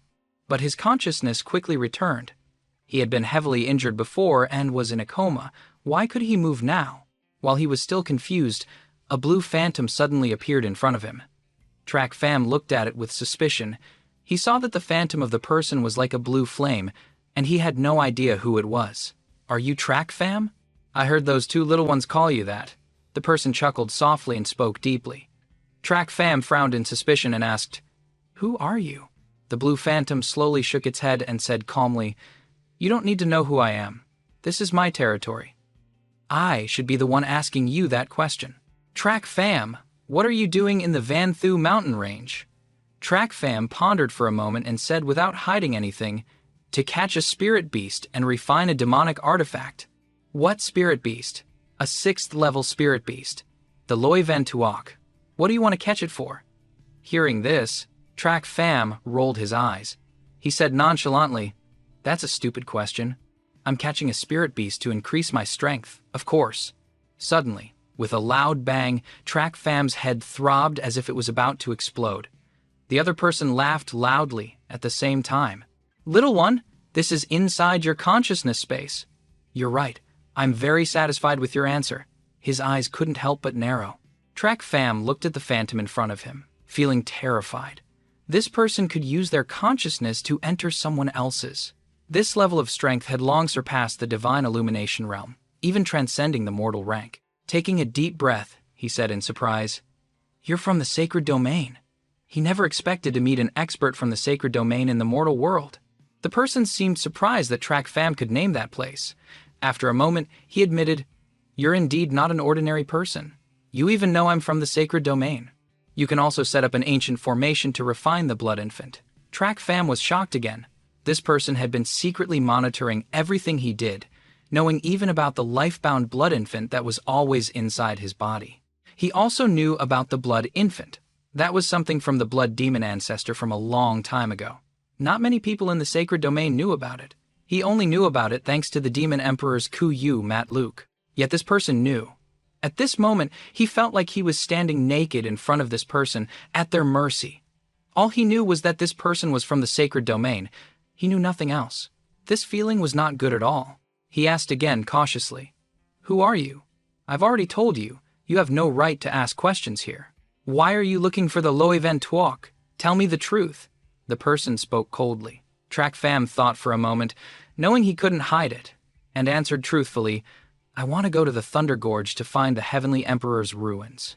I need the Loe Van Tuok to help me block the Violet Thunder." The person seemed to already know the answer, just waiting for him to admit it. At this, he laughed loudly. "Good, very good. That's a good place. You should go." As soon as he finished speaking, the person suddenly disappeared. In a flash, he appeared in front of Track Fam. He couldn't react in time and was shocked. The person was too fast. But feeling no malice, he stood still. He only saw the person gently raise their hand and tap Track Fam's forehead lightly. Soon, a red flower appeared on his forehead, and a gentle aura washed over the top of his head.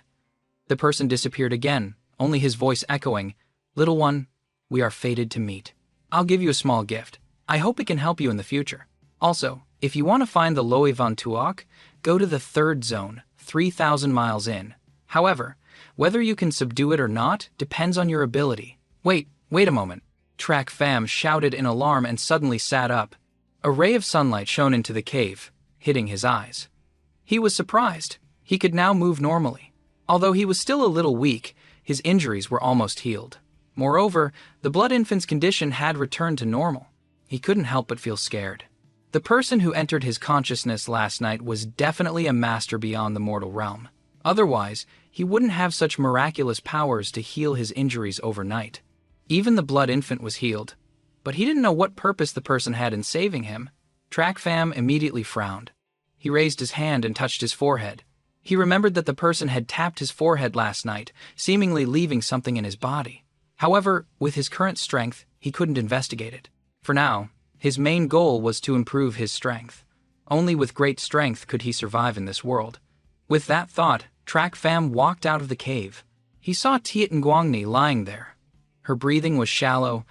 Her body was covered in wounds from the wolf pack. He shouted, "Nguangni, little girl!"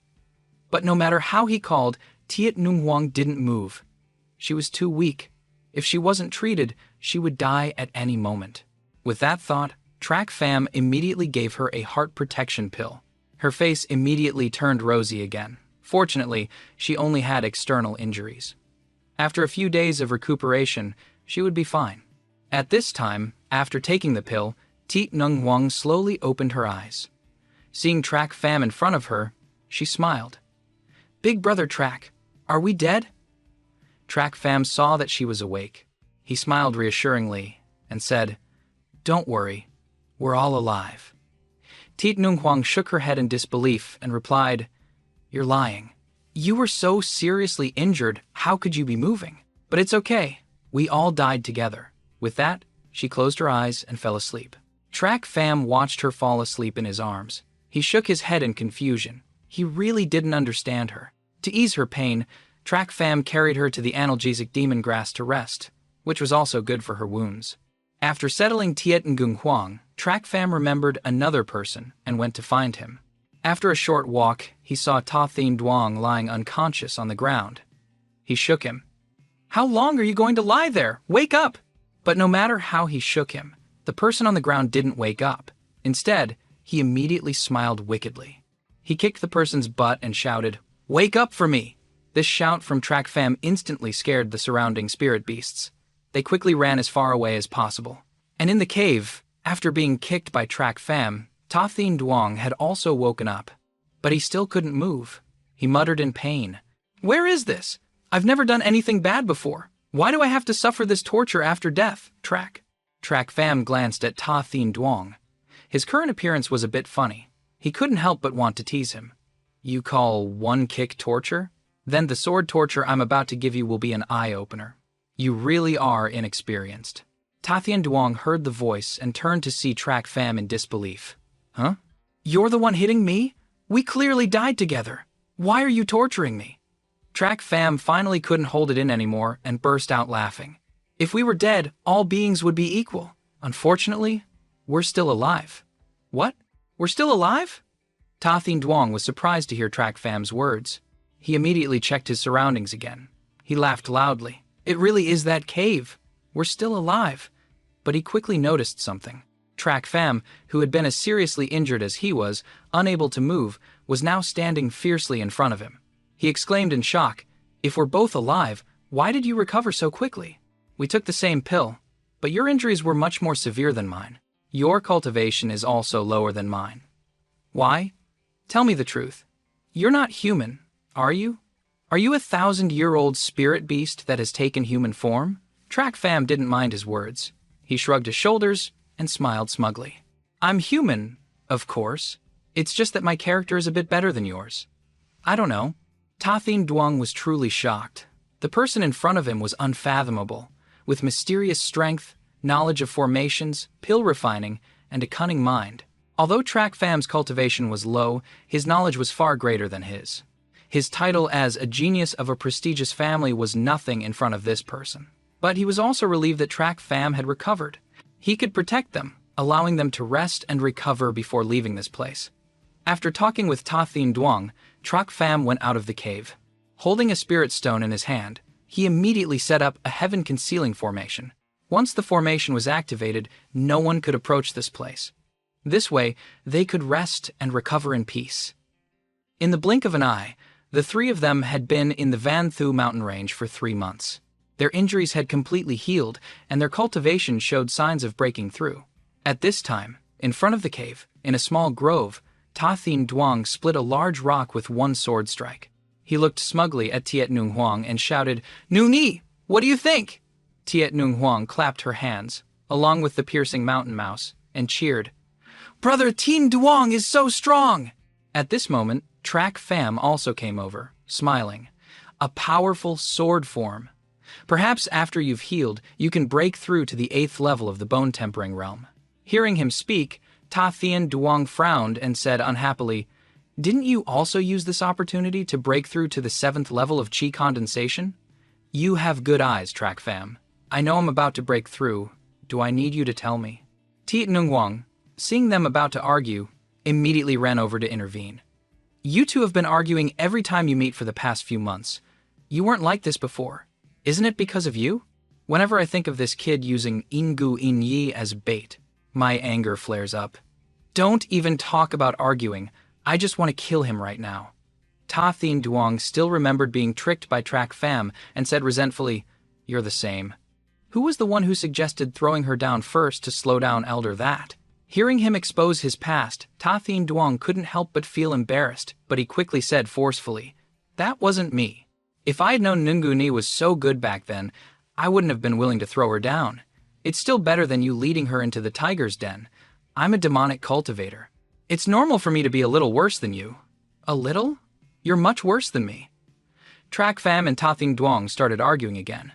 For the past 3 months, they had always been like this. Whenever they were together, they would start fighting. Tiet Nung Huang was used to it. She stood to the side, smiling at them, and waved her hand, saying, "You two, stop arguing because of me. It's all in the past. I don't mind. No, I want to get justice. For you." Ta Thien Duong glared fiercely at Track Pham, then walked over to Tiet Nung Huang and put his arm around her shoulder. "We're all friends who have gone through thick and thin together. Let's just forget about what happened." Tiet Nung Huang looked at Track Pham with a smile, and he immediately smiled back. She held out her hand. Seeing her trying to make peace, Track Pham and Ta Thien Duong also reached out their hands, glanced at each other, and smiled. They had been through life and death together. After living together for these 3 months, they had long considered each other inseparable, lifelong friends. They would probably never have such a friendship again in this lifetime. It was just a pity that he still had things to do. At this moment, Track Fam indifferently withdrew his hand and turned to leave. Now that everyone's wounds have fully recovered, let's say our goodbyes. The words, Chapter 77, Sworn Friends, immediately startled Ta Thien Duong and Tiet Ngung Huang. They both didn't understand. The words, Chapter 77, Sworn Friends, immediately startled Ta Thien Duong and Tiet Ngung Huang. Looking at Track Fam, they had just been through life and death together. Shouldn't they continue to fight side by side? Why would he say such a thing at this time? Seeing that they were silent, Track Fam pondered for a moment, then shook his head and said, Sorry, I misspoke just now. I'm the one who has to leave. Ta Thien Duong, I can't take Nuong Ni out of the city, so please help me take her. Big Brother Track, where are you going? Tiet Nung Huang hurriedly spoke up to stop him. Track Fam didn't hide it and directly stated where he wanted to go. The third zone. Ta Thien Duong was shocked again. That place was so dangerous that even Thien Huyen experts didn't dare to set foot there. Yet this person told him he wanted to go in. Ta Thien Duong asked doubtfully, Didn't we go in there to avoid Elder That in the first place? Why do you want to go in there now? Track Fam was silent for a moment before finally revealing his purpose. I won't hide it from you anymore. The third zone is my target this time. I only let you come with me in the beginning because I intended to use you. Hearing that he wanted to use them as bait, Ta Thien Duong became furious and cursed. You're treating us as bait again? Track Fam, you bastard. Track Fam knew the place he wanted to go was very dangerous. With their strength, something would definitely happen if they went. So it was better to part ways. Thinking this, he said coldly, That's right. If you don't want to die for nothing, then leave immediately. The farther away from me, the better. After speaking, he immediately turned to leave. But just then, Tiet Ngung Huang grabbed his hand, smiled, and said, Wait, Big Brother Track. If you don't mind me being a nuisance, then take me with you. Even if I'm bait, as long as I can help you, I'm willing. Hearing this, Ta Thien Duong also hurried over. Hey, Huang Ni, he's not trustworthy. But before he could finish, Track Fam spoke coldly to Nung Huang. Even after I used you like that, you still want to help me? After hearing her words, Track Fam was slightly startled. He glanced at her. Was this girl really naive, or just too kind? He had used her back then, almost getting her killed. But now, she still trusted him completely. She even wanted to help him. In his past life and this one, he had always maintained a ruthless and cold way of doing things. But until now, she was the first person willing to do anything for him. At this thought, a warm current flowed through his heart.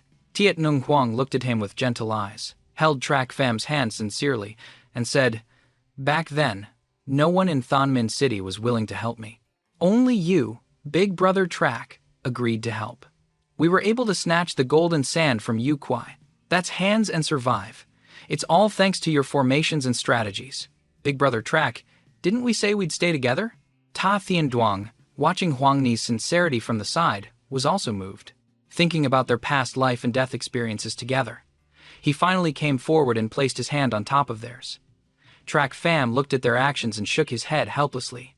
You want to come too? Ta Thien Duong pouted and said, That's right. But I'm only going because I'm afraid Nuong Ni will be sold off by you. Don't get the wrong idea. Track Fam chuckled lightly. With your intelligence, you might even be sold along with her. What did you say? Just kidding. A moment of warmth ended. This meant that the three of them would once again travel together on the difficult road ahead. The only difference was that Track Fam had truly opened his heart and considered them his life and death friends. It was something he couldn't have asked for. In the third zone of the Van Thu mountain range, the dense trees blocked out the sky. Ferocious spirit beasts were everywhere. In the rustling bushes, Track, Fam, and the other two were crawling on the ground to avoid those vicious creatures. They used breath-concealing pills. If the spirit beasts here discovered them, they'd be finished, so this was the only way to advance. After half a day of crawling, the proud son of heaven, Ta Thien Duong, couldn't take it anymore. He gave up and got up, complaining, How are we ever gonna get there crawling like this? I'm done crawling. It's too humiliating. Besides, it's not every day you get to see a level 5 spirit beast. Seeing him sit up, Track Fam furiously yelled, "You idiot, get down! If you see one, you're dead." Tathin Duong didn't care about the scolding and scoffed dismissively. "What's the big deal? The vegetation is so dense here, how could any spirit beast see us?"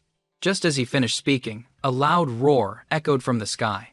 The giant trees fell simultaneously, revealing the massive figure of a black bear. Its fierce and majestic presence terrified the three of them, and Tathin Duong dropped back to the ground in fear. Track Fam saw it and shouted, "It's a level 4 spirit beast, the violent gust bear!" But before the black bear could attack, a giant snake appeared. Before they could process it, they heard a roar, and the bear became a meal for the python. Track Fam stared in horror at the python and quickly said to Tathin Duong and the other, "It's a level 5 spirit beast, the diamond scale python! Let's go!" With that, he led the way, continuing to crawl forward slowly. Tathin Duong and the other hurriedly followed. At this moment, Tathin Duong was filled with regret. He must have had rocks in his head to agree to come to this place. He muttered, "Damn you, Track Fam. I must have been kicked in the head by a donkey to agree to follow you to this godforsaken place." Track Fam heard him and let out a chuckle. "I didn't ask you to come. If you don't like it, you can go back the way you came." Hearing this, Tathin Duong turned to look back for a moment. The sky was already dark, the perfect hunting time for spirit beasts. If he went back now, he'd be finished. After a moment's thought, he glared at Track Fam. "I'm already on your pirate ship and we've come this far. Now you want to kick me off? You clearly want me dead." Hearing this, Track Fam and Tiet Nguyen Huang exchanged glances and couldn't help but chuckle. After another tense moment passed, the three of them were still crawling on the ground, secretly advancing deeper into the third area. A month later, Track Fam's group had managed to enter a place where few spirit beasts roamed. However, level 6 spirit beasts would appear here. Level 6 spirit beasts were considered the kings of the 10,000 beast mountain range, and lower-level beasts wouldn't dare enter their territory. Tathin Duong carefully whispered to Track Fam, "Can we stand up here?" Track Fam nodded and said casually, "We crawled before because there were too many spirit beasts around. Too many eyes and ears. But this is the territory of a level 6 spirit beast. Standing up to evade is just as beneficial for us as lying flat." Tathin Duong heard this and stood up relieved, saying with a smile, "So, this place is much safer than before." "You could say that, but if we run into a level 6 spirit beast, we'll die even faster." When Track Fam heard him use the word safe, he raised an eyebrow and smirked. As he finished speaking, the smile on Tathin Duong's face vanished. His face contorted with anger as he said, "If a level 6 spirit beast is that terrifying, why are you even looking for one? To tame it as a spirit pet?" "You heard right." Hearing this, Track Fam could only shake his head helplessly, offering no comment. He obviously knew a level 6 spirit beast was dangerous, but since he decided to come here, he surely had a way to tame it. He had the blood silkworm in his hand. As long as he could get it into the Thunder Skylark's body, taming it was just a matter of time. However, how to get the blood silkworm into the Thunder Skylark's body was the real challenge. Suddenly, a deafening sound echoed through the forest. The ground trembled ceaselessly. The three of them looked at each other in horror. Causing such a huge commotion meant that high-level spirit beasts were fighting. Horrified, he shouted, "It's level 6 spirit beasts!" Track Fam looked in the direction of the sound and rushed towards it. Tathin Duong, seeing him heading into the chaotic battle, tried to stop him. "Are you really going? If you get caught between those two spirit beasts, not even your bones will be left intact." But Track Fam didn't stop. He kept moving forward. The location of the commotion was very similar to the place the mysterious person had shown him. It was very likely that this commotion was caused by the Thunder Skylark he was looking for, so he wasn't afraid. Seeing him run off, Tiet Nguyen Huang also disregarded the danger and chased after him. Tathin Duong looked at the two of them ahead, sighed helplessly, and then started running after them. A moment later, the three of them successfully found the two great level 6 spirit beasts battling in the sky. Massive flames and bolts of lightning clashed in waves. If they were unlucky enough to get caught in the crossfire, they would die without a complete corpse. The three found a safe spot where they could observe without being detected, hiding and watching the situation. Track Fam looked at the purple bird in front of him, secretly excited. The Thunder Skylark. That mysterious person was right. The Thunder Skylark's nest really was here. Looking up at the sky again, Track Fam squinted at the black spirit beast. Its muscular body was fiercely spitting flames at the thunder skylark. He could make an assessment. After some thought, the spirit beast in front of him was a level 6 beast, the Crimson Flame Lion King. Although it was level 6, its power was comparable to a level 7 spirit beast. If this continued, the thunder skylark would definitely be defeated. It would then be devoured by that lion, and his plans to tame it would surely fail. He had to think of a way to help it escape this battle safely. Tiet and Wang Huang, standing to the side watching the chaotic fight, seemed to notice something. She looked at Track Fam and said, "Big brother Track Fam, can you think of a way to help that little bird? It would rather be beaten than leave because it wants to protect its child. To watch a mother seek death to protect her child is so heartbreaking. Big brother Track, I beg you, please save them." As she finished speaking, Track Fam was immediately stunned. He looked towards the battle, and just as Tiet and Wang Huang said, behind the thunder skylark was indeed its nest of eggs. A plan quickly formed in his mind. This was a plan. When Ta Tian Duong heard Tiet and Wang Huang ask Track Fam to join the fight, he immediately shouted, "Nuong Ni, we can't interfere in a fight between level 6 spirit beasts. Let's not even talk about their strength. We can't even get involved. Let's just talk about the fight itself." The life and death struggles between spirit beasts aren't just about devouring each other, it's about competing for status and territory. In a battle like this, even among humans, there's no right or wrong, and no one is to be pitied. We don't need to risk our lives for them. Hearing this, Tiet Nuong Wang trembled. A few tears appeared on her face. Seeing it protect its child made me think of how everyone in the Tiet family always protected and spoiled me. "I'm sorry, Big Brother Track, Big Brother Thien Duong. I was being too emotional." Just then, Track Fam, who had been silently observing the situation, spoke up. "Nuong Ni, don't worry. Watch how Big Brother Track helps this little bird escape its predicament." As soon as he said this, both Ta Tian Duong and Tiet Nuong Huang were stunned. Given his understanding of this man, he never thought Track Fam would actually feel sympathy for the bird. Ta Tian Duong raised an eyebrow and sneered, "You hypocrite. Since when did you become so kind-hearted?" Track Fam chuckled and joked with him. "Oh, Ta Thien Duong, you really don't understand me. I'm actually a very loving person, you know. I'll need your help in a bit." Ta Thien Duong heard him and immediately scoffed in disdain. "If you have a loving heart, then I'm a saint." After speaking, he suddenly remembered Track Fam's purpose for entering the third area. Ta Thien Duong immediately understood. He shouted in horror, "Wait! Don't tell me your target is that thunder skylark!" "Haha, spending time with me has made you quite a bit smarter," Track Fam said with a laugh. Hearing his confirmation, Ta Thien Duong immediately flared up. With a grunt, he turned away. "Fine, so you really wanted to use me. If you want to tame that thunder skylark, do it yourself. We're not going." Hearing him, Track Fam just shrugged indifferently. He knew this guy was all bark and no bite, and he also knew his weakness. He certainly had a way to handle him. With that thought, he turned to Tiet Nuong Huang, and where Ta Thien Duong couldn't see, gave her a wink. Tiet Nuong Huang quickly understood and nodded. She then went over to Ta Thien Duong's side. With pleading eyes, she shook his arm. "Big Brother Thien Duong, please go with Big Brother Track. The little bird and its children are so pitiful." Then, she looked at him with her sparkling eyes.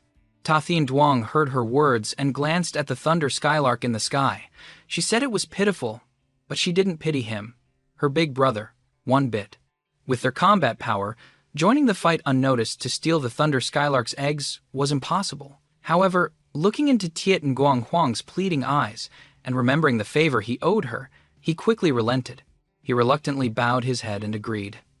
"All right, I'll go. Track Fam, you better be careful. If you dare to sell me out, I definitely won't let you off." Hearing his agreement, Track Fam on the side gave a smug smile and said, "Don't worry. What kind of person do you think I am? If I have to sell you out, I'll do it so thoroughly you won't even have a chance for revenge." "What?" Seeing him bristle, Track Fam decided not to provoke him further. He walked over, placed a hand on his shoulder, and said, "Relax. I won't treat you badly. Nuong Ni, find a safe place to hide first. Don't let those two beasts find you. We'll be back in a bit." After speaking, the two of them flew towards the battle area of the two spirit beasts. Luckily, thanks to the breath-concealing pills, they weren't discovered. As soon as they got close, they immediately felt the immense pressure from the battle of the two great level 6 spirit beasts. It was truly extraordinary. The sky, filled with lightning and fire, clashed continuously, creating a black patch in the sky. Ta Thien Duong looked at the scene before him, then turned to Track Pham and asked, "What should we do next?" Track Pham already had a plan, so when asked, he answered truthfully. "Right now, the Thunder Skylark hasn't noticed this place. We'll sneak in and move the eggs. When it realizes the eggs are gone, it will stop fighting the lion and rush to find its children. With its speed, the lion won't be able to catch up. That's how we can save it. So that's the plan. It's a good idea." Ta Thien Duong couldn't help but exclaim in admiration upon hearing his plan. "Let's go. Let's move this eagle's nest together." With that, Track Pham gave the signal. They snuck into the area behind the Thunder Skylark and managed to take the nest without being discovered.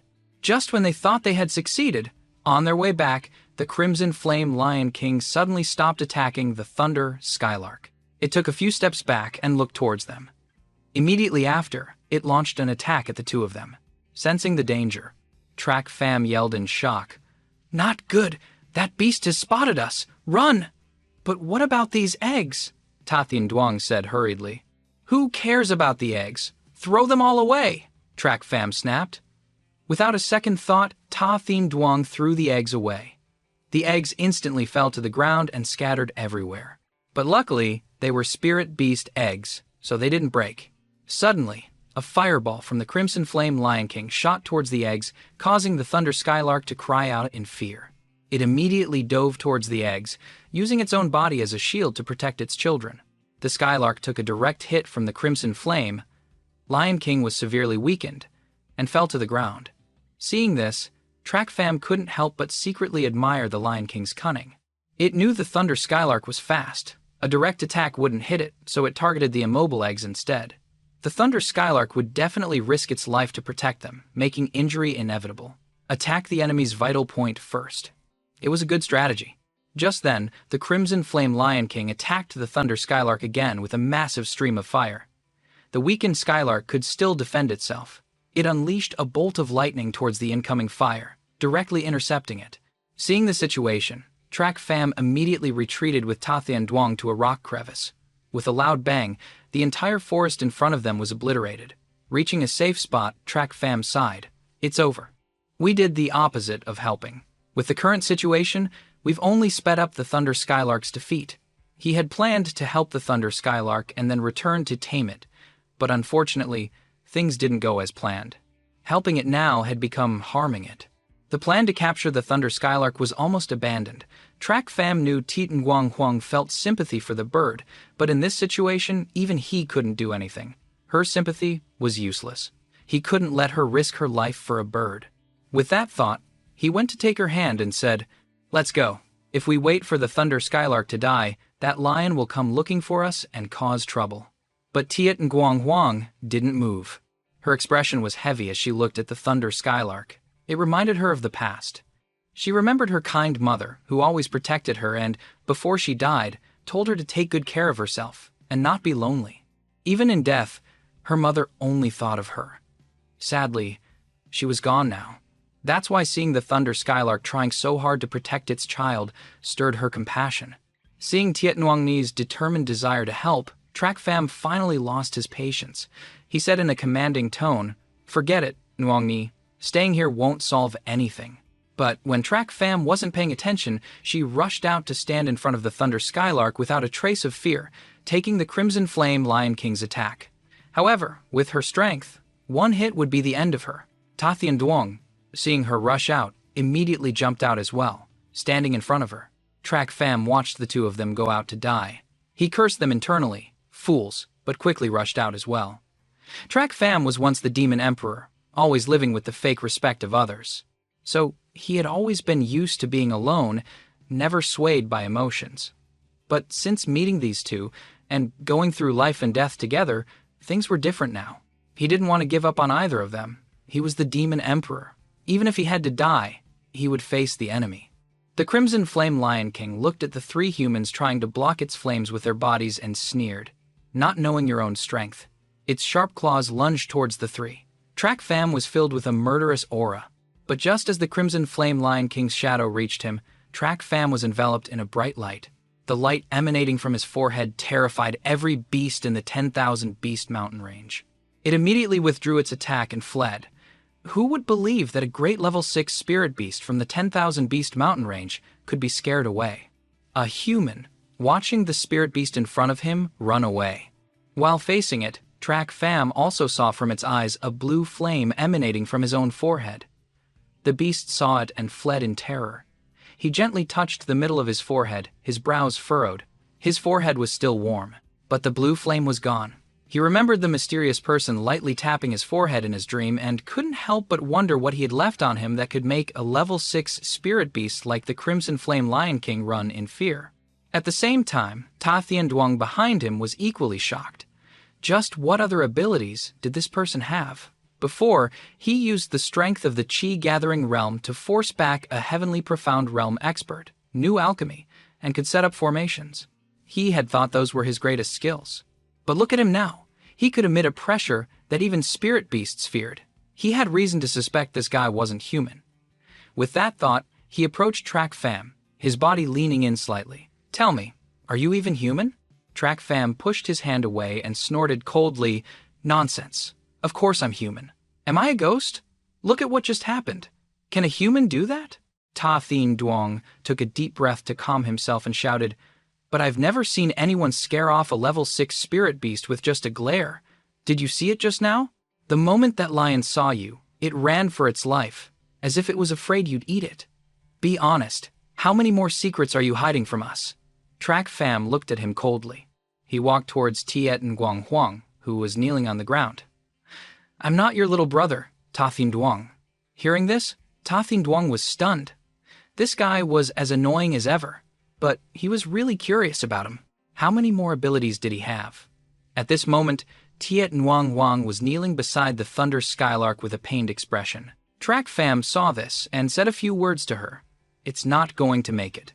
Hearing his voice, Tiet Nguyen Huang suddenly raised her head and asked, "Big brother Track Fam, can you think of another way?" With that, she looked at him with hopeful eyes. She truly hoped he had a way to save it. But Track Fam didn't want to deceive her. He slowly shook his head.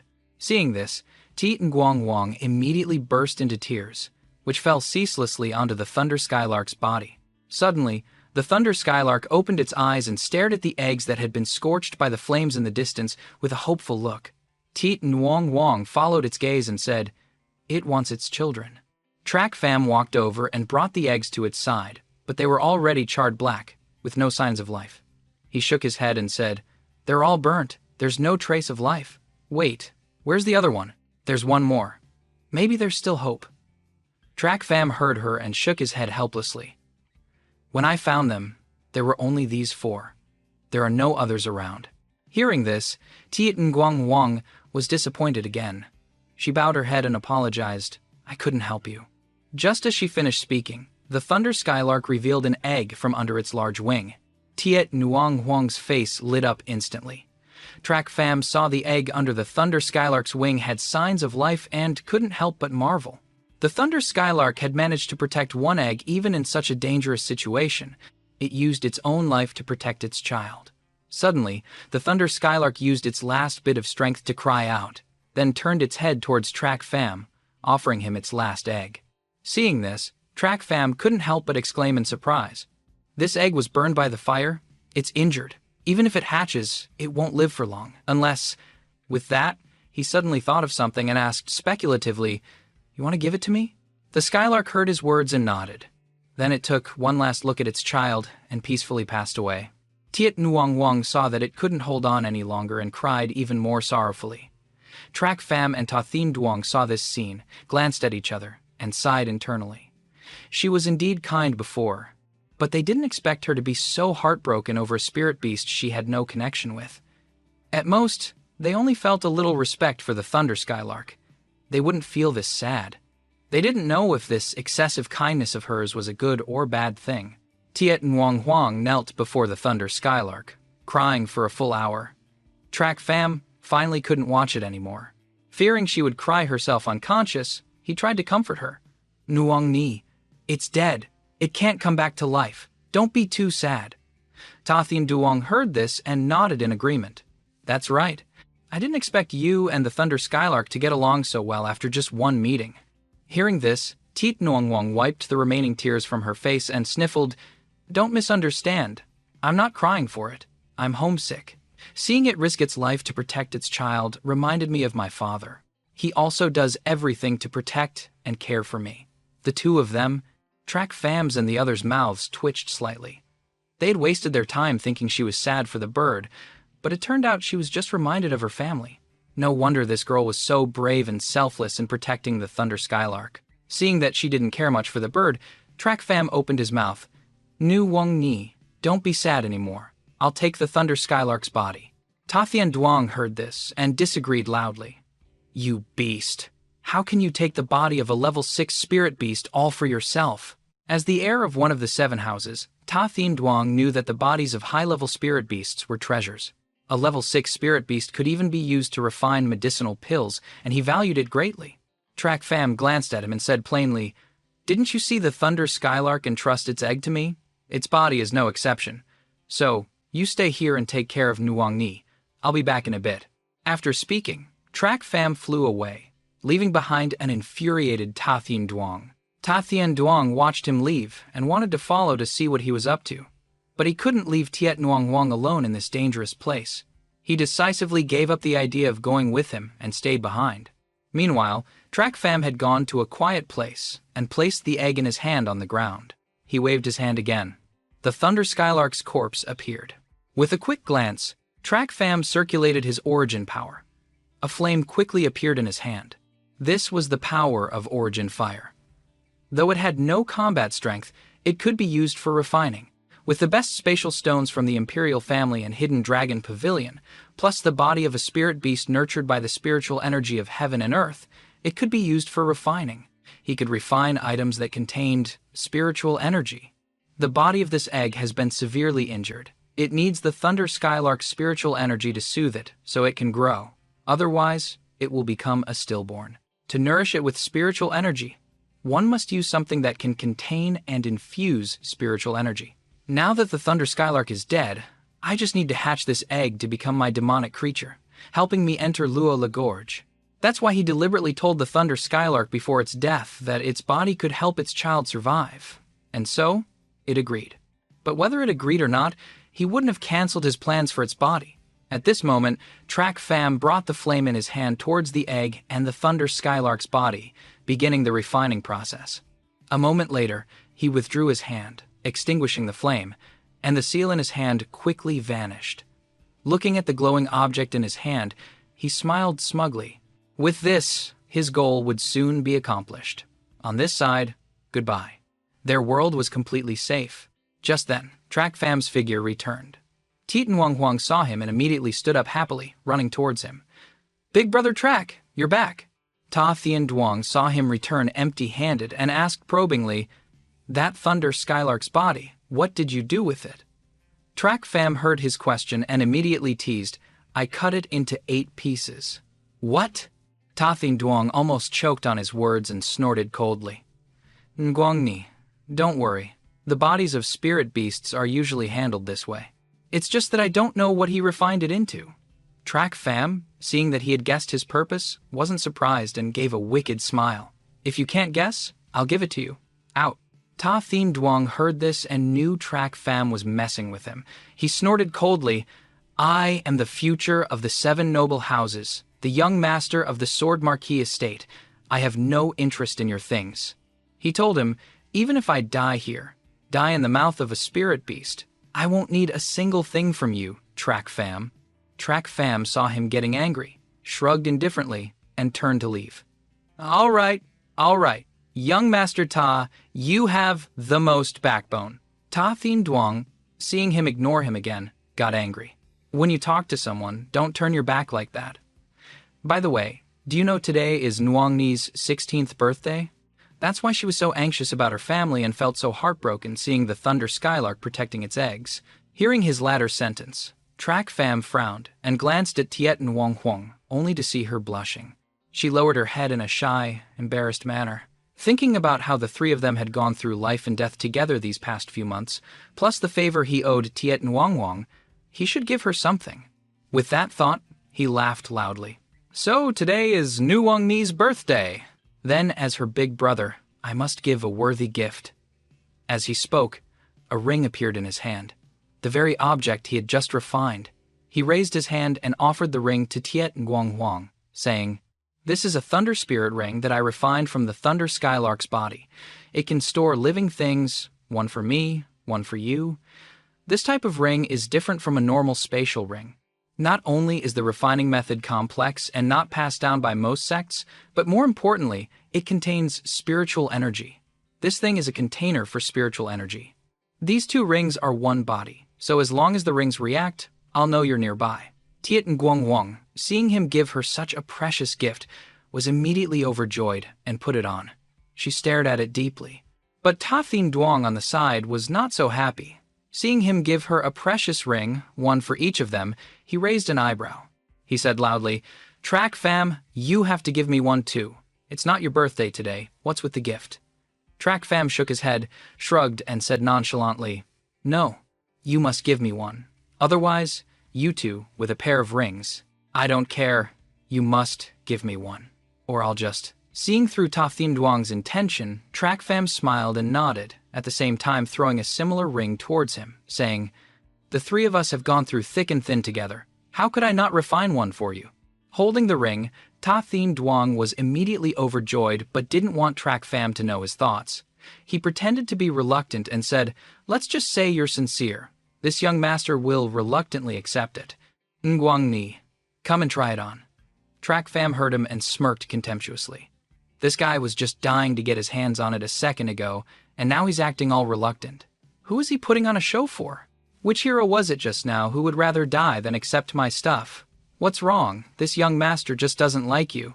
Anyway, the three of us must each have one. He then said, "This young master is upright and chaste. I am willing." After a moment of commotion, the three of them moved forward, looking for a way out of the third area. And so, the three of them, each wearing a ring, could now sense each other even when out of sight. On a distant mountain peak, a figure was observing them, having seen everything that had just happened. The person seemed satisfied and smiled. Then, he immediately turned into a phantom and flew away. The three of them used the same method, crawling all the way back. After another half a month, they managed to return to the first area and safely exit the 10,000 Beast mountain range. Track fam looked towards Thonmin City and said, "Now we're finally back in the first area. Next, we just need to leave Thonmin City and we'll be safe." This time, although I couldn't tame the Thunder Skylark as planned, I still got its egg. Moreover, the bond between the three of them had grown. The rewards of this trip were not bad. Tiet Nguang heard him and remembered offending the seventh elder before. But we've offended that elder. Will he set a trap to catch us? Track fam finally remembered the seventh elder. So much time had passed, he probably wouldn't be an issue anymore. Thinking that, he spoke to reassure her, "Probably not. Back then, he didn't finish us off with a single strike. It seems he encountered something extremely dangerous and had to flee in a hurry. Something that even he feared must have made him think we were killed by it. So he won't be after us anymore." Ta Thin Duong, on the side, asked doubtfully, "What thing? What kind of thing? How should I know?" Track fam shook his head indifferently. He wasn't sure either. At that time, he was barely conscious and didn't know the situation clearly. He only guessed the problem after waking up and seeing the surrounding wreckage. With that, he turned to Tiet Nwangwang and asked, "Nwangni, what are your plans after leaving the city?" Tiet Nwangwang heard him and remained silent for a long time. It seemed she was thinking about something. After a while, she looked at Track fam and said, "Big brother Track, wherever you go, I'll go." Track fam was slightly startled, his brow furrowing. He still had things to do, and they were very dangerous. He had always been a loner. He was used to it and not accustomed to having someone by his side. Tiet Nwangwang's words made Ta Thin Duong nervous. "Nwang Ni, aren't you going to the Sword Marquee estate with me? There, let alone your family coming after you, even the Nether Valley can't do anything to you." Hearing this, Tiet Nwangwang's eyes lit up and she nodded happily. "There, Track fam, you should come to the Sword Marquee estate with us too. I've never seen what the strongest of the 7 houses of the Tianyu Empire is like. Ta Thien Duong heard this and nodded in agreement. Track fam, for Nu Wang Ni's sake, I'm inviting you to be a guest at my home. Even though Track fam considered them close friends, he still had things to do and couldn't stay here for long. So he declined. No, I still have things to do. We'll meet again when we have the chance. Ta Thien Duong genuinely wanted Track fam to come to the Sword Marquis estate. Also, before, he wanted to sign an alliance pact with him. With that thought, he tried to persuade him again. I've already welcomed you to my home. As brothers, you should give me some face. I told you, I'm not your brother. Ta Thien Duong heard his refusal. Just as he was about to argue with him, a sharp whistling sound suddenly echoed. Then, a powerful, gloomy aura immediately rose around them. Another powerful, gloomy aura. A deep voice was heard. None of the 3 of you will leave. The heavenly profound realm expert of the Tiet family.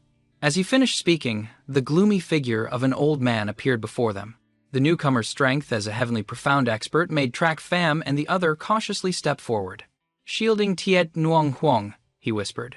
Is he an elder from the Nether Valley? Ta Thien Duong looked at the person in front of him.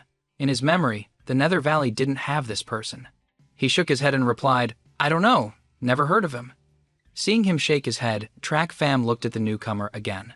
He didn't know the identity of the person who had arrived, but seeing the man's gloomy gaze fixed on them, he immediately guessed this person was an enemy. But at that moment, Tiet Nuong Huang behind them excitedly pushed them aside and rushed out. Grandpa! The 2 were instantly shocked. The newcomer was actually the only heavenly profound expert of the Tiet family. The Tiet family's ancestor, Tiet Din Thien. Tiet Din Thien paid no attention to Track fam and the other. He held his granddaughter in his arms, looked at her carefully, and said with concern, Nuong Ni, where have you been these past few months? Grandpa has been searching all over the mountains for you. Tiet Nuong Huang heard his concerned words and muttered guiltily, I'm sorry for making you worry. Tiet Din Thien had no intention of blaming her.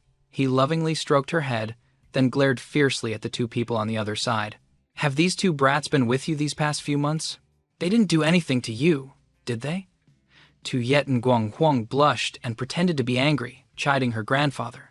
What are you talking about? Tiet Din Thien had no intention of blaming her. Teen exhaled a breath of anger, then looked at the 2 again. Track fam spoke. You 2, who was it that injured my grandson? It was him who injured your grandson, Tiet Thuong. I only met Nuong Ni after that. I've never met your grandson before. Ta Thien Duong immediately sold out Track fam upon hearing the old man's words. Track fam was shocked to see him turn on him so quickly. This guy turned hostile in an instant, selling him out. He sighed internally, then cupped his hands towards Tiet Din Thien. At that time, I didn't know he was Huang Ni's brother. So, please punish me, senior. Seeing Track fam admit it, Tiet Din Thien continued, so you're also the one who convinced Huang Ni to run away from home with you? Hearing these words, Ta Thien Duong couldn't help but be startled. He grabbed Track fam's collar and shook him, questioning, What? Run away from home with a guy? Track fam, you better explain clearly to me, since when did you and Nuong Ni have that kind of relationship? Tiet Din Thien was stunned by Ta Thien Duong's reaction. He looked at Tiet Nuong Huang and asked, What's that kid to you? Why is he reacting so strongly? But Tiet Nuong Huang on the side was embarrassed. She glared at her grandpa. How could he even think of such a thing? She then unintentionally glanced towards Track fam with anticipation. Track fam was even more startled, at most. He only asked her to be his guide and never intended to run away with her. He quickly waved his hands to explain, Don't misunderstand, I just asked Nuong Ni to guide me. Nothing else happened. Hearing this, everyone immediately breathed a sigh of relief. Tiet Din Thien looked at him as if to confirm his words, then nodded. If that's the case, considering you've taken care of my granddaughter for many days, I won't make things difficult for you anymore. Let's go, Nuong Ni. Come home with Grandpa. With that, he took Tiet Nuong Huang's hand to return to the Tiet family. Seeing them about to leave, and thinking of the 7th elder, he shouted to stop them, Wait! You 2 can't go back to the Tiet family.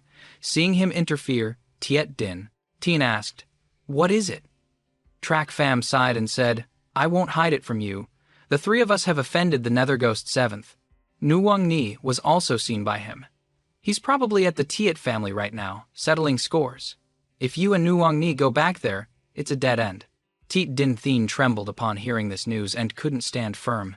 Kneeling on the ground, he never imagined that Tiet Nguyen Huang's trip out would cause such a disaster. Tiet Nguyen Huang saw this and immediately helped him up, saying with extreme grief, "Grandpa, I'm sorry." Tiet Din Thien looked deeply at her, then at the other two. Track Pham was furious inside, but Tiet Nguyen Huang was his granddaughter, whom he had spoiled since she was little. He couldn't bear to blame her, so he decided to blame the two of them.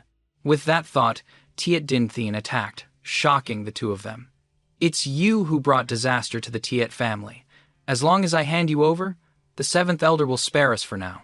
Seeing the person in front of him attack, Track Pham was stunned. A long moment later, as Tiet Din Thien's palm was about to strike him, he quickly retreated, dodging the attack. The attack missed, and Tiet Din Thien's palm struck the ground, creating large cracks. Seeing him dodge, Tiet Din Thien was surprised. He was only at the Qi Gathering realm, yet he could evade an attack from a heavenly profound realm expert. He really had some skills. Others feared him for a reason, but no matter what, he had to capture him today. Otherwise, the Tiet family would be finished. After a long moment, Tiet Din Thien attacked Track Pham again and quickly vanished. Track Pham's eyes narrowed, his heart pounding in horror as he tried to dodge. But it was too late. The speed of a heavenly profound realm expert was too fast. The power gap was truly detestable. Track Pham took a palm strike from behind, involuntarily spitting out a mouthful of blood as he knelt on the ground. Tiet Din Thien saw him like this, and smugly attacked again. But just then, a sword light shot towards him. Tin Thien dodged in alarm, using his origin power to block the sword light. This was a profound rank weapon. He didn't dare to be careless. He vanished again. He quickly appeared beside Ta Thien Duong and struck down with his palm. The gap between the bone-tempering realm and the heavenly profound realm is too vast. Even with a profound rank weapon, Ta Thien Duong couldn't hold out for long against this move. Ta Thien Duong spat out a mouthful of blood and was forced back. Track Pham and Ta Thien Duong struggled to their feet, looking at the person before them. The power of a heavenly profound expert was indeed formidable. With this gap, they couldn't fight above their level. It was simply impossible. Their battle was quickly decided. Suddenly, Tiet Nguyen Huang, who was standing outside the fight, shouted loudly, "Stop!" This shout successfully stopped the three people in the battle. They all turned to look at the source of the sound, only to see Tiet Nguyen Huang's face filled with sorrow. She held a short blade to her neck. Decide. Tien saw this scene and immediately became anxious. "Nuong Ni, what are you doing?" After a moment of sobbing, Tiet Nguyen Huang, with tear-filled eyes, said, "Grandpa, spare them. They are my friends." But for the safety of the clan, Thien's doting attitude towards Tiet Nguyen Huang was gone. His eyes turned cold as he looked at Track Pham. "If I spare them, the Tiet family will be doomed forever, my grandchild. If you take another step, I'll kill myself in front of you." After Tiet Nguyen Huang heard him, the hand holding the knife pressed closer to her neck, which was already starting to show a trace of blood. Seeing the blood on her neck, he felt a pang of pain. He anxiously said, "Nguyen Ni, don't." But Tiet Din Thien paid no attention, his feet still firmly walking forward. But if you looked closely, you could see tears welling in his eyes. "I'm sorry, Nguyen Ni. The seven houses truly cannot be offended." Track Pham saw the pain in his eyes, squinted, and couldn't help but laugh loudly. "Ha ha, Tiet Din Thien. You're truly foolish. You think capturing us can save the Tiet family? It will only make the Tiet family be annihilated faster." "What do you mean by that?" Tiet Din Thien's steps halted. He raised his head and stared at Track Pham. Seeing that he had stopped, he sneered and looked. He looked towards Ta Thien Duong. So Sa said, "Do you know who he is? He is one of the seven houses, a person from the Sword Marquis estate. A second-rate family like yours dares to capture someone from the seven houses?" Din Thien was terrified, his eyes wide with shock as he looked at Ta Thien Duong. He asked probingly, "Impossible! You must be lying to me. Someone from the Sword Marquis estate in Thonmin City? How could I not know? Do the disciples of the seven houses need to report to you when they travel? Why don't you open your eyes and see what kind of weapon he's using? What kind of skills? If you don't believe me, try making a move." "I'm not sure about myself, but the Sword Marquis estate will definitely wipe out your entire clan. Tia Din Tin heard this and was immediately terrified. Could what he said be true? He slowly assessed Ta Thin Duong, then stumbled back a few steps in fear. Indeed, he had a 4th-grade spirit weapon, and his skills were of the profound rank. How could an ordinary family's descendant receive such treatment? Who else could it be but one of the 7 houses? Upon discovering this, Tia Din Tin broke out in a cold sweat. He knelt on the ground. Seeing his reaction, Track Fam smirked smugly and continued his threats. If you capture us and offer us up, let's not even talk about whether they dare to accept. Even if they did, when the Sword Marquis estate comes asking, who will take the blame? Hearing this, Ye Min Thin understood. He was now in a dilemma. He couldn't afford to offend any of the houses. With that thought, he turned to the 2 with remorse. You 2 young masters, I was reckless before, not knowing your identities. Please accept my apology. Ta Thin Duong looked at the old man kneeling before him. He was momentarily at a loss, not knowing what to do. He was about to step forward to help him up, but Track Fam disagreed. If you're going to do it right. He used sound transmission to tell Ta Thin Duong, if you want to save Nuong Ni, act like the proud son of heaven for me. Hearing the words, save Nuong Ni, Ta Thin Duong immediately stood tall and proud, nodding at Track Fam. Tiet Nuong Wong saw her grandpa kneeling on the ground and anxiously ran to help him up. Grandpa, you guys.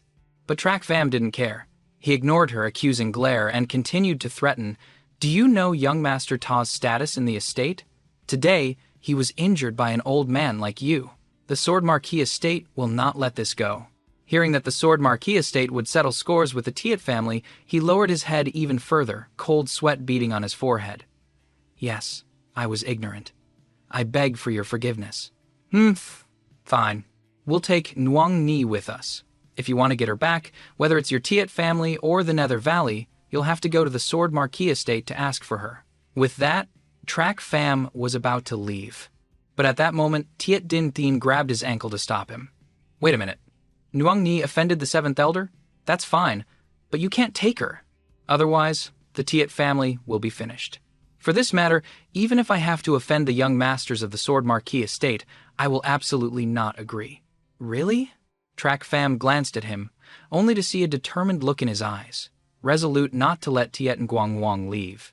Suddenly thinking of something, Track Fam snatched the sword from Ta Thin Duong's hand and pointed it at him. Ta Thin Duong and Tiet Guang Wang were immediately horrified, a trace of panic rising in their hearts. Don't. Ta Thin Duong on the side also used sound transmission with him. Kid, are you crazy? I thought you were just trying to scare him a little. I didn't expect you to do it for real. He's Nguang Ni's grandpa. Track Fam didn't care about their reactions at all. His sword remained firmly pointed at the kneeling man as he coldly asked Tiet Din Tin, why do you want Nuong Ni to go? Tiet Min Thin sighed helplessly, took a deep breath, and spoke, I know you 2 both like my granddaughter, but she's already engaged to the young master of the Nether Valley. On her 16th birthday, she must be sent for the marriage alliance. Because of this, she has run away countless times. Now the deadline is here. If she doesn't go, the entire Tiet family will be in trouble. I beg you 2 to spare her. Nuong Ni, she really can't go to the marriage alliance. Nuong Ni wanted to leave the city because of this?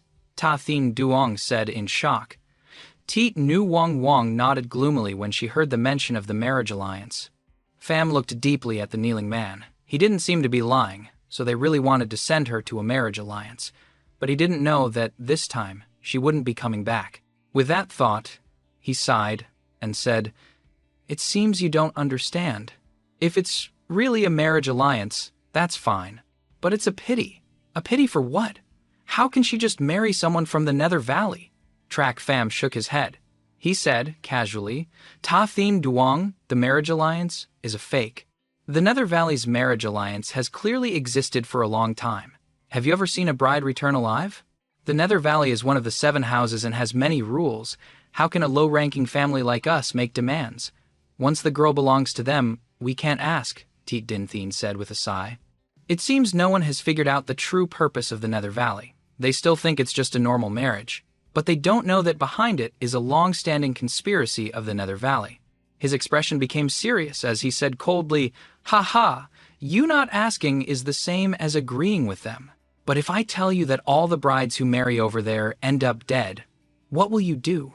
Will you still send Nuang Ni there?" Thien was startled to hear this. He didn't believe the Nether Valley would do such a thing to the Tiet family. After all, they had been loyal to the Nether Valley for over a decade. Such a thing wouldn't happen. Thinking this, he flatly denied it. "What? How could that be? We've been so loyal and dedicated to them." Upon hearing this, he immediately sent a command. "It's because you are loyal that they chose you as cultivation vessels." Cultivation vessels? These two words hit Tiet Din Thien hard. As a heavenly profound realm expert, how could he not know what a cultivation vessel was? But he never in a million years believed that the Nether Valley could do such a thing, let alone target his granddaughter. Seeing their reaction, Track Fam smirked. He was from the demonic path, so he knew very well. He spoke bluntly. In the demonic path, there's a technique to collect resentful souls and ghosts for offensive cultivation methods. However, the world maintains a balance of yin and yang. If the hostile energy is too heavy, it's easy to suffer a backlash. That's why pure souls are needed to supplement one's cultivation. A 16-year-old girl is the best target. Are you saying they're using Nu Wang Ni to cultivate? Ta Thien Duong was shocked. He glanced at Tiet Nu Wang Wang with endless worry. Track Fam nodded nonchalantly. 90% certain. Do you remember the martial skill Gui that used? That was a profound rank martial skill. But he hadn't mastered it, so its power wasn't great. Perhaps it was due to an insufficient number of cultivation vessels that he couldn't master it. His explanation left everyone stunned, taking a deep breath. They never thought the Nether Valley could be so cruel as to use young girls as cultivation vessels. However, Track Fam didn't think it was a big deal. The demonic path had always been like this. The demonic path values strength, so as long as one's cultivation is profound, they will use any means necessary. To survive in the demonic path, not being cruel is seeking your own death. The surrounding air fell silent. Everyone was still reeling from the shock of the news Track Fam had just delivered.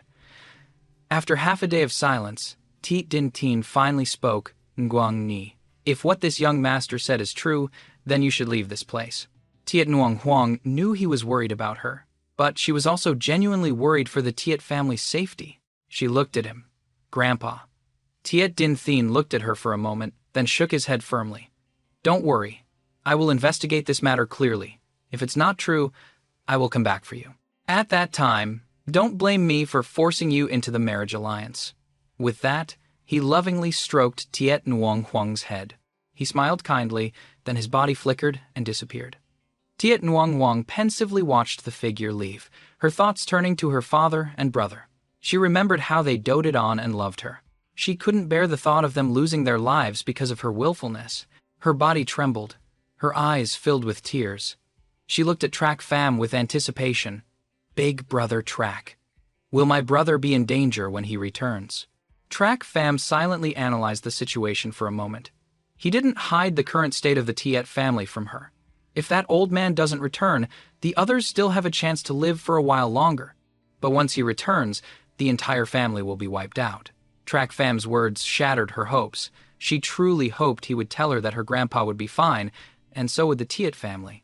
Unfortunately, Track Fam shook his head and gave her news so bad she didn't want to hear it. Seeing her pain, Ta Thien Duong on the side didn't know what to say. He couldn't bear it and ran to support her small frame, turning to Track Fam to interrupt. "Hey, are you a worm in Gui, that stomach? What makes you say Huang Ni's grandpa's return will lead to the annihilation of her entire family? His return means a heavenly profound realm expert is back, which should make Gui that wary, right? Then you're wrong. Although I'm not a worm in his stomach, he and I are the same kind of people. I can roughly guess his thoughts. When we first offended him, it was already determined that the Tiet family had betrayed the Nether Valley. When he returns, he will definitely wipe them out, root and stem. But at that time, Old Man Tiet went looking for Nuang Ni. Since he couldn't find the heavenly profound expert, he would keep the others alive as bait for Old Man Tiet. Once he returns, the outcome is set. He truly didn't want to see her in pain, but he knew it was better to tell her. Otherwise, when she leaves, and the Tiet family collapses because of her, she will regret it for the rest of her life. Ding Duang looked at Tiet Nguangwang again. Her face grew paler and paler, and her body wouldn't stop trembling. He cursed under his breath. This guy doesn't know how to choose his words. He immediately grabbed his collar and shouted, "Bullshit!" After all, a heavenly profound expert is at the elder level.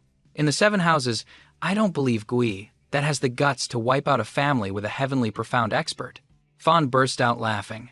It's precisely because they have an expert that he has to wait for Tiet Din Tin to return before wiping them out. Also, you're wrong about one thing. A heavenly profound expert isn't strong. A heavenly profound expert with no weaknesses is truly terrifying. Otherwise, why was Tiet Din Tin afraid of us? He was only wary of the power of the Sword Marquis estate behind you. If he was just a rogue cultivator with no ties, he could have killed us outright just now.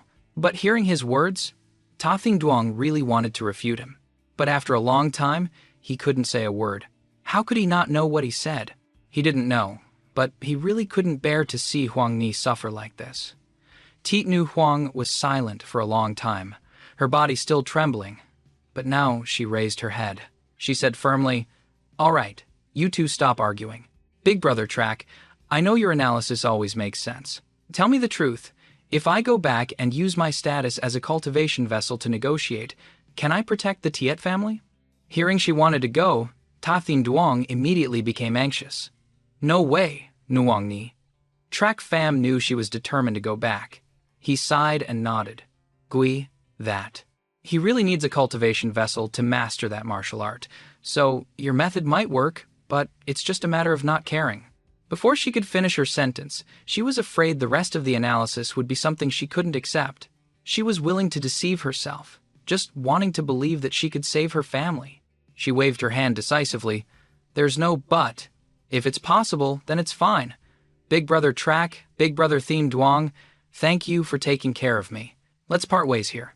I've never left the city since I was young, so it's a pity I can't see the Sword Marquis estate. Well, goodbye." Track Fam and Ta Thing Duang glanced at each other, then at her, teary-eyed, as she turned and left.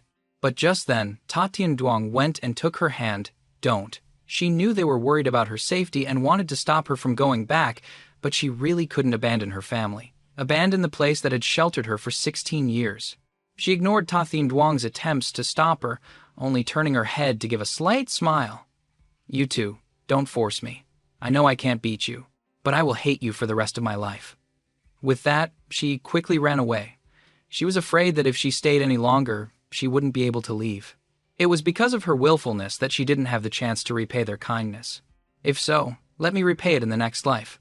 If there really is a next life. Ta Thing Duang watched her desolate figure leave. His eyes were filled with regret. After spending these months together, he truly saw her as a close friend. He sincerely didn't want anything bad to happen to her. At this moment, looking at Track Fam, he truly hoped that he could think of a way to save her. But that person just stood there indifferently, with a look of unconcern, not saying a single word to stop her. He was furious, and questioned Track Fam. "Nuang Ni is gone. Can the Tiet family really be safe?" Track Fam shook his head. "For now, yes. But once she becomes a cultivation vessel, her death will be the time the Tiet family falls. Only for now? Then why did you let Nuang Ni go?" Ta Thing Duang bit his lip fiercely, asking angrily. Track Fam shrugged indifferently. "At least until she dies, she'll think she protected her family and can leave in peace."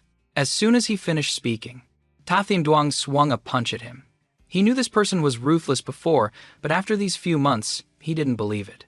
He was still indifferent to Nuang Ni walking into a death trap.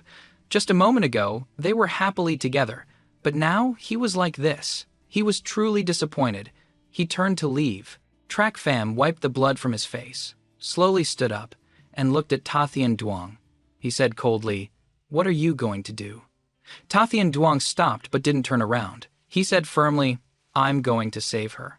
With your strength at the 8th level of the bone-tempering realm, how can you fight a heavenly profound realm expert? Didn't you see the difference just now?" Track Fam scoffed disdainfully. Ta Thing Duang obviously knew that. How could he not? But he couldn't just watch her walk into a death trap like that. He clenched his fists tightly and said firmly, "So what? It's still better than someone who does nothing like you. Besides, didn't we have a chance to defeat Gui that last time?" Track Fam heard him mention the time they trapped Gui that in the formation before and looked at him like he was an idiot. They were able to almost defeat Gui that before because he was careless. Plus, they had many trump cards at that time.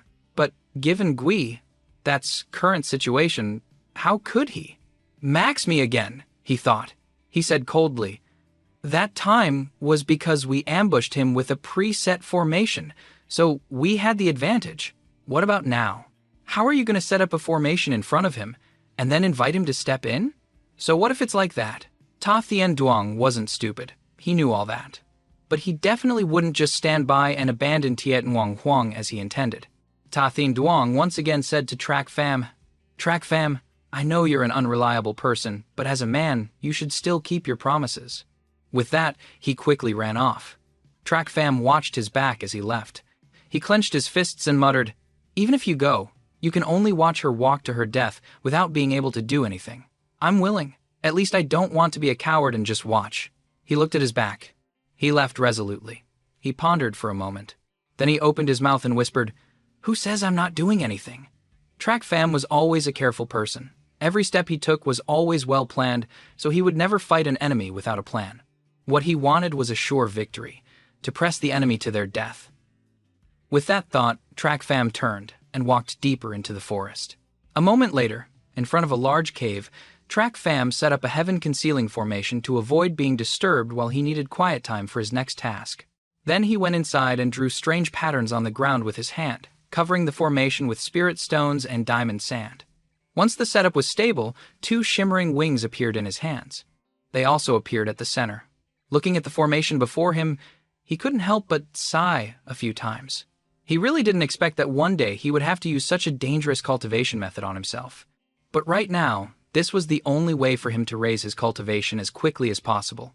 His enemy was Gui, an old man with both strength and cunning. Without absolute power, there would be tricks to win. He would not be cornered. At this moment, Track Fam activated his origin power and struck the center of the formation. A golden light mixed with blood-red light appeared, flowing around the formation diagram. Heavenly Demon Great Transformation Art, Body Refining Formation, Victory. 89. Level 2 Body Refinement. The Heavenly Demon Great Transformation Art can refine weapon materials within the body, turning it into an indestructible diamond body. After successfully cultivating this technique, one's bones will be as hard as iron and steel, invincible in battle. However, the process is extremely painful. Forging the materials for a demonic treasure into one's body is like having thousands of swords carving into every inch of your flesh. The pain is 10,000 times worse than death by 1,000 cuts. If you fail, both your body and spirit will be annihilated, with no hope of recovery for all eternity. At this moment, Track Fam had entered the center. The formation activated, and his origin power entered the first stage of body refinement, refining the muscles. An immense pressure began to invade the muscles of his body. This body refining method aimed to completely destroy the entire body from top to bottom, inside and out. Then, it would be replaced with diamond sand to reconstruct the bones. Therefore, after successful cultivation, one could achieve both internal and external cultivation. A diamond breakthrough. But the pain was still as unbearable as ever. Track Fam's body, now in the first stage, trembled uncontrollably. He gritted his teeth, enduring the pain without crying out. If it wasn't to save Tiet Nguyen Huang, he certainly wouldn't have to suffer like this, forcing himself to cultivate this self-harming technique. Even knowing how good this body-refining method was, it was too self-torturing. A moment later, he finally succeeded, passing through the first difficult stage and letting out a breath. After the pain subsided, he continued to the second stage of body refinement, bone refining. Just as the name suggests, this stage strengthens the bones. This process was 10 times more painful than the first stage. The pain hit again, and he couldn't help but shudder.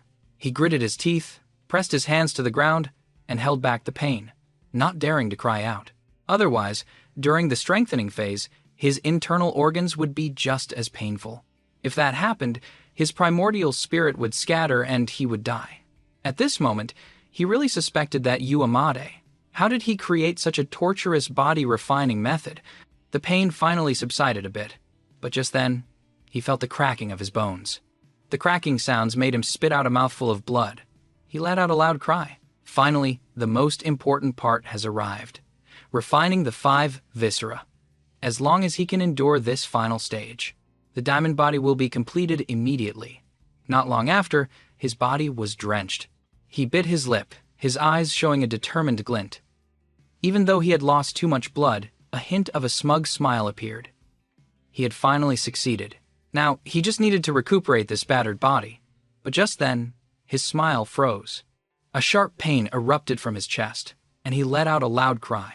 Diamond sand. After destroying his 6 Fu organs and 5 Zhang organs, the sand instantly entered his brain and began to attack it, destroying his primordial spirit.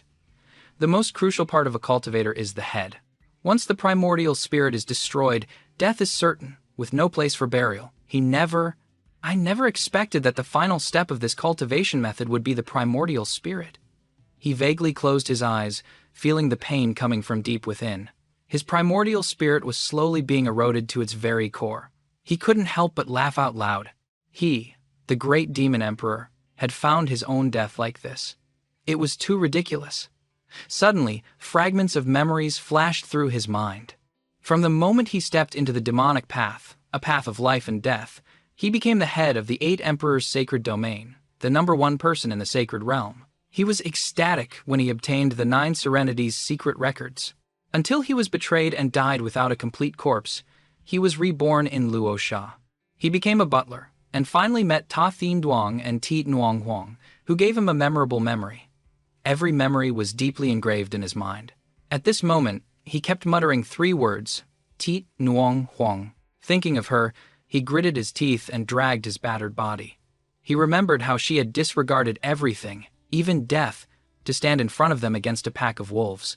Suddenly, at that moment, he opened his eyes and shouted, Nuang Ni. At this moment, he suddenly remembered that he was cultivating this to save Tiet Nuong Huang.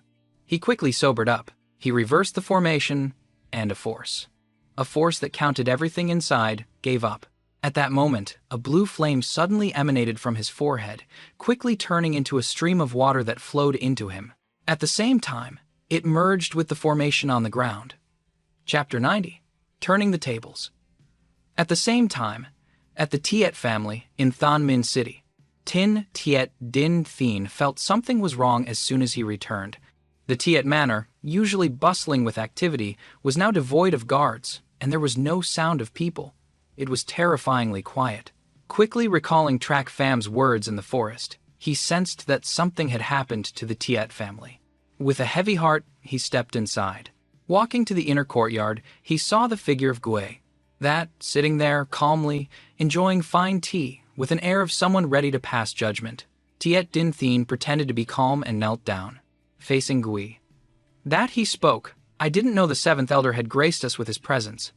I apologize for not being here to welcome you from afar. Gui. That looked deeply at the kneeling man and opened his mouth. Tiet Din Thien. The Tiet family has been under the protection of our Nether Valley for 100 years, right? We have never treated you poorly. Hearing this, Tiet Din Thien hurriedly nodded in agreement. Yes. If not for the support of the Nether Valley and the 7th Elder, how could our Tiet family have the glory it has today? Gui. That slowly stood up, nodded deeply, walked in front of Tiet Din Thien, and patted his shoulder lightly. A wicked smile appeared on his face. Haha, good. It's good that you know. But why did you collude with outsiders to steal the Nether Valley's diamond sand? Hearing these words, Tiet Din Thien trembled with fear. He immediately kowtowed on the ground and pleaded, 7th Elder, there must be a misunderstanding. The Tiet family has always been loyal and dedicated to the Nether Valley. We would never do such a thing. Besides, we wouldn't dare. Gui. That seeing Tiet Din Thien's denial, snorted coldly and slammed the table fiercely. You're rebelling, biting the hand that feeds you. At first, I really didn't believe it, but now, I have to.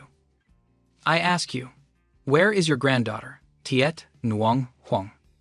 Hearing Gui that mentioned Tiet Nuong Huang, Tiet Din Thien stammered, not knowing how to answer. He had already agreed to let her go. But now, the people from the Nether Valley had come to hold them accountable, and he couldn't afford to offend them. Tiet Din Thien was secretly terrified, cold sweat covering his forehead. Seeing Tiet Din Thien stuttering, Gui that became angry. Let me tell you, your precious granddaughter and the two brats who stole my diamond sand are already dead in the 10,000 Beast Mountain Range. Gui that couldn't help but think of the three of them. He had roamed the world his whole life, yet he had almost been defeated by them. Although he didn't personally finish them off, he thought that with their severe injuries, they definitely couldn't escape the clutches of that monster. Thinking of Tiet and Wang Huang, he couldn't help but feel a little regretful. She used to be useful to him, but now she was completely useless. Without the diamond sand and the cultivation vessel, this loss, he would definitely make the Tiet family pay for it. With that thought, Gui that sighed, then angrily ordered, "Men, bring them up." As he spoke, all the members of the Tiet family were brought out. They were tied up, with bleeding wounds on their bodies. Tiet Din Tin bit his lip upon seeing this scene. He slowly stood up and roared in anger, "Seventh Elder! Our Tiet family has served the Nether Valley for 100 years, guarding Thon Min City, always loyal to our post.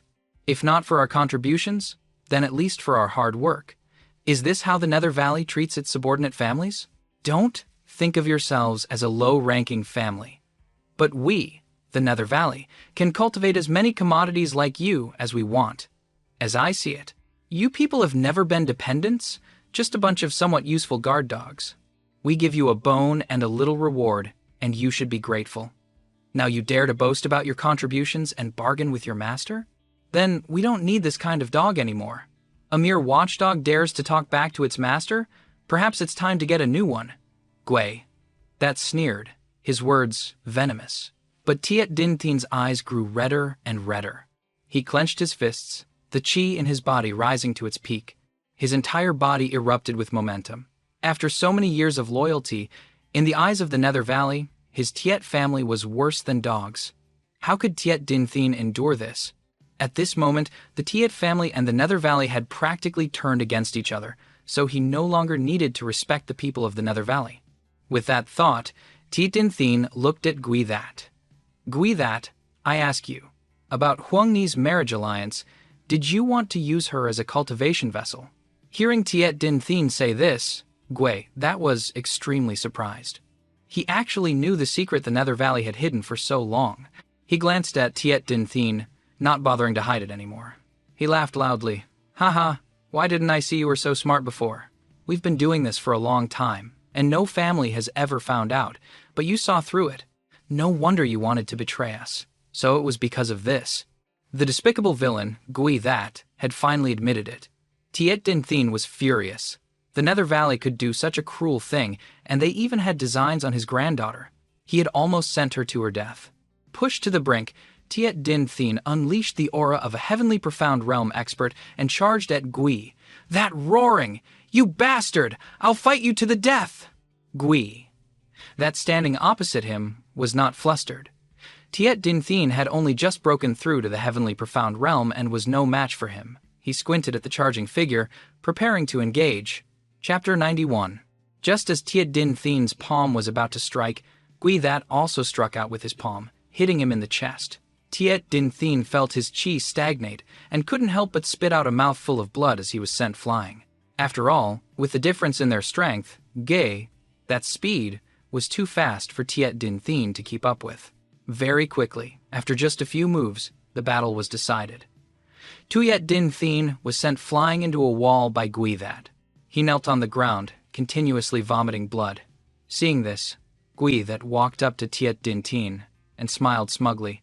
"I've long been a third-level heavenly profound realm expert. You're just a novice who has just broken through. The difference between you and me is like heaven and earth. You're no match for me. Go to hell. Don't worry, in a little while, your son and grandson will join you in hell." Tin sat weakly against the wall, his face filled with sorrow. He never imagined that the Tiet family would end up like this, but luckily, Gui that thought Nuang Ni was already dead. Otherwise, the Tiet family would truly be wiped out. With that thought, he closed his eyes, waiting for death. Just as one of Gui that's palms was about to strike, a loud shout echoed, "Stop!" Following the sound, they looked over. They only saw Tiet Nuang Huang standing tall and straight. She held a sharp knife in her hand. Seeing the person standing there, Gui that couldn't help but be surprised. A mere chi-gathering realm girl could escape the clutches of that monster. However, he didn't care. Her return meant his cultivation vessel was still here. He couldn't help but rejoice secretly. "You're not dead yet." Tiet Nguyen Huang didn't look at him but scanned her surroundings. The Tiet family had just gone through a massacre. Her father and brother were tied up, and her father was severely injured, with terrifying red blood flowing from his body. A trace of guilt appeared on her face. It was because of her willfulness that the Tiet family was in this state, so she had to save them. She looked at Gui. That again, her hatred flaring. The knife in her hand pressed against her neck as she gritted her teeth and said, "Don't you want me as a cultivation vessel? Release my family immediately, or I'll kill myself in front of you." Gui, that's eyes narrow as he looked at the knife in her hand. He sneered, "Huang, you overestimate yourself. Although I want you as a cultivation vessel, it's not like I can't do without you. You're not in a position to make demands of me." Hearing him say this, Qichuan Huang was startled, her heart filled with fear. But she quickly remembered Track Fam's words. She believed in him, and looked up at Gui. Her eyes became even more determined, and the knife in her hand pressed closer. A trace of blood appeared on her neck. "Elder, don't try to fool me. I know you're short on cultivation vessels in the Nether Valley, so I'm very important. If you say that, I'll die with my family." Nuang Ni, don't stop. Tiet Din Tin and Gui, that saw her action. One was afraid something would happen. The other was afraid she would ruin his plan, but both wanted her not to harm herself. Tiet Nguyen Huang was secretly delighted. As expected, Track Fam was right. She had the qualifications to negotiate with him. Thinking this, she continued, "It seems the seventh elder is still reluctant to let me take responsibility." Gui. That stared at her for a moment, his mind racing. He couldn't believe this girl could guess his thoughts. There was only one possibility. That cunning brat was still alive. He chuckled twice. "Gui?" That said to Tiet Nguyen Huang, "Is that brat not dead yet?" Tiet Nguyen Huang was startled to hear him mention Track Fam. She knew they had offended him. If he found out he was still alive, he would definitely not let him go. With that thought, she replied firmly, "He's already dead on the 10,000 Beast Mountain. If you want to find him, go pick up his corpse, but I'm afraid it's already been eaten by spirit beasts." Her expression fell into Gui, that's eyes, and he couldn't help but sneer. As expected, that cunning brat was still alive. The biggest loss he had ever suffered in his life was at the hands of that brat. He sneered and said gloomily, "You don't need to lie to me. I've rarely met an opponent in my life. The biggest loss was at the hands of that kid. I couldn't get the diamond sand back and I was severely injured. Little girl, I'm not underestimating you, but with your mind, you couldn't have guessed my trump card. It must have been that brat who taught you. Forget it. It seems I've been caught by you this time. I won't take your family's lives." Tiet Nguyen Huang was overjoyed to hear him say this. She could finally save everyone. She didn't know how a girl like her could fight an old man like Gui. She quickly wanted to run and help Tiet Din Thin up, but at that moment, Gui, that's palm strike hit Tiet Din Thin, sealing his cultivation.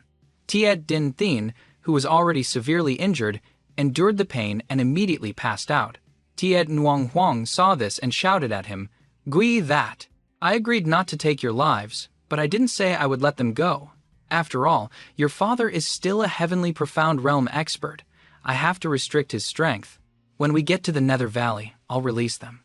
Tiet Nguyen Huang bit her lip and stared at Gui, saying, "You must keep your word." Gui. That let out a wicked laugh. This little girl wanted to fight him. Foolish. When he finished cultivating her inner energy, she would surely die. With that thought, he gave an order. "Of course, an important person like you can't be deceived. Take Miss Nuang Ni back to her room to rest. Tomorrow, we will set off for the Nether Valley." Following his command, a leader brought a servant to Tiet Nguyen Huang's side. This was the Nether person who had been trained before. The Nether person stood beside her, sizing her up and speaking crudely. "So this is the cultivation vessel for senior brother to practice with?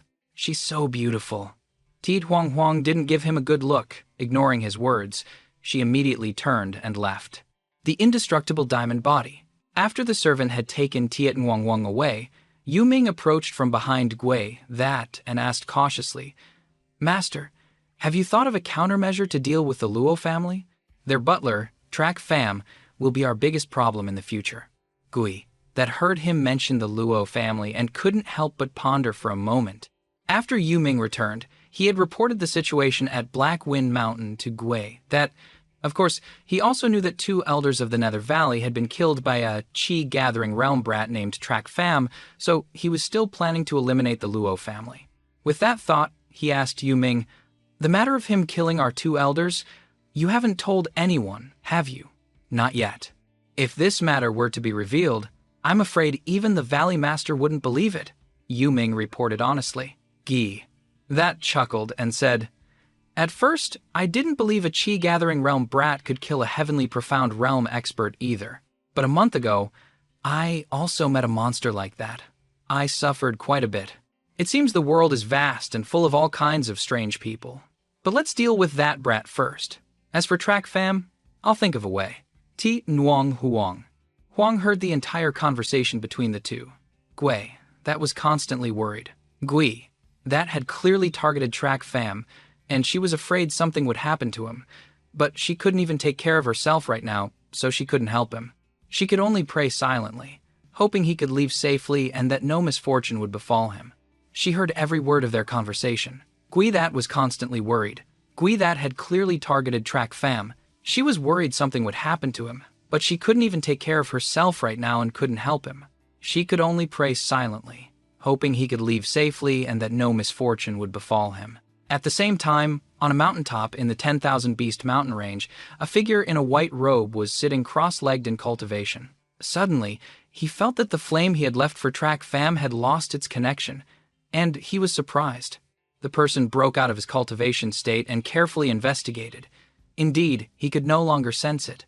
The person wondered and muttered, "The azure flame I gave you has disappeared. Did that person erase it himself, or did he claim it as his own, escaping my control?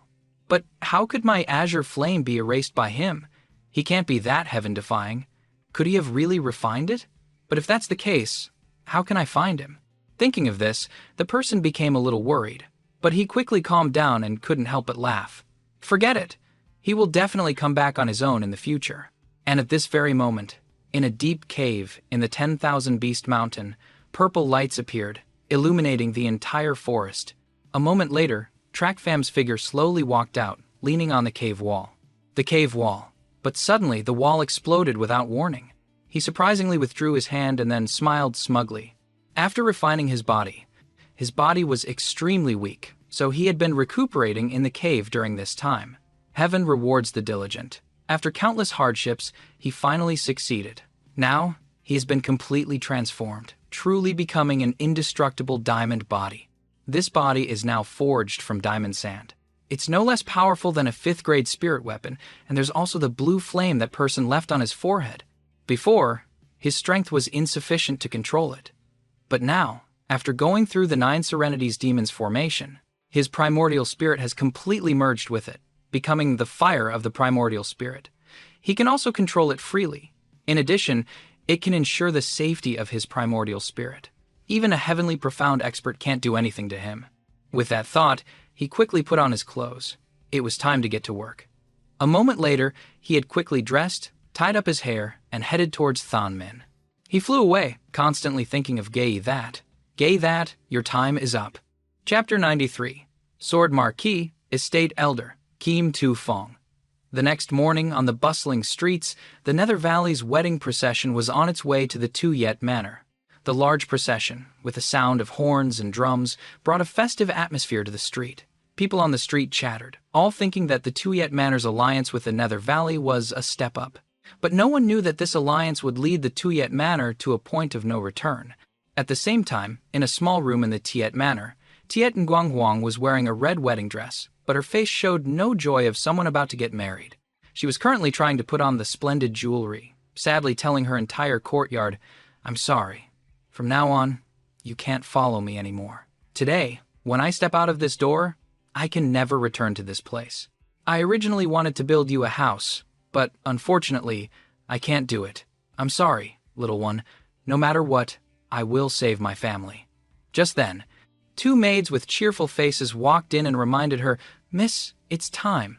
Hearing the urging, Tiet Nguanghuang slowly stood up, put on the bridal veil, and was led out by the maids. In her heart, she silently thought of the people of the Tiet family. She would definitely protect the Tiet family, just as they had loved and spoiled her, even if it meant sacrificing her life. But how could she know that on this trip, not only her, but the entire Tiet family would soon be wiped out? The Nether Valley's wedding procession quickly arrived at the gate of the Tuyet Manor. Gui, that and Yu Ming sat on their horses, a faint smile on their faces as they looked at everyone. At this moment, Tuyet Nguang Huang also stepped out of the gate, looking at the procession before her. She sighed silently. As soon as she stepped out, gasps of admiration for her beauty rippled through the crowd. She wore a bridal gown and light makeup, which was enough to enhance her beauty. Her jade-like eyes and willow-like eyebrows, her delicate face, made people feel that she was as fragile as a flower. It made people feel sorry for her and think that only such a beauty could enter. The Nether Valley took in everyone's expressions, but she didn't care at all. She didn't want this marriage anyway. If it weren't for the Tiet family, she wouldn't be standing here. Today, everyone thought the Nether Valley was a noble Seven Houses family, unreachable, but who knew how rotten they were inside? She wasn't ascending to become a phoenix, but falling into hell. With that thought, she tilted her head to look at Gui. Seeing that he intended to follow, she sneered. Is the seventh elder also planning to go? Gay. That didn't mind her attitude. He maintained a faint smile and said, Haha, of course. Since Nuong Ni is marrying the young master of the Nether Valley, I naturally have to protect you at all times and ensure your safe arrival at the Nether Valley. His words immediately shocked everyone. The Nether Valley's attitude clearly showed they valued the Tiet family greatly, otherwise they wouldn't have an elder escort her. But only Tiet Nuong Huang knew that Gui. That wasn't escorting her, he was monitoring her. But that was fine. If he left with her, Trak Pham and Ta Tin Duong would be safe. But before she could breathe a sigh of relief, Gui, that beside her, had already seen through her thoughts. He sneered, That's right, Nuong Ni. When we leave Thonmin City, I've already ordered people to seal off the 10,000 Beast mountain range. Even that secret tunnel of yours, I've had people watch it closely until I return. Those two brats can't escape my grasp. You! Tiet Nuong Huang was furious when she heard him. Her face instantly turned pale. He knew about her secret tunnel. Then, Trak Pham and Ta Tin Duong would definitely be caught by the Nether Valley people when they came out. No need to say more. Your life has been exchanged for your father and brothers. You can't exchange it for anyone else. Come on, Miss Nuong Ni, please. Gui, that knew what she wanted to say. He impatiently waved his hand, signaling her to leave.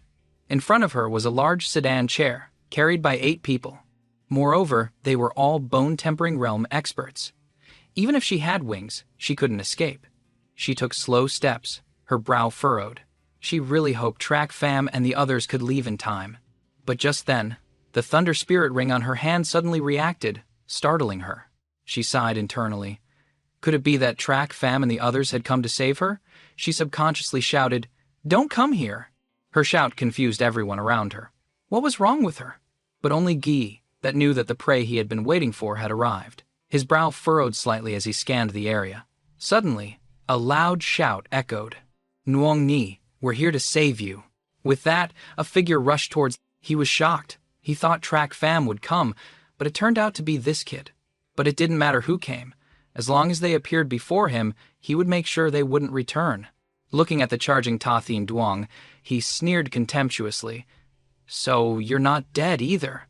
But you're just at the bone-tempering realm, yet you dare to challenge me? As he finished speaking, he fearlessly faced the attacking 4th-grade spirit weapon, gathering origin power in his palm. A gust of wind appeared, sending a chill down everyone's spine.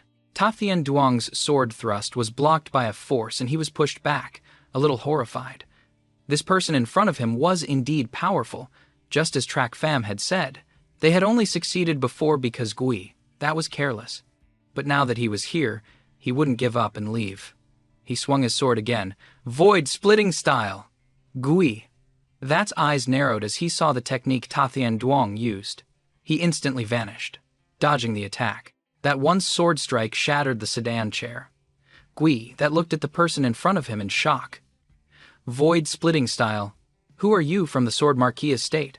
Why, at such a young age, have you already received the secret teachings? Could it be? Don't meddle. Ta Thien Duong snorted coldly, not giving Gui that any time to rest. He continued to slash down with his sword. The second strike! You overestimate yourself!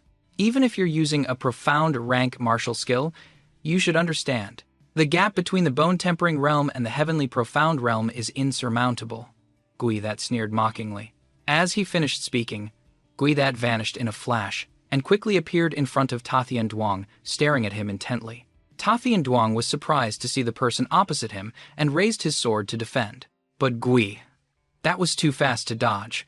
He was immediately hit and sent flying. By the time he stood up, he had been captured by the bone-tempering realm experts of the Nether Valley. Gui that slowly withdrew his hand and looked at Ta Thien Duong kneeling on the ground. He sneered.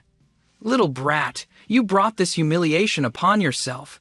If not for the sake of the Sword Marquis estate, my last palm strike would have killed you. Ta Thien Duong heard him and sneered twice, scoffing disdainfully, Go ahead and kill me. But by then, the Nether Valley will surely have to fight the Sword Marquis estate.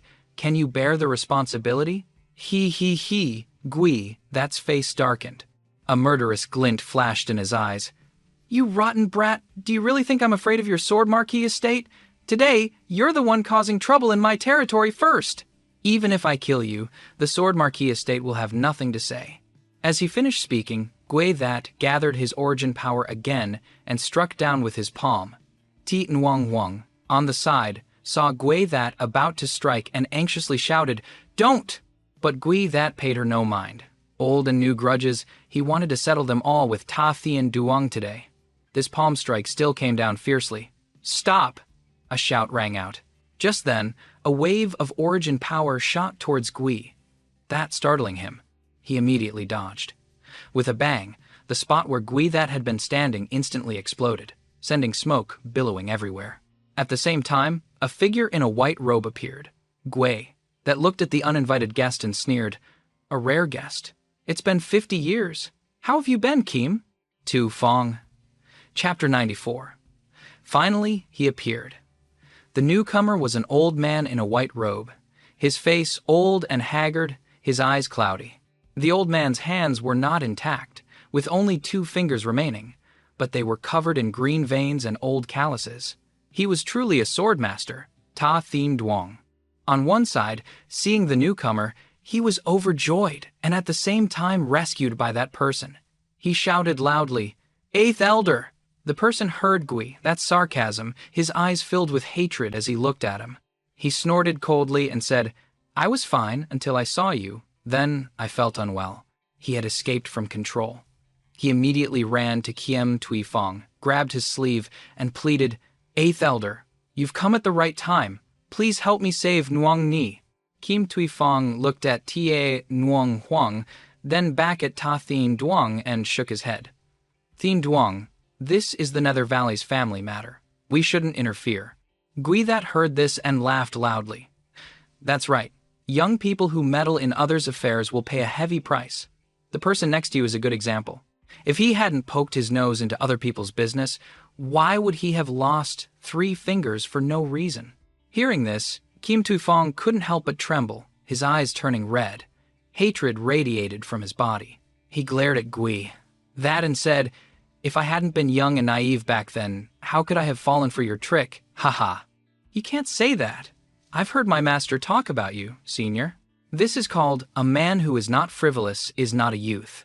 Back then, if you, senior, hadn't drooled over a beautiful girl in a family affiliated with our Nether Valley, how could you have been defeated by a beautiful woman? In the end, your master had to use 3 cities to exchange for you. But those fingers couldn't be reattached. Hung Min, at this moment, walked to the side, chuckled, and said, biting his lip fiercely, Kim Tui Fong was furious with Gui that. You guys, don't go too far. What do you want to do here? Fight? 50 years ago, you were no match for me. Now, you're even less of a match. If you really want to fight, you should call over your 7 sword elders. Chapter 23. The Sword. Elders of the Sword Marquis estate are renowned throughout the world. I, Gui that, am also very impressed. But as for you, and those after you, I don't like any of you. Kim Tui Fong's hatred flared, his hands clenched into fists.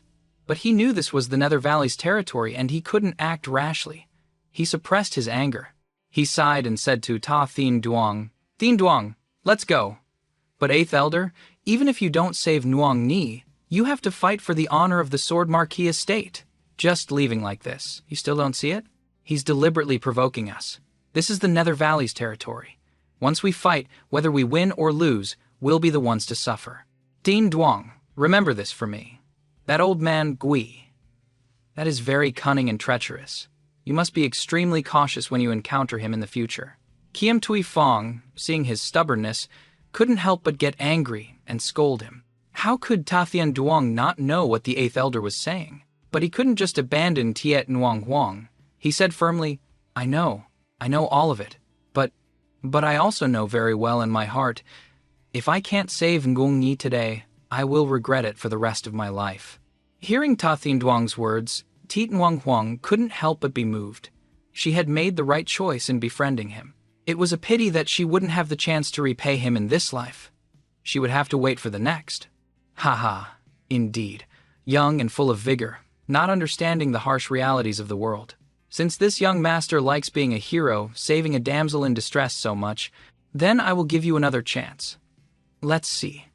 If you can save her whole family, she will surely be even more grateful to you. What do you say? After speaking, he clapped his hands, and then people escorted the members of the Tiet family one by one and tied them to a wooden cross. Seeing this, Tiet Nuong Huang immediately struggled, crying out in pain, "Grandpa! Grandpa! Brother!" She glared fiercely at Guithat and questioned, "Guithat, what do you mean by this?" Guithat chuckled. Looking at Ta Thien Duong standing there, he said, "What do I mean? Otherwise, how could this young man here become a hero saving a damsel in distress?" He then immediately gave the order to do it. As soon as he finished speaking, someone immediately took action. The bone-tempering realm experts struck, driving iron hooks into them, creating a scene. A pained cry rang out, accompanied by drops of fresh red blood. Tiet Nguyen Huang watched this scene with wide eyes, but she could do nothing. Tears streamed down her face as she screamed in despair, "Gui, that's stop!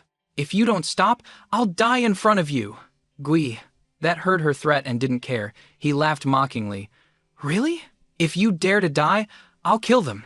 You, Ming, standing beside him, also nodded in agreement. "Little one, you don't know your own strength. Who is my master? He is the #1 strategist of the Nether Valley, known as the Seventh Demon.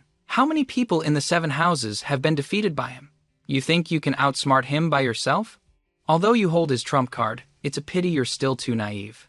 To tell you the truth, it's because you angered him that you ended up like this. Don't forget, your trump card is also firmly in his hands." Tiet Nuong Huang heard this and fell into despair. Her life, her trump card, she thought could save her family. But now she realized she was nothing. She couldn't do anything. It turned out it was all her fault. It was because of her willfulness, only thinking of herself and running away from home. Her family wouldn't have been in trouble. She wouldn't have met Trak Pham and Ta Thien Duong. Perhaps they would still be living peacefully, without fear of retaliation from the Nether Valley. Tiet Nguyen Huang collapsed in despair, her face filled with grief.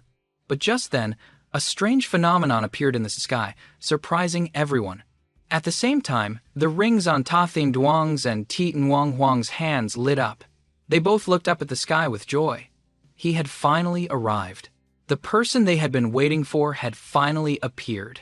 Indeed, Trak Pham's figure hovered in the sky with 2 purple wings, stunning everyone. He looked down at Guithat and smiled wickedly.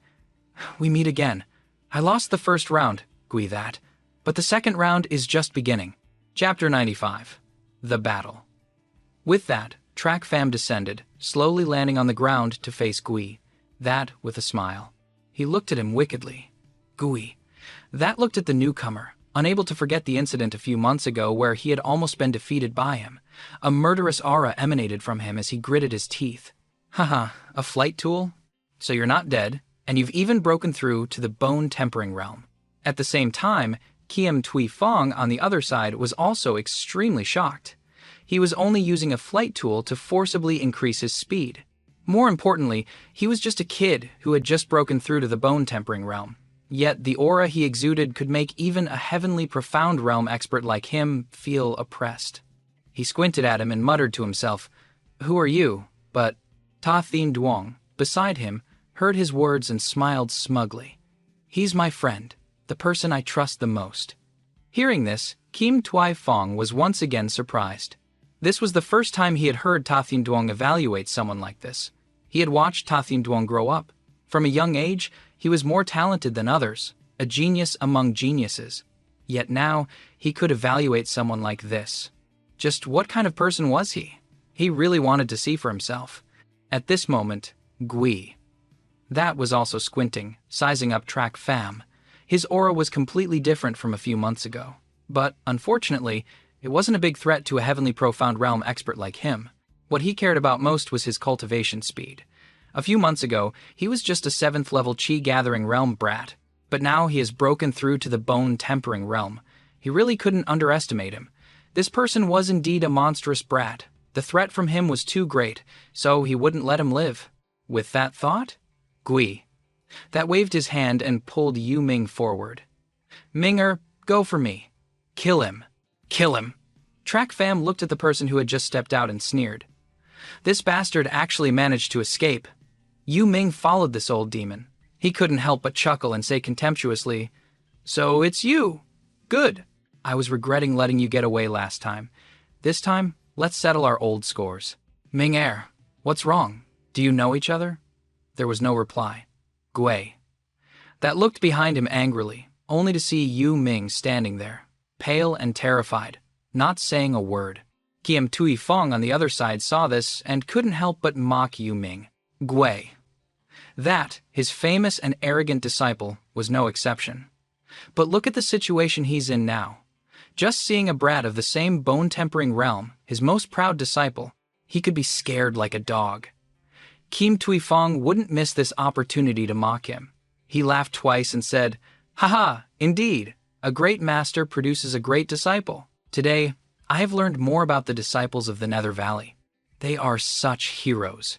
The Nether Valley and the Sword Marquis Estate have been enemies for a long time. Neither side would pass up an opportunity to mock the other.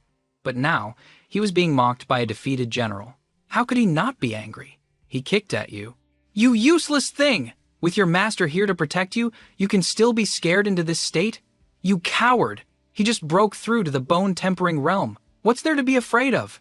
Yu Ming was still trembling uncontrollably. His defeat at Blackwind Mountain at the hands of Track Fam had become his trauma. He looked at him again. He saw him smiling at him. He instinctively knelt at Gui, that's feet, and cried out in alarm, "Master, he is the butler of the Luo family, Track Fam! Elder Yun and Elder Jian both died at his hands." Hearing this, Gui that looked at Track Fam in horror. He was actually the butler of that Luo family, and he killed 2 great elders of the Nether Valley. No wonder Yu Ming was so afraid of him. But for someone who had almost been defeated by him, he wasn't too surprised. This person was skilled at setting up formations and had a deep mind. He himself had fallen into his trap.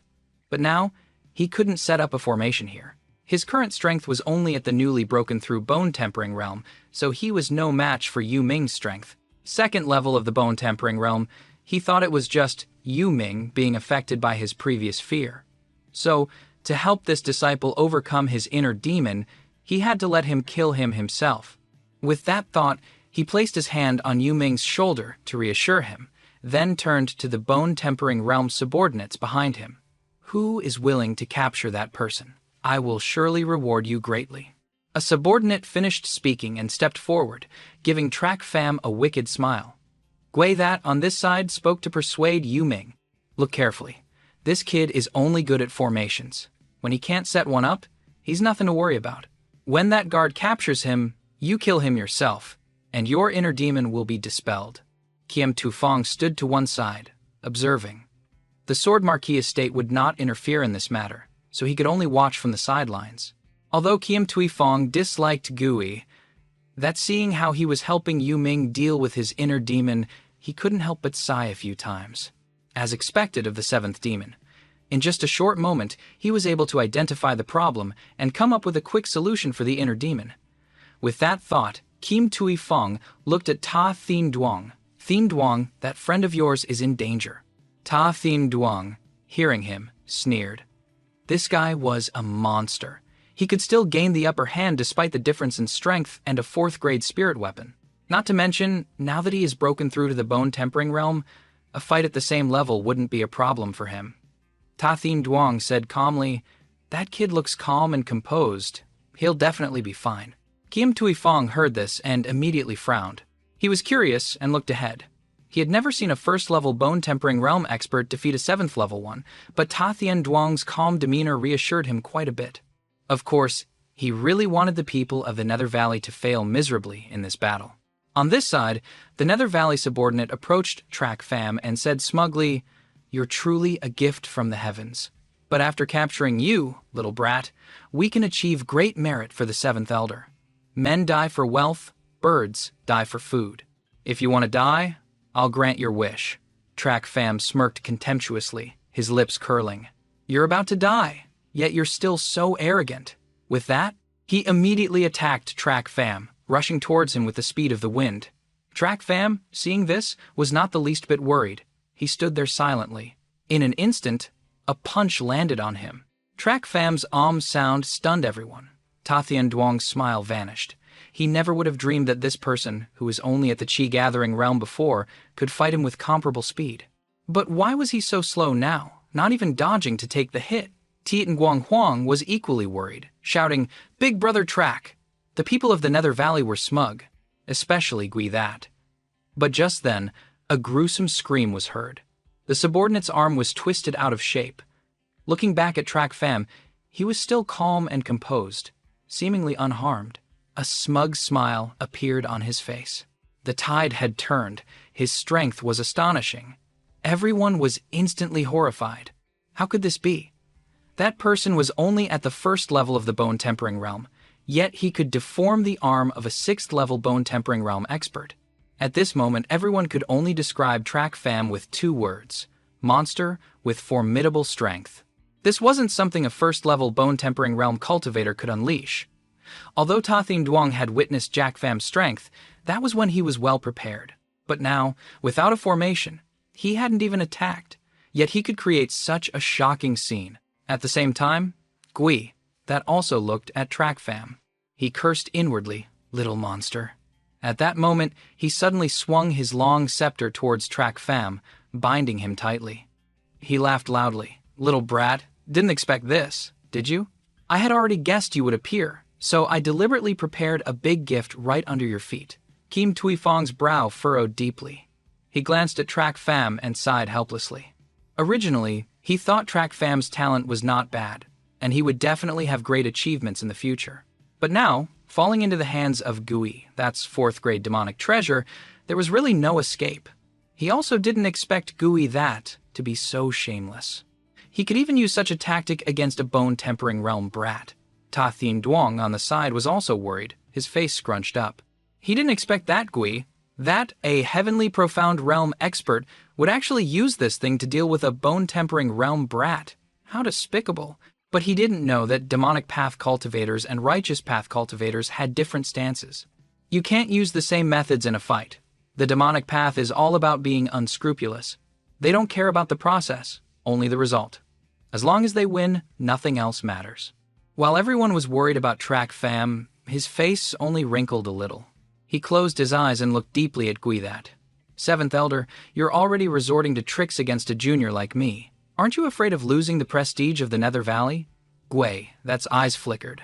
He laughed loudly and said, "Smart. To be able to see through my thoughts in an instant, there aren't many people like that in the entire Tianyu Empire. You're really good, little brat. I still can't be too complacent." Haha, Track Fam really doesn't respect the caution of the 7th Elder. After all, this junior came here this time without any intention of using any schemes or tricks. I just wanted to settle the score with you, old man, once and for all. I didn't expect you to still be so careful. Hearing these words, Gui That's face darkened in an instant. How could he not hear the mockery in his contemptuous words? Being humiliated by a mere brat like this, his body constantly radiated a murderous aura. "You brat! You dare to be so impudent with me? I will immediately make you die without a complete corpse." Track Fam didn't mind his anger. He laughed and said, "Isn't that so? With your personality, you'd want to eliminate the enemy in front of you as soon as possible.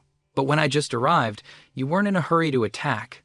Instead, you called your disciple to test me first. As a result, that brat was so scared by me he lost his nerve, not even listening to your command. You just used the excuse of dispelling his inner demon to let that guy go to his death. It's good if he wins, but if he loses, it's the perfect time to sneak attack me when I'm relaxed, just like now. As he finished speaking, everyone instantly understood. Kiem Tui Fong and Ta Thien Duong were once again shocked. Kiem Tui Fong felt wary. Gui, that this old man was indeed sinister. In an instant, he had come up with this vicious plan to deal with the junior, using hundreds of schemes to eliminate his opponent, making others fearful, as expected of the seventh demon. But looking at Track Pham, Kiem Tui Fong also couldn't help but admire his cunning. To be able to see through Gui, that's trick at a glance. His cunning was no less profound than Gui that's... At this moment, Kiem Tui Fong had a deep understanding of Track Pham. Gui, that let out a wicked laugh, his eyes revealing a naked killing intent. So what if you saw through my plan? Aren't you in my hands now? As long as I tighten my grip, you'll be shattered into a million pieces. You'll die without a burial. Hearing his words, Track Pham didn't mind at all and laughed loudly. Haha, you old man, you're so sinister. How did you become so stupid? Since I saw through your trick, how could I fall for it so easily? As he finished speaking, Track Pham's eyes focused, and a sharp sound echoed. A bolt of lightning suddenly flashed by. With a boom, the scepter in Gui, that's hand exploded. A pair of wings appeared behind Track Pham, surrounded by lightning.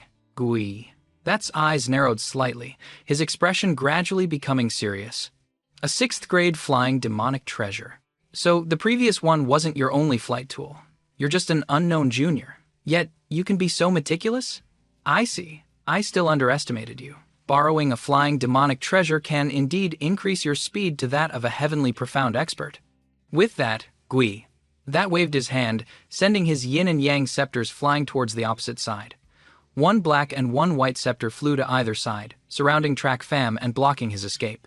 He laughed wickedly. But a heavenly profound expert is stronger than a bone-tempering expert in more than just speed. How could Track Pham not know that? But he didn't even pay attention to the two scepters.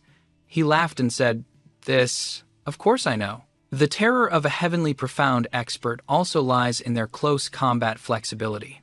This is a weakness that no flying demonic treasure can compensate for. But, just as the two scepters were about to strike Track Pham's vital points, a strange change occurred. A pair of wings appeared, twisting to counter the two scepters. In a flash, the scepters were knocked away, not even a single hair on his head was touched. Seeing this, Gui That and Kiem Tui Fong were equally shocked and cried out, "How is this possible? Demonic treasures are inanimate objects. How can they change shape at will?" Track Pham stood tall and straight, his expression indifferent. Who said it's a demonic treasure? Demonic treasures are tools refined by demonic path cultivators. But when Track Pham refined the Thunder Skylark's wings, he had already fused them into his body.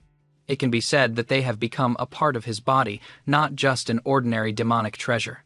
Gui, that was truly angry now. He gritted his teeth and said, "You monstrous brat, you deserve to die!" After speaking, the scepter in his hand attacked Track Pham again. But this time, it wasn't 2, but 8, all rushing towards him. But Track Pham remained calm. Without a hint of fear, he sneered contemptuously. Is this the flexibility of a profound realm expert? Suddenly, everyone heard a series of loud bangs. Lightning crackled continuously, but they couldn't see the scepter or Track Pham's wings at all. They only saw him standing there calmly, surrounded by bolts of lightning. Seeing this, everyone truly realized how intense their battle was. They couldn't keep up at all. And at this moment, in the battle, after many attacks, Gui That had appeared behind Track Pham. He held a sharp weapon in his hand and smiled smugly. "Rotten brat, let's see what tricks you have left this time." Just as Gui That struck, Track Pham quickly used the phantom evasion step, causing Gui That to miss. He was caught off guard. Just as he revealed an opening, Track Pham instantly appeared behind him, secretly mocking. "Seventh Elder, being sneak attacked from behind doesn't feel good, does it? If the thing in my hand now was a 3rd grade demonic treasure and I stabbed you, you'd be dead. But when I had that chance, I was still alive." Hearing Track Pham's taunt, Gui That couldn't hold back any longer. He immediately erupted, his eyes gloomy. You motherfucker. Don't you get cocky. After speaking, Gui that attacked him again, his body emanating a thick murderous aura. He had never wanted to kill someone so badly before. Track Fam posed too great a threat to him. If he didn't eliminate him today, he would surely be unable to do anything to him in the future. At this moment, Gui that, the heavenly profound expert, had used his full strength. The yin and yang twin children sped up, wanting to prevent Track Fam from escaping. Track Fam, seeing this, was not flustered and sneered. Then he used the phantom evasion step again and vanished in a flash. Losing sight of his opponent again, Gui that gritted his teeth and said, "That footwork again! Do you only know how to run?" He narrowed his eyes and looked at the afterimages. Suddenly, he attacked in one direction, saying, "That's Track Fam's real body! What's your hurry? The show's just getting started." Before Gui that's weapon could strike, he used his wings to block it, raised his head, and smiled wickedly at him. Two afterimages fought fiercely in the air, but no one below could see them. Seeing the intense battle, everyone was terrified. A bone-tempering realm expert and a heavenly profound realm expert fighting above their level created such a shocking scene. At this moment, Ta Thien Duong below was also shocked. The speed was too fast, he couldn't see how they were fighting at all. But when he looked at Kim Tui Fong, he asked, "How can they be so fast? I can't catch their movements at all." "Eighth Elder, what's the situation now?" Kim Tui Fong was the only one here who could keep up with the speed of the two above.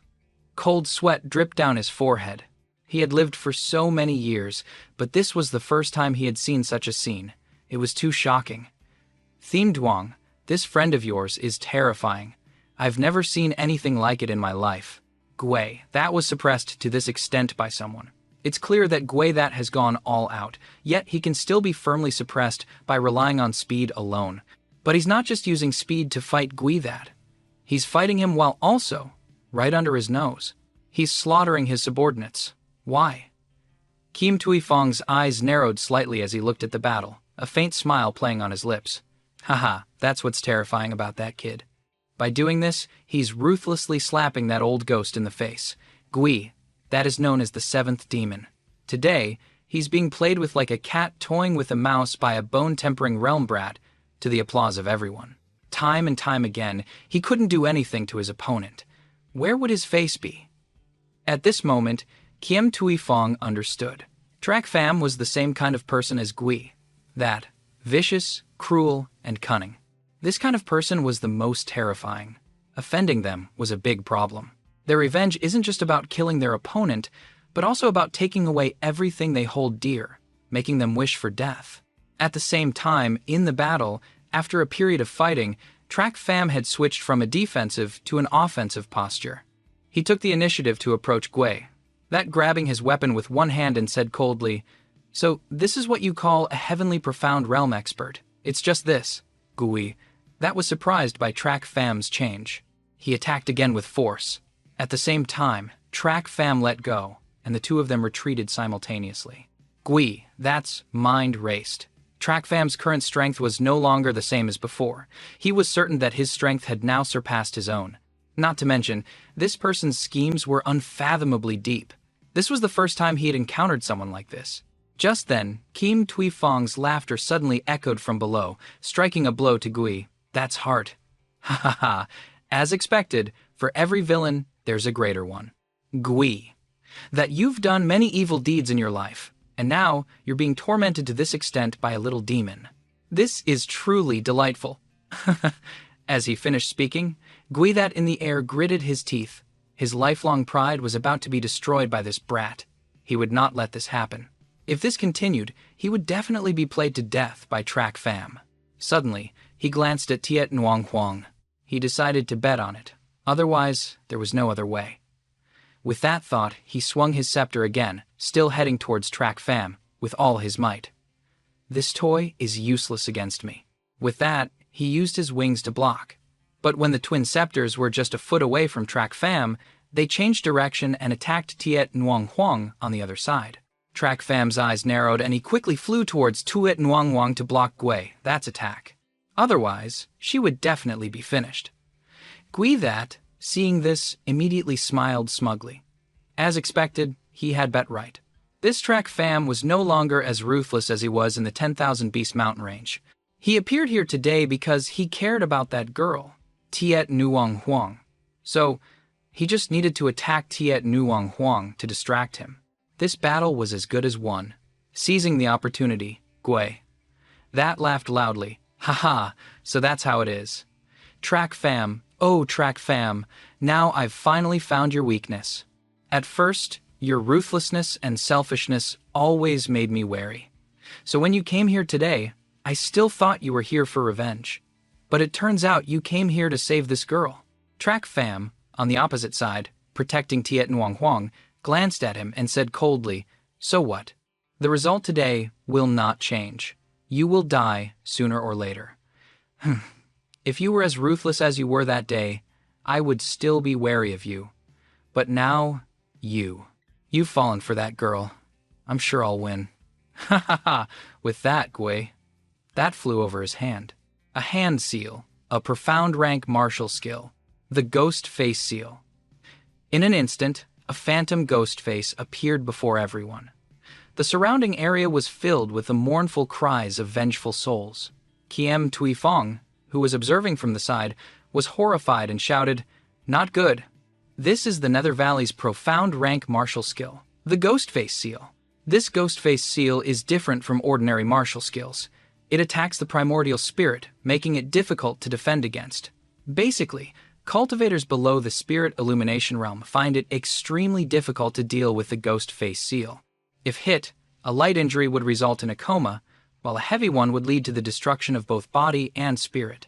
Kim Tui Fong's words were clearly transmitted to Track Fam in the distance, obviously intending to guide him. How could Gui that not know this? But he wasn't worried. He laughed loudly and said, "Rotten brat, if you dare to dodge, the Ghost Face Seal will directly hit that girl's face. I think you won't be able to escape the Ghost Face Seal while carrying someone like that." Hearing this, Tiet Nuang Huang hurriedly said, "Big brother Track, don't mind me. You must dodge later. As long as you save my father and everyone else, I'll be grateful even in death, Big brother Track." Track Fam turned his head to look at her, smiled and shook his head, then said coldly to Gui that on the opposite side, she's mine. As long as I'm here, you won't hurt her. All right, then I'll deal with you.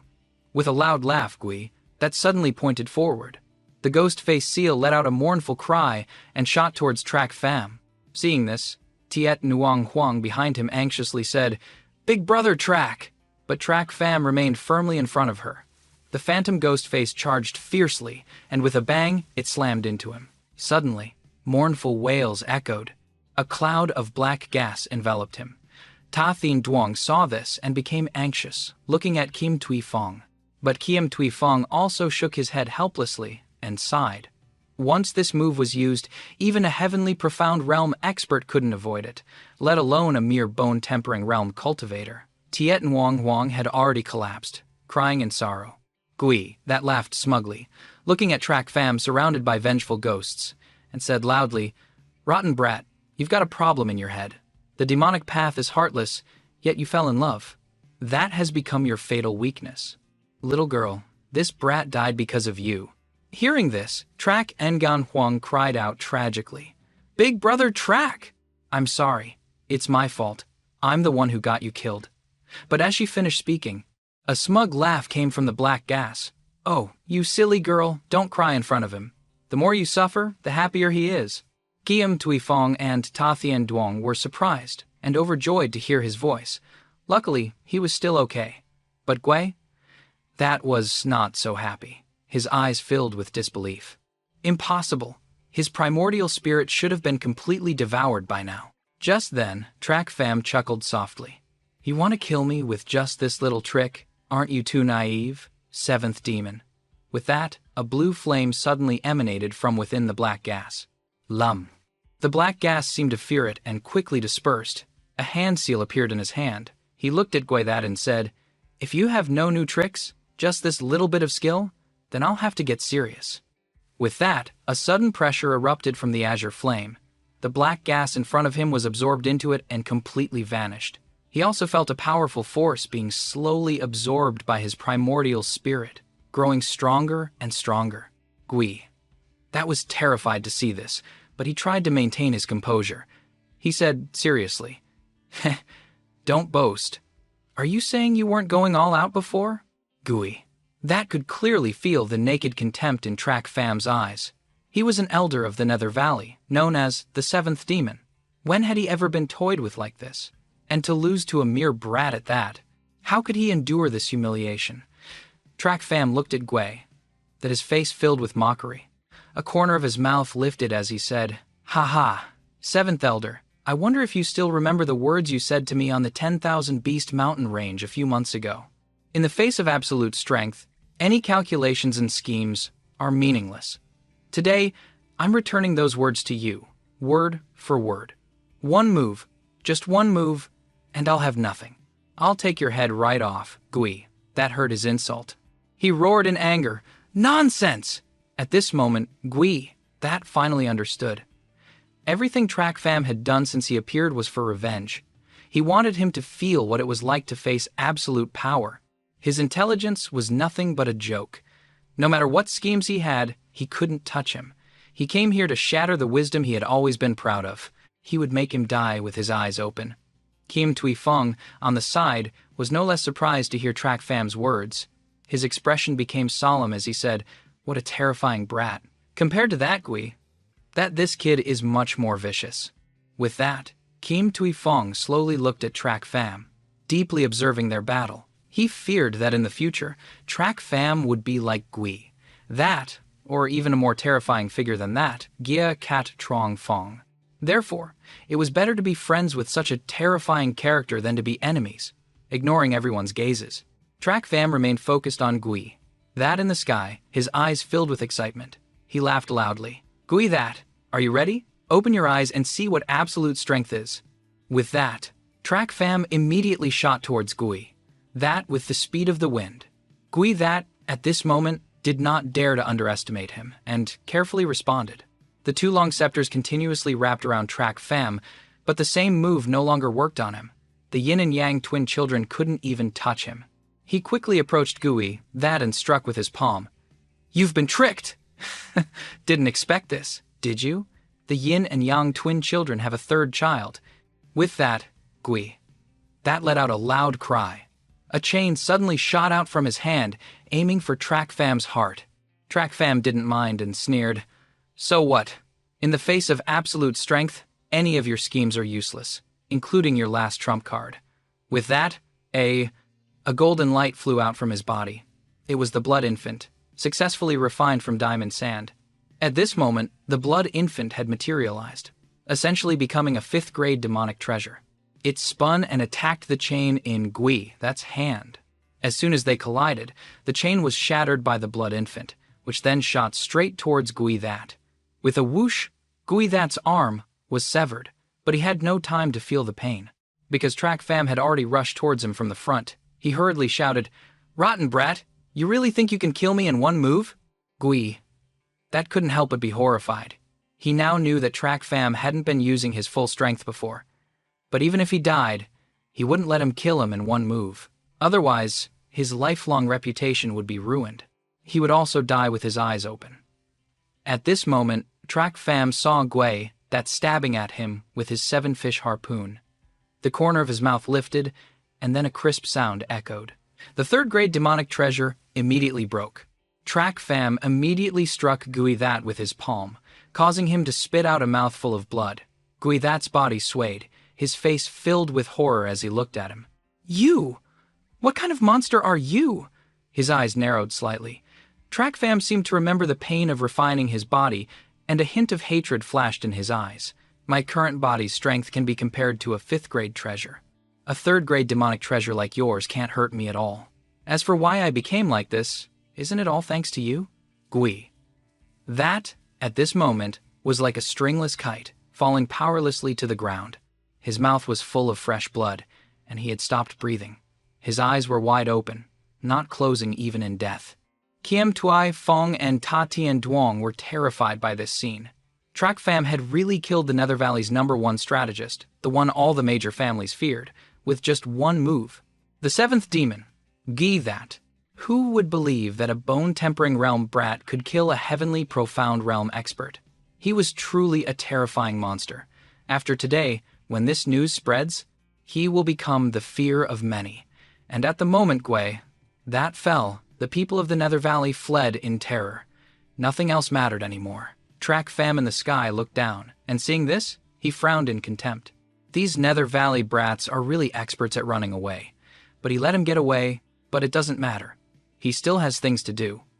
With that, he used his wings again, and flew towards the standing Tiet Nuang Huang, gracefully scooping her up and flying away. Ta Thin Duong, seeing him take Tiet Nuang Huang away, shouted loudly, "Hey! Track Fam! What are you doing? Where are you taking Nuang Ni?" Kiem Tui Fong, at this moment, ignored Ta Thin Duong and stepped towards Gui That. He shook his head and sneered, "Oh, Gui That. You were a famous figure in the Tian Yu Empire. Yet you ended up like this. What a pity. How tragic. Ta Thin Duong didn't care about Gui. That's fate." He still stared resentfully in the direction Track Fam had flown. That bastard Track Fam, killing Gui, that is enough. Why did he have to take Nuang Ni away? Kim Tu Fong, who had come over from the side, knew there were more important things to deal with and said, "Thin Duong, get them down. We must immediately take them back to the Marquis estate for treatment. From now on, the Teat family is an affiliated family of our Sword Marquis estate." Ta Thin Duong was startled. A look of joy spread across his face as he said, "This is exactly what I wanted. Eighth Elder, I didn't expect you to think so much for me. Of course, I'll risk my life to save Nung Ni's family." Kiem Tui Fong heard him and snorted coldly, a serious look on his face. "Who said I was thinking of you, you rotten brat? The strength of that little monster just now was too great. You saw it too. Who knows how strong he'll become in the future? Since he came here to save these people, we might as well go with the flow and befriend him. Otherwise, if we become enemies in the future, we can still use them as hostages against that brat." Hearing this, Ta Thin Duong pouted and grumbled to himself. So, saving the Tiet family wasn't to give him face, but for Track Fam's benefit. Who was the real core disciple of the Sword Marquis estate? "If Nuang Ni finds out, where will I put my face?" he agreed. At the same time, in a hidden corner, Yu Ming was hiding, trembling uncontrollably. He cursed Track Fam. He never expected him to be able to kill 3 elders of the Nether Valley. He was too terrifying. Mung. At this moment, outside the small forest of Thon Min City, a bolt of lightning struck, and Track Fam and Tiet Nuang Huang landed on the ground together. Tiet Nuang Huang looked at him with confusion. Track Fam smiled at her and said plainly, "Before, we agreed that I would take you away from the city. Now, I have fulfilled my promise." Tiet Nguang Huang was surprised to hear him say this. Then she looked around and smiled excitedly. "Is this outside the city? It's so big. This is my first time out. I finally left the city. Thank you, Big Brother Track." With a faint smile, Track Fam looked at her deeply and said, "It's nothing. This was our promise. Nguang Hai, perhaps now we must officially say goodbye." Tiet Nuang Huang was startled to hear him say he was leaving. She looked up at him, a hint of regret in her eyes. She choked up and said, "You're leaving? Where are you going?" Track Fam shook his head and sighed. "I don't know. After all, I still have a lot of things to do." The place Track Fam wanted to find was the Heavenly Emperor's ruins. He still hadn't forgotten his purpose for this trip, which was to find strong experts for the Luo family. This was an important task he had to complete, but his goal was not fixed. He could only try his best to search. Seeing the determination on Track Fam's face, Tiet Nuang Huang knew he was set on leaving and didn't try to stop him. But she also didn't want to leave him. After a moment's thought, she timidly asked Track Fam, "Big Brother Track, can you take me with you?" Track Fam shook his head firmly and said, "No, with your strength. Going with me would be very dangerous. You silly girl, you still have a family to take care of. That kid, Ta Thin Duong, has a big mouth. It seems he has a high status in the Sword Marquis estate. The Tite family has offended the Nether Valley and needs a backer. If he helps you plead your case and protects you under the wings of the Sword Marquis estate, it will definitely not be a problem. I'm leaving." With that, he turned and left. Right now, what she had to do was consider her family. She couldn't be as willful as before, or she would implicate her family like this time. She couldn't wander with Track Fam either. With that thought, she raised her head and shouted at him, "Big brother Track, when will we meet again?" Track Fam heard her question but didn't turn around. He waved his hand. The Thunder Spirit ring on his hand glowed, reminding her, "When the Thunder Spirit ring flashes with light again, that will be the time we meet." A month later, in the imperial garden of the imperial capital, the two children had been dealt with. An old man was playing chess in a small pavilion. One man wore a dragon robe, his hair streaked with silver, his eyes old. He was the emperor of the Tianyu Empire. The other had flowing white hair and beard, a ruddy complexion, and an aura that commanded respect. Suddenly, a panicked voice was heard. "Father! Father! Something bad has happened! A major incident has occurred!" The emperor looked at the person who had arrived, his face full of helplessness. He sighed and said, "Thonger, didn't I tell you to remain calm no matter what happens? Besides, don't you see I'm playing chess with Mr. Sima?" That's right, the person who had arrived was the third prince, Vu Van Thong. Hearing his father's reprimand, he immediately bowed. Yes, I know my mistake." The emperor paid him no mind, still holding a chess piece, and continued to play. He didn't even glance at Vu Van Thong. "Speak, what is it?" Vu Van Thong remembered the main issue, took a deep breath, and reported the news he had received. Reporting to father, "A major incident has occurred. The seventh elder of the Nether Valley was killed a month ago." Hearing this news, the emperor suddenly froze for a moment, the chess piece in his hand falling onto the board. His eyes narrowed, and opposite him, Mr. Sima also shook his head, his face showing a look of horror. He slowly turned his head. The emperor looked at Vu Van Thong and said, "Who did it?" Vu Van Thong carefully looked around and said, "It's the butler of the Luo family that I mentioned to you before, Trak Fam. A month ago, I don't know what kind of madness he got into in Thon Min City. He killed the seventh elder in front of everyone. Moreover, there's another terrifying rumor spreading. Even the two elders who died in Fonglam City of the Nether Valley were also killed by him. The Hidden Dragon Pavilion was just taking the blame for him. A little brat consecutively killed 3 elders of the Nether Valley, and one of them was Gui. That, their precious treasure. This person really has guts." Prime Minister Ma was also shocked to hear this, and looked at the emperor. "Your Majesty, how should this be handled?" The emperor's eyes narrowed slightly, a faint smile on his lips. He picked up a chess piece and made a move. "If it were a grudge of the 7 houses, I wouldn't have a headache at all. But for this matter, then that Yuvan Sun isn't here to complain to me either. Just let them be. But the Luo family side must be handled properly. Don't let them make a move on the Luo family. This pearl of mine must shine brightly immediately." "Ha ha!" Vu Van Thong heard these words, looked deeply at the emperor for a moment, bowed to accept the order, and then withdrew. At the same time, in a small house, Jia Cat Trong Fong was sitting elegantly in a chair, his eyes half closed. Suddenly, a black shadow appeared and whispered in his ear. At this moment, Jia Cat Trong Fong suddenly opened his eyes wide, his brow furrowed in shock. "What? Gui, that is dead? Oh, it seems the balance of the 7 houses is about to be broken. I should prepare early. After all, my opponent is you, Your Majesty. I can't afford to lose." At the imperial tutor's residence in the capital, an old man with white hair and beard also received the news. He couldn't help but sigh. "Brother, the world is in chaos. The fire of a single star can spread to the grasslands. Oh, it seems this world is about to have a new master. I hope it doesn't cause suffering to the people." Some time ago, at the headquarters of the Hidden Dragon Pavilion, the pavilion master, Long Yifei, along with several elders, Long Jie and Long Gui, were present. A few days ago, the 2 of them had performed exceptionally well, and Long Yifei wanted to reward them. The meeting ended, and Long Yifei looked at the 2 of them and said with a smile, "Recently, the performance of Xiao Jie and Xiao Gui has been very good. I think we can let them go to the Great Elder to enhance their cultivation. Then cultivate our family's inherited profound rank martial skill." But the 3rd elder heard this and said with a serious face, "These 2 kids have indeed improved quite a bit. But compared to the genius disciples of the other 6 families, they still can't compare." Longjie heard this and nodded in agreement. "We are indeed far behind them." Longjie looked at Longjie and nodded with satisfaction. Xiao Jie is humble and not arrogant. He will definitely achieve great things in the future. If you two brats had half the talent of my brother Track, you would now be cultivating our Hidden Dragon Pavilion's inherited profound rank martial skill.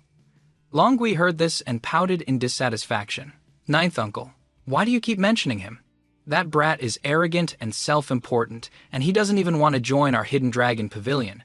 Even with a little talent, he won't amount to much in the future. Sooner or later, we'll surpass him. As she finished speaking, a voice came from outside.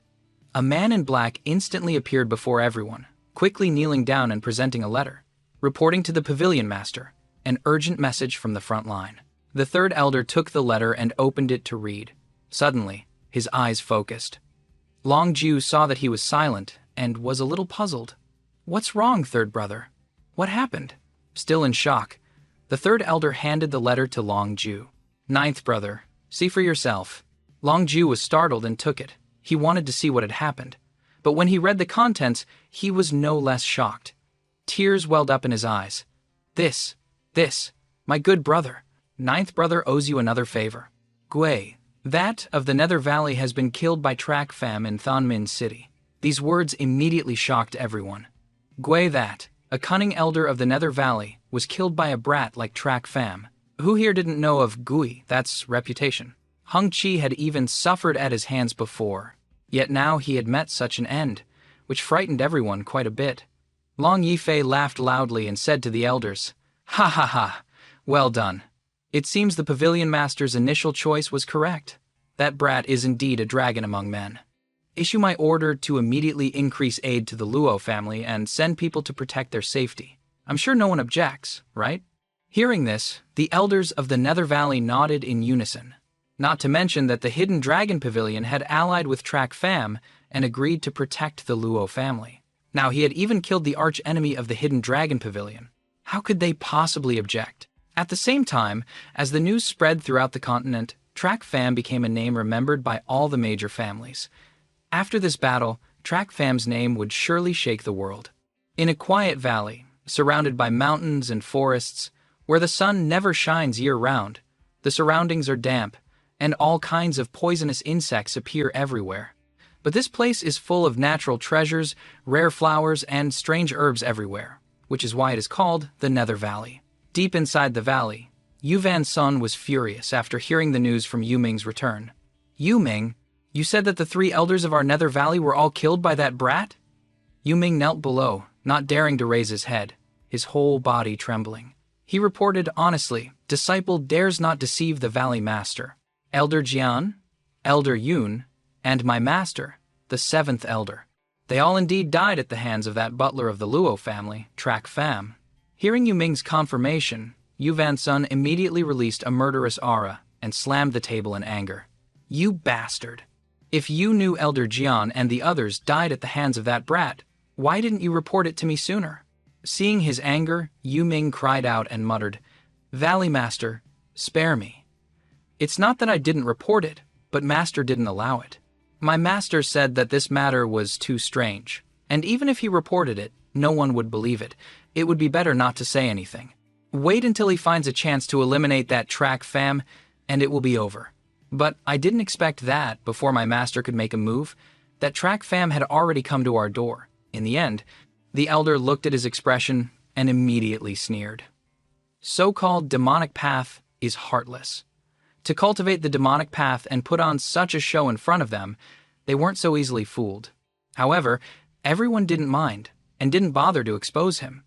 At this moment, an elder spoke seriously. "Pavilion Master, this child, Yuming made a mistake, but it was out of helplessness. He can't be blamed. Right now, what we must do first is to think about how to resolve this matter. Right now, the major families of the Tianyu Empire are staring at us. If we just let that brat go unpunished, what will the people of the world think? We will become the biggest joke in this empire. Those small subordinate families will also break away from us." Hearing this, Yuvan's son took a deep breath, his brow furrowed, his face radiating a thick killing intent. The great elder is right. How can we let that brat live happily ever after? Isn't he the butler of the Luo family? Then we'll just go directly to the Luo family to settle the score. But as soon as he finished speaking, another voice was heard. "Valley Master, we can't do that. Yu Van Son turned his head in surprise to look at the elder who had just spoken, his brow slightly furrowed. Yu Van Son snorted coldly. Second elder, what do you mean by that? Does someone slap us in the face, kill our people, and we don't count it as a debt? Do we still have any face left in the Nether Valley? After a moment of silence, the second elder explained, Valley Master, calm down. I am not stopping you from settling scores. It's just, Valley Master. You must remember that almost a year ago, His Majesty issued a ban on the 7 houses, forbidding us from entering Fonglam City. If we openly defy the order now, it will only give the Luo family an excuse, an opportunity to attack us. Hearing this, the great elder also nodded in agreement. He looked at Yu Van Son and advised, Second elder is right. It's indeed not appropriate to openly violate the imperial family's decree right now. Moreover, according to reports from the front line, the imperial family and experts from the Hidden Dragon Pavilion are all in Fonglam City. I'm afraid that if we go now, it will be exactly what they want. Yu Van Son thought for a moment about what the 2 elders had just said, then looked at the 2 of them. After a while, he still couldn't find a solution. He immediately roared in anger. This is not good. That is not good. So you tell me, what should we do? If the 7th elder were still alive, how could there be such a troublesome matter? Oh my God, that damn brat. He killed my important advisor time and time again. When I catch you, I'll see if I don't eat you alive. Yu Ming, who had been silently observing the situation, heard Yu Van Son's desire to deal with Track Fam. An idea sparked in his mind. He smirked, a faint smile playing on his lips, then quickly hid his expression, pretending to be timid as he carefully offered his opinion. Reporting to the Valley Master, this disciple dares to present a plan. Yu Van Son raised an eyebrow and looked at him, angrily shouting, What right do you have to speak in an elders' meeting? Get out! But the great elder quickly waved his hand to stop him. He wanted to see what this kid had in mind. He said to Yu Van Son, Wait, Valley Master. After all, this kid is the successor of the 7th. Why don't we hear what he has to say? Persuaded by the great elder, Yu Van Son pondered for a moment, then signaled for him to continue. Seeing this, Yu Ming was immediately overjoyed and hurriedly said, reporting to the Valley Master, In my humble opinion, we can completely ignore the Luo family. The Luo family's rise is entirely due to Track Fam's strength. Therefore, as long as we eliminate Track Fam, the Luo family will no longer be a threat. With that, Yu Van Son's eyes lit up. He secretly marveled at the 2 sentences, then looked down and signaled, Continue. A slight smirk appeared on his lips. Yu Ming nodded and continued. Although we can't get close to Fonglam City, Track Fam isn't there right now, so we don't need to worry about it at all. We just need to focus on dealing with Track Fam. Then how do we find that brat? Issue a netherworld pursuit order, making it impossible for him to hide anywhere in the entire empire. At this point, Yu Ming was endlessly pleased with his plan. Even though he didn't dare to face Track Fam directly, he could use the Nether Valley to make him face the pursuit of the entire empire. This way, no matter how powerful he was, he would surely die. The great elder of the Nether Valley above heard this plan and seemed to see through his thoughts. He was obviously seeking personal revenge, but that didn't matter. After all, Track Fam was an enemy of the entire Nether Valley. No matter the purpose, eliminating him was the most important thing to do. With that thought, the great elder spoke up. But, Valley Master, if this Track Fam can kill the 7th elder, then even with a netherworld pursuit order, I think, in the end, we still have to be the ones to deal with him. To be able to fight him, only the top 5 elders in our valley can do it.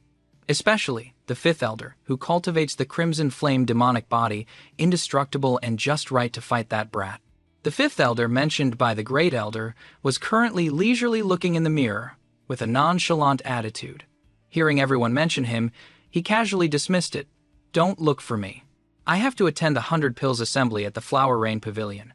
I don't have the energy to hunt down that brat. Yu Van Son, currently in a foul mood, saw that he was neglecting his duties and immediately erupted, shouting, A bunch of women holding some kind of pill refining conference. What's so great about it? Is that more important than avenging the family? The great elder chuckled and waved his hand. Valley Master, don't say that. Although the Flower Rain Pavilion is full of women, they are still one of the 7 houses. It's obviously a good thing to be able to form an alliance. This time, they invited the fifth elder to participate because they value his fire-based cultivation method. They probably want to take this opportunity to refine some new pills.